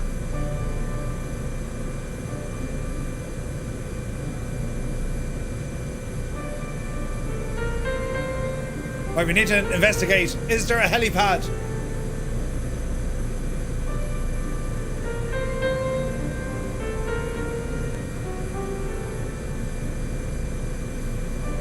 That poor fecker sank. Don't worry about him. Let's go this way instead. Container ship. It's like Captain Phillips all over again. I like you Irish. Brilliant.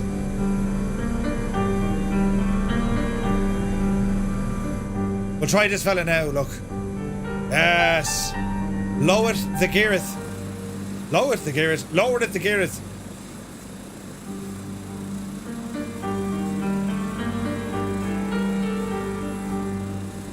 It's a GA ship. No fucking helipad in this lad either. I am the captain now, Irish. Adios, Somalis. Great bunch of lads. Great bunch of lads, the Somalis. Like a handy now. Yes, fierce handy now. Where's Senior's boat?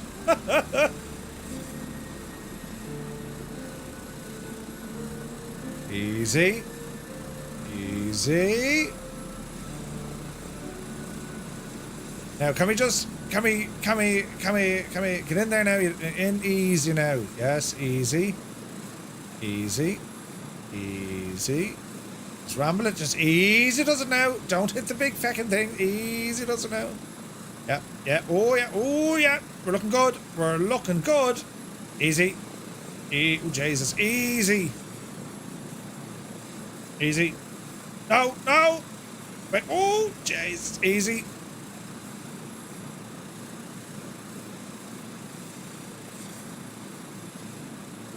Oh, no way you can land on this one. Hang on, I'll do it properly now. Ah, brilliant. This is deadly. Easy. Oh, Jesus, the wind. Easy. Bloody hell. This will be easier from inside. I'm just saying. Go up there now for a minute. Mind the gap.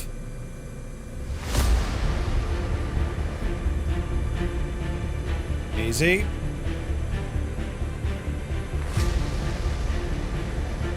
Yeah, baby, look at the cut of this.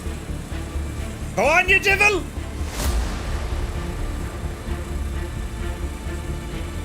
We have landed on a boat. Test pilot has crashed into the sea.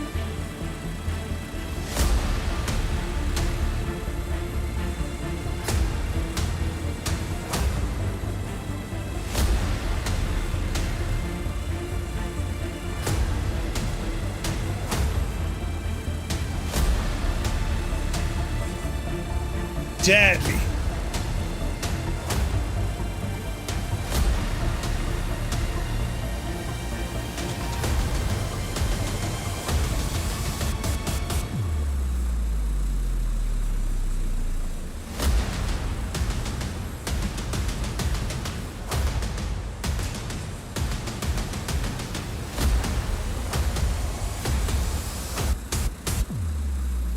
Ah, lads, would you look at the state?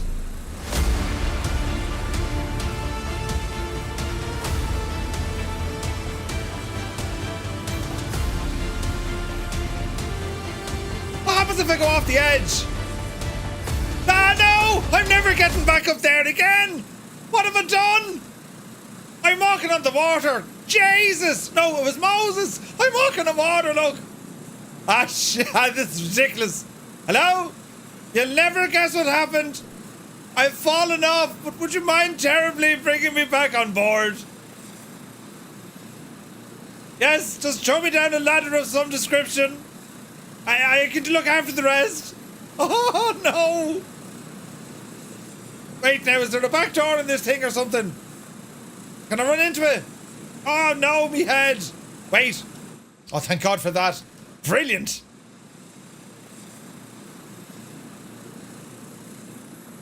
Can I walk? Oh, Jesus. Can I walk across this? Oh, yeah. Ah, this is ridiculous, crack. Oh, Jesus. Hang on. Make it night time now. It's going to be night. Get the refund? There's no refunds. It's going. Oh, I've fallen off the boat. Oh, what's after happening? I moved the time and the boat has disappeared. Aww. The boat disappeared because I changed the time of day. Well, now, isn't that something?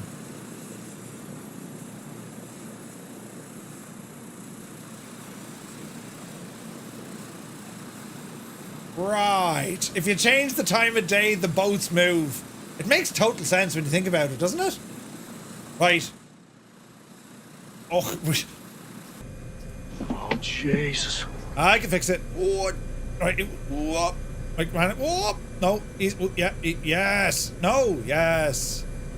Easy now. Let's try that again. Yes, yes, yes. Oh, Jesus, Murph. Nearly went off. Easy. Easy. Back it up there now, Finton. And across. Yes, yes. Right. Right, friends. Ah, look at the state of this, though. Where would you get it, lad? Where would you get it, though? And the reflections and everything. No. Hang on. The inside of the ship. Brilliant.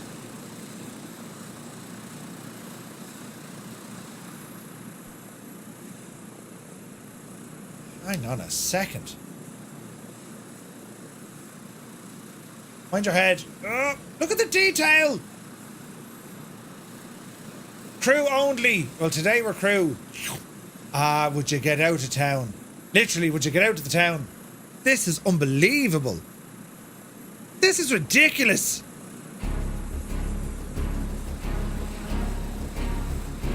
Savvy.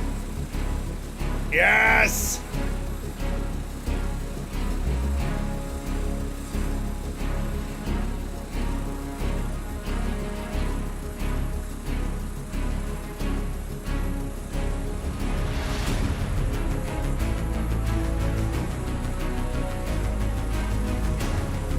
Hello there. We're heading away from... Are we actually moving? We are moving.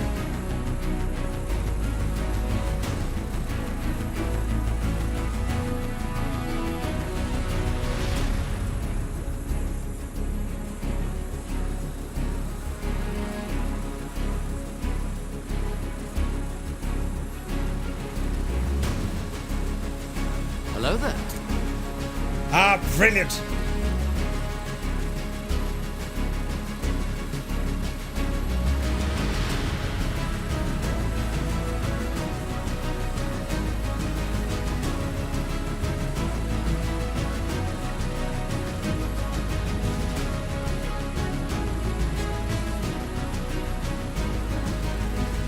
I am the captain now, Irish.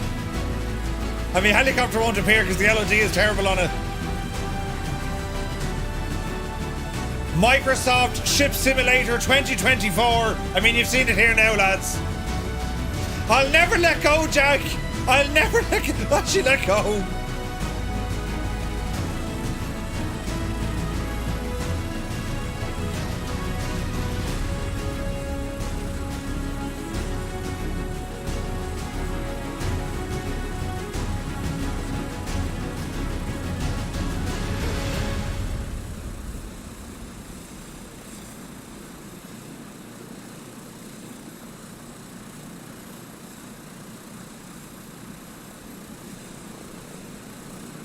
Yeah, so the boat doesn't really want to be doing much now in the rough seas, though, does it?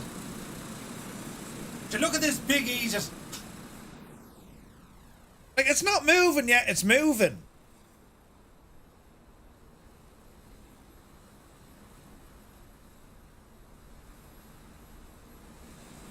Look at the details. It's absolutely nuts. Oh no, I've done a terrible mistake. I moved the wrong slider. What a muppet.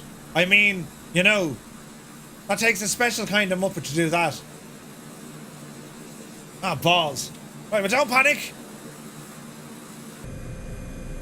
Gear up for water landing. Right, now, hang on a second. Shh. What if we just slew our way? Oh, she's docked and all, look. Let's have a look. That's pretty cool. It's based on the time of day. Isn't that amazing?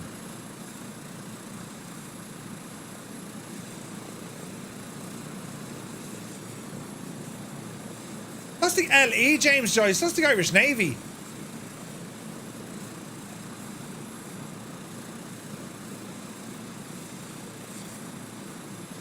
Yeah, it doesn't look terribly Navy. Can't land in it. Right now. That's so cool, lads. It has ship traffic. Isn't that amazing? Oh, wait, hang on a second. That is a helipad. No way. Way. Chopper's way too big to land on it, but like, way. Ah, Jesus, what's after happening? Oh no, we're going to die. Jesus. Yeah, we're not going to be able to land here, are we? I mean, there's no... Jesus, hang on now. There's no way we can land it on that thing. It's too small.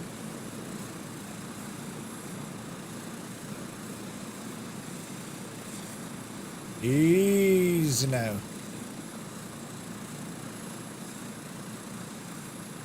Oh, Jesus, easy. Oh, Jesus, easy. Easy. Come on, Betsy, you can get in there now. Look at it, Jesus, will you just get into the thing, will you? No, yes, no, no. Oh, yes, no. We're going to die. Oh, Jesus, we're dying. We're dead. We're gone. Oh, no. Wait, get in. No. Oh, splash down. Right. That's kind of mad, though. Can we see the cockpit? Oh, Jesus, I'm after hitting something on the ground. Can you see the cockpit of what? Of the boat? I want to believe. Easy now. Right.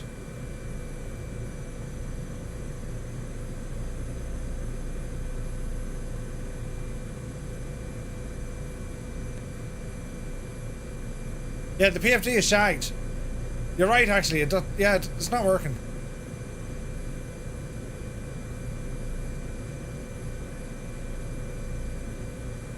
Easy now. It was working earlier.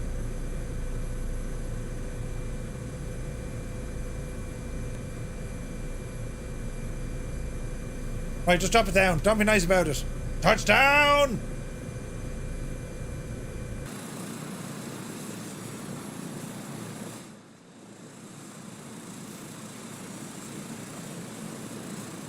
It's my first day on the job. I can really explain about that. Oh, Jesus. That's not mine at all. Who left that chopper floating there? Look, jeez. Oh, man alive. That's terrifying looking there, though, isn't it? Ah! That's terrible looking. Can I go in this way? Oh, no, I'm about to falling out of the boat. I don't believe it. Get back into your chopper. Get off the chopper. Oh, Jesus, oh, God. Just park the chopper. And in there, yeah, that'll do it.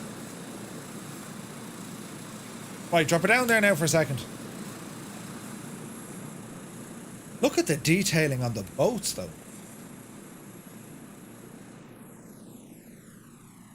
Isn't it incredible?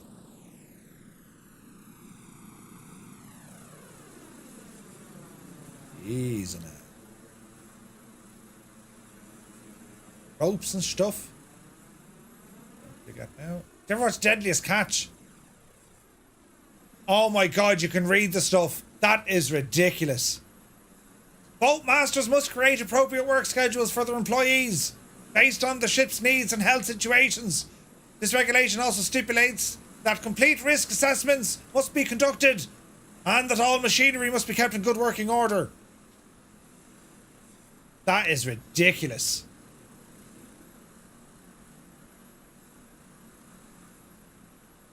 Let's go down this way. What's in here now?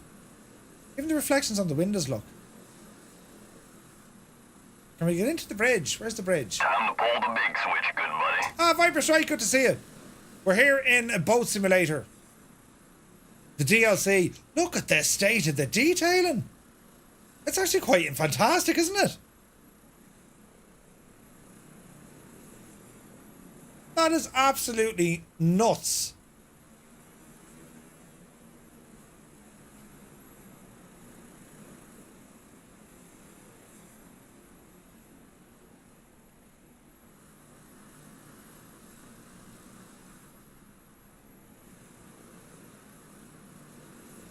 Is that from Parallel 42? Oh, Jesus. It's in Russian!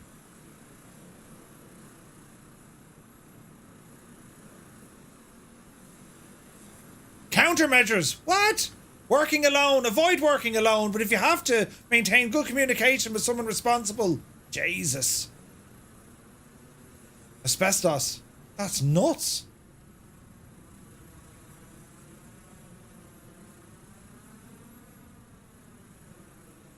This is ridiculous detail. Do. Isn't the detail unbelievable? Oh, mind your head. I'm at the bursting me head. Look at all this, look. The first aid station and everything.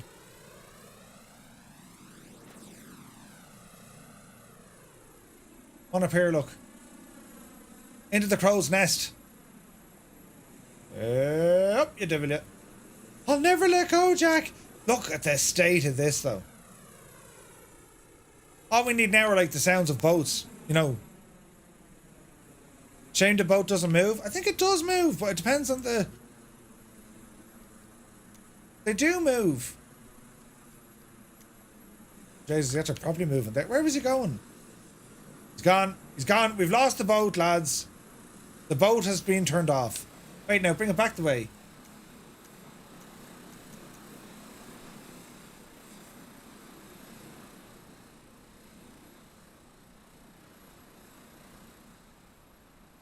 There's the boat back, so it looks like he was docking.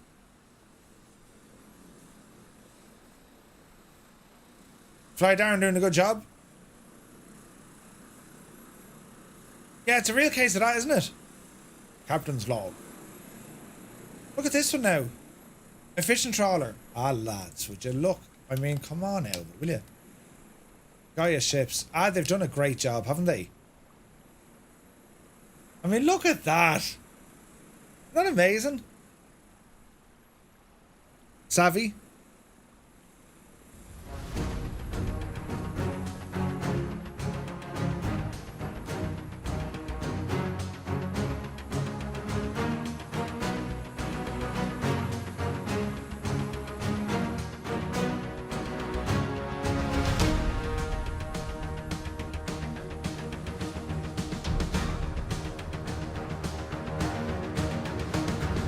Hello there.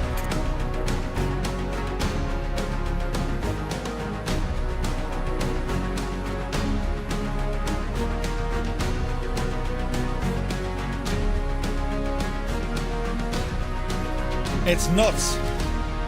Uniform Goose, good to see you, Goose.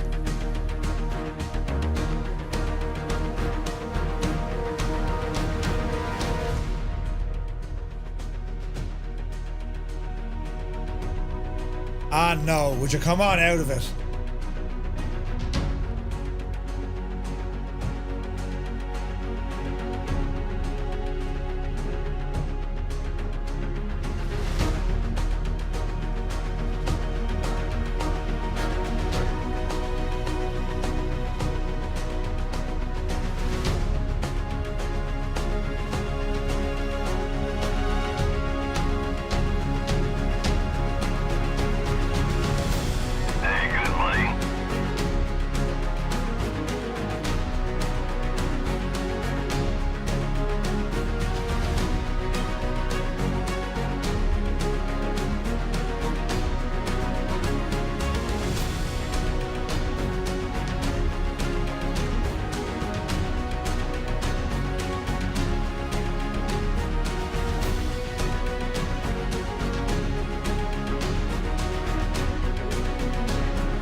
That one actually was moving.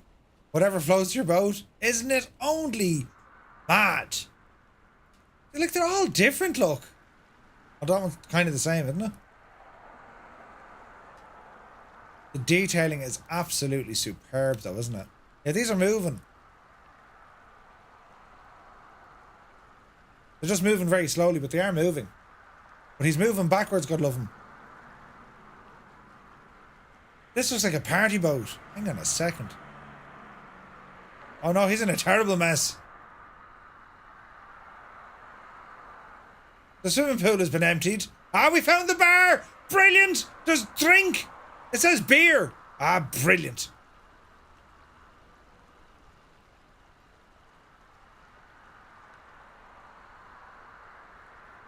Oh, behave.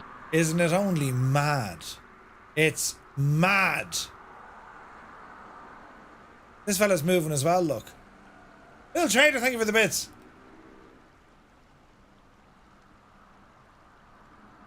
That's amazing. Isn't it mad, lads? The lighting is superb at night. Look at that. Try not to worry about the old photogrammetry, but like, that looks very, very good.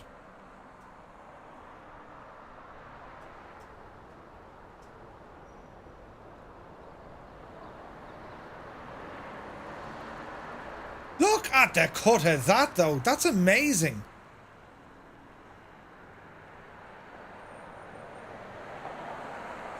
Hello there. I did, Zite. We got the old stuff. Yeah, we got it sorted, yeah. We got it sorted. Man, that's so cool.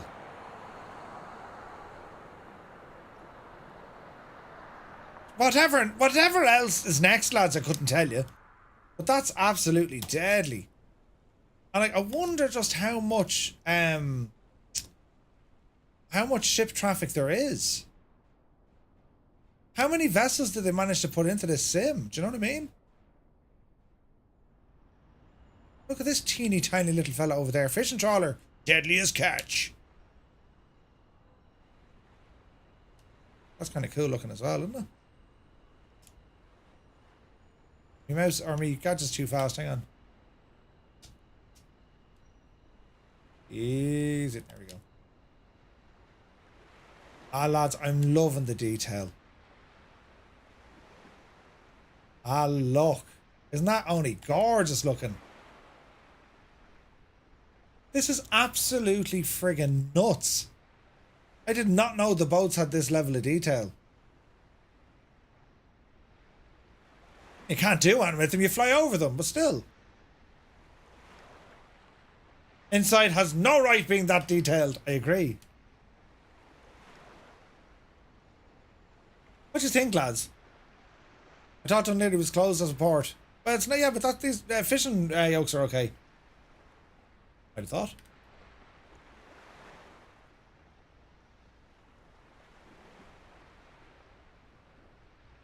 That's bananas. It is incredible, isn't it? Absolutely incredible.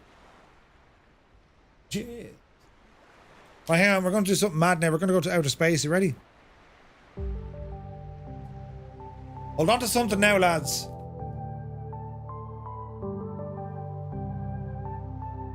Aviation Ollie, check out our Discord, man. Right, lads, we're about to blast off. Are we ready? Huh.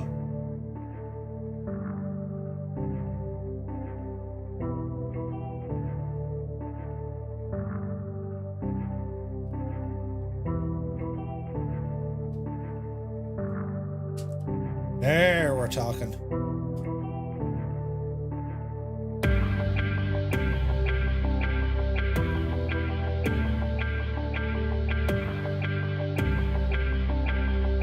We can't see a thing because it's nighttime. We can fix that.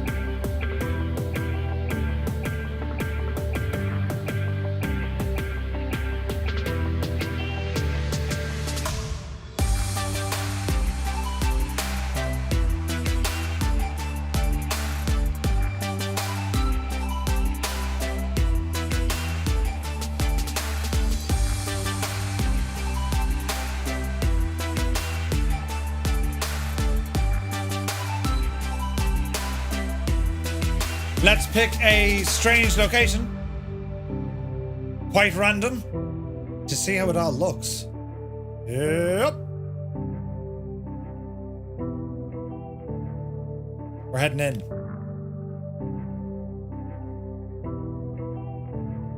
Doug Loop says, also the graphics are trash. The earth is round.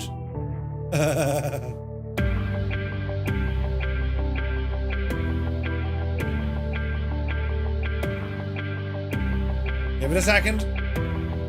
Give it a second. Come on, Betsy. Load her in now. There, you're talking.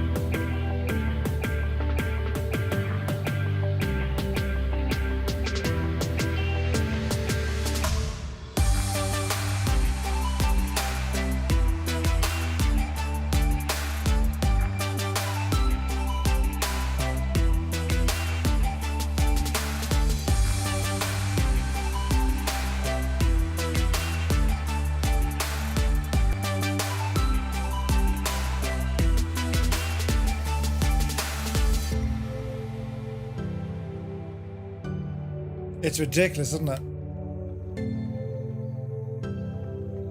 That is ridiculous.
Like it's what is it doing to us? We're not ready for this. This is too like we're not ready for this. Look at the suffrage state of it. Just someone in Scotland. Hey, easy now, easy. It's glitching out. It's having a moment. There we go. No, get off the ground. It doesn't like it on the ground, the actual ground. There you go.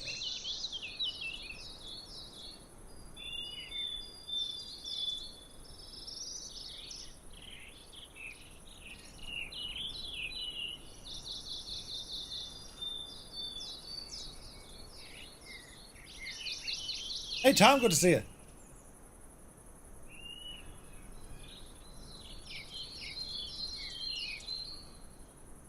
There's no birds in this area. 110% unplayable. Right, drive it on now. We go somewhere else. We are using the science. Right now, where was that? That was Scotland. Right, come down the road here now for a second. See if Hello there. Right. How do you remove the blue thingy? Go into Legacy. What was it called? The view for Legacy? Something? Right now. Oh yeah, come back over here, look. But that's England. Zoom out here now a little bit. Frankenstein, good to see you. Mr. Chippy is here. Resubbed again. Big 10-4, good buddy. 43 months. Thank you very, very much indeed. My dude. Extreme generosity. I am now completely lost because I am completely lost. Where's the... Huh? Who? Huh? The cloud cover, lads. What's going on? Oh, hang on. What's out here now? Is this kind of... Is this Norway neck of the woods? I think it is, isn't it? On up here, we have a look. Right. Oh, down the way. Yes. Yes. Into a fjord. The Bajordan Fjords. Yes. Right now. You can't equip your character with skis. It's a dead game. This game is dead to me. Hang on, this is nuts. Hang on a second. State. This is mad.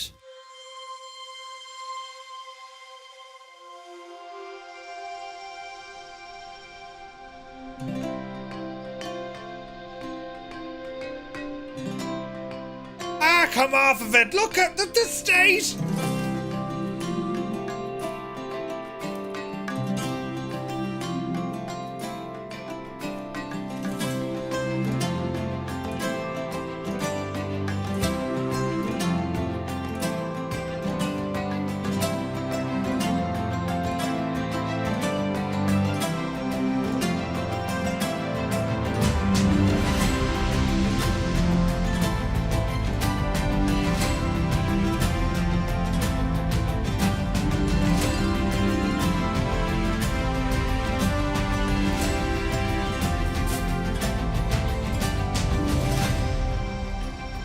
Trying to slow down the camera. I sped it up for too long. Oh, it's taking ages.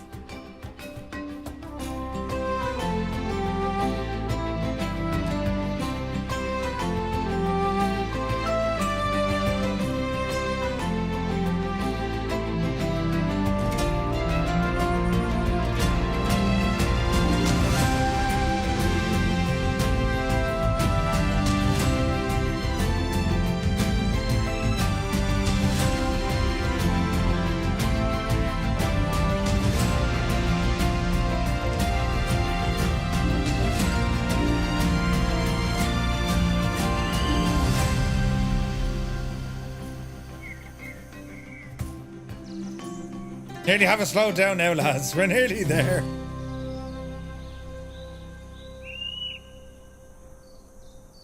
Jesus. Oh, finally. Finally it's working. Ah, come off of it. Look at the state. Yeah, the sim looks crap. Isn't that beautiful?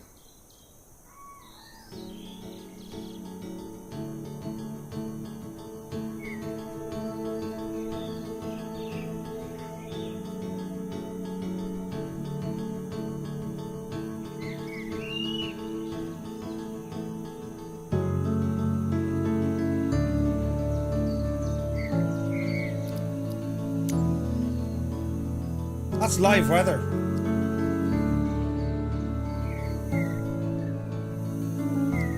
Can I get a refund?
Hello there. Were they here in Top Gear or something?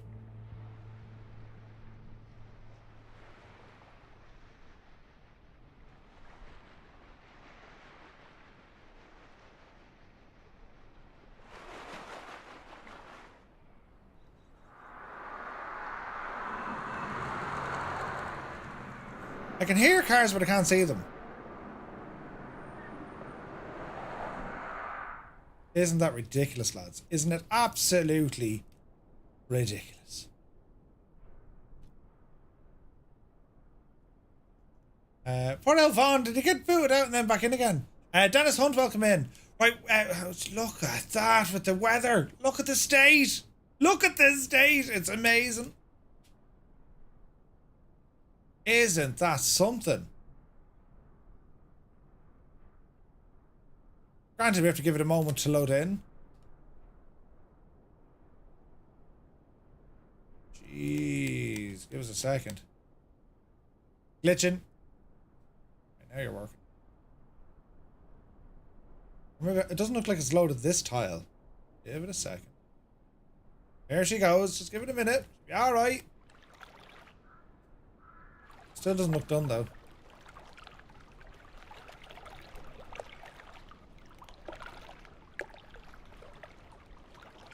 There it is. Man alive, look at that.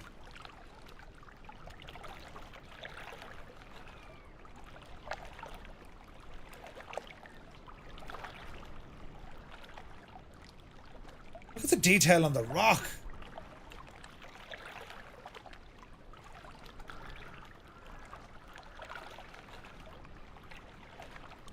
I need a log cabin on that hill. Hang on now. Keep us off the water here for a second. Jesus, she's steep enough though, isn't it? Jesus. Handy now, Murph, you can do it. Go handy. Where do I want to go? I just want to go on the shore. There you go.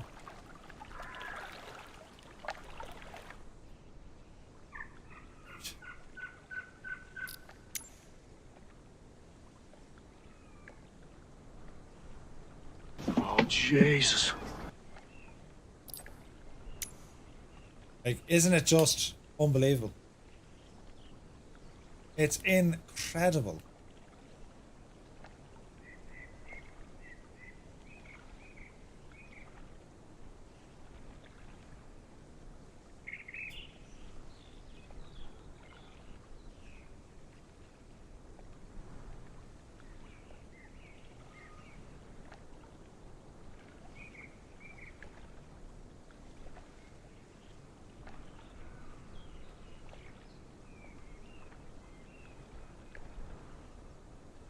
This is just unbelievable.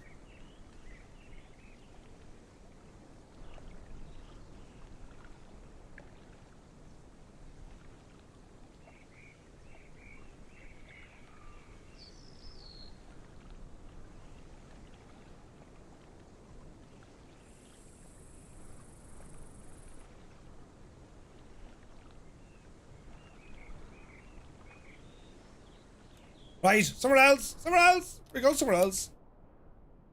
That place is too nice. And it doesn't really matter where you go to. Everywhere is stunning. Isn't it brilliant? Right, hang on now. Let's go over this way a bit. We'll follow the sun. Stay in daylight. Yes. Can we see your house? Couldn't tell you. I mean, look at all the terrain over here. Look at the state of all of this, look. Give it a second now. She's just glitching out. It's okay.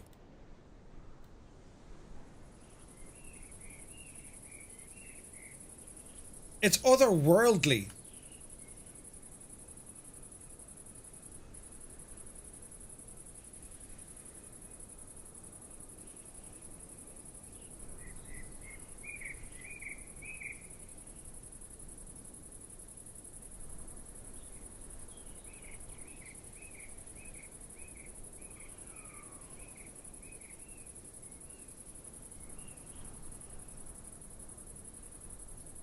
King Cobra says, stunning. I asked Microsoft for a refund yesterday and they refused, but I'm glad because I can't wait for this to be sorted. It's got, yeah, 100%, lads. Want the moon? Oh, wait, no, we're following the sun. Follow the sun. Yes, follow the sun. I don't even know where I am. A little map could be handy, wouldn't it? I left my helicopter back in Dublin. Brilliant. And there now, we do a quick fire round over this way. We could be going out to sea here now for a while, lads, but sure, listen. On up there now. Up, you devil, you. Up there with that. Nice. Let's see what we can see. There's land ahead. Lando! Man, look at that weather now. Jesus. It lows, like, the LOD for the weather is quite impressive, isn't it? Hello there. AJ Vatsim, welcome in.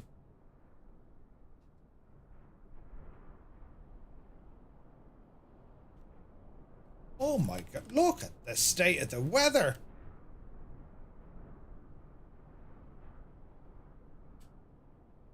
That is ridiculous.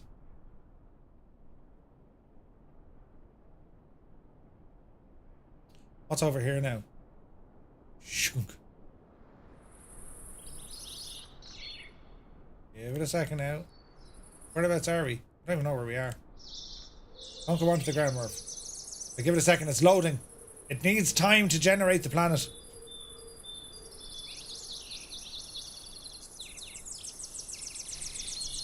Give it a second. Give it a second. It's a random location.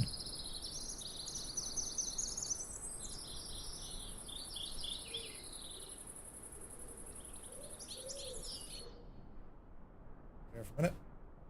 Somewhere else. I don't even know where we are, to be honest. Is that somewhere in France?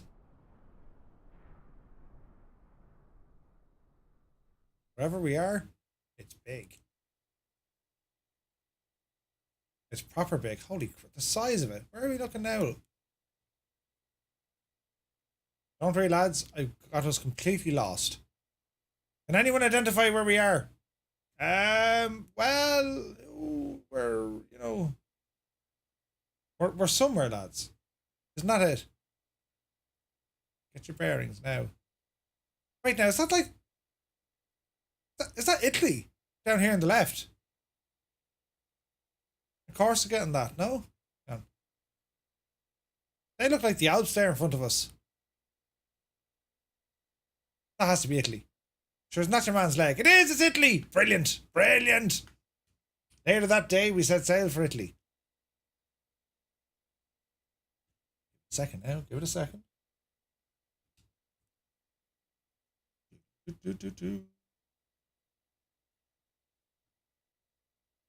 Well, it's all mountainy stuff, which is cool, but like, you know, I go for Earth. Yeah, I know. It's nice weather here anyway, unless the clouds just haven't loaded in yet. Clouds are starting to load in.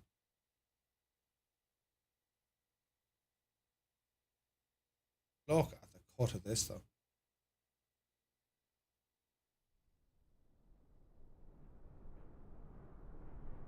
Junk. Right, give it a second now. Get us in here now to this little area. Yes. Give it a second now. Let her load in.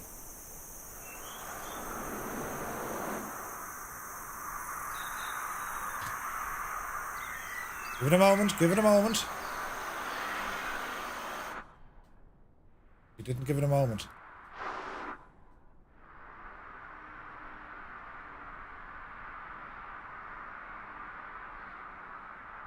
Isn't this mad?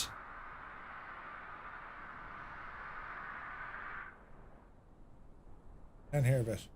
That is stunning looking. Right now. This is where you're putting under pressure, you see, with the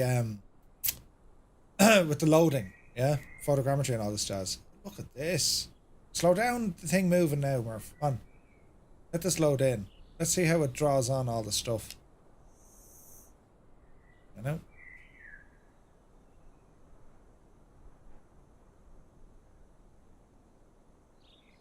It's giving us a sing. Oh no, it's giving us proper trees, look. Not fully though. See the gap? Like there are trees here, so it hasn't drawn them on yet.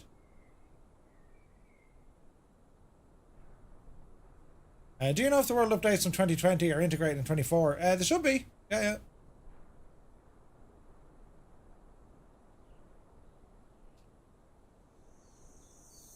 Yeah, I was thinking that.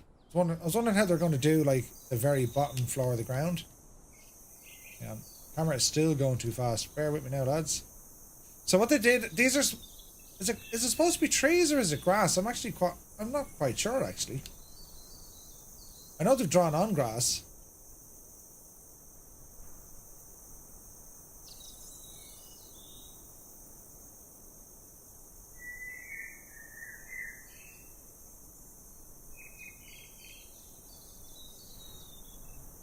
I wonder can I actually do a sun eclipse? Do we have a date of a solar eclipse?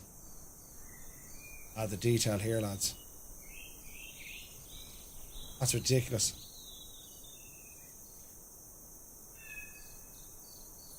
That is ridiculous. Isn't it beautiful?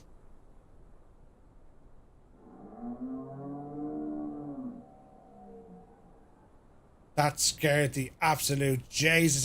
What are you doing up here? Are they bison? What the hell is that? It's a baby. It is a bison. Italian bison! Etico! Camarate! Chase the head in them!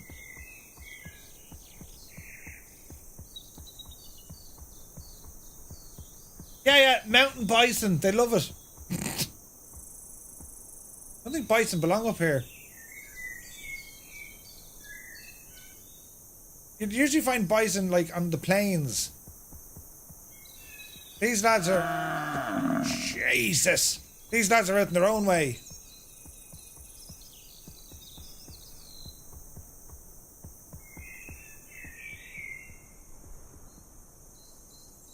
Well, it's good for them, lads. Good for them.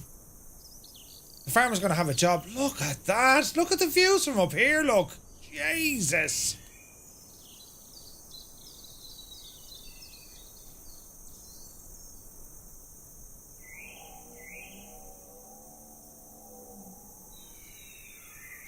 The hills are alive with the sound of, well, bison in this case. That is so impressive. That is just mind-boggling how they managed to do that. Isn't that incredible?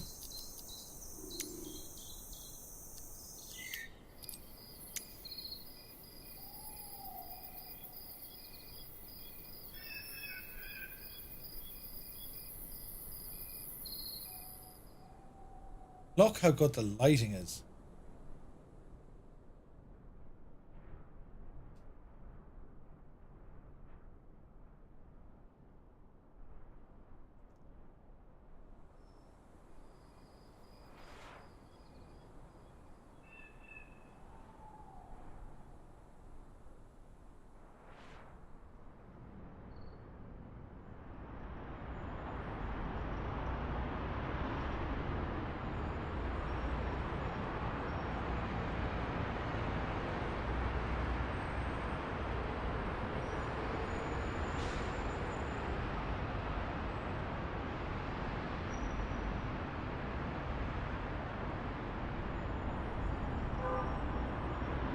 Where's that, Milan, is it?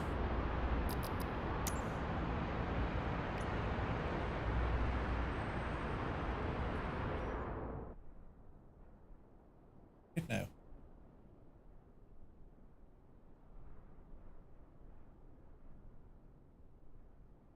Huge! I don't know. Hang on there now a second.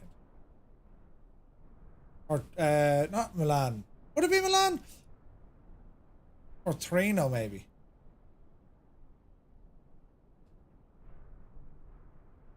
That's nuts. I think we have to head this way. Down the way here now. Yeah, Torino, yeah. Looks incredible though, doesn't it? Yeah. Speed her up there now, Betsy.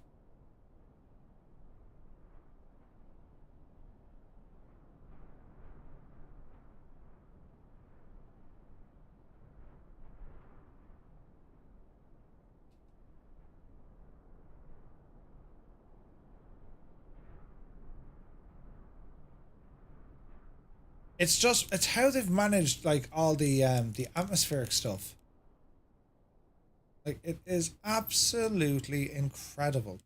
It's amazing what they've done.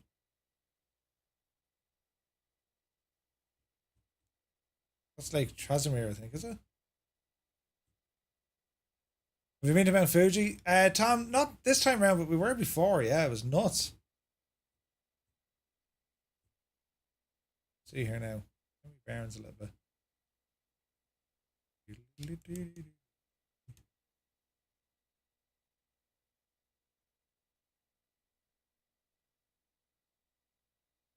It's like Naples.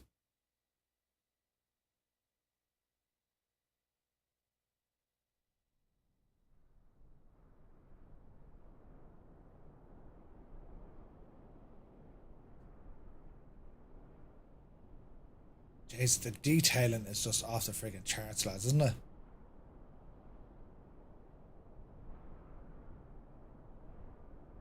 Like, I mean, you can absolutely go wherever you want in the world.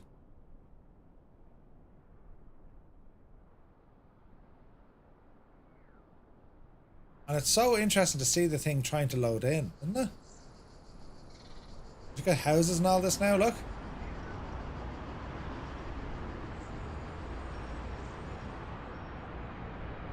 Isn't that mad?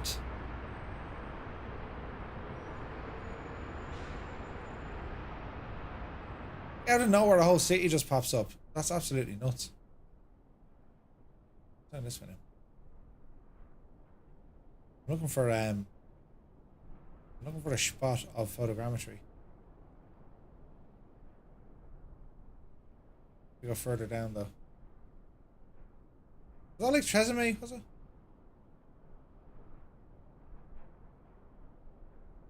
No more talk. Where's the Tiber? Tiber? That's the Tiber? Looks like the Tiber.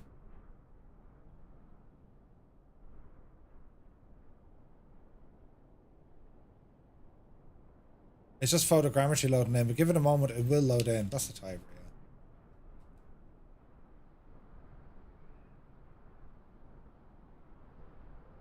Speedy, speedy camera. Slow down, camera.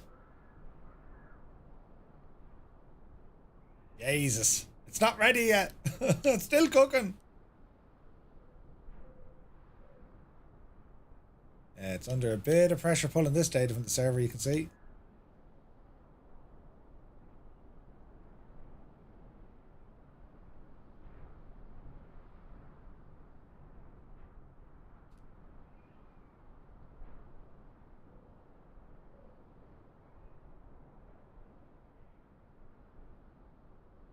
There she goes.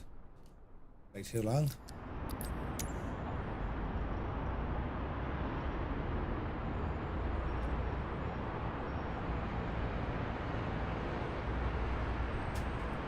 Right guys, yeah, well you know it, but this is my absolute favourite place in the world.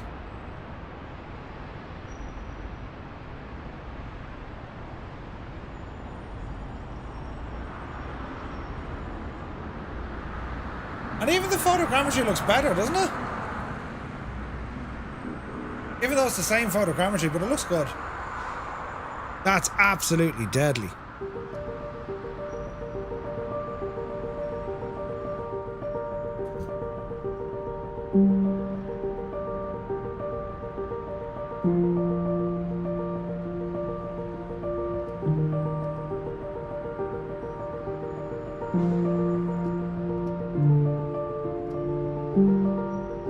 Hello there.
Unsure, is this better or worse? It doesn't seem right. I mean, that does not seem right. Even the photogrammetry loading, they have new elevation. I can see that because like the bottom of the Colosseum does not look like that. It's kind of straight out. In here, it's that's pretty good detail in here. Certainly on the outside, it's like there's new mesh or something here. I don't know how they've managed to do that. Pretty interesting. Is that photogrammetry or is that an actual 3D model? That looks like a POI, doesn't it? That is a POI. That's got to be a POI. Look at the detail on it. Okay. Still looks fantastic now in the grass look. Look at the cut of that. I know there's crappy trees there with photogrammetry, but like, Jesus. Like, Jesus, lads, look at that. That's quite impressive.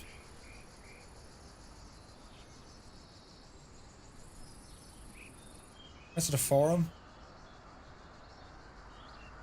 That's your photogrammetry, but that's always going to be a mess. Depends how the weather changes.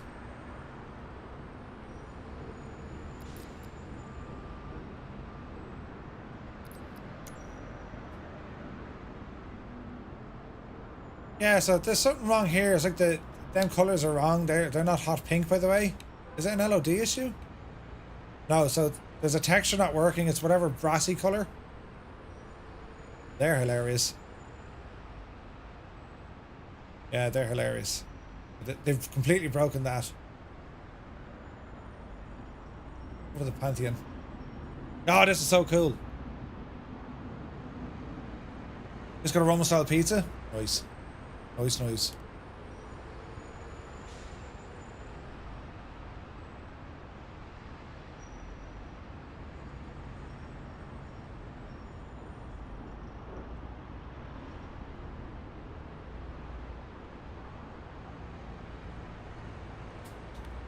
So like on ground level, it's drawing it draws new detail into the ground, which is pretty cool.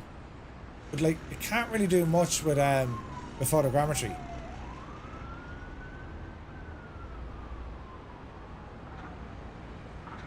You know what I mean? You're limited by the data that you've captured with photogrammetry. You just really can't do much. But the lighting, and with the new trees and stuff, like this is photogrammetry getting a bit of a makeover. Hello there. You know what I mean? Because it does look good. Castillo de Sant'Angelo.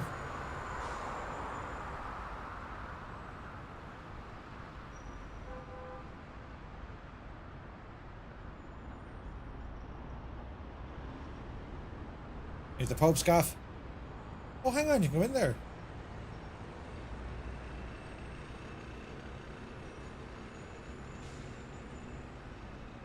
Ah, the Pope. A great bunch of lads, huh?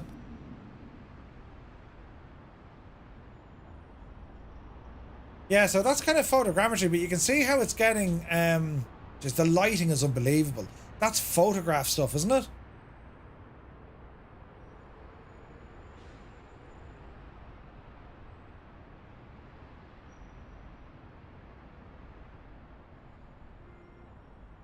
Yeah, absolutely. Like that's a limitation of photogrammetry. Like it looks like melted candle wax. When you get too close to it, it doesn't know what to do. At altitude, usually about 1,000 feet or so, it's not bad. But like if you want to get up close and personal to it, you know, it starts like it's just it can't do it like. But that's the difference. These aren't modeled.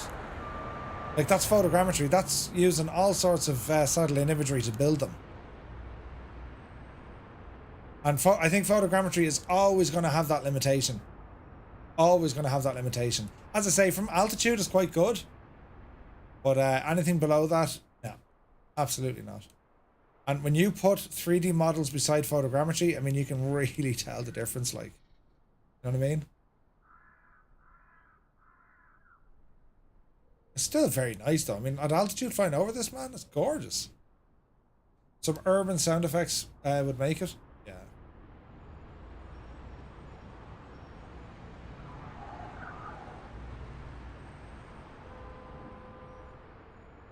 Still very pretty though. And the lighting is just superb, lads.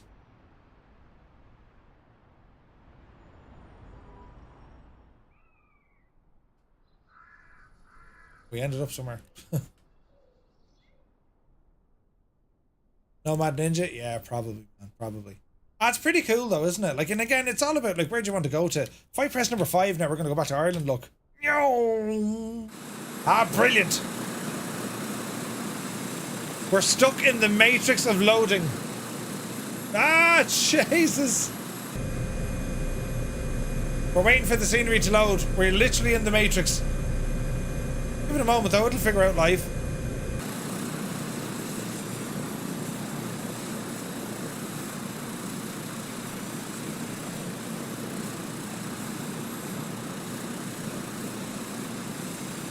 So like, that's pulling all that information down from the server, which is probably slow. Anyway, like they're still not 100%.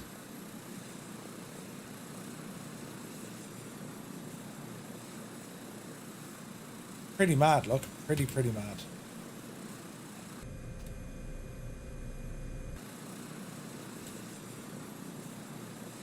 Yeah. What do we think? It's been a fun kind of an exploration kind of a thing, right? Maybe they can run AI over photogrammetry to enhance it. That's the hope. Yeah, 100%. I mean, that's what they're hoping to do. Whether or not that'll happen, anyone's guess. But like, it's still amazing looking. Do you know what I mean? Hey, Sandy, good to see you. Right. Let's have a nail gawk over here.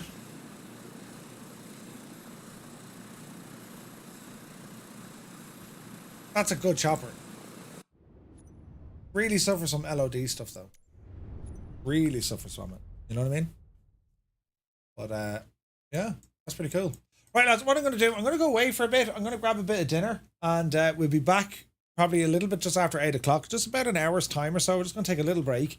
Raoul is going to be joining us. Then we're going to have a quick look at some of the career stuff. And yeah, that's the plan. But if I don't eat now, I'm going to get like stupid tired. So we'll call it maybe an hour. Don't ever leave us. About an hour, right? So we'll come back here probably around 8 o'clock-ish. And you'll see me when I go live. Just going to break for a bite to eat. And as I said, Raoul from FS Reborn is going to be joining us then soon. I'll have a little chat to him then. All right. So again, if you're not able to come back, thanks so much for watching. Exclamation point Discord will bring you into our Discord. My thanks to all the raids and raiders that we got there today. We got a massive London Control raid on top of that as well. So to Jamie, thank you very much. We saw Chewy in the chat. We had amazing. Pull the big switch, good buddy. Right, that's that plan gone out the window because Grizzle just raided. Ah, Jesus, it looks like we're staying here. Ah, Grizzle, look at that for timing. I was just about to do an exit stage left. That's after putting that plan to bed. Hello, Grizzle, and welcome in, my dudes. I better stay right here, yeah? Jesus, we were going off exploring scenery and everything. Ah, Jesus. Well, how was your stream? Right, I better restart the sim, so. Bloody hell, Nora. Lovely stuff. Yeah, we were doing all sorts of messing there. We're going to load in now with, what are we going to do? We're going to load in with some, whatchamacallit? Where's that go? That goes there. Allow myself to introduce Myself. Lads, if you get the chance, tune in to Grizzle, give him a follow, and check him out. Although Grizzle's massive, he doesn't need that help and support. Like us mere mortals. Where's this button? Yes, right, here we go. Started the career was actually good fun. I'm gonna do the I'm gonna do some of the career here now. And then Raoul is gonna join us for a quick chat.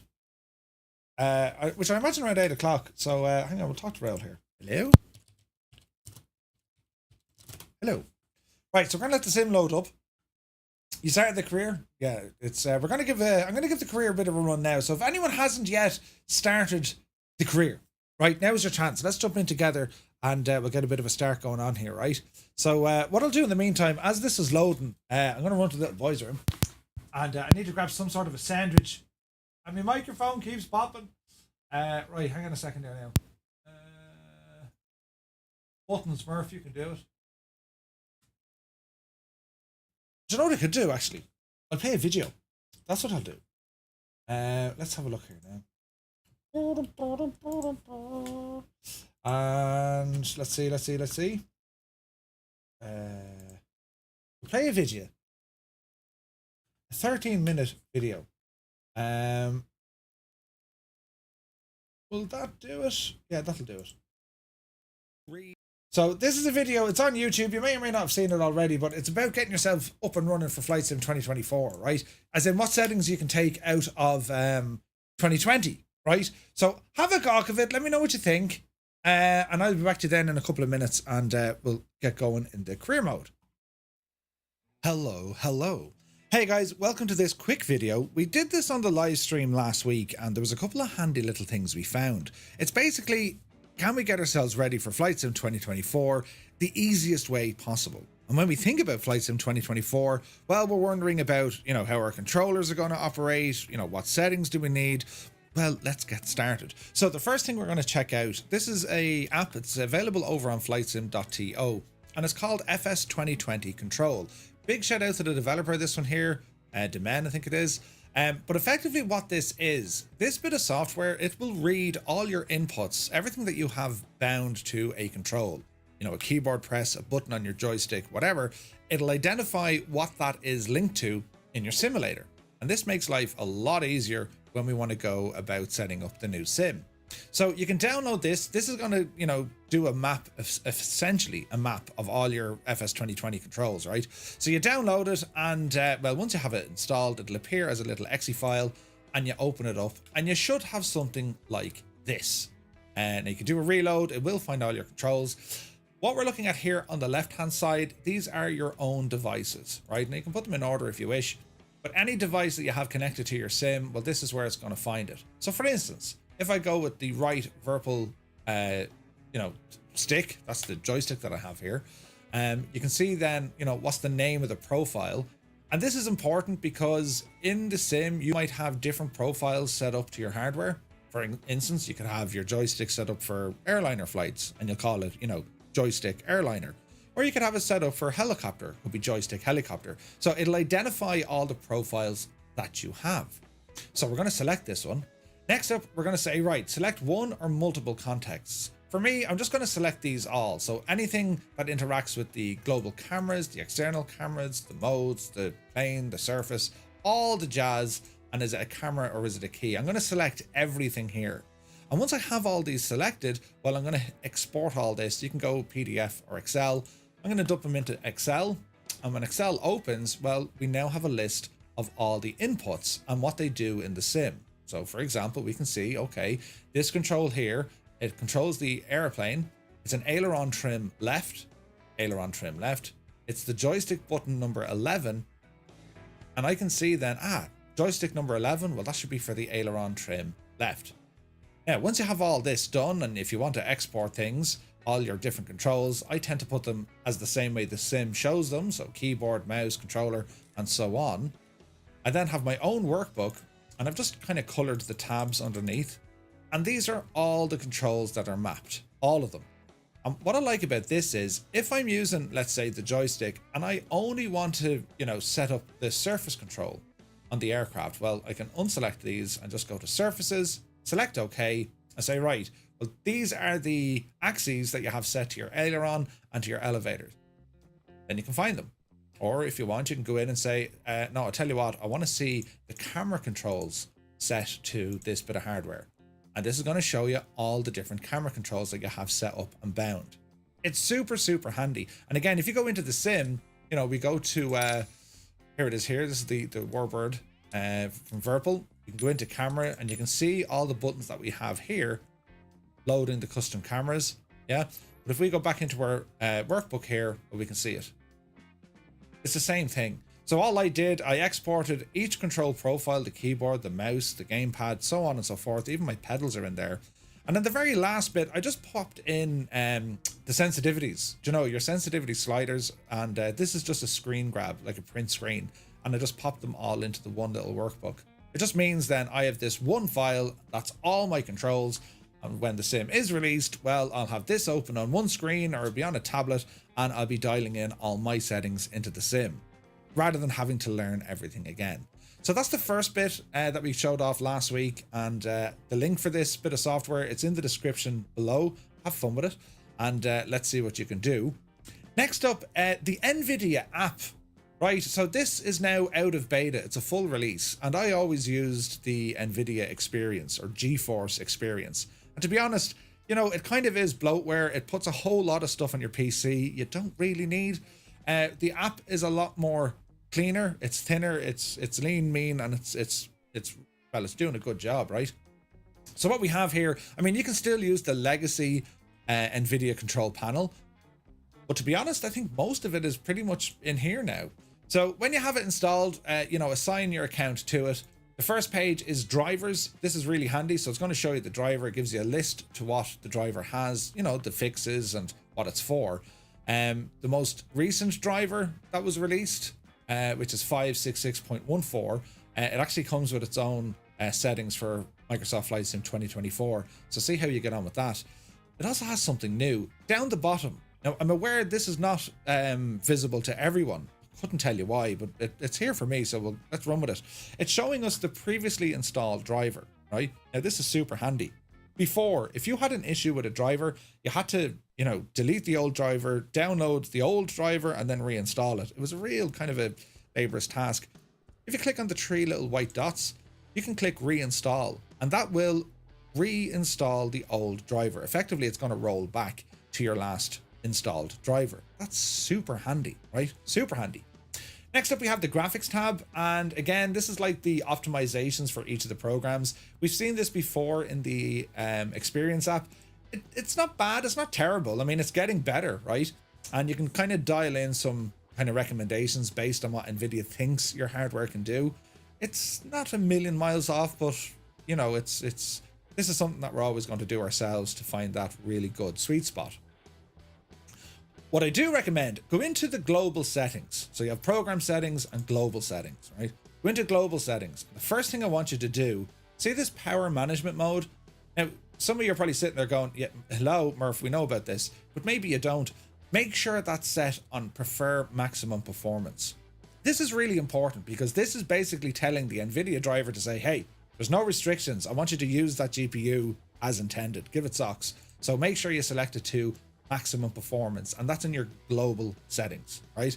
You will get an instant performance boost with that turned on.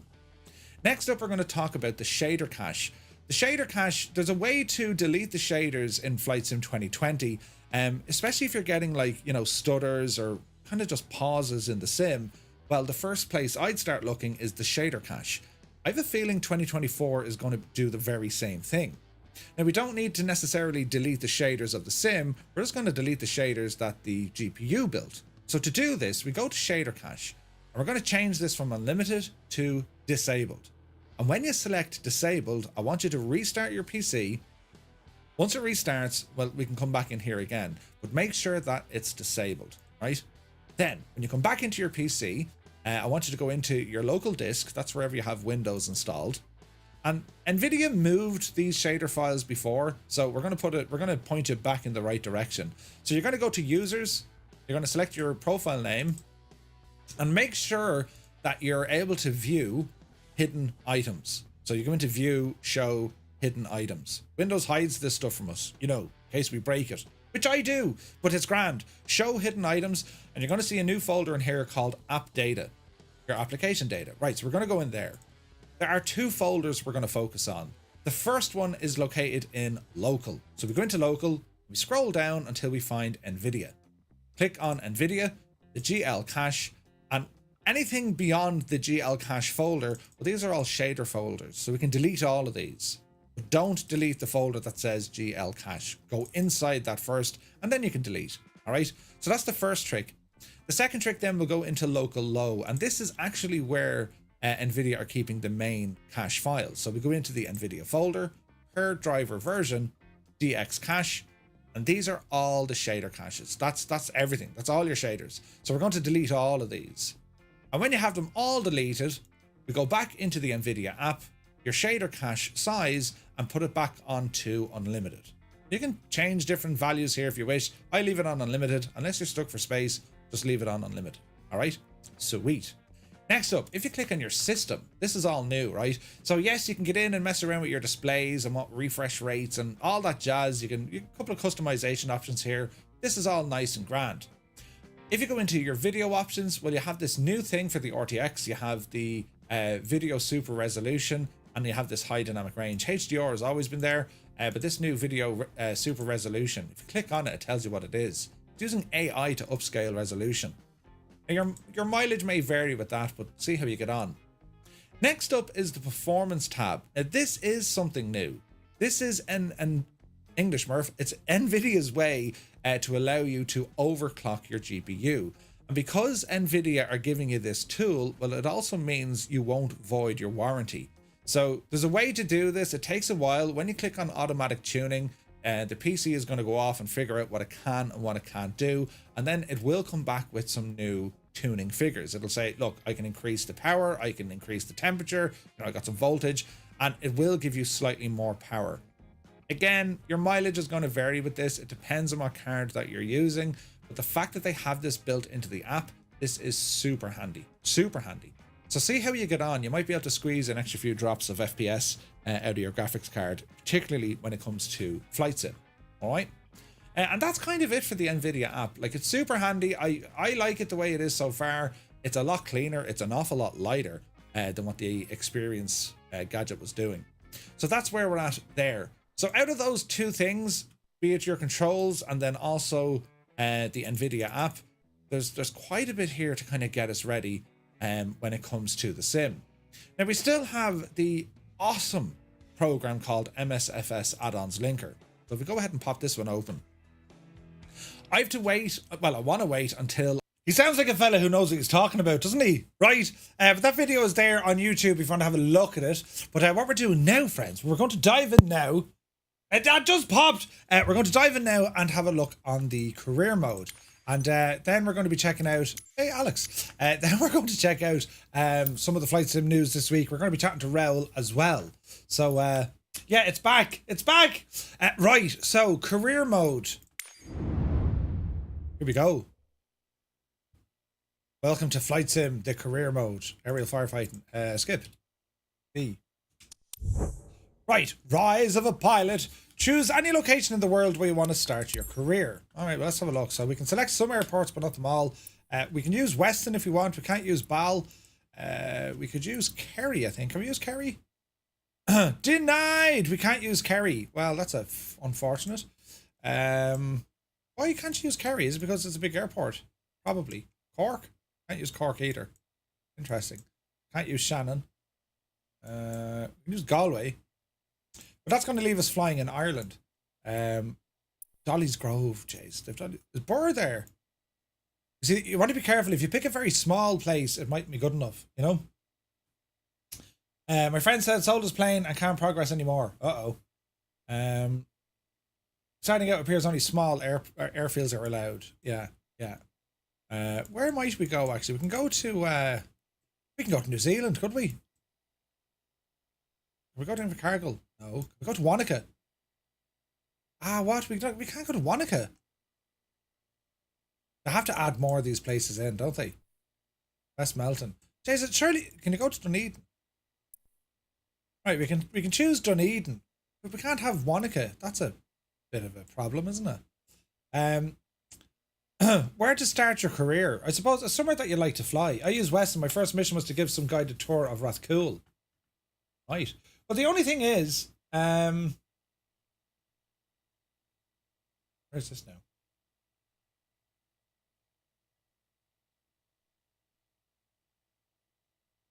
Okay. Farmland. Yeah, lots of good ground reference maneuvers. Yeah, use Weston. Search button. Oh, you can search for sure, but well, I suppose we could go Dunedin. You see, if I pick Ireland, I'm familiar with it, so I'm going to know I'll know where the places are. You know what I mean? So that could be we're going to go with Dunedin, right? Into Dunedin. Zoom us in there now. We'll have a think about it. You could go Weston, but like, you know, we'll fly somewhere else because I like flying in different places. Like, we fly in Ireland the whole time. You know what I mean? So let's see what we can do here with Dunedin. Dunedin, yes. November Zulu Delta November. We choose this as our airport, and it should all load in, and then we'll get the dude walking in. Right? The fly upside down here. All right. So let's have a new gawk at this. It should load in. There's Dunedin. It's windy as hell here. There's me. Like a man walking into an office. Hello there. Hello there. You must be Dito Murphy, right? That's right. That's right. Welcome to Dunedin. I'm Ria, the owner of this Aero Club. How are you going there, Ria? Here at the club, we provide all the training lessons you need to get started and earn your private pilot license. Okay. Then, once you've earned your PPL, you can build up your flight hours and get more experience by taking people out on first flights. But before any of that, Let's head outside and take a flight to get familiar with our aircraft and the local surroundings. Desmond, welcome in. Right, let's see what's going to happen here. So, I imagine this is like the let's take our time, learn everything.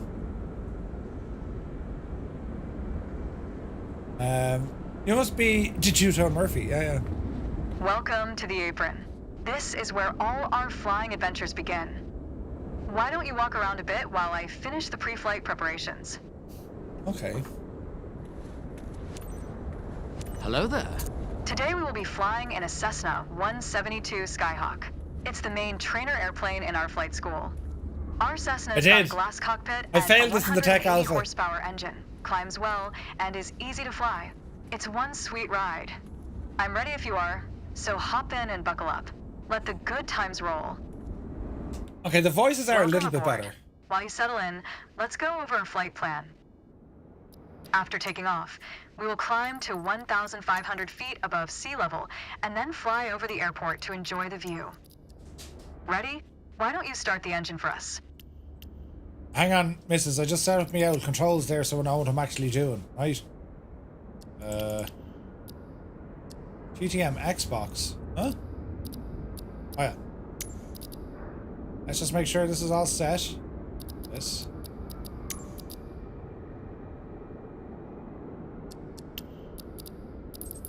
Okay, we should be set. So she's asking me to start up the airplane, right?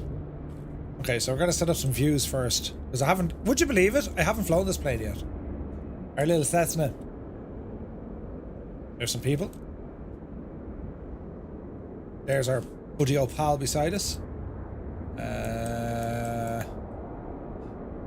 What do we want here now? We'll zoom in on these guys. Yes. We'll go up here for a nice kind of a, you know, GoPro view. Hello, Rhea. Just scary. Alright, okay, I think that's going to be enough. One. Move over the bed there. Parking brake is already set. Mixture rich. Battery on. Beacon. Nav. Fuel pump. Open the throttle. 1, 2, 3. Clear prop.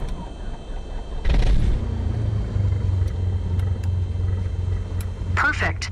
The wind is from 270 degrees direction with a speed of 9 knots, so we'll be taking off from runway 21.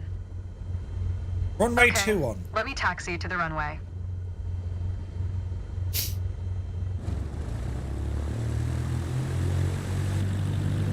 This is grand to get to sit back now. Don't make a mess of it now. Alright. You can switch between cockpit and external.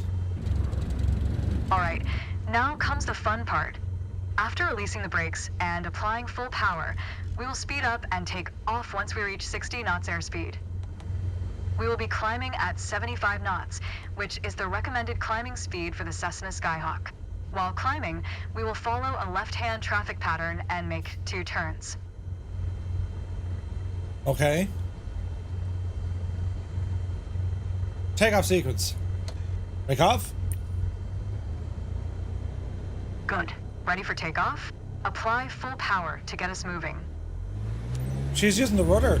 You handle the yoke, and I'll take care of the pedals, steering the aircraft on the runway during takeoff. You get penalized for taking the shortcut. Oh, do you? Easy now, Jemima.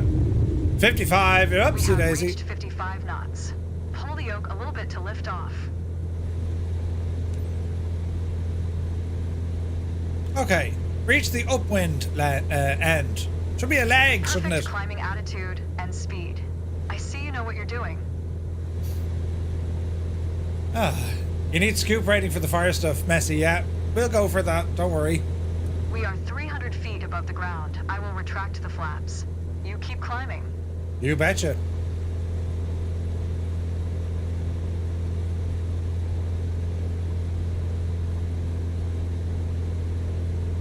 Alright, we're on the way. This is brilliant. Yeah, she wants us to turn left.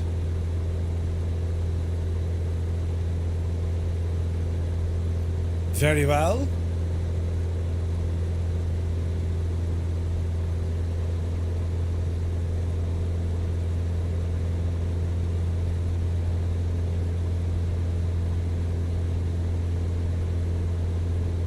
Easy now, Jemima.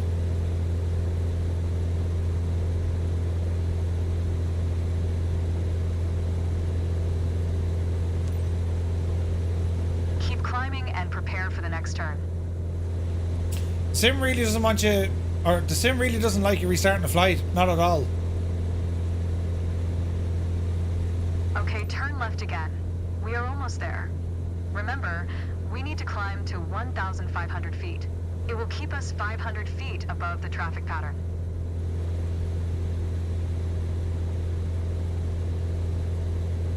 It does look nice, doesn't it? I love the weather today. The clouds are beautiful, aren't they? Yes, Jemima. I mean, Rhea. Did you set the local barrow, you idiot? There we are. 1,500 feet above sea level and 500 feet above the traffic pattern. We have safe separation with the other airplanes. Look around, see our airport? Let's fly over it.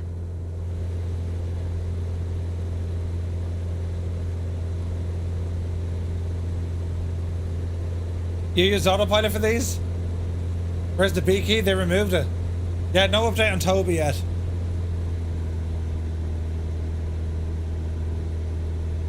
I'm way too high. Fantastic. I know that you're busy navigating and controlling the plane, but don't forget to enjoy the view.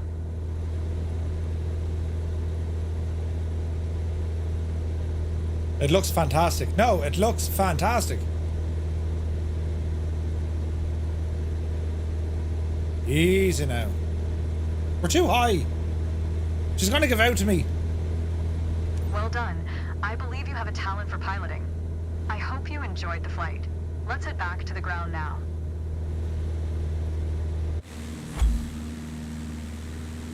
Success!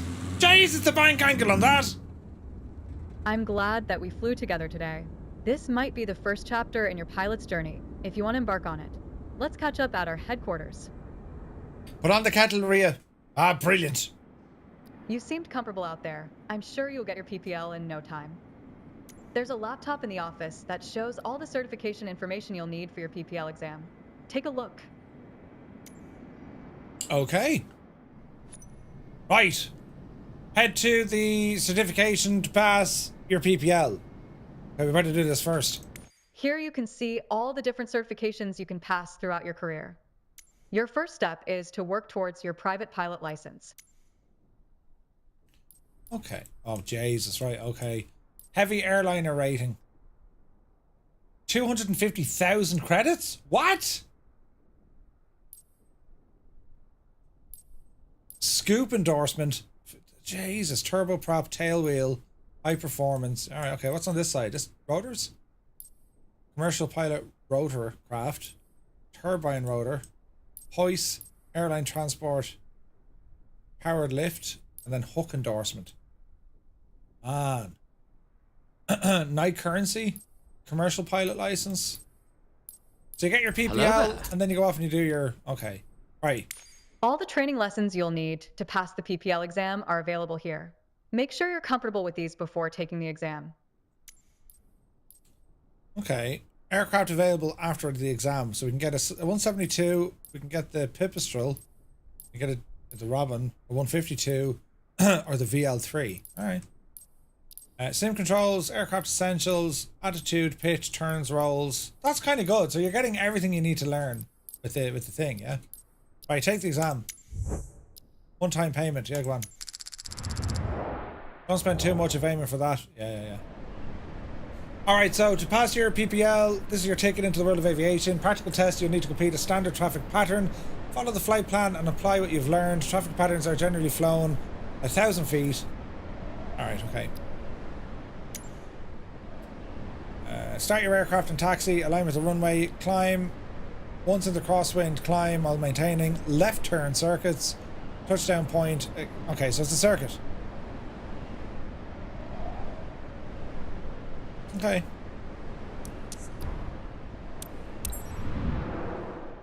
Here we go, lads. Can we do it? Do they accept credit card? Let's see what happens. Let's see what happens. We'll do this, then we'll have a chat with Raoul to see where he's at.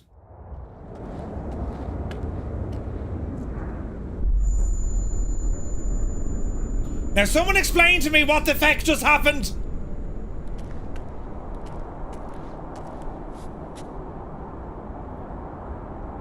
We're doomed! Doomed, I say!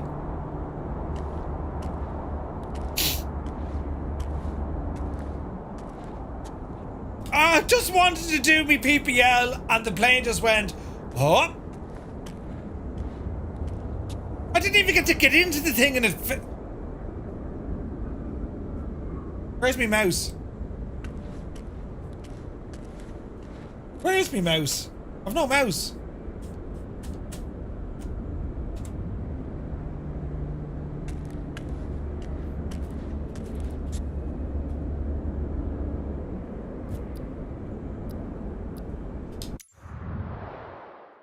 Let's try that again, right?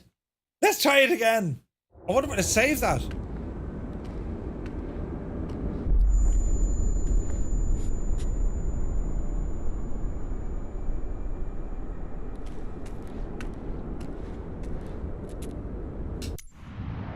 If at first you don't succeed, a good feeling about this one now.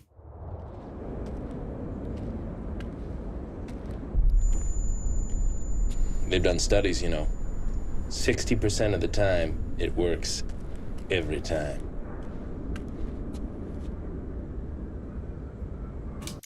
We'll try it again. We'll try it again. Fine, it's fine.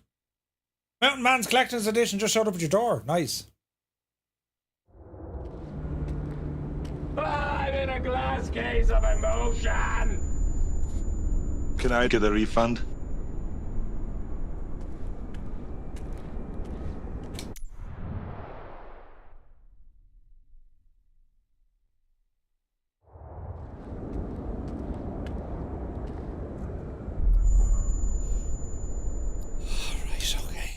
That.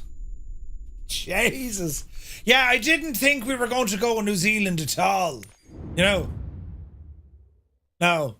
No, I think... Oh, Jesus. I think Weston would be safer, lads. You seemed comfortable out there. I'm sure there's a lot... No. You see, who's in charge? Here you haven't a clue what you're doing. Your first...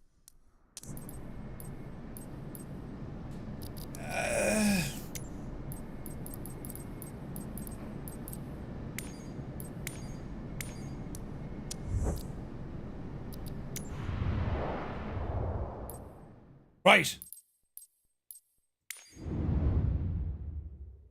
Ah, brilliant. Yeah, I was saying Weston would be probably the best place to start anyway, wouldn't it? Do you know? I mean, I'm just saying Weston would be a great great place to start. You know? Yeah, yeah. Weston it is, lads. Yeah. How do these things happen? Right, get in there now. Ah, brilliant. Why is it so windy? Jesus.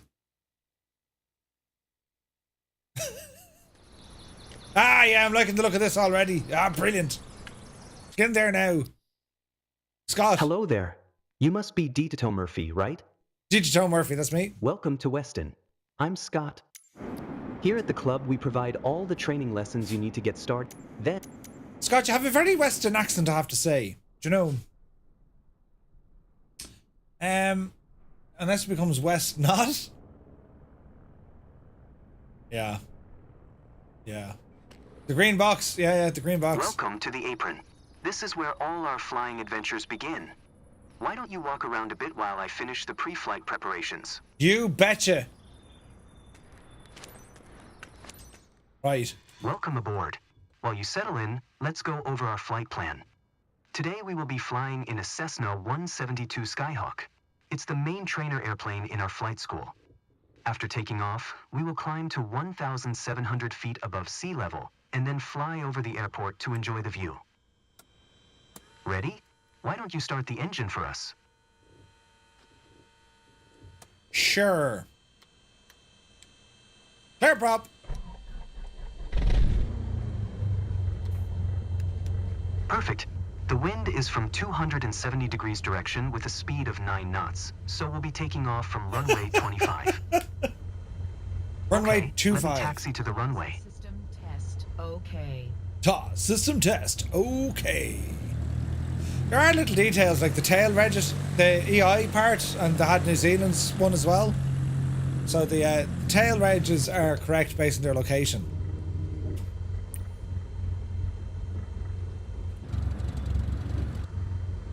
Alright, now comes the fun part.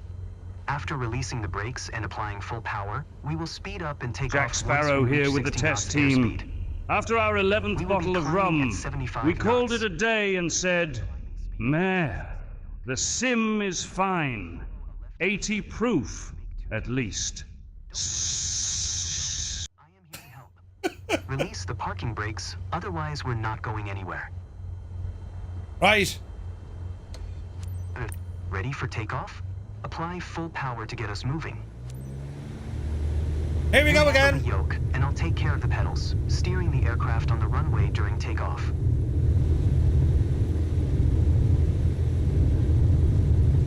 When this baby hits 88 miles per hour, you're gonna see some serious shit. Dr. Sisu, how are you? 55 knots. Pull the yoke a little bit to lift off.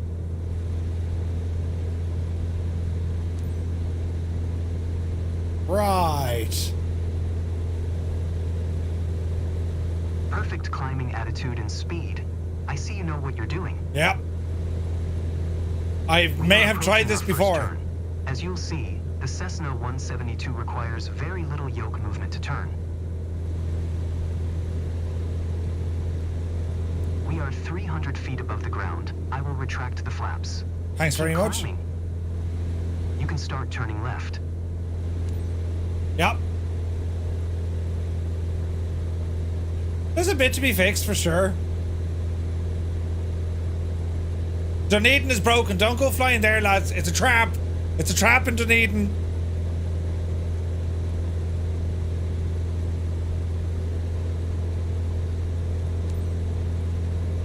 Keep climbing and prepare for the next turn. I'm not very impressed with the impact planes at the moment. Yeah. In this stream, Murphy learns how to turn. Dr. Sisu, how are you, mate? Brilliant. Ah, brilliant. Turn left again. We are almost there. Remember, we need to climb to 1,700 feet. It will keep us 500 feet above the traffic pattern. Yep. We're going the wrong way. Totally fine. Totally fine. I love the weather today. The clouds are beautiful, aren't they? Jesus, do you know Rhea? Here we are, lads. We're doing... Wait. Are we doing the news or is there something else? Mr. Dan, you may relax. It's not that time yet. It's 20 to 8. There we are. 1,700 feet above sea level and 500 feet above the traffic pattern. We have safe separation with the other airplanes. Look around. See our airport? Let's fly over it. Okay. Drewmore, not at all. Anytime. He's halfway to a NASCAR driver. Yeah, we can keep turning left. Brilliant. Yes.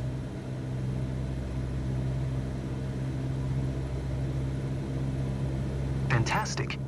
I know that you're busy navigating and controlling the I'm plane, flat but out. don't forget to enjoy the view. Okay. I'm only messing, Mr. Dan. I only see generic liveries.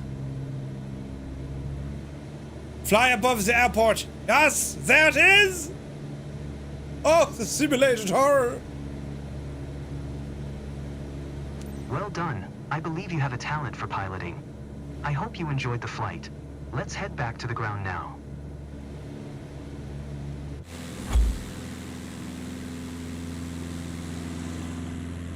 Right. I'm glad that we flew together today. This might be the first chapter in your pilot's journey, if you want to embark on it. Let's catch up at our headquarters. I don't want to embark on this at all. I want to go back to boat driving. You seemed I did. I was very comfortable now, to be fair. Certs. Here you can see all select, go back. Certs. PPL. all the training lessons you'll need to... Yeah, it's grand. Right, we know what we're doing. Get in there now, you divil you. Take the exam. Oh, yes. Now, hopefully the thing doesn't fall over. Left-hand pattern. Here we go. Yes! I too think Murphy has a talent for flying. Thank you, Dr. Sisu. Last time I tried this, my plane fell out. I'm excited now, lads. We're going to get our PPL. This is brilliant. Ah, Jesus. Ah, brilliant. Ah, fantastic. It's alive and it's fixed and it works well. Right, this is going to be how you do it, lads. You know. It's time. Your first EverCheck ride. Start by removing the covers and shocks. Then join me inside. Who's that inside? Yoink. Yoink. Yoink. Yoink. And yoink. Oh yeah. Not much of a walk around, but we'll take it. We'll take it. Are you comfortable in there? What's his name? We'll call him Paddy. Right, stand back now, Paddy. Whoosh. I'm in charge now. Beacon. Nav. Fuel pump. Mixture rich.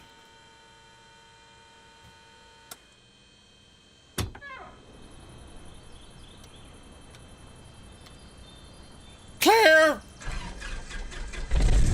Your goal is to complete a left-hand traffic pattern, respecting the flight path and all required speeds. And Rely on what you have learned in your trainings, and you'll be fine. I forget me training. Show me the best traffic pattern that you've got. Show you the best traffic pattern that you've got. Well, I'll tell you this much now, do you know? Brakes off. Press quick reply to request taxi clearance. I need to fix that one. I don't have a quick reply button. Keyboard, quick reply.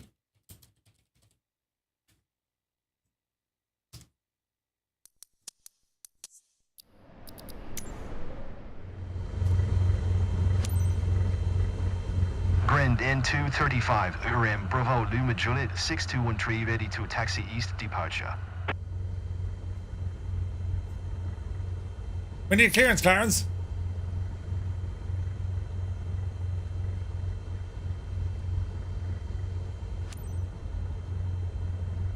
I didn't hear them because I have them turned off. Balls! I need them on. Ah, no. Oh, sound. We need to hear. We need to hear sound. We need to hear. Why can't I hear sound? Oh, we need to turn on the other thing. Flight interface? Wait, balls! Ooh! Assistance. HEC. No, that's not right. Why can't I hear them? Caption sound AI. Huh? I have them turned on.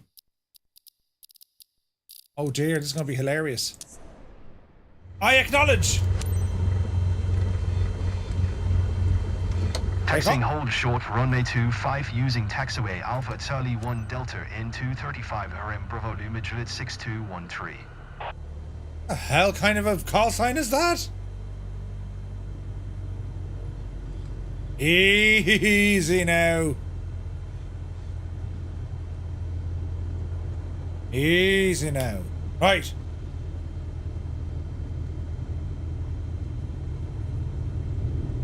Easy. Take it handy, Marv. Don't fucking break it. Stop it the whole short. Oh, we'll stop it. Yep. Easy now. That's not too fast. Slightly faster than walking speed. Easy now. Yes. Ah, brilliant.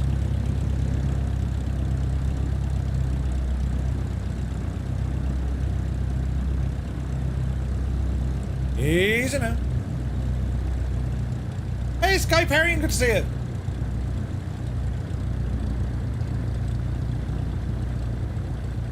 I also walk at 25 miles an hour.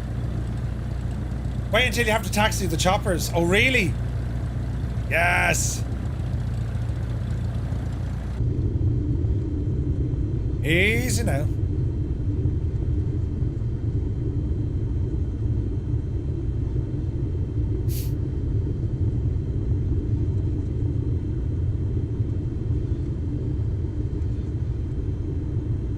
I love the prop animation on the 172. It's stunning.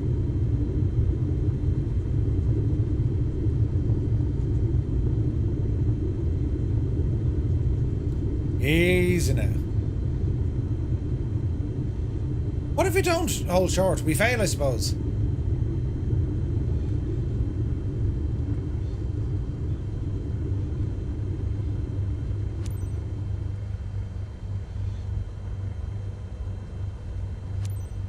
Right. Request takeoff clearance.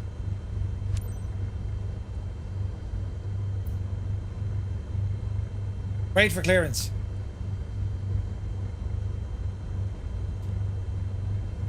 I'm going to need that to work. N235RM Bravo Lima Juliet 621 tree QNH 101 tree departure to the east approved. Cleared for takeoff runway 25.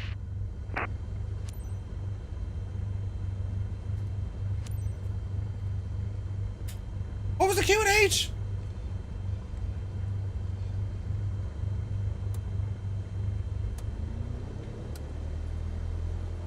No run up, no.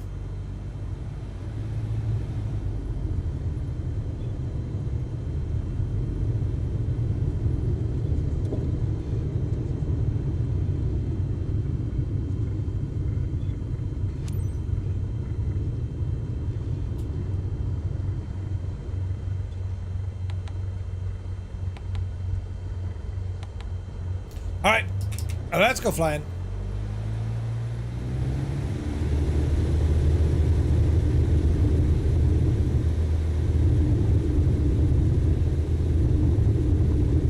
Speed alive.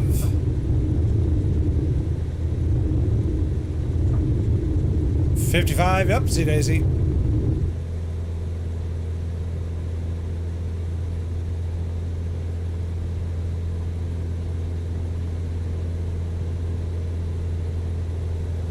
Hello there. Easy now. Sky Blue, welcome in.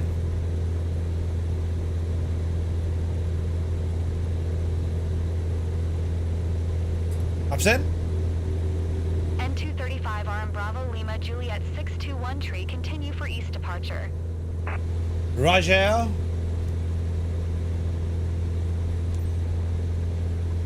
Hello there.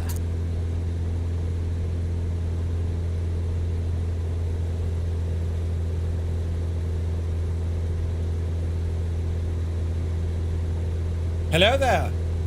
Paradox, welcome in.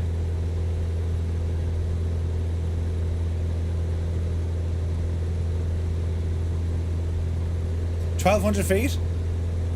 Sure.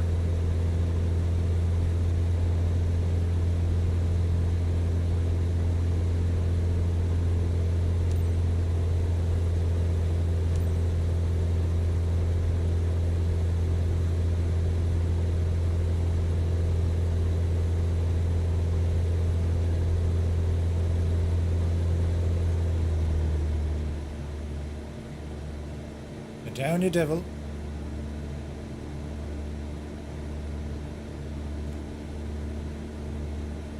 Tower N2 35 Karim, Bravo Lima Juliet 6213 frequency change. Why would you be changing your frequency? We're staying in the pattern.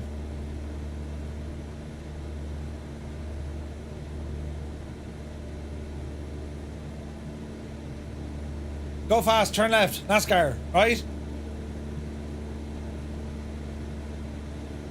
They want to challenge you? Jesus, I'm going the wrong way. Andy now?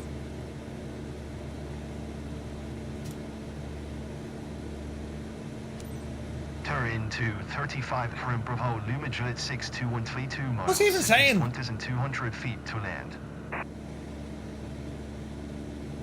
N235 RM Bravo Lima Juliet 621 Tree Tower. QNH 101 Tree Fly left base runway 25. Left base 25. Enter left base runway 25 into 35 RM Bravo Lima Juliet 6213. N235 RM Bravo Lima Juliet 621 Tree wind calm clear to land runway 25. Clear to land.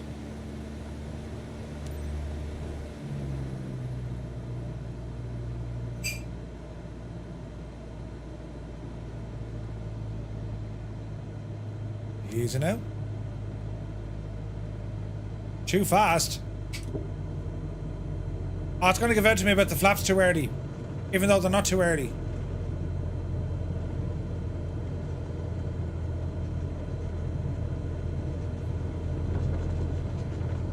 Ah, Jesus. We were miles too high, sure. Right, we may show off here now. Slip it. Go on. Go on. Go on. We're grand. Put it in sideways, Murphy. You'll be alright. Full flaps, the whole shebang, lads. The whole shebang. Easy now. Easy now, Jemima. Jesus. Long landing. Long landing. Shh, shh, shh. Pitched. Alright.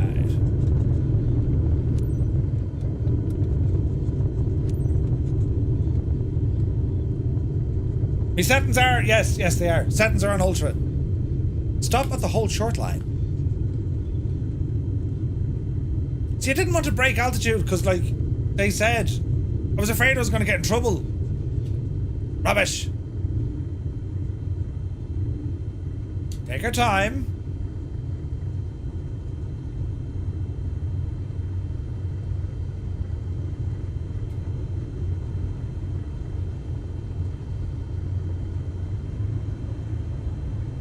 N235 RM Bravo Lima Juliet 621 tree contact ground on 119.425. Over the ground.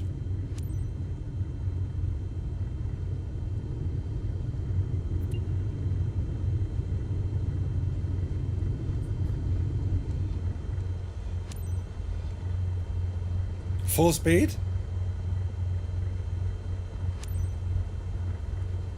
Wait for clearance.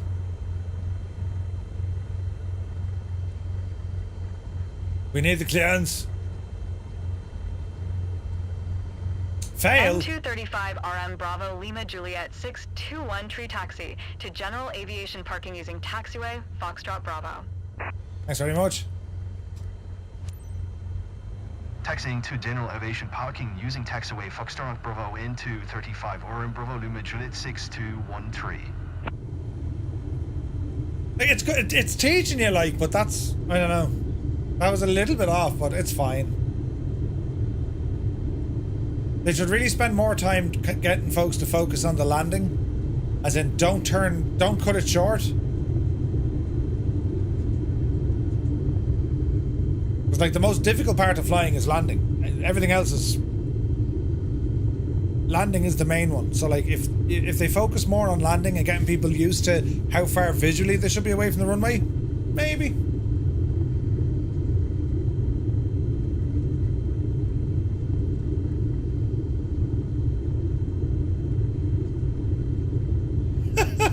Brilliant. Cyrus, I just got that. That's fantastic, man.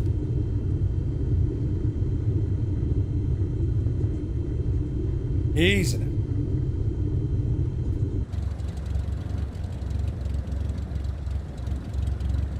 It is nice when you get to slow everything down, though, isn't it?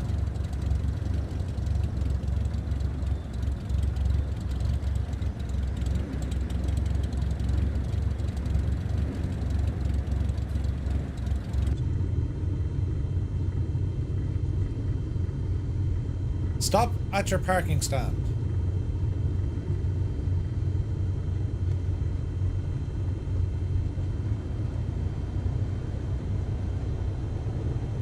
And don't hit another airplane.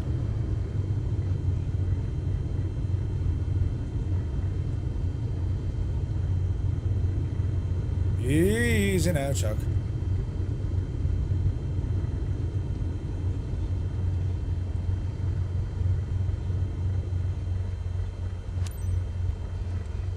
Brakes on.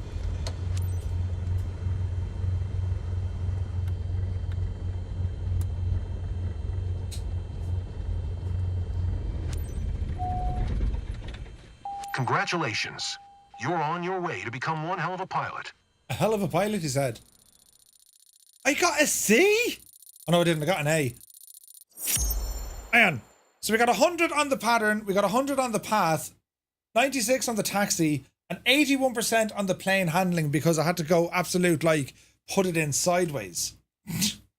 Right? We'll take it, lads. We'll take it. Surely you can't be serious. Yeah. Do you know? Raoul. Raoul is here. Good to see you. Raoul, listen. You're now talking to someone who just got their PPL. I mean, come on, right? Congratulations, pilot. New aircraft to fly. Okay. Congratulations on passing your PPL exam. Hopefully that's the first of many steps on your career path. Yeah. Your PPL allows you to fly recreationally and begin to build up your flight hours. First flight missions are a great way to increase your experience. Sure. Hey, Joe, good to see you. Let's go back to headquarters and review the specializations board to learn more. Sure. As you can see, the career journey of a pilot can take many different paths.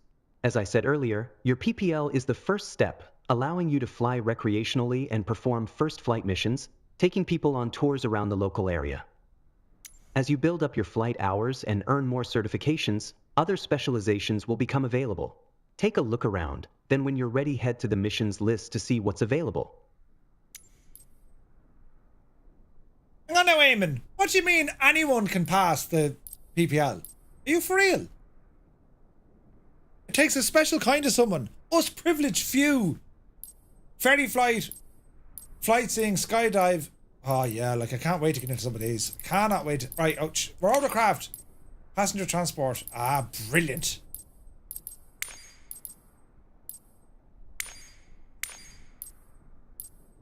Wait, you need an endorsement? Oh, tailwheel, of course, yes. I think it's going to be our beloved Cessna 172, isn't it? Missions! On this map, you can see all the missions currently available to you. Yeah, Muse, that's awesome, yeah. There's one mission currently available. Select it now. First flight. A view of Dublin with Geraldine. Ah, brilliant! Geraldine, halt at Pepples. No, halt apples. What? Arrange a surprise flight for her granddaughter. Knowing how much she loves exploring new places is a wonderful experience for both of them at Dublin. Hello there. Right. Right, well, I'm not going to do this yet. We'll just go back here now for a minute. Whoa, right? And we're going to go back to the HQ. So this is where all our missions will appear. That is pretty class. Because there's a huge range. Oh, there's missions over here, look. A ferry flight. Flight seeing. Medivac. Ooh, Courchevel. A poor devil absolutely burst themselves at Courchevel, look. Aerial firefighting. Parachutes. Why would you want to do that? I mean, why would you want to do that? What else can we... Oh. Sightseeing. Search and rescue. Alone at sea in the South China Sea. Search and rescue. And in the States. Aerial advertising. Fire. Aerial construction. Wisconsin fertilization. That's got to be on a t-shirt. Hey! That was brilliant. Right, we'll go back here now to the HQ. Ah, that's brilliant crack altogether, isn't it? Is Aviator Edition worth getting? Yeah, I think so. I think so. Right, what we're going to do, we'll go back to the main menu. Congratulations, Sim, you're brilliant. Raoul, I'm going to press some buttons.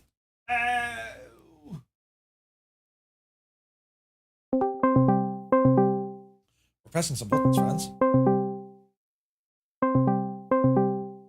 Where's Raoul coming through? Hello? Can you hear me? Yeah, I do. Okay, hang on. I just need to see where you're coming through on the sound. Say hello there again. Hello there. Ah, Jesus, it's Raoul, all right. Hang on there now, we get you sorted. How do we do this again? We're doing it live, Raoul. It's all brilliant. There we go. Right, and then wait to see what happens next. Why did this one? Yeah. Hang on now. Jesus, don't move anywhere. I'll fix this. Okay. We're fixing things. I'm coming. There you are. You're appearing here now. Hang on. This is why we do things live, Raul. It just makes it look better, right? Yeah. Okay, hold on, because I didn't know how my camera was. It looks fantastic. Okay. There you are. Look at that. I mean, you swear you grew there. Brilliant. Yes. Raul from FS Reborn. Good evening, man. How's she cutting? Hello. How is everybody? I think we're well. I mean, the initial shock, is starting to kind of get past us now. So, yeah. Yes. Okay. Well, I think today is starting to get all much better. I was able to log on fairly quick without VPNs or anything in the UK. So clearly they have been working very hard to get us there. Confident that now the platforms will start now getting much more stable. I could see that you're enjoying now the missions and things. I just got me PPL, total professional. I know, right? Finally, it took you 2 simulators generations to get it, but that's fine. It's been 82 years. Yes. Oh, brilliant! Right, so very exciting times, I believe, for the next year. Obviously, yes, there is a lot of people frustrated right now because the changes. People is always suffer these things and changes. That's normal. I've been around since P3D times. This is normal, guys. You never experienced what happened when we went from PD3 4 to PD3 5 and then PD3 5.3. It was all the same thing. These things is always the same. It's just what happened with flight simulation is that every generation of platform that gets created brings attention of so many people that you never expect. I think that's what happened here. They calculated things obviously on the numbers of what they knew from 2020, and they didn't realize that this is bringing a massive amount of people for a total different of interest, as they said. And that's really what has happened. I think we're now getting into the right path from now on. But there is a lot of questions in the community, and that's why I wanted to do the stream today, to ensure that everyone understand what's going on, right? there was a person that was in a forum saying, I don't know how, I just bought my FSR 500. And we're like, how you bought it? Marketplace is closed. He didn't realize that he had it from 2020, right? Okay. And it's just showing up. And because the way that the menu is being created right now for the aircraft selection, they don't realize that some things are going to come from their library that they already bought, they own it. They don't realize then the differences, right? Like, I got emails already. Why your aircraft doesn't allow me to click at the door, right? Because it's different. It's a 2020 plane. It will not have those features yet. So I think today we can go through all the exercise, so people understand the difference between what it is an aircraft working on compatibility mode, what is an aircraft that is fully 2024 standards, why we need to do conversions, why some developers might charge you for an upgrade fee, why others might not, but then we'll do it in different stages, why you will never might see even sometimes a conversion from a product that was for 2020. And other questions I want people to get clarified is how much work it takes, because this is something that people don't realize. And then why is it that you are going to start seeing, guys, and you have to accept it today, that you are not going to see many developers releasing things on 2020. Most of the stuff is going to start being 2024 only. And why we're going to understand that today. Because when you see the workload of what it takes to convert from a 2020 plane to a 2024, you're going to realize that any developer that is not a big firm like AnyBuild will say, well, I can't do two. So I think today is going to be a very nice exercise to get closer to the community, make them understand developers like myself, and other developers that are in a similar business size as I am. Mm-hmm. And then they will appreciate actually the stuff that's going to come in the upcoming months when those developers that are coming saying, here is your upgrade, you can take it, don't worry about it, I did it for free. Or appreciate as well when someone has done all the hard work and then say, guys, I'm going to charge XYX for this upgrade. And it will help them to understand that today, I believe. What do you reckon? Yeah, well, look at, I mean, I'm just a passenger in this, Raoul. I mean, I'm enjoying it, right? I'm going to learn as well. Like looking at already, like I saw Edson put out a tweet, right, from Parallel 42. Yep. They didn't get the choice to say, don't release this on 2024, which that's a problem, right? Because people could be brand new to the sim, not knowing anything about the history of all these add-ons, and could potentially end up buying a 2020 only add-on that hasn't been updated or, you know, optimized to work in 2024, and then they're just going to give them all crap. Hey, I bought that, it was rubbish. Well, you know, the difficulty here is there are two sides here. If you already purchased it, it will show in your library without the need from us to sign off. Mm-hmm. And that is because the view from Microsoft is that people that bought add-ons from outside of the marketplace on launch date, right? Mm-hmm. They could take and put it on community folder, and then use it. And so, which means that they will be on advantage versus people that are on the marketplace, mm-hmm. where they can't because they're waiting for something to happen on launch date. So that is what that happened. Doesn't mean I fully agree. Doesn't mean it is right. That's not what we're gonna discuss here today. We're discussing just the thinking behind. And when you see things like that and you remove your feelings as a developer, okay, I understand why they have done it, right? It doesn't mean that you might agree, but that's why they did it. The large difficulty that SNRE developers have is that when we were testing the Tech Alpha and the Dev Alpha, because the nature of the test, we didn't have everything enabled. So you don't have, on those tests, you don't have anything about photogrammetry, for example. You don't have the elevation of the terrain, so anything. So to be fair, the test was really difficult for SNRE developers because they copy their content into 2024 and the scenery is just broken because you don't have anything underneath to really test if it works or not. And most of them were not working. Some of them were working. It just depends on the area. It depends on so many factors. And obviously that is an issue. Second thing is that most of the backward compatibility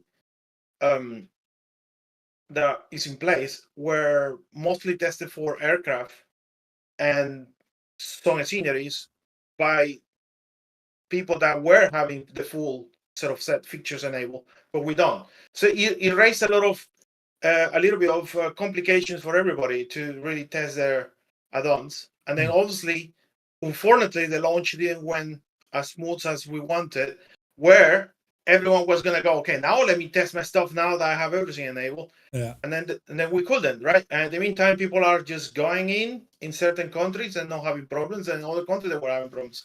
So it's a very difficult week for everybody. It's not just for Microsoft, you know. It's for developers as well, and that's what you see in the statement. Where it's that just you have to warn your users, where you tell them, look, this might not work because we didn't have the time or the capability to test it. I was one of the lucky developers that I could test my planes because they're aircraft, right? Yeah. And then I could test them. I found a lot of things. I did report it all to Asobo, but as I said, I've been around FlySim for a long time, from P3D times, and I knew that despite that they had the best intentions to fix those things on launch date, it might not happen, and I didn't take the chances. So I sat working not to no end to try to number one, report that to them because it's fair. You have to tell them that something is not working as it should be so they can address it. And they were the most friendly people you can imagine on those reports. If you guys go to dev support and you find activity from my user account, you will see the amount of stuff that I reported and how polite and everyone was in there saying thank you, log it, yeah, we will try to get a fix. And they work very, very, very hard for the launch date to release. Unfortunately, we live in an era where all video games are working on these sort of deadlines, and is the end of the decision making on the stakeholders is you said it was this day and you're gonna go live that day. So they had to prioritize what was the most important thing. Myself and other third-party developers helped them with that prioritization, saying this is a blocker, this is low, this is not that bad. Like scratches on the windshield, okay, it's a minor. The icing is that's a minor, considering all the things that were right. We found a problem with avionics that were not even loading, and then we told them this is high priority, and they fixed it on lunchtime. But then on the background, I knew how to fix it from my end. So basically, my tactic was report, fix, report, fix, report, fix, and then I pushed the updates on 2020 because I found a way to make fixes on 2020 that will work for both. And that's what my plans right now are working. But not everyone was that lucky because each aircraft is different. I think because my planes are having a lot of custom simulation, I was lucky because that code was fine. But we will need to convert. So there's a lot of things that are going on in the background from Microsoft as well to transfer those products, and that's taking a long time because the priority right now is to make the platform stable, right? It's been busy, right? I mean, yeah, it's a great insight to get it from a third party developer. Even it's what we see, is just an issue with the sim. Then we see, I mean, I'm seeing issues with aircraft in the thing as well, which launched with the sim, right? And that's got to be, well, for me, it's kind of grinding my gears a little bit because when we see a third party developer that didn't have the lead in time, right? Some aircraft in the sim are incredible. Got Friends have knocked it out of the park. Indie Builds have knocked it out of the park. That Chinook we flew earlier on from Blackbird, really, really nice. The Twin Otter is a disaster. It's just like, how did they do this? And even Carenado had access to this thing, I think, before anyone, and some of their aircraft are completely broken. Some of them are really good, but the balance is all over the shop. What the point I'm making is third-party developers who didn't have access to the sim, that must have been pure panic stations because apart from figuring out what doesn't work, you got to figure out how to fix it. A huge challenge in itself. But you sent me on an essay of stuff, a whole load of links. Yes. So I'm going to bring the first one up. Are these in order? Yes. Okay, so this first one here, and this is all to do with the SDK documentation. What are we looking at here? Yes. So I want people to understand first, why is the difference between a backward 2020 compatible aircraft and a full 2024 standard airplane? I think that is very, very important for people to realize this, because one thing I want people to do in the future is to give the right support to the developers that really put the effort. I think that's really, really important, right? But we got a lot of people complaining about the quality of it on 2020. You remember the community saying, how come that these things get approved for marketplace, all the kind of things, right? And the reality is that you guys as a community, every one of you are the ones that hold the cards and the power towards us. That's what it is. And if my objective today is to provide information that you guys can use to say, all right, these guys are the real deal. These people here, these God friends, they're the top notch. These people A2A, they deserve to have my support. These people Black Square, they deserve to all the praises that they have from me. And certain others, they might not deserve to have your investment, because I am fed up from that as well. One of the things that makes me different from other developers is that I'm a flight sim user too. I like flying, and actually the projects I pick up is because some of the projects I pick up is because I don't like what I have seen, and then I want to make a correction about it, right? And then deliver something that should be there. So on the sim, we should do something to people identify the first signs of a backward compatible aircraft and a full compatible aircraft. Okay, so the first sign is you load Hello there. one 2020 plane right now from the library. For example, the Sting S4 will work, and then we show there a couple of things there. They will realize what is a 2020 plane. Okay, and the objective of making them aware is that if someone is telling them my plane is fully compatible 2024 standards and will present the symptoms they're going to show with my own plane, it's not true. Okay, that's a plane that's coming from 2020 and they did nothing to it. Okay, and that's important for people to understand for two reasons. One, you're really getting an upgrade paid for, or you're paying for an upgrade that is really upgrade. And two, don't raise a ticket to a developer saying your plane is not fully to 2024 standards and complaining, well, it wasn't, because it will tell you that it's 2020. Okay, so let's do that first. Let's load a little plane there so people see it. In 24, yeah?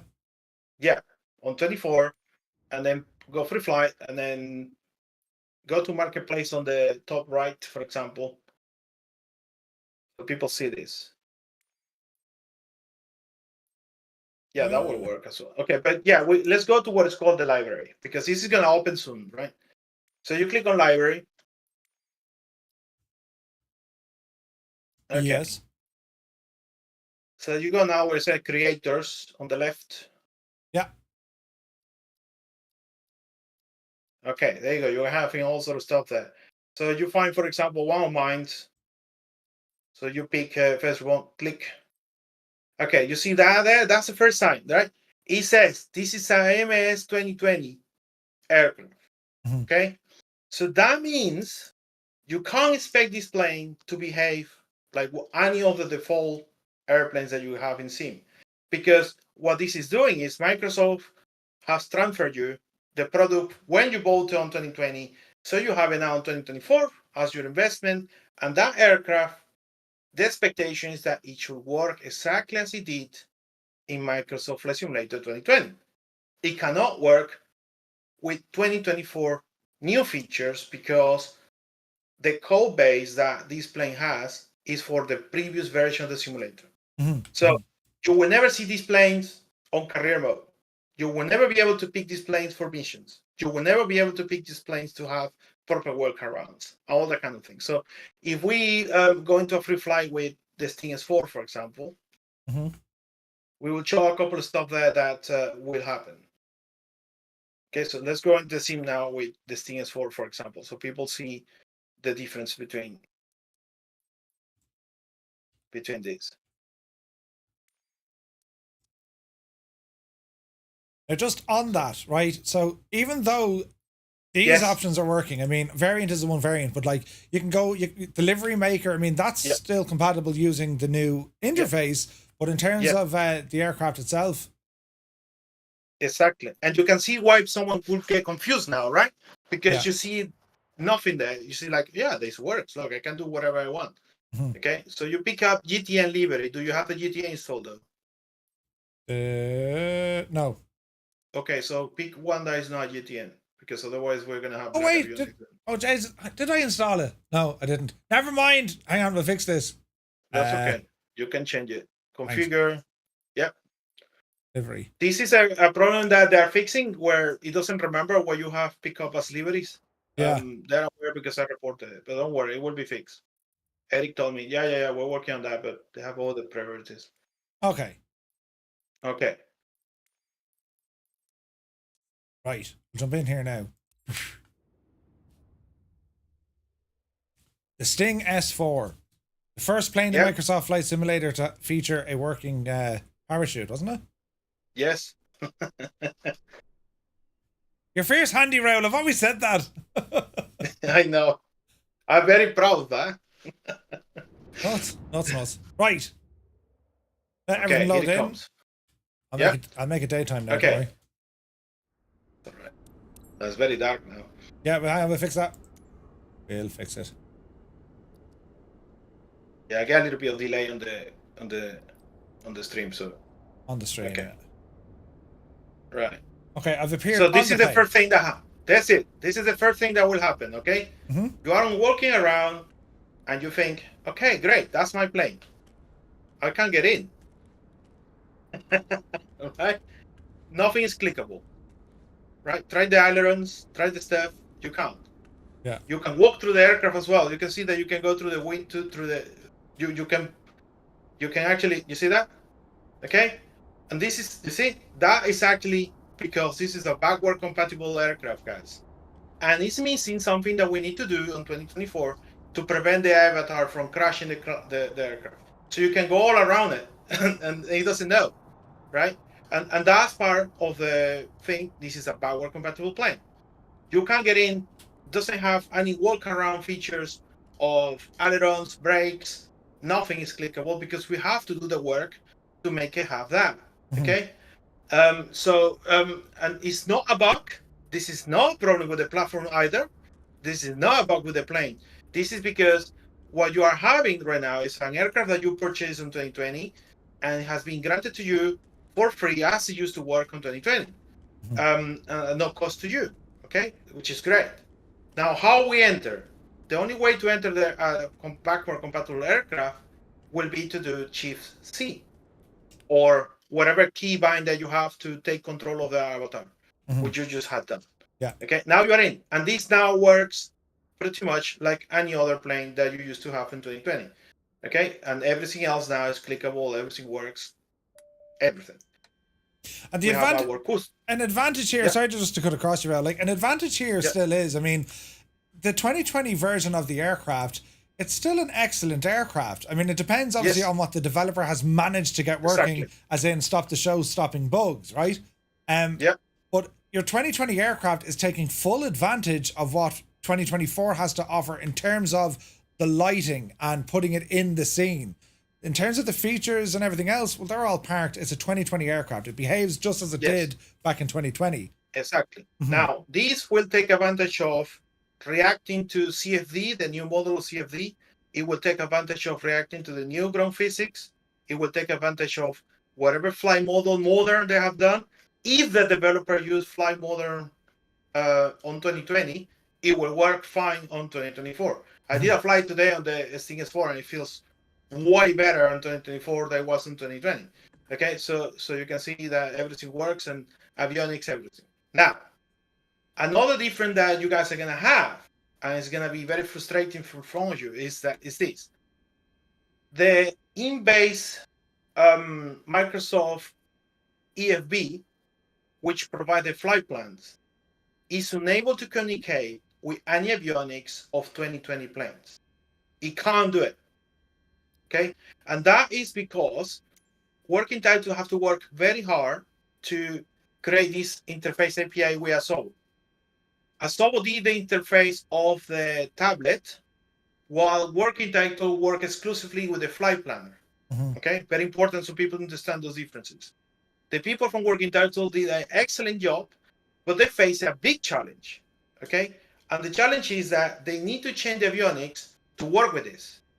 And if they change the avionics in 2020, they will crash because there is no tablet. And if they change the avionics only for 2024, then what happened to the avionics of 2020? You understand the difficulty here, okay? And you want to offer everybody the capability of using their product from 2020. So they have divided the avionics in two versions, which is V1 and V2. Any airplane from 2020 will have a V1 avionic. And any V1 avionic cannot talk to the tablet. So if right now you do that, a change to the flight plan, it doesn't go into the unit. You say send to the unit and it will not. Okay, that's not a bug, guys. That's an indication that the aircraft is using a previous backward compatible avionics. Okay, there is a way around, which I explained to my customers. You fly the flight plan on the main menu before clicking flight. So you do on the main menu, it will be on the tablet. You load the flight and it shows on the avionics. So now you are in sync. And then from that point onwards, you're okay. Okay. So it's a matter of understanding these things. This is why I wanted to stream today. Now you can see it, right? It's these little things that people don't know. Okay, so you're just to roll that back again. So apply the same logic to a 2020 aircraft. For example, in a 2020 aircraft, if you wanted to do your flight planning from within the simulator, but we had to do it from the main menu screen, the map screen in 2020. If you want the avionics to pick up a flight plan in 2024, that's an aircraft in 2020, that's how you do it. Do it from the main map screen. You can't do it from within here. In saying that, though, now that we have Navigraph updated, that kind of changes that, but it's not a native thing, right? Yeah. Okay. Yeah, it makes those kind of quirks, and it's important for people to understand. So if anybody tells you, I have converted everything to 2024, another thing to look out is that you should change the tablet, the flight plan, and it should show immediately when you click send route to avionics. Right? And it should show. If you do it here and you do it, it will not work. I'm telling you because I know that. So that's another thing. Second thing, I want you to start the engine and we are going to look at the propellers. Okay, bear with me now. I just need to press some buttons.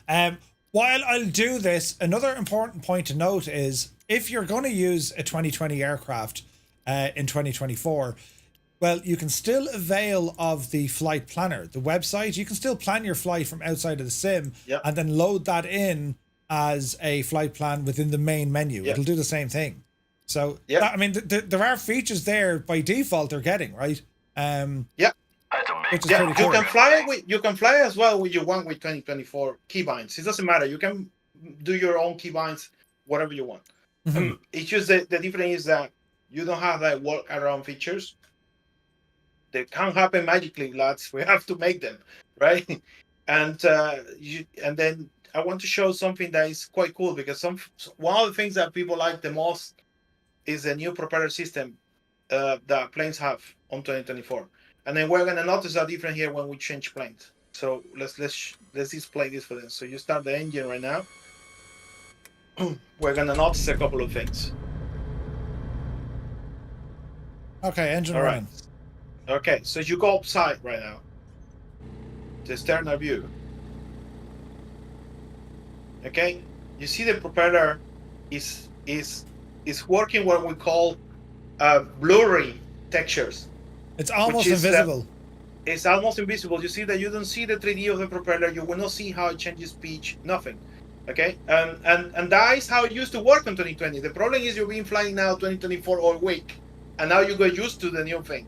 And you're gonna notice, okay, these propeller animations are quite different to what I've been seeing.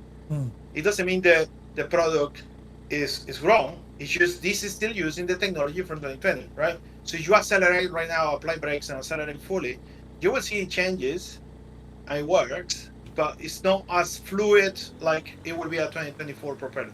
And that's because they changed the way the animation for propellers work right now. On 2024, we have to do it entirely different. It is all based on full 3D rendering and rotation like it happened on DCS. That's a nice upgrade on 2024. And they look amazing. And you can see even shadows of the propellers on the certain angles and things, where in 2020 we didn't have that. Okay? So used to people should now the catch it. You go back to main menu and we log on the Cessna 172 and we start the engine, you will see the difference immediately. Just on that though, if you change the time of day, will you see anything? You probably won't still, will you? Yeah, you do. Full ray tracing is applied to a 2020 plane, but not fully. Okay, you will see the shadows. Yeah. You will see reflections, but there is something that we have to do for full 2024, which is putting a specific type of light from the 3D model. So the engine applies formulas for lighting inside for the pilots. Okay. Another thing you'll notice is that you see that's fine. That's a new engine. So a 2020 plane will have all the lighting engines and stuff, but up to a certain level, it will not be 100%. It's like 95 right now. You see the shadows are much more. It's more pronounced. Yeah. They're all nice, and that all that works because it's part of the new engine rendering, and that works.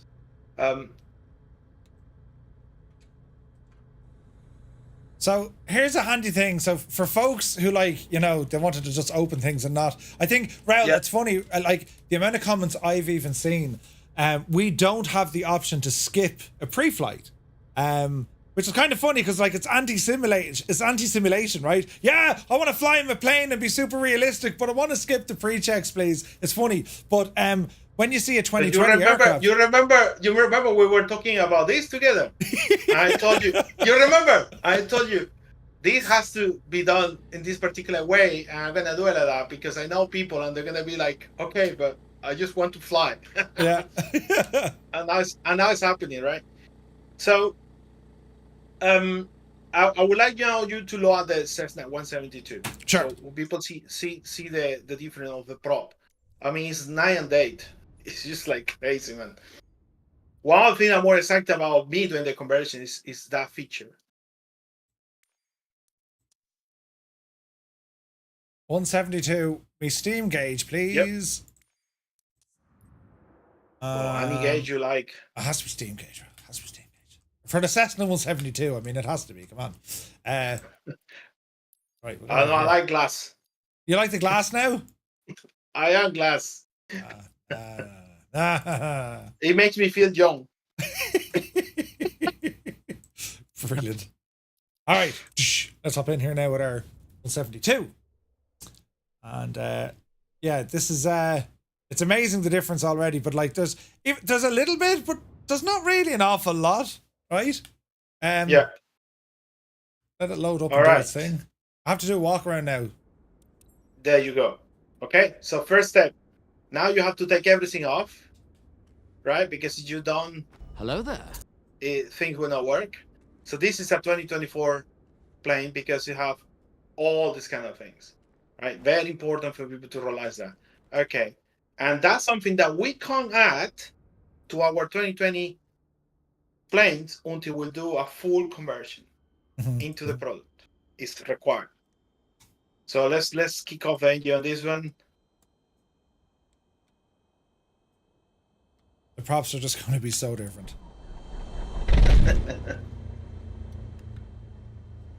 Look at that already, the lighting. Yeah. You see that? Yeah. Okay, now go upside.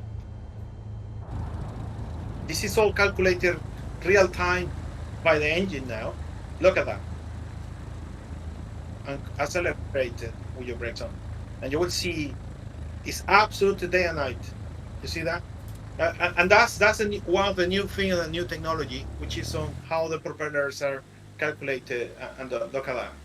And you go on the side, you can see the 3D of the propeller actually from the side.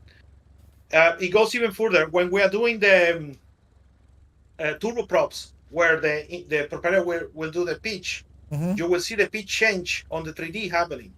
Really? See that? Perfect. Yes, you will see that. That was one of the docs that we're going to show.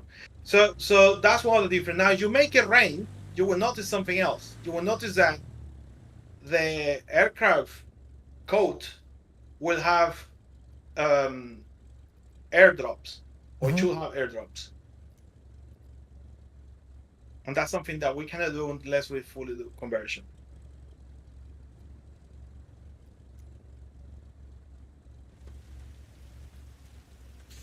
Like when it comes to the rain, even, which is friggin' nuts.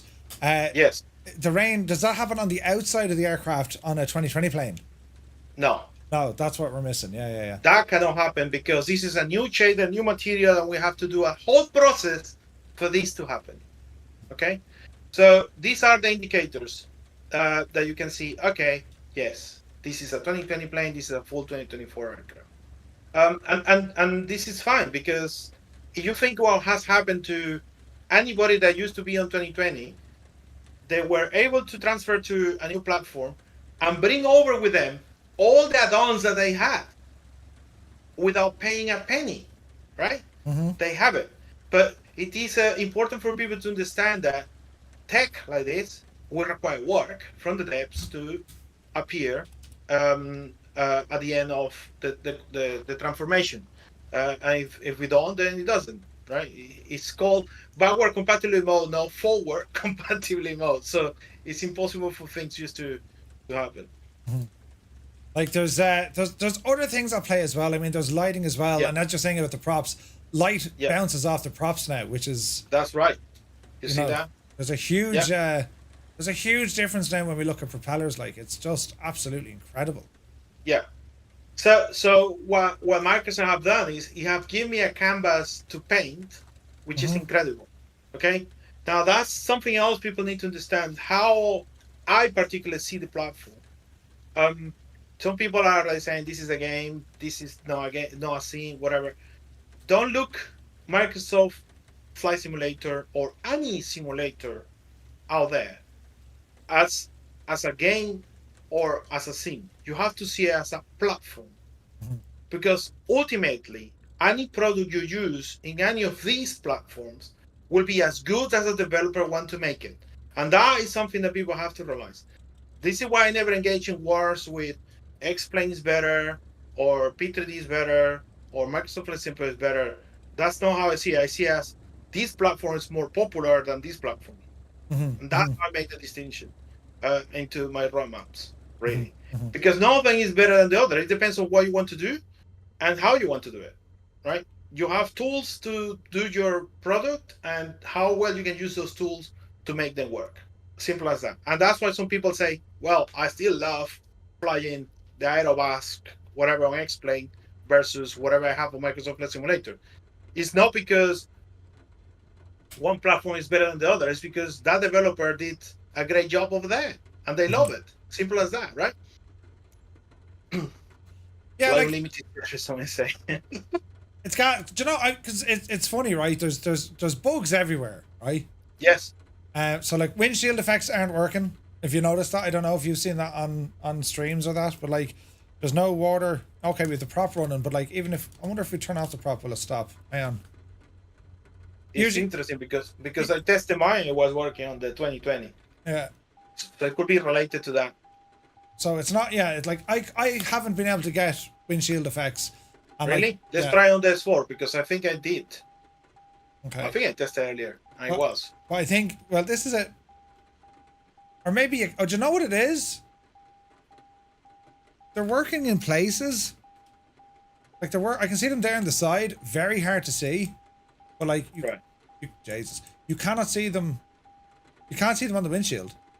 Yeah. Oh, mine's are showing okay. So it could be because they're trying to do this backward compatible mode with something else. But York told everybody on the quest stream before release that there were certain things not working on windshield, and it was going to launch like that. So we knew about it. Yeah. And that's something that they're going to improve now. They have another problem, which there you go, they're there. But they're only on the side, they're not in the front. Okay, so that's something to do with UVs or something. But they're there. But the ones on the coat of the plane is incredible. I love that. It looks so good. It looks so good. Yeah, maybe there's just some effect or something that's not working. Yeah. Yeah. Did you see the Twin those Otter? are minors that they're fixing right now. Did you see the Twin Otter? They forgot to put in the windshield. Oh, really? Anyway, moving on. Moving on. We go back to the Sting, or we go to. So this is the first step. I wanted to show the differences, right? Okay. So now what I want people to understand is, okay, fine, I understand that someone is gonna do a full 2024 version. What will happen is in the upcoming weeks is this: 35 third-party developers for marketplace, like myself, we will get to a process where we have now to actually sign off our products. Mm-hmm. So they will be available on 2024 marketplace. Mm. However, there are 2020 versions. Okay? And what it means is it will show on marketplace and it's going to make a warning to people saying, look, this is a 2020 plane, but the developer says this works fine. Mm-hmm. But it will not have features of 2024. It's very important people understand that. It will have features of 2020. But we're allowing people to buy it because we know it works, and because people are asking. I already got 3 inquiries today of people telling me, I am new to Microsoft Flight Sim. I heard about your FSR 500. How I get it?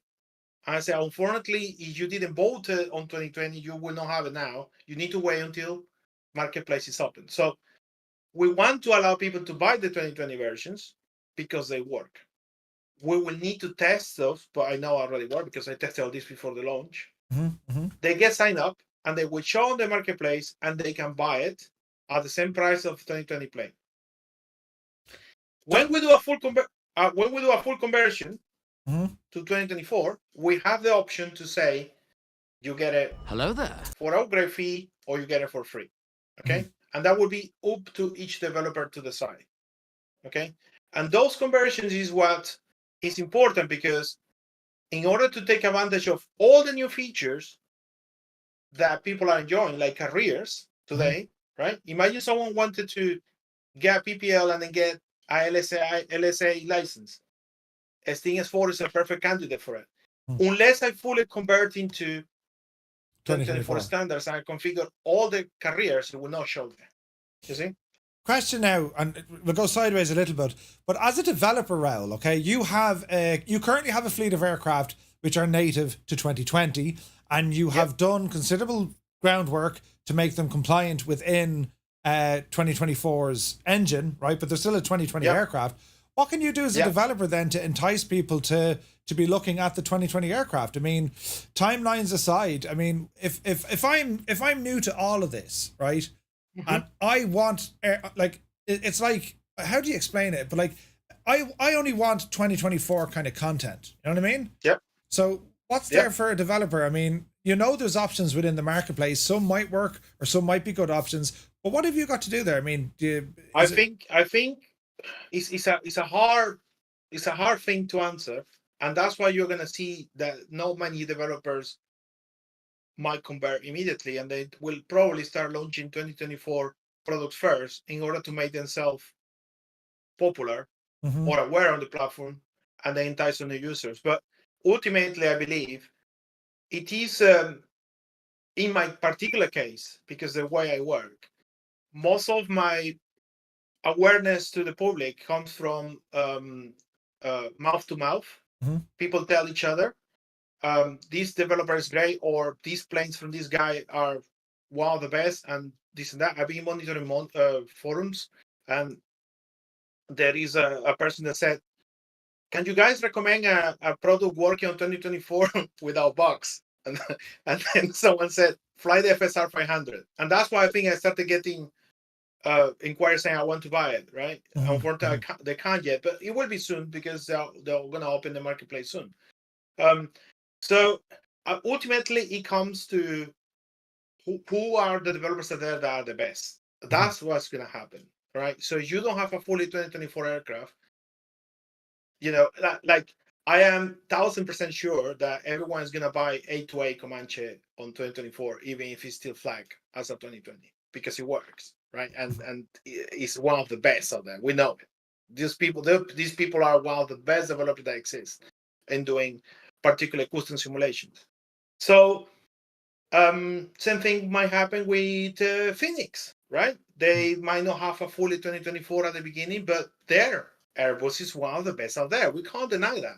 And therefore, when they put it on the marketplace there, they are no marketplace really. They are always outside the marketplace, but they might be on the marketplace one day. People will buy it. People will buy it from their website and put it on 2024, because even when it doesn't have the full set of features at the beginning, because it's one of the best. And Phoenix people are incredibly good. I'm sure that they will upgrade now fairly straightforward and as fast as they can, because is the type of people they are. So in order to entice people, really is ask people around your own communities, what's the best plane for a particular thing that you want to do. That's a great thing about the marketplace right now. We have so many type of airplanes that people can choose. Okay, I want something for touring. I want something for cargo. I want something for this. Ask your community, what's the best out there? And then research and then find it. Okay. In my case, my intention would be that I'm telling people that I'm going to provide those upgrades without cost. But the caveat is that, and you will understand why when we go through the documents I send you, is that they take a very long time to do. So if I sit only doing conversions, I will be 1 year probably just doing conversions. So what I want to do is to release one plane new, convert an aircraft, release another plane new, convert another aircraft. So that way people get upgrades for free and still can sell new stuff, right? Basically, that's gonna be the way that I'm addressing it. But all the developers have different plans, and every developer is trying to do the best they can to do the transition. They want to do their thing. Yeah.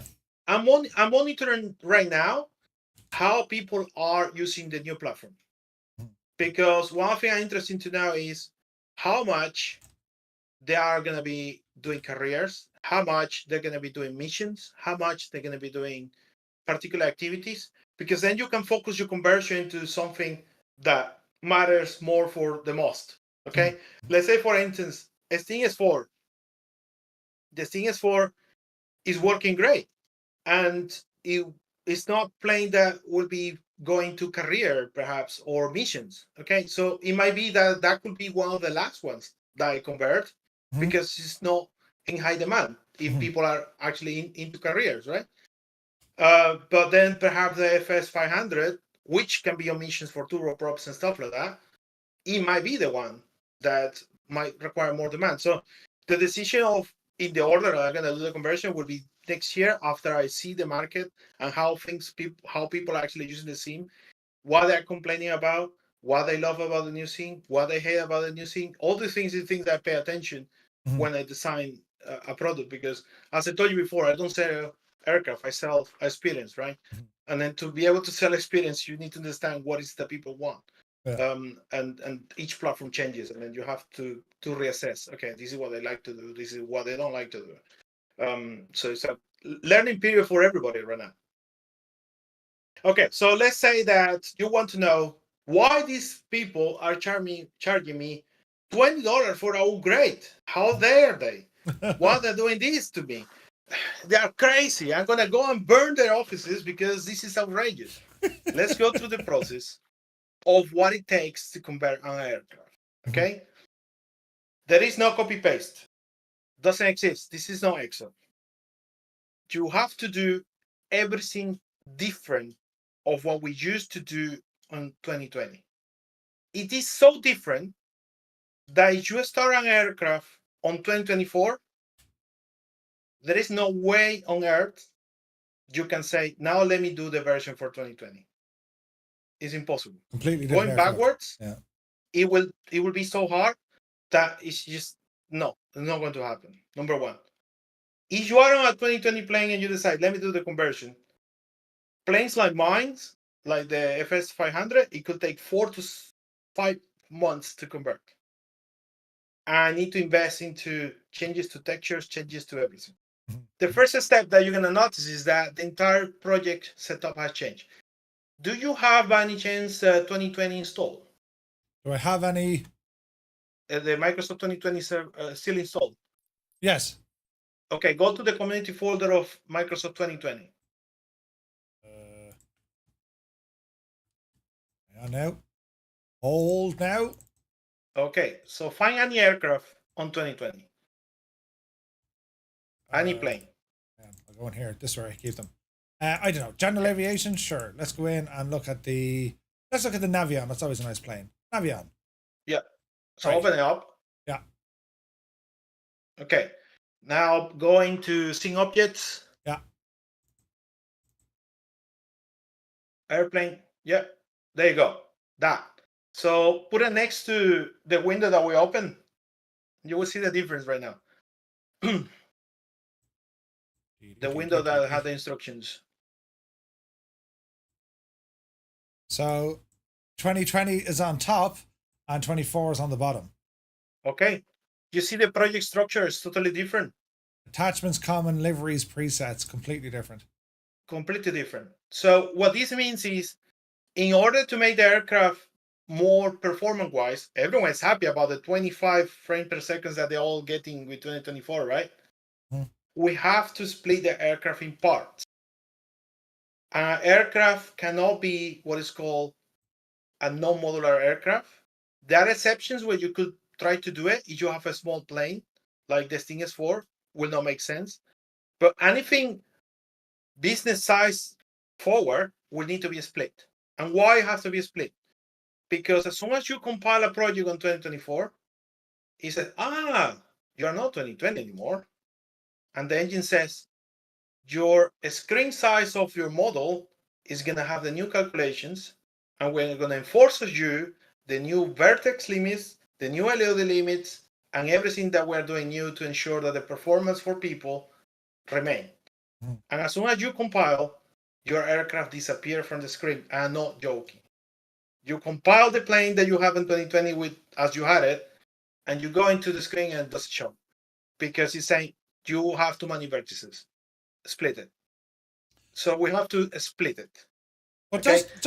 just to make everything perfectly clear here, right? Because people are probably listening to us going, you know, we're crapping on this. The fact that they've changed this is actually a good thing. Why? Because well, it ensures that all developers, if they want their projects available to us, they now must conform to a standardized approach. This is genius, but it's painful. Yes. But it is genius. You know what I mean? Exactly. All right. So what this does is it allows the simulator to do this. Imagine that you are flying an airliner and you're in the cabin. Okay. On 2020, because the way that things were designed, the entire tail with all the seats and everything is rendered, even when you're not looking at it. Okay. And your memory is being consumed on that. On a 2024 plane, if you do it properly and you split it like this, what happens is the tail is not being rendered at LOD 0. It's being rendered at LOD 5, LOD 7. And then the texture that is loaded is much, much smaller than the full 4K or 8K that you're using. Okay? So this is the genius about this. You are looking at the left. Okay, I load the full detail of the left wing. But the tip of the wing is too far. I don't need to put the medium vertices that you crazy developer decided to put on the little bulbs and LEDs that you did there. It doesn't, because it's over there. And you will see that on a graph that it is on the second tab. The second tab. Okay, so you scroll down. You see that? That's the new budgets that we have. And it has been cut in half versus 2020. Okay? And you scroll down a little bit, they give us an example of the DA62, and you can see there on the wing is using a different LOD that will be using on the center of the plane, because you are too far from the center. It doesn't need to load everything from the center of the aircraft. It will load what you're looking at. Okay, and if you scroll down a little bit more, it will show you what they are advising everybody to do. So, for example, go down. I get delays. I don't know if you have. Okay. There you go. Right? So it's saying partition your aircraft, and this is very, very required for large airplanes, okay? Because you will not be able to meet the budget of vertices, basically.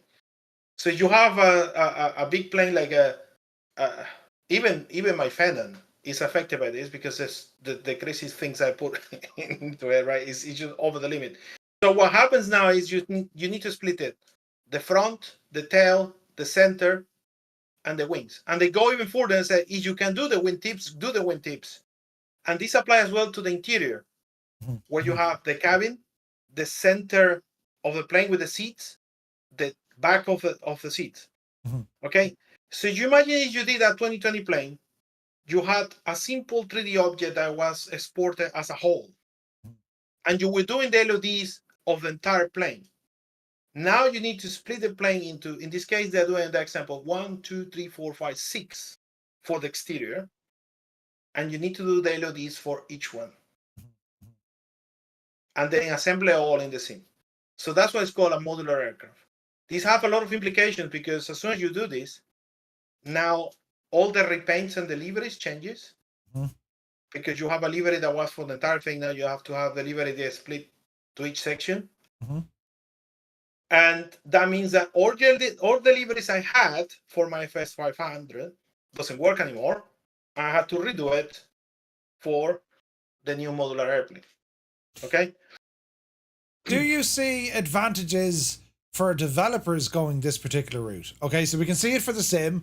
The sim is going to get the best possible performance, right? Because it's making developers conform to, right, lads, this standard. And we already know about this. I mean, we know some aircraft play nicer than others. I mean, for example, anyone who has the awesome Azure Poly C160, the LOD on that is like, it does one LOD. So if that thing is like 100 miles away, the sim is loading the entire thing in full blown detail, right? Meaning if you have 5 or 6 of those in your flight sim, forget about it, man. You're going to get stutters. It's going to grind to a halt. Using this method, the sim stops all of that from happening.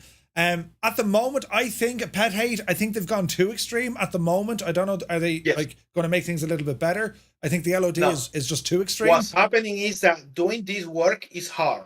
Okay, and it's difficult, and everyone is learning. Number one, the first party developers were probably going through the same process I am right now, saying how the hell am I going to even meet this, right? And what you're looking as well is that what happens when you do the partitioning this like this is brilliant for streaming, because if you imagine that you are in a multiplayer session with 100 people and they're all very far away, and you are streaming the parts, you are saving the memory from all those multiplayers, and you only see the people that's really close to you, and you will see the LOD of what is more relevant to you. Okay, so you're really saving the memory. And this is why it's making the scene much more powerful, because it's ensuring that you remain the frames per second. Okay. Now, what people are experiencing is that they are importing 2020 airports that will not have a new LOD system. And because we're in a process of learning all this, it's getting cool. So you see things popping out badly. And because the servers are being adjusted right now, the initial release week doesn't count to say how good is this or not. We need to wait a couple of weeks when everything is more stable, and you will see how the LODs will be much more efficient, because they are tweaking this. But the concept is that you don't load everything. You load what you need in order to ensure that your video card is rendering what it has to render. Okay? Why is this so important? Because something that people don't understand is the difference between the X11 and the X12. 2024 has changed entirely to the X12 in full, which means that your VRAM is limited. You cannot put there everything you want. On the X11, you could rent, per se, memory for your video card from your normal RAM.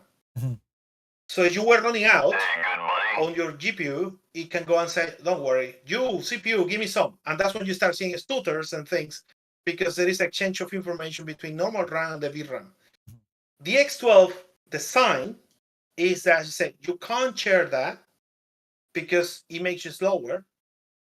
And therefore, you're going to use only VRAM, and you have a budget, which is whatever that GPU RAM has.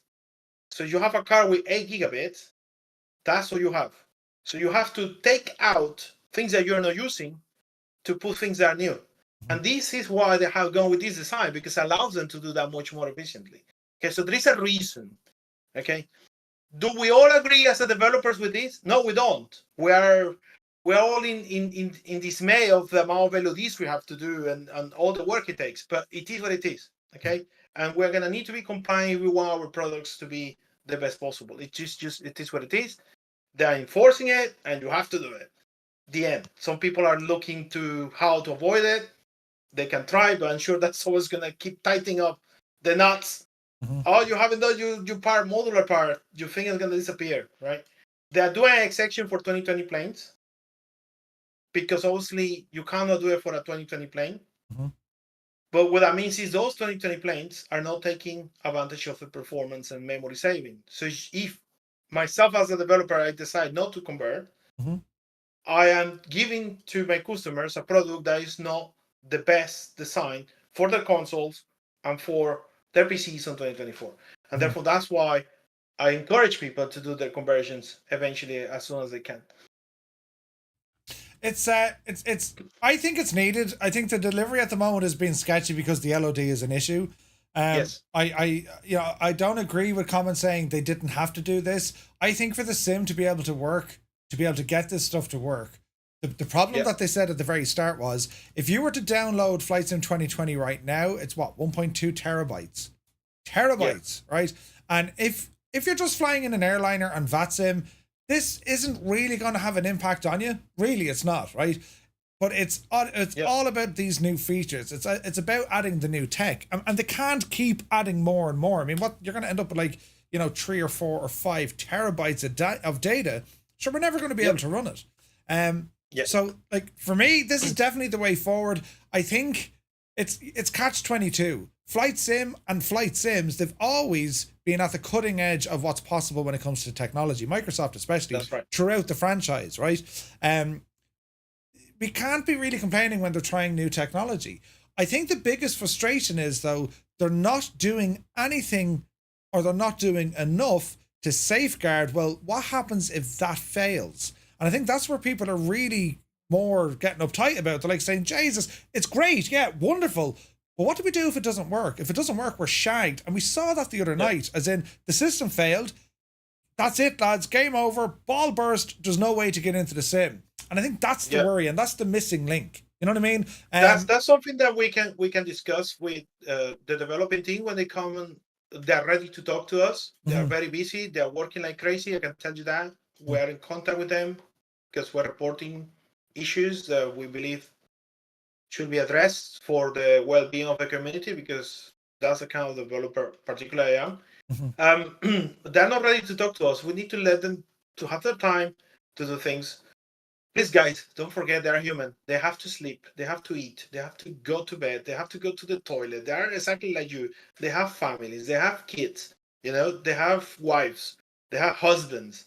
And yet they are working overtime and trying to fix everything. Something went wrong. Okay, let's not beat the dead horse over and over again. We understand.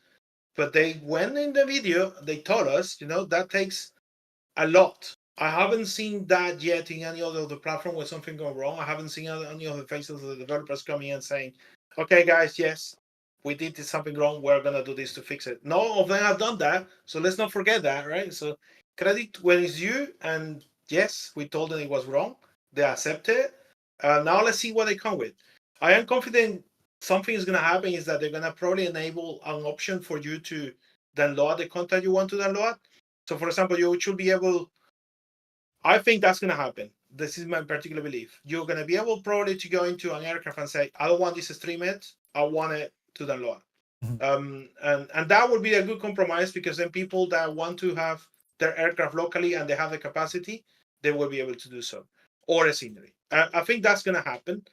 But they are focusing right now on what is important. And after that, why will not see improvement like that? They always have been open to listen to us. So that's one of the steps to convert LODs. That alone is a lot of work, and we're not done yet, right? So if we go to the next step, I want people to understand another change. So this is the turbines and planes, okay? The props. The entire thing changes. Whatever I have done to my 2020 aircraft for the propellers, I have to say, ditch it, delete all that, and start again. And I have to follow instructions here to make the propeller with a new material, that the material is exclusively for 2024. That means that as soon as I do that change, the project is valid for 2020. I cannot use that project for 2020 anymore. It's now 2024. This process will take few days. It's not too much work, but it's just an important process that you have to do in order to ensure that that propeller is going, right? So that would be a week of work, or a little bit less, depending on how many props you have and what type of things you are doing with your propellers.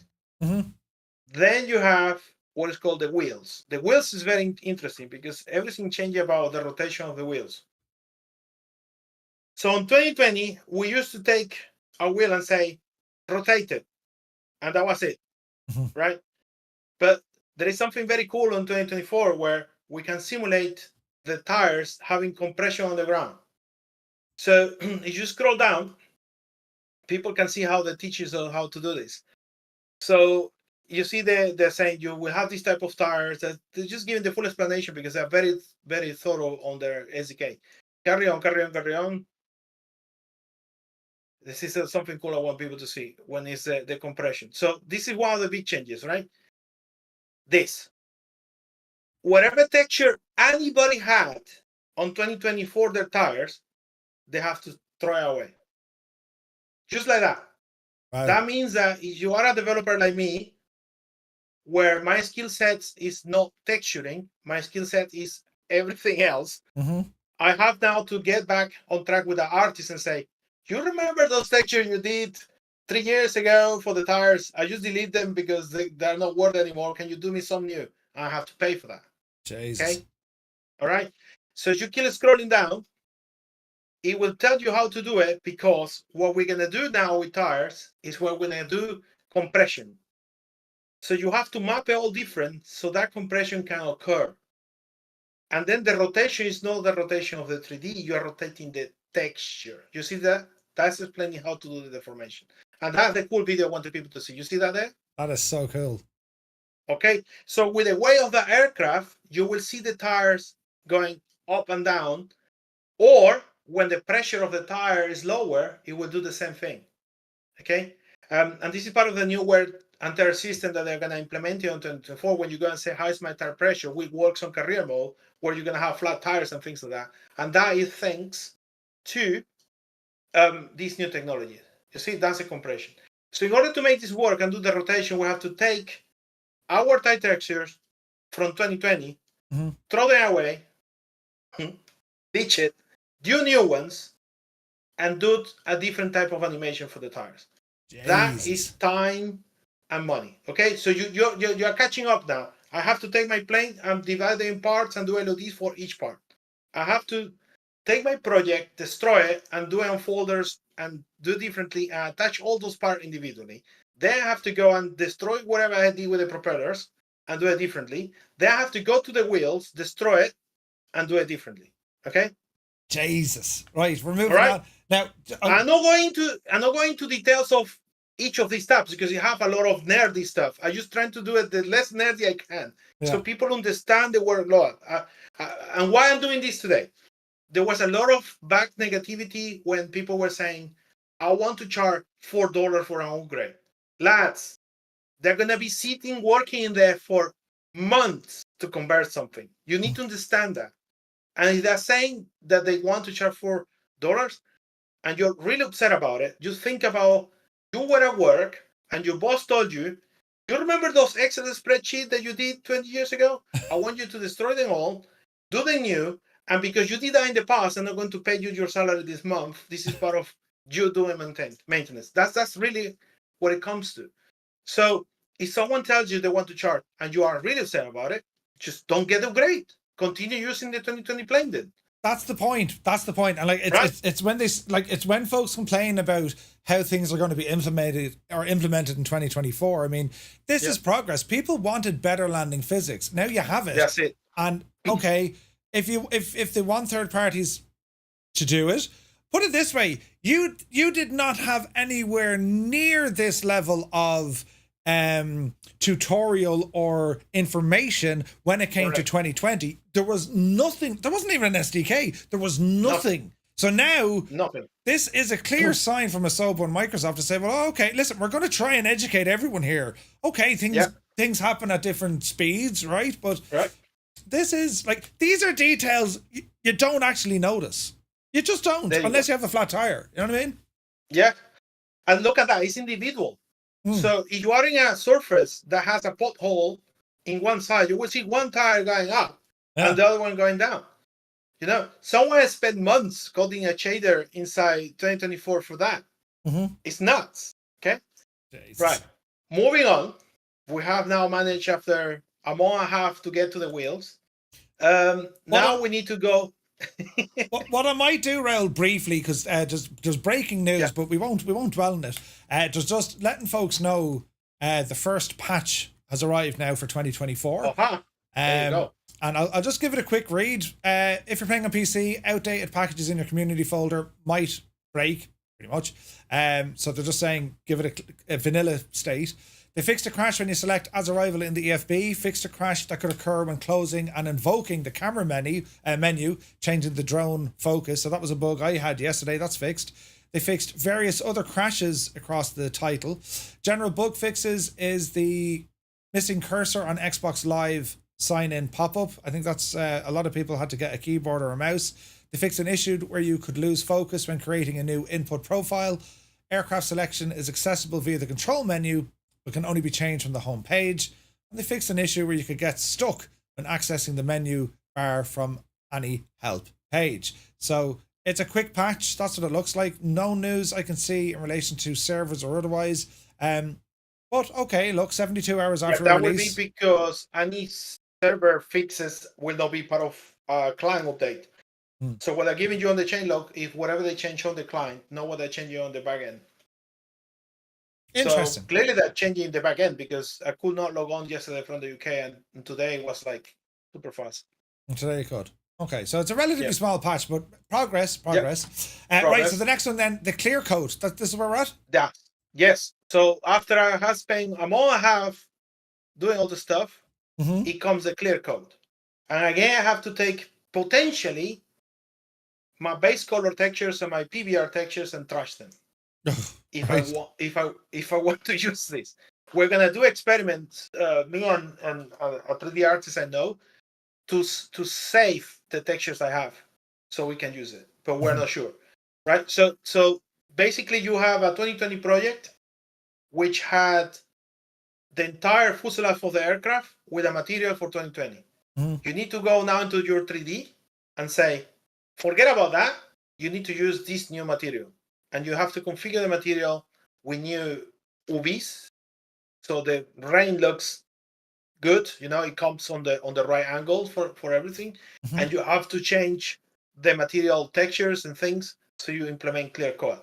This is what gives you rain. And we have to go and change it all.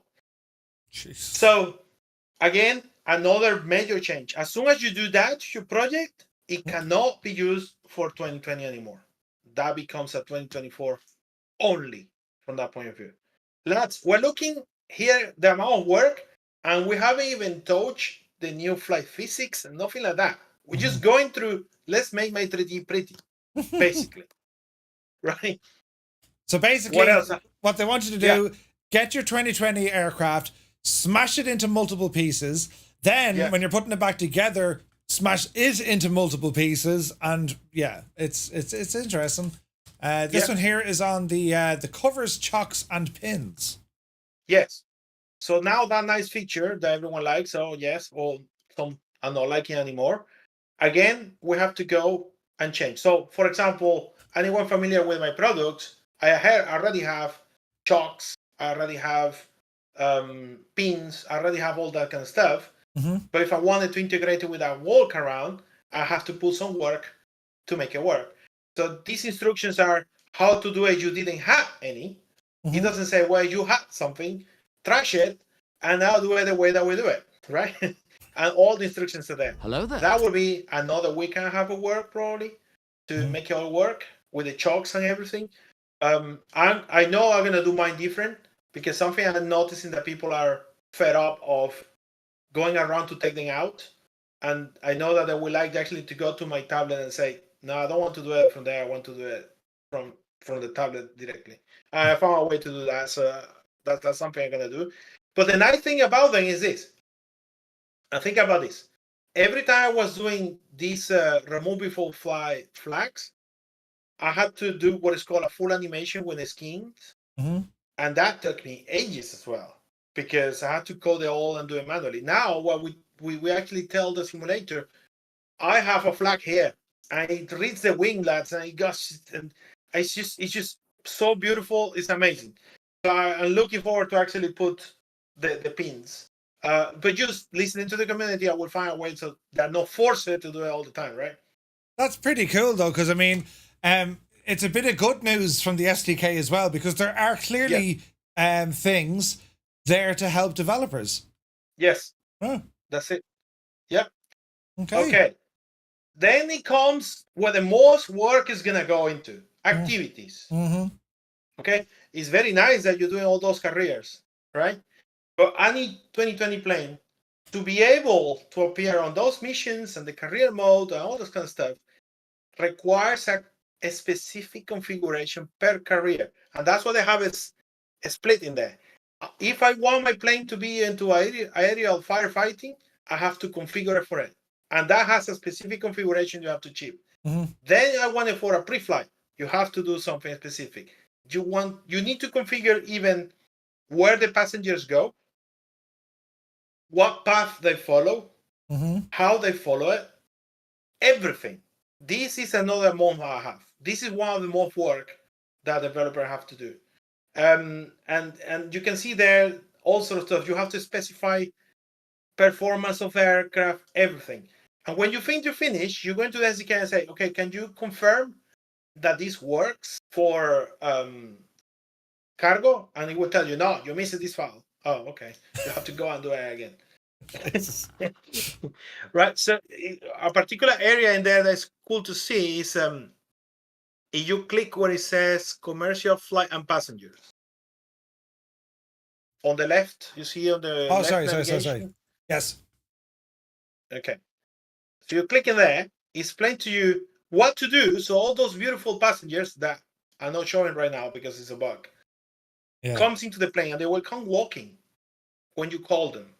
And they will sit on the aircraft, right? So you go down, it tells you, you have to go into your 3D model and tell me where each passenger is.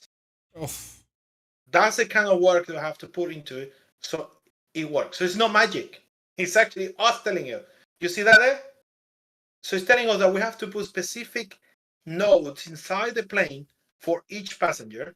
But to be fair, it knows what, that's what GSX did. Yeah, but now you have to do it. No, you have to do it. As a developer, you have to go into the 3D and put this there. Yeah. That way, and then if you keep going down, they give you tools to understand where each passenger is going to go. So it explains that, you see, and you have to do this path. You see that, Morph? Yeah. So you tell the system where the passenger will spawn, how they're going to move, and where they're going to sit. So you can see all the transition. This is only for the commercial flight. You have to do one for the aerial, one for the cargo, one for the ferries, one for the medevac, one for the scale line, one for the skydiving, and other potentials as well. So basically, you are sitting there just configuring the career mode for a whole month, even more, right? What will happen is eventually you learn it, right? And you might save weeks. So instead of a month, you will do it in 3 or 2 weeks because you're an expert. And this is why when George was doing the QA and they asked Arenado, how long it takes you? They were saying, it takes us like 6-7 weeks. Yeah, because I've been doing lots, right? Yeah. But I am new. I don't know. I have to spend 3 days to learn the text before I start even doing it. So that's the interesting thing. It's a lot of work, lots of work. Do you think, do you see anything here eventually being automated for developers? I mean, do you see? You can't, because basically, as a software engineer, I can understand what they're doing. What they're saying is, for our engine to understand how to connect our procedural, that's how they're called, procedural passengers into your system, you have to do this. Okay? And then you put something that they know, okay, we're going to span them on the blue dots, and they're going to walk, and then they're going to sit on the green dots. So basically, that's what you have to do. You have to do the mapping so things link. Okay? That's nice. And just in case, if anyone just came into the chat, just to be clear, this is not a bitching, moaning session. This is giving information as to why 2020 aircraft can't be 2024 aircraft, and why developers they can do what would be called a conversion, as in, they just convert it from 2020 to work in 2024, but it remains a 2020 aircraft. That's a conversion. The second option is upgrading a 2020 aircraft to be a native 2024. And this is what we're looking at. These are the steps developers have to take in order to upgrade the 2020 aircraft in order to make it native within 2024. It's quite staggering. And yes, it looks like, why did they have to do all of this? They had to do all of this because we wanted it. we're the community. These are the things we wanted. This is how they were able to deliver it. And I gotta say, Raoul, like, I mean, even for the first party guys already, the Got Friends, the Unibuilds, I mean, for the aircraft that are already in the sim, to be fair, they've done an awful lot when it comes to this side of the fence. And because I was having a bitch and a moan, I was like, hey, does anyone do quality control? Like, do you know what I mean? And there's still issues that just shouldn't have got through, I think, quality control, but there's certainly other things, but we haven't seen all the passengers move yet because, well, as you say, well, they're bugged. Yeah, they will be coming. There are things I cannot say because NDA, but that's something that just not right now, but it will be, and they're amazing when they work. It's super cool. In fact, I'm asking Asobo on the website actually to expand this because I want to use it in a different way. No link only to career mode because it's possible. So I open already an idea and people are voting saying, yeah, what Raul is saying should be happening and that. But obviously, the state of the scene, they're not going to look into that yet. I'm looking probably next year when they're going to take on board the ideas and start implementing ideas. But this is crazy. Okay, we are not done yet. This is just the some bits. But wait, there's more. Yeah. Okay, so this is what's called navigation service and interactions. We have to tell the system where all those beautiful click spots upside for the nerds that love to open the doors and see things inside and touch the engine and look how pretty it is, how everything works. That's another section you have to do. And that's the documentation entirely there. And this is public documentation. Anyone can go there and learn it and do their own. Okay, is what this crazy guy on this chat saying is true. It's there. You can go and see it. Okay. After all this, if you are a developer that want to take advantage of the wear and tear system of the basing, you need to change your hydraulic systems to the new hydraulic systems. Implement the fluid systems. Implement the wear and tear systems. Implement all that kind of things. And that's another set of configuration that you have to do and spend weeks checking the things. There is a new electrical system as well that you can convert to. Okay. I am lucky enough that the way I do stuff, I do everything custom on my own C++ code. I've been doing my own libraries to do simulations, so I don't have necessarily to go that path because the way I do my aircraft. But anybody converting a 2020 plane that want to take advantage of that and then show that you have consumed oil, that you have consumed your brake fluids, they have to go and put the work and convert. Very important to clarify at this stage. All this is optional. You could make a 2024 aircraft and not put clear coat. You could make a 2024 aircraft and not put any hydraulic system, not put any wear and tear system. You could make a 2024 aircraft and say, I don't want to use career mode. I'm not going to make my plane career mode. Okay? And that's where the competition is going to come into 2024. Because imagine somebody releasing a 2024 aircraft and don't put the loft, as I call it, and don't do any of this. People will go into their career mode after they get their full professional license, commercial license, and they say, fine, I now want to do a flight in my Airbus A320, and it doesn't show. Why my Airbus A320 from these people doesn't show here? Because they didn't do the career mode. Okay? They did a 2024 plane. You have all the new materials and stuff. I might have chokes, I might have pins, but didn't put the career mode. All right? Or you might find a developer that decided that the wear and tear system is better to have their own. I am one of those. So I'm not putting the hydraulic systems and that kind of things because I have custom simulations that fulfill that need. Or you will find developers that say, well, I did a pretty 3D and it's 2024. Here we go. I'm going to charge now $100 for this thing. I didn't have the new hydraulic system, new electric system. It doesn't have the passenger system. It doesn't have this. You know what to do, right? Don't buy it.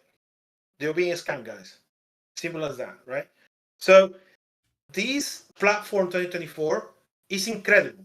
The tools that we have as developers here, and this is just on launch. Imagine in 2 years from now, the stuff that someone's gonna add to the SDK for aircraft developers, that's gonna allow us to do incredible things.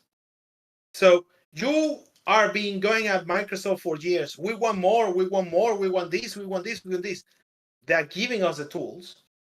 They are giving you so many aircraft for free, which might have some of the system or all of the systems, because each first-party developer aircraft has been done to certain standards, and it might not necessarily have all. For example, a military aircraft will not have carrier mode. What are you going to do with a military aircraft in carrier mode? Nothing. So I'm pretty sure that DC-10 will not have that. And that's totally valid, because it's the scope of that job. Okay? So don't judge the platform today because what a first plane aircraft have.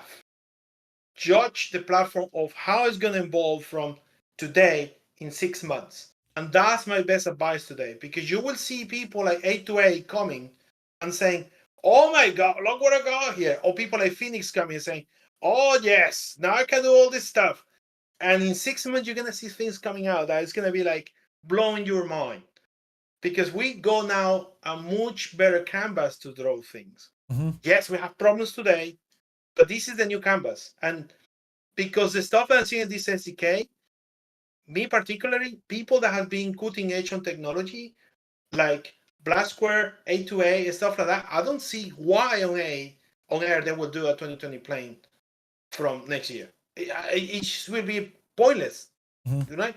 Because imagine someone that comes new to the scene in 6 months, get inside the Vision Jet, call a VIP charter, and see 3 passengers coming, walk into the aircraft, sitting in there, waving and taking selfies, and then you go into another product from a third-party developer, and well, I cannot even set up to have my charter. Yeah, I didn't bother to put the passengers. You know, it's it's gonna be sad, isn't it? It'll be sad, but you know, there's so many comparisons here we can draw back to 2020, right? Yeah. So when 2020 first came out, for the first couple of days we were distracted, and well, to us, I mean, as default aircraft in a flight simulator, they were friggin' outstanding. The default ones, right? A couple of issues here. I think we all agreed that the premium deluxe aircraft were just like, stay away. So that left a bit like that should have been a first warning, do you know? But like, as the sim evolved, as developers came on board, then we started seeing stuff. Raul, you were the first one to put a working parachute inside an aircraft, a cap system. Then it came to your, you know, there was wear and tear model. There was a simulation of actually being a pilot because you had passengers to friggin' keep happy. All of these things we start coming in, and there's many others. A2A, they built their engine outside of the sim. And okay, now they got it working back in. Same with PMDG at the start. Just Flight would have done the same. You know, and this is where your WebAssembly stuff comes into it. They're building stuff outside of the sim. And Phoenix are one of those as well. However, now we're at the stage that all of these things are so used to us, right? We're used to having all of these features. We're used to having, you know, study level, if you want to go down that road. We want the great sounds. We want the optimizations. Why? Because we're used to it, right? And we've spotted the other add-ons that are not necessarily, they're not in the same league, but people still have a demand for them, it is what it is. When we look at 2024 right now, we're saying, okay, it's a hot bolton mess with some things, but it's no different than what we had with 2020 when it first came out. And the gas thing is, even now sitting here with you tonight, I right? think that's a little bit unfair. And let's take Godfriend's first-party aircraft as example. Okay, 100%. They are one of the cutting. They are one of the cutting edge features reached right now on the scene. So if you go into any of the Godfriends and you start doing bush flying, you will see how you will get mosquitoes coming all over to your aircraft. You will see the tires getting all the mud and the dirt, the aircraft getting all dirty. You will see leaks of oils if you don't take care of them on the carrier mode. You will see all this stuff that I teach today here, or this inside, they apply to their planes. Okay, so they have done on their planes all that's supposed to do. I applaud them, and you know they know me as well. They're one of the best devs out there because they have put the love into it. You see it. Okay, you go into those aircraft and you see it. Of course. But just a point yeah. I'm making, Raul, we will in 6 months' time or a year's time, we will look back and saying, do you remember when we had this? What I'm saying is the developers who are actually smashing it, right? And you can, you can list them off on a relatively short page, but the developers who are smashing it, what I'm saying is what we see coming from them right now, they're gonna pass that by so much in 6 to 12 to 18 months time that they'll look back at saying, yeah, remember you were impressed with that? Yeah, that was funny. Like the stuff that they're going to be able to bring in, and it's no different than you. Like, I mean, I'm saying to you, Jesus, Raul, you have a car that brings your passengers, you have a fuel truck that brings the fuel, and you're going to like, that old dress, wait till you see this one. That's the point I'm making, you know what I mean? Yeah, that would happen. And this is one of the things that I am debating with Fanon, and I made a decision. Okay, I have to go 2024 only. Number one, the level of detail I'm putting on that aircraft is so high that is no way on earth it will run on any console on 2020. And then if I do that, then I will need to release a PC only, and that would be too sad. But now with all the stuff I'm reading, it gives me hope that if I go 2024, I can make it onto Xbox S, because if I follow all these advices and I do it right, it will work on Xbox S. Okay, so people need to understand that we developers that are cutting edge, and Morph will be the one giving you the list during his streams and his advices. He's a person that is incredible in that kind of respect, because he is very neutral and he supports the people that he needs to support. He will tell you, these are the cutting edge devs. And you will get a list like that, and you can trust him. Those people are going to go full 2024 over the long run, because they can take advantage of all these things. Just on the flight dynamics side of things, which is another thing. I mean, we'll need to do another stream probably just for the new flight models, things that are there. Is I can now put points for the calculation of the wind around my entire airframe. And it's so accurate that the system can determine where the wing is hitting each part of the fuselage. It's just incredible. So don't judge the platform for what you see today, as I said. Judge the platform of where is it going. And it is gonna go to, go like to levels that you guys can't imagine in the future. It's different, yes, but so it was when we were on P3D, and then the first time I loaded 2020, I couldn't find my wits of how to do a binding, how to put my access control, how to do things. But after a few months, it was natural. This is what happened with changes. We always get people rejecting changes, but over the long term, those changes are there for a reason. Is to push the platform forward, and we can do more stuff. They have given me an hour canvas where I can paint more, and I'm still asking them to give me more. I go into the forum saying, "Can you allow me to do this? Can you allow me to do that?" Because I can see it, right? I can see further down the road that people will love to have certain feature or different features. Now with the SDK, right, and it's looking at today's SDK, and as we say, it'll evolve, right? It'll evolve. Is there? It was announced back at Expo in Vegas, and then we got some more information as well about how they were changing, how the SDK is going to work, how you're going to have your own little portal that you can go in and log in, and how more efficient basically Microsoft and Asoba were making that side of the fence work. It was going to work a lot more efficiently. Have you seen these changes now? I mean, are you able to see? Look, this is going to increase or make your time more efficient because you don't have to go through painstakingly loading screens the same as everyone else. Or are you still waiting for that to filter through yet? I think it's too soon. Baby.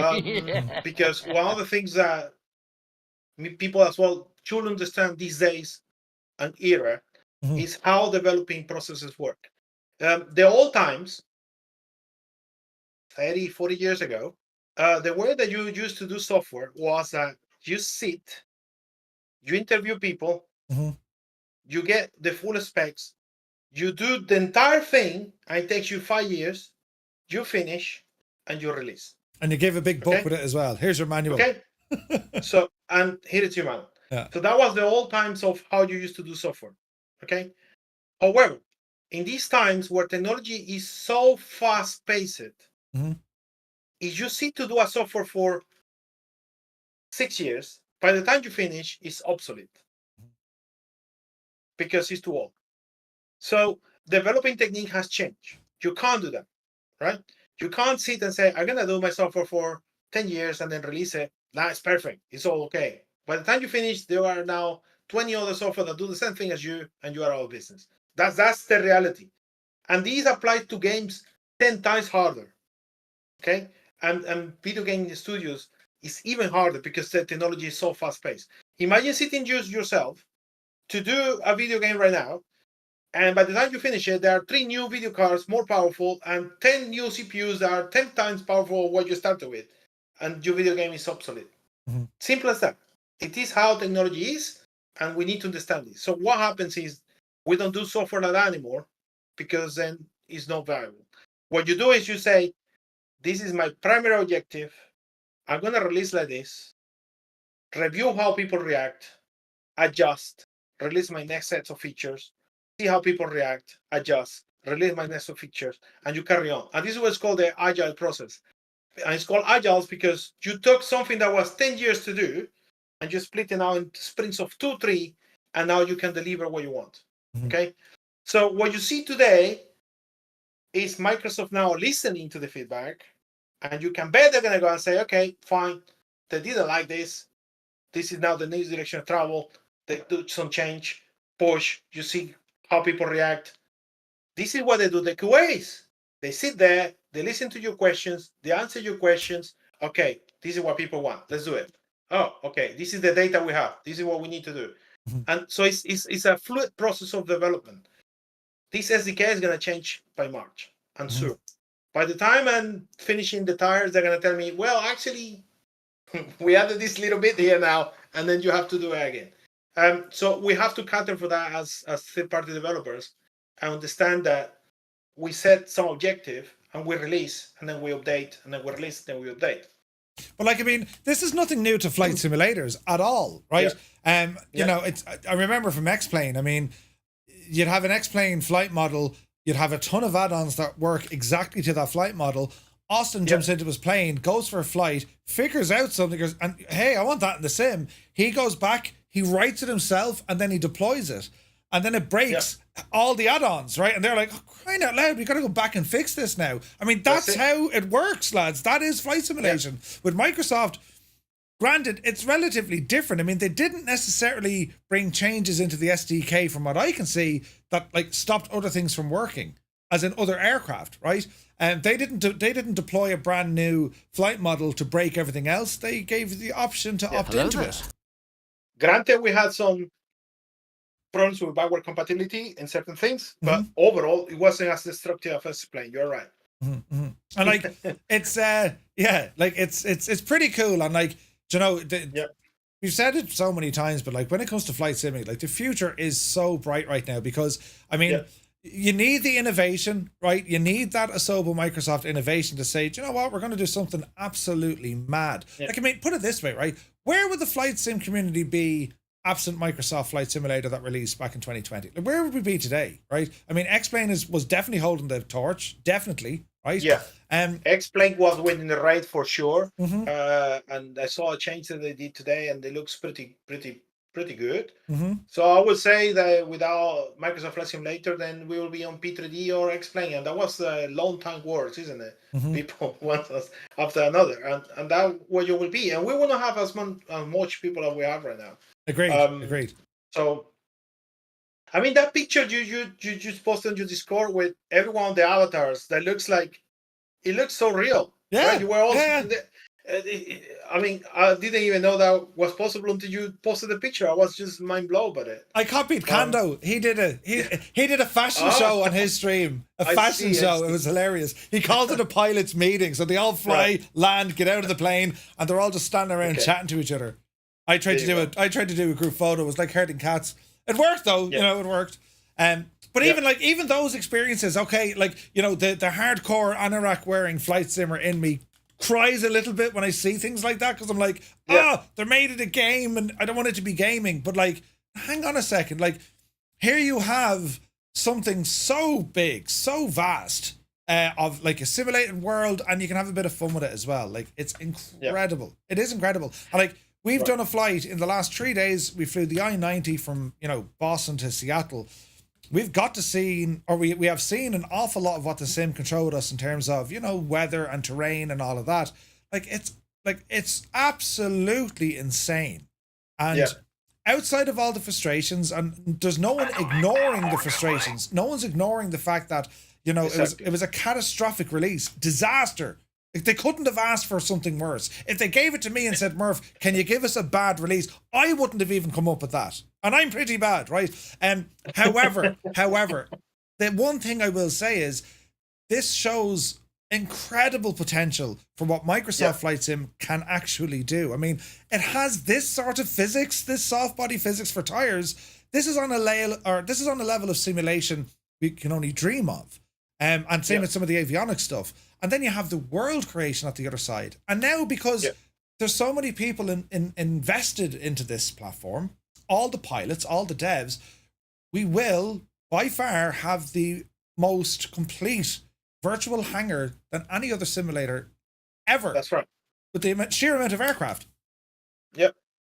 It's mad. So there you go. That's all the work you have to do. And we didn't even put the avionics. All the avionics you have to change it as well.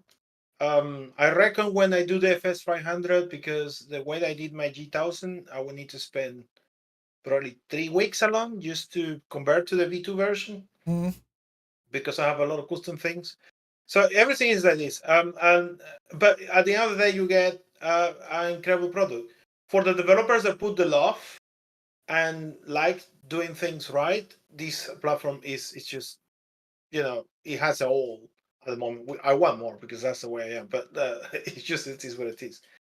Now, so my roadmap. There were some people that came to my Discord, and there were some people disgruntled because I didn't give any news about Phenom. That all I've been doing is just pushing updates for 2024 and this and that. So I want to say today first, my most sincere gratitude to every single customer that has at any point in time bought any of my products, because your loyalty is the most important to me. And that is how FS Reborn is. It is about the current customers. It's not about the potential new customers. And that's why my roadmap has been the way it has been in 2024.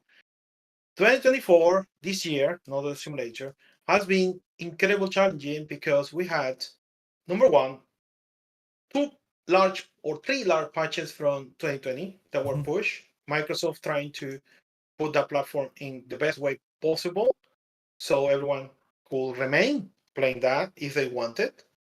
And that means that we had new physics on 2020, new avionics on 2020, new air physics on 2020, and I dedicated time to upgrade all my products for it.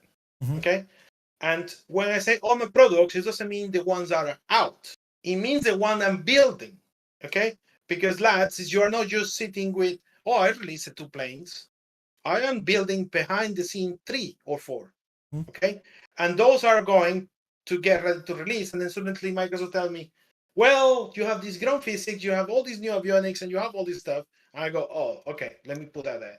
So my mission was to provide the best updates possible for 2021. In preparation that when 2024 comes, you get a product that works and has no bugs, and it's absolutely working fine on the new platform. Number 2, we got a new simulator coming out. Okay? So there has been an incredible amount of effort, not from me only, from the 30 plus beta testers I have, to test every product and ensure that we're working perfectly with SUV 15, release the SUV 15 for PC plus console. That's 2 platforms, different testing on each platform, and they ensure that everything working for 2024. And we had only 2 weeks and 7 days or something like that for the heads up about 2024. All right. So if I didn't post news about my upcoming products, it's because my current customers are much more important that the potential customer that might come in the future, because they are the ones that put the faith on MFS Reborn to start with. And that's my way of working, and that's how I always going to be. I'm not going to change. I'm going to continue providing the best for my current customers. When you join as a customer, you will be so happy that I am the way I am, because you will never feel that you have been abandoned behind, right? So, that said, I've things you sent me. Will I put one up on the screen? Yeah. So that said, I was working on Phenom, okay? And what has been happening with Phenom is the following. We did the first version of the 3D, and we put it for real pilots that fly these every day. We have, I've been incredibly lucky to have pilots that fly for companies that own fleets of these Phenoms. And they've been incredibly helpful to tell me the many more details that you can imagine. And one of those details is, for example, that we just discovered this week actually, there are vents that exist only on the left side and not on the right side. There are 3 rivets that exist only on the left side and not on the right side. The cabin is supposed to have these buttons, and the buttons supposed to be 3 times switches rather than 2 times switches, etc., etc. So when the first version of the 3D was pushed for the pilots, they came with 110 tickets of things that we should change. Okay. And because I'm a person that go for excellence, I went back to my 3D artist and say, look, we're going to do all these changes. Give me a quote. He gave me the big numbers. I said, fine, do it all. And we went ahead and did it. While he was doing those changes, I continued working on those updates that we're talking about. Push all the things that we require for the current customers. And this continued in the background. I'm not doing news about it, because what was important was SUV 15 release, 2024 release, right? You as a customer want to know if the product that you pay for is ready for any updates that Microsoft is doing. And that's what happened. It doesn't mean I have stopped. The 3D is working, and that's the kind of level details that we have right now, okay? And the 3D is there, and we're working on Phenom. Now that I have pushed all my updates, I'm going back now full time working on Phenom 300E. These pictures that Morpheus is going to share today on the stream and on his Discord server, so I recommend everyone to join if you're not part of his Discord server. He will good one, Raul! Brilliant! So you can see the full quality of, because these are 4K shots, and I want people to see them. They're amazing. So you can put that on your Discord server. These are the last pictures you're going to see from Phenom, and news you're going to see from me, because from today, I go back to my cave to work on this. And the way I work is I work full time into something because I want to make it special. My objective with this product is to bring an experience where you feel you are someone that works flying these jets all the time, right? That's the experience I'm aiming for. And you can see the vents there on the right. Those vents doesn't exist on the left. We just find that out today, so we just fix it. And then that product is going to come out at some point. I never give dates, because people get really wound up if you miss a deadline. And I feel like if I miss a deadline, it means that I'm breaking your trust. So I'm not going to give you a deadline. As explained earlier on the stream, technology moves forward very fast, and sometimes we have to catch up, and therefore sometimes you have to pause what you're doing to catch up. So anybody that tells you a deadline with a third-party aircraft is just going to break it, right? So what doing it? Let's not go there. Let me work on it. You're gonna receive something that I'm gonna feel incredibly proud of. That's my objective. I hope you like it and join me on the experience that we're trying to build for it. I have talked to Morph about certain things I'm implementing, because I catch a lot of that. I know it looks so real. It looks real because I'm working on it. It was not sitting there.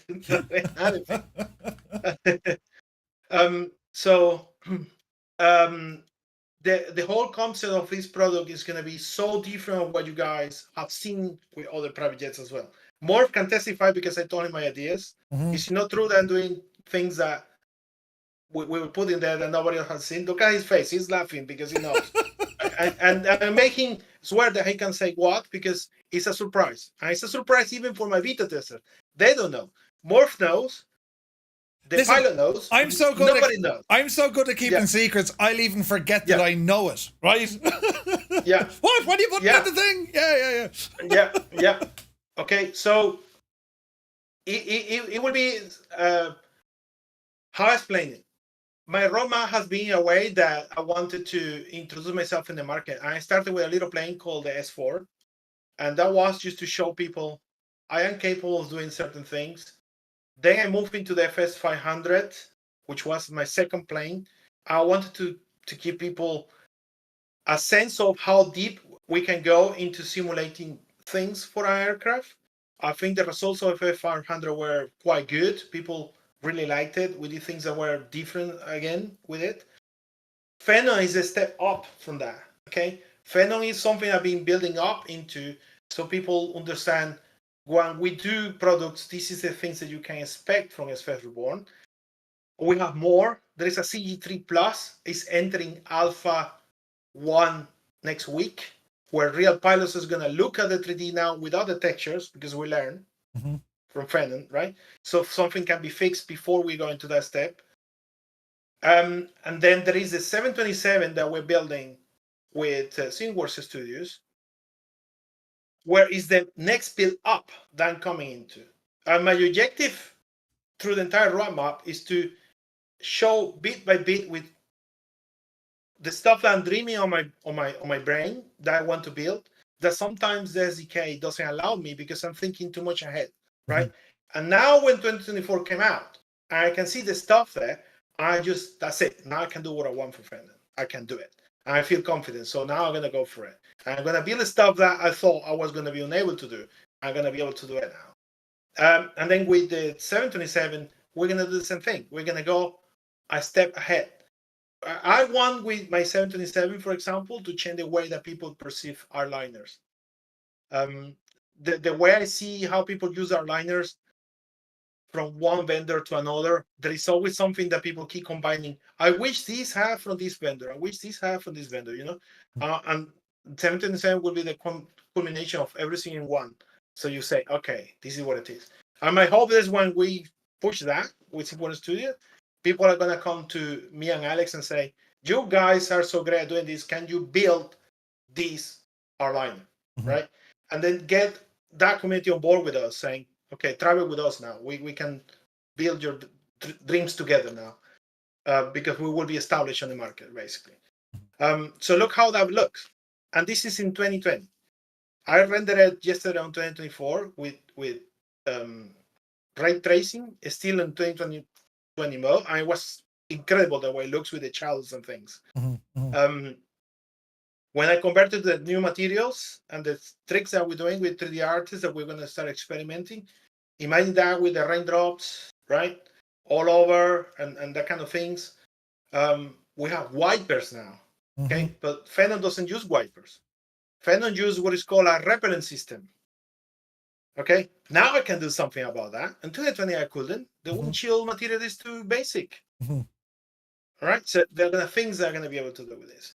I know some people are sad that I might not do it for 2020, but I hope that today's streams makes the clarification why we're moving forward with the platform and why that's where we have to be, because that way we're going to ensure things. So that's one part of the roadmap. Second part, okay, what's going to happen with my 2020 planes that I bought in 2020? We did all the hard work to ensure that you can use them as they were, no bugs, working perfectly on 2024. And what I ask now to my loyal customers is to please let me invest the time to create a new product, which will be the Phenom. After Phenom is released, I will go back and we will do a pool. Which one you want converted first? We will convert that one first. It will be a free of cost, the conversion to all of you. That means me working 4 months for free so you all can have your conversion in exchange that you don't put pressure on me and you let me release Phenom first. That's really why I ask my loyal customers. You're going to get the conversion for free. Then we release another one new and we repeat the process. And eventually all the planes will be converted to 2024 and we are all moved together into the future. That's really what is my plan at the moment. But that's the way it works, though. I mean, you know, you're not making add-ons for P3D. You're not making add-ons necessarily for Flight Sim 2020 because, well, the platform moves forward, and it moves forward because you have more capability, and we have better quality. We have a better experience. For anyone who, you know, if they don't want to be a part of that, that's perfectly fine.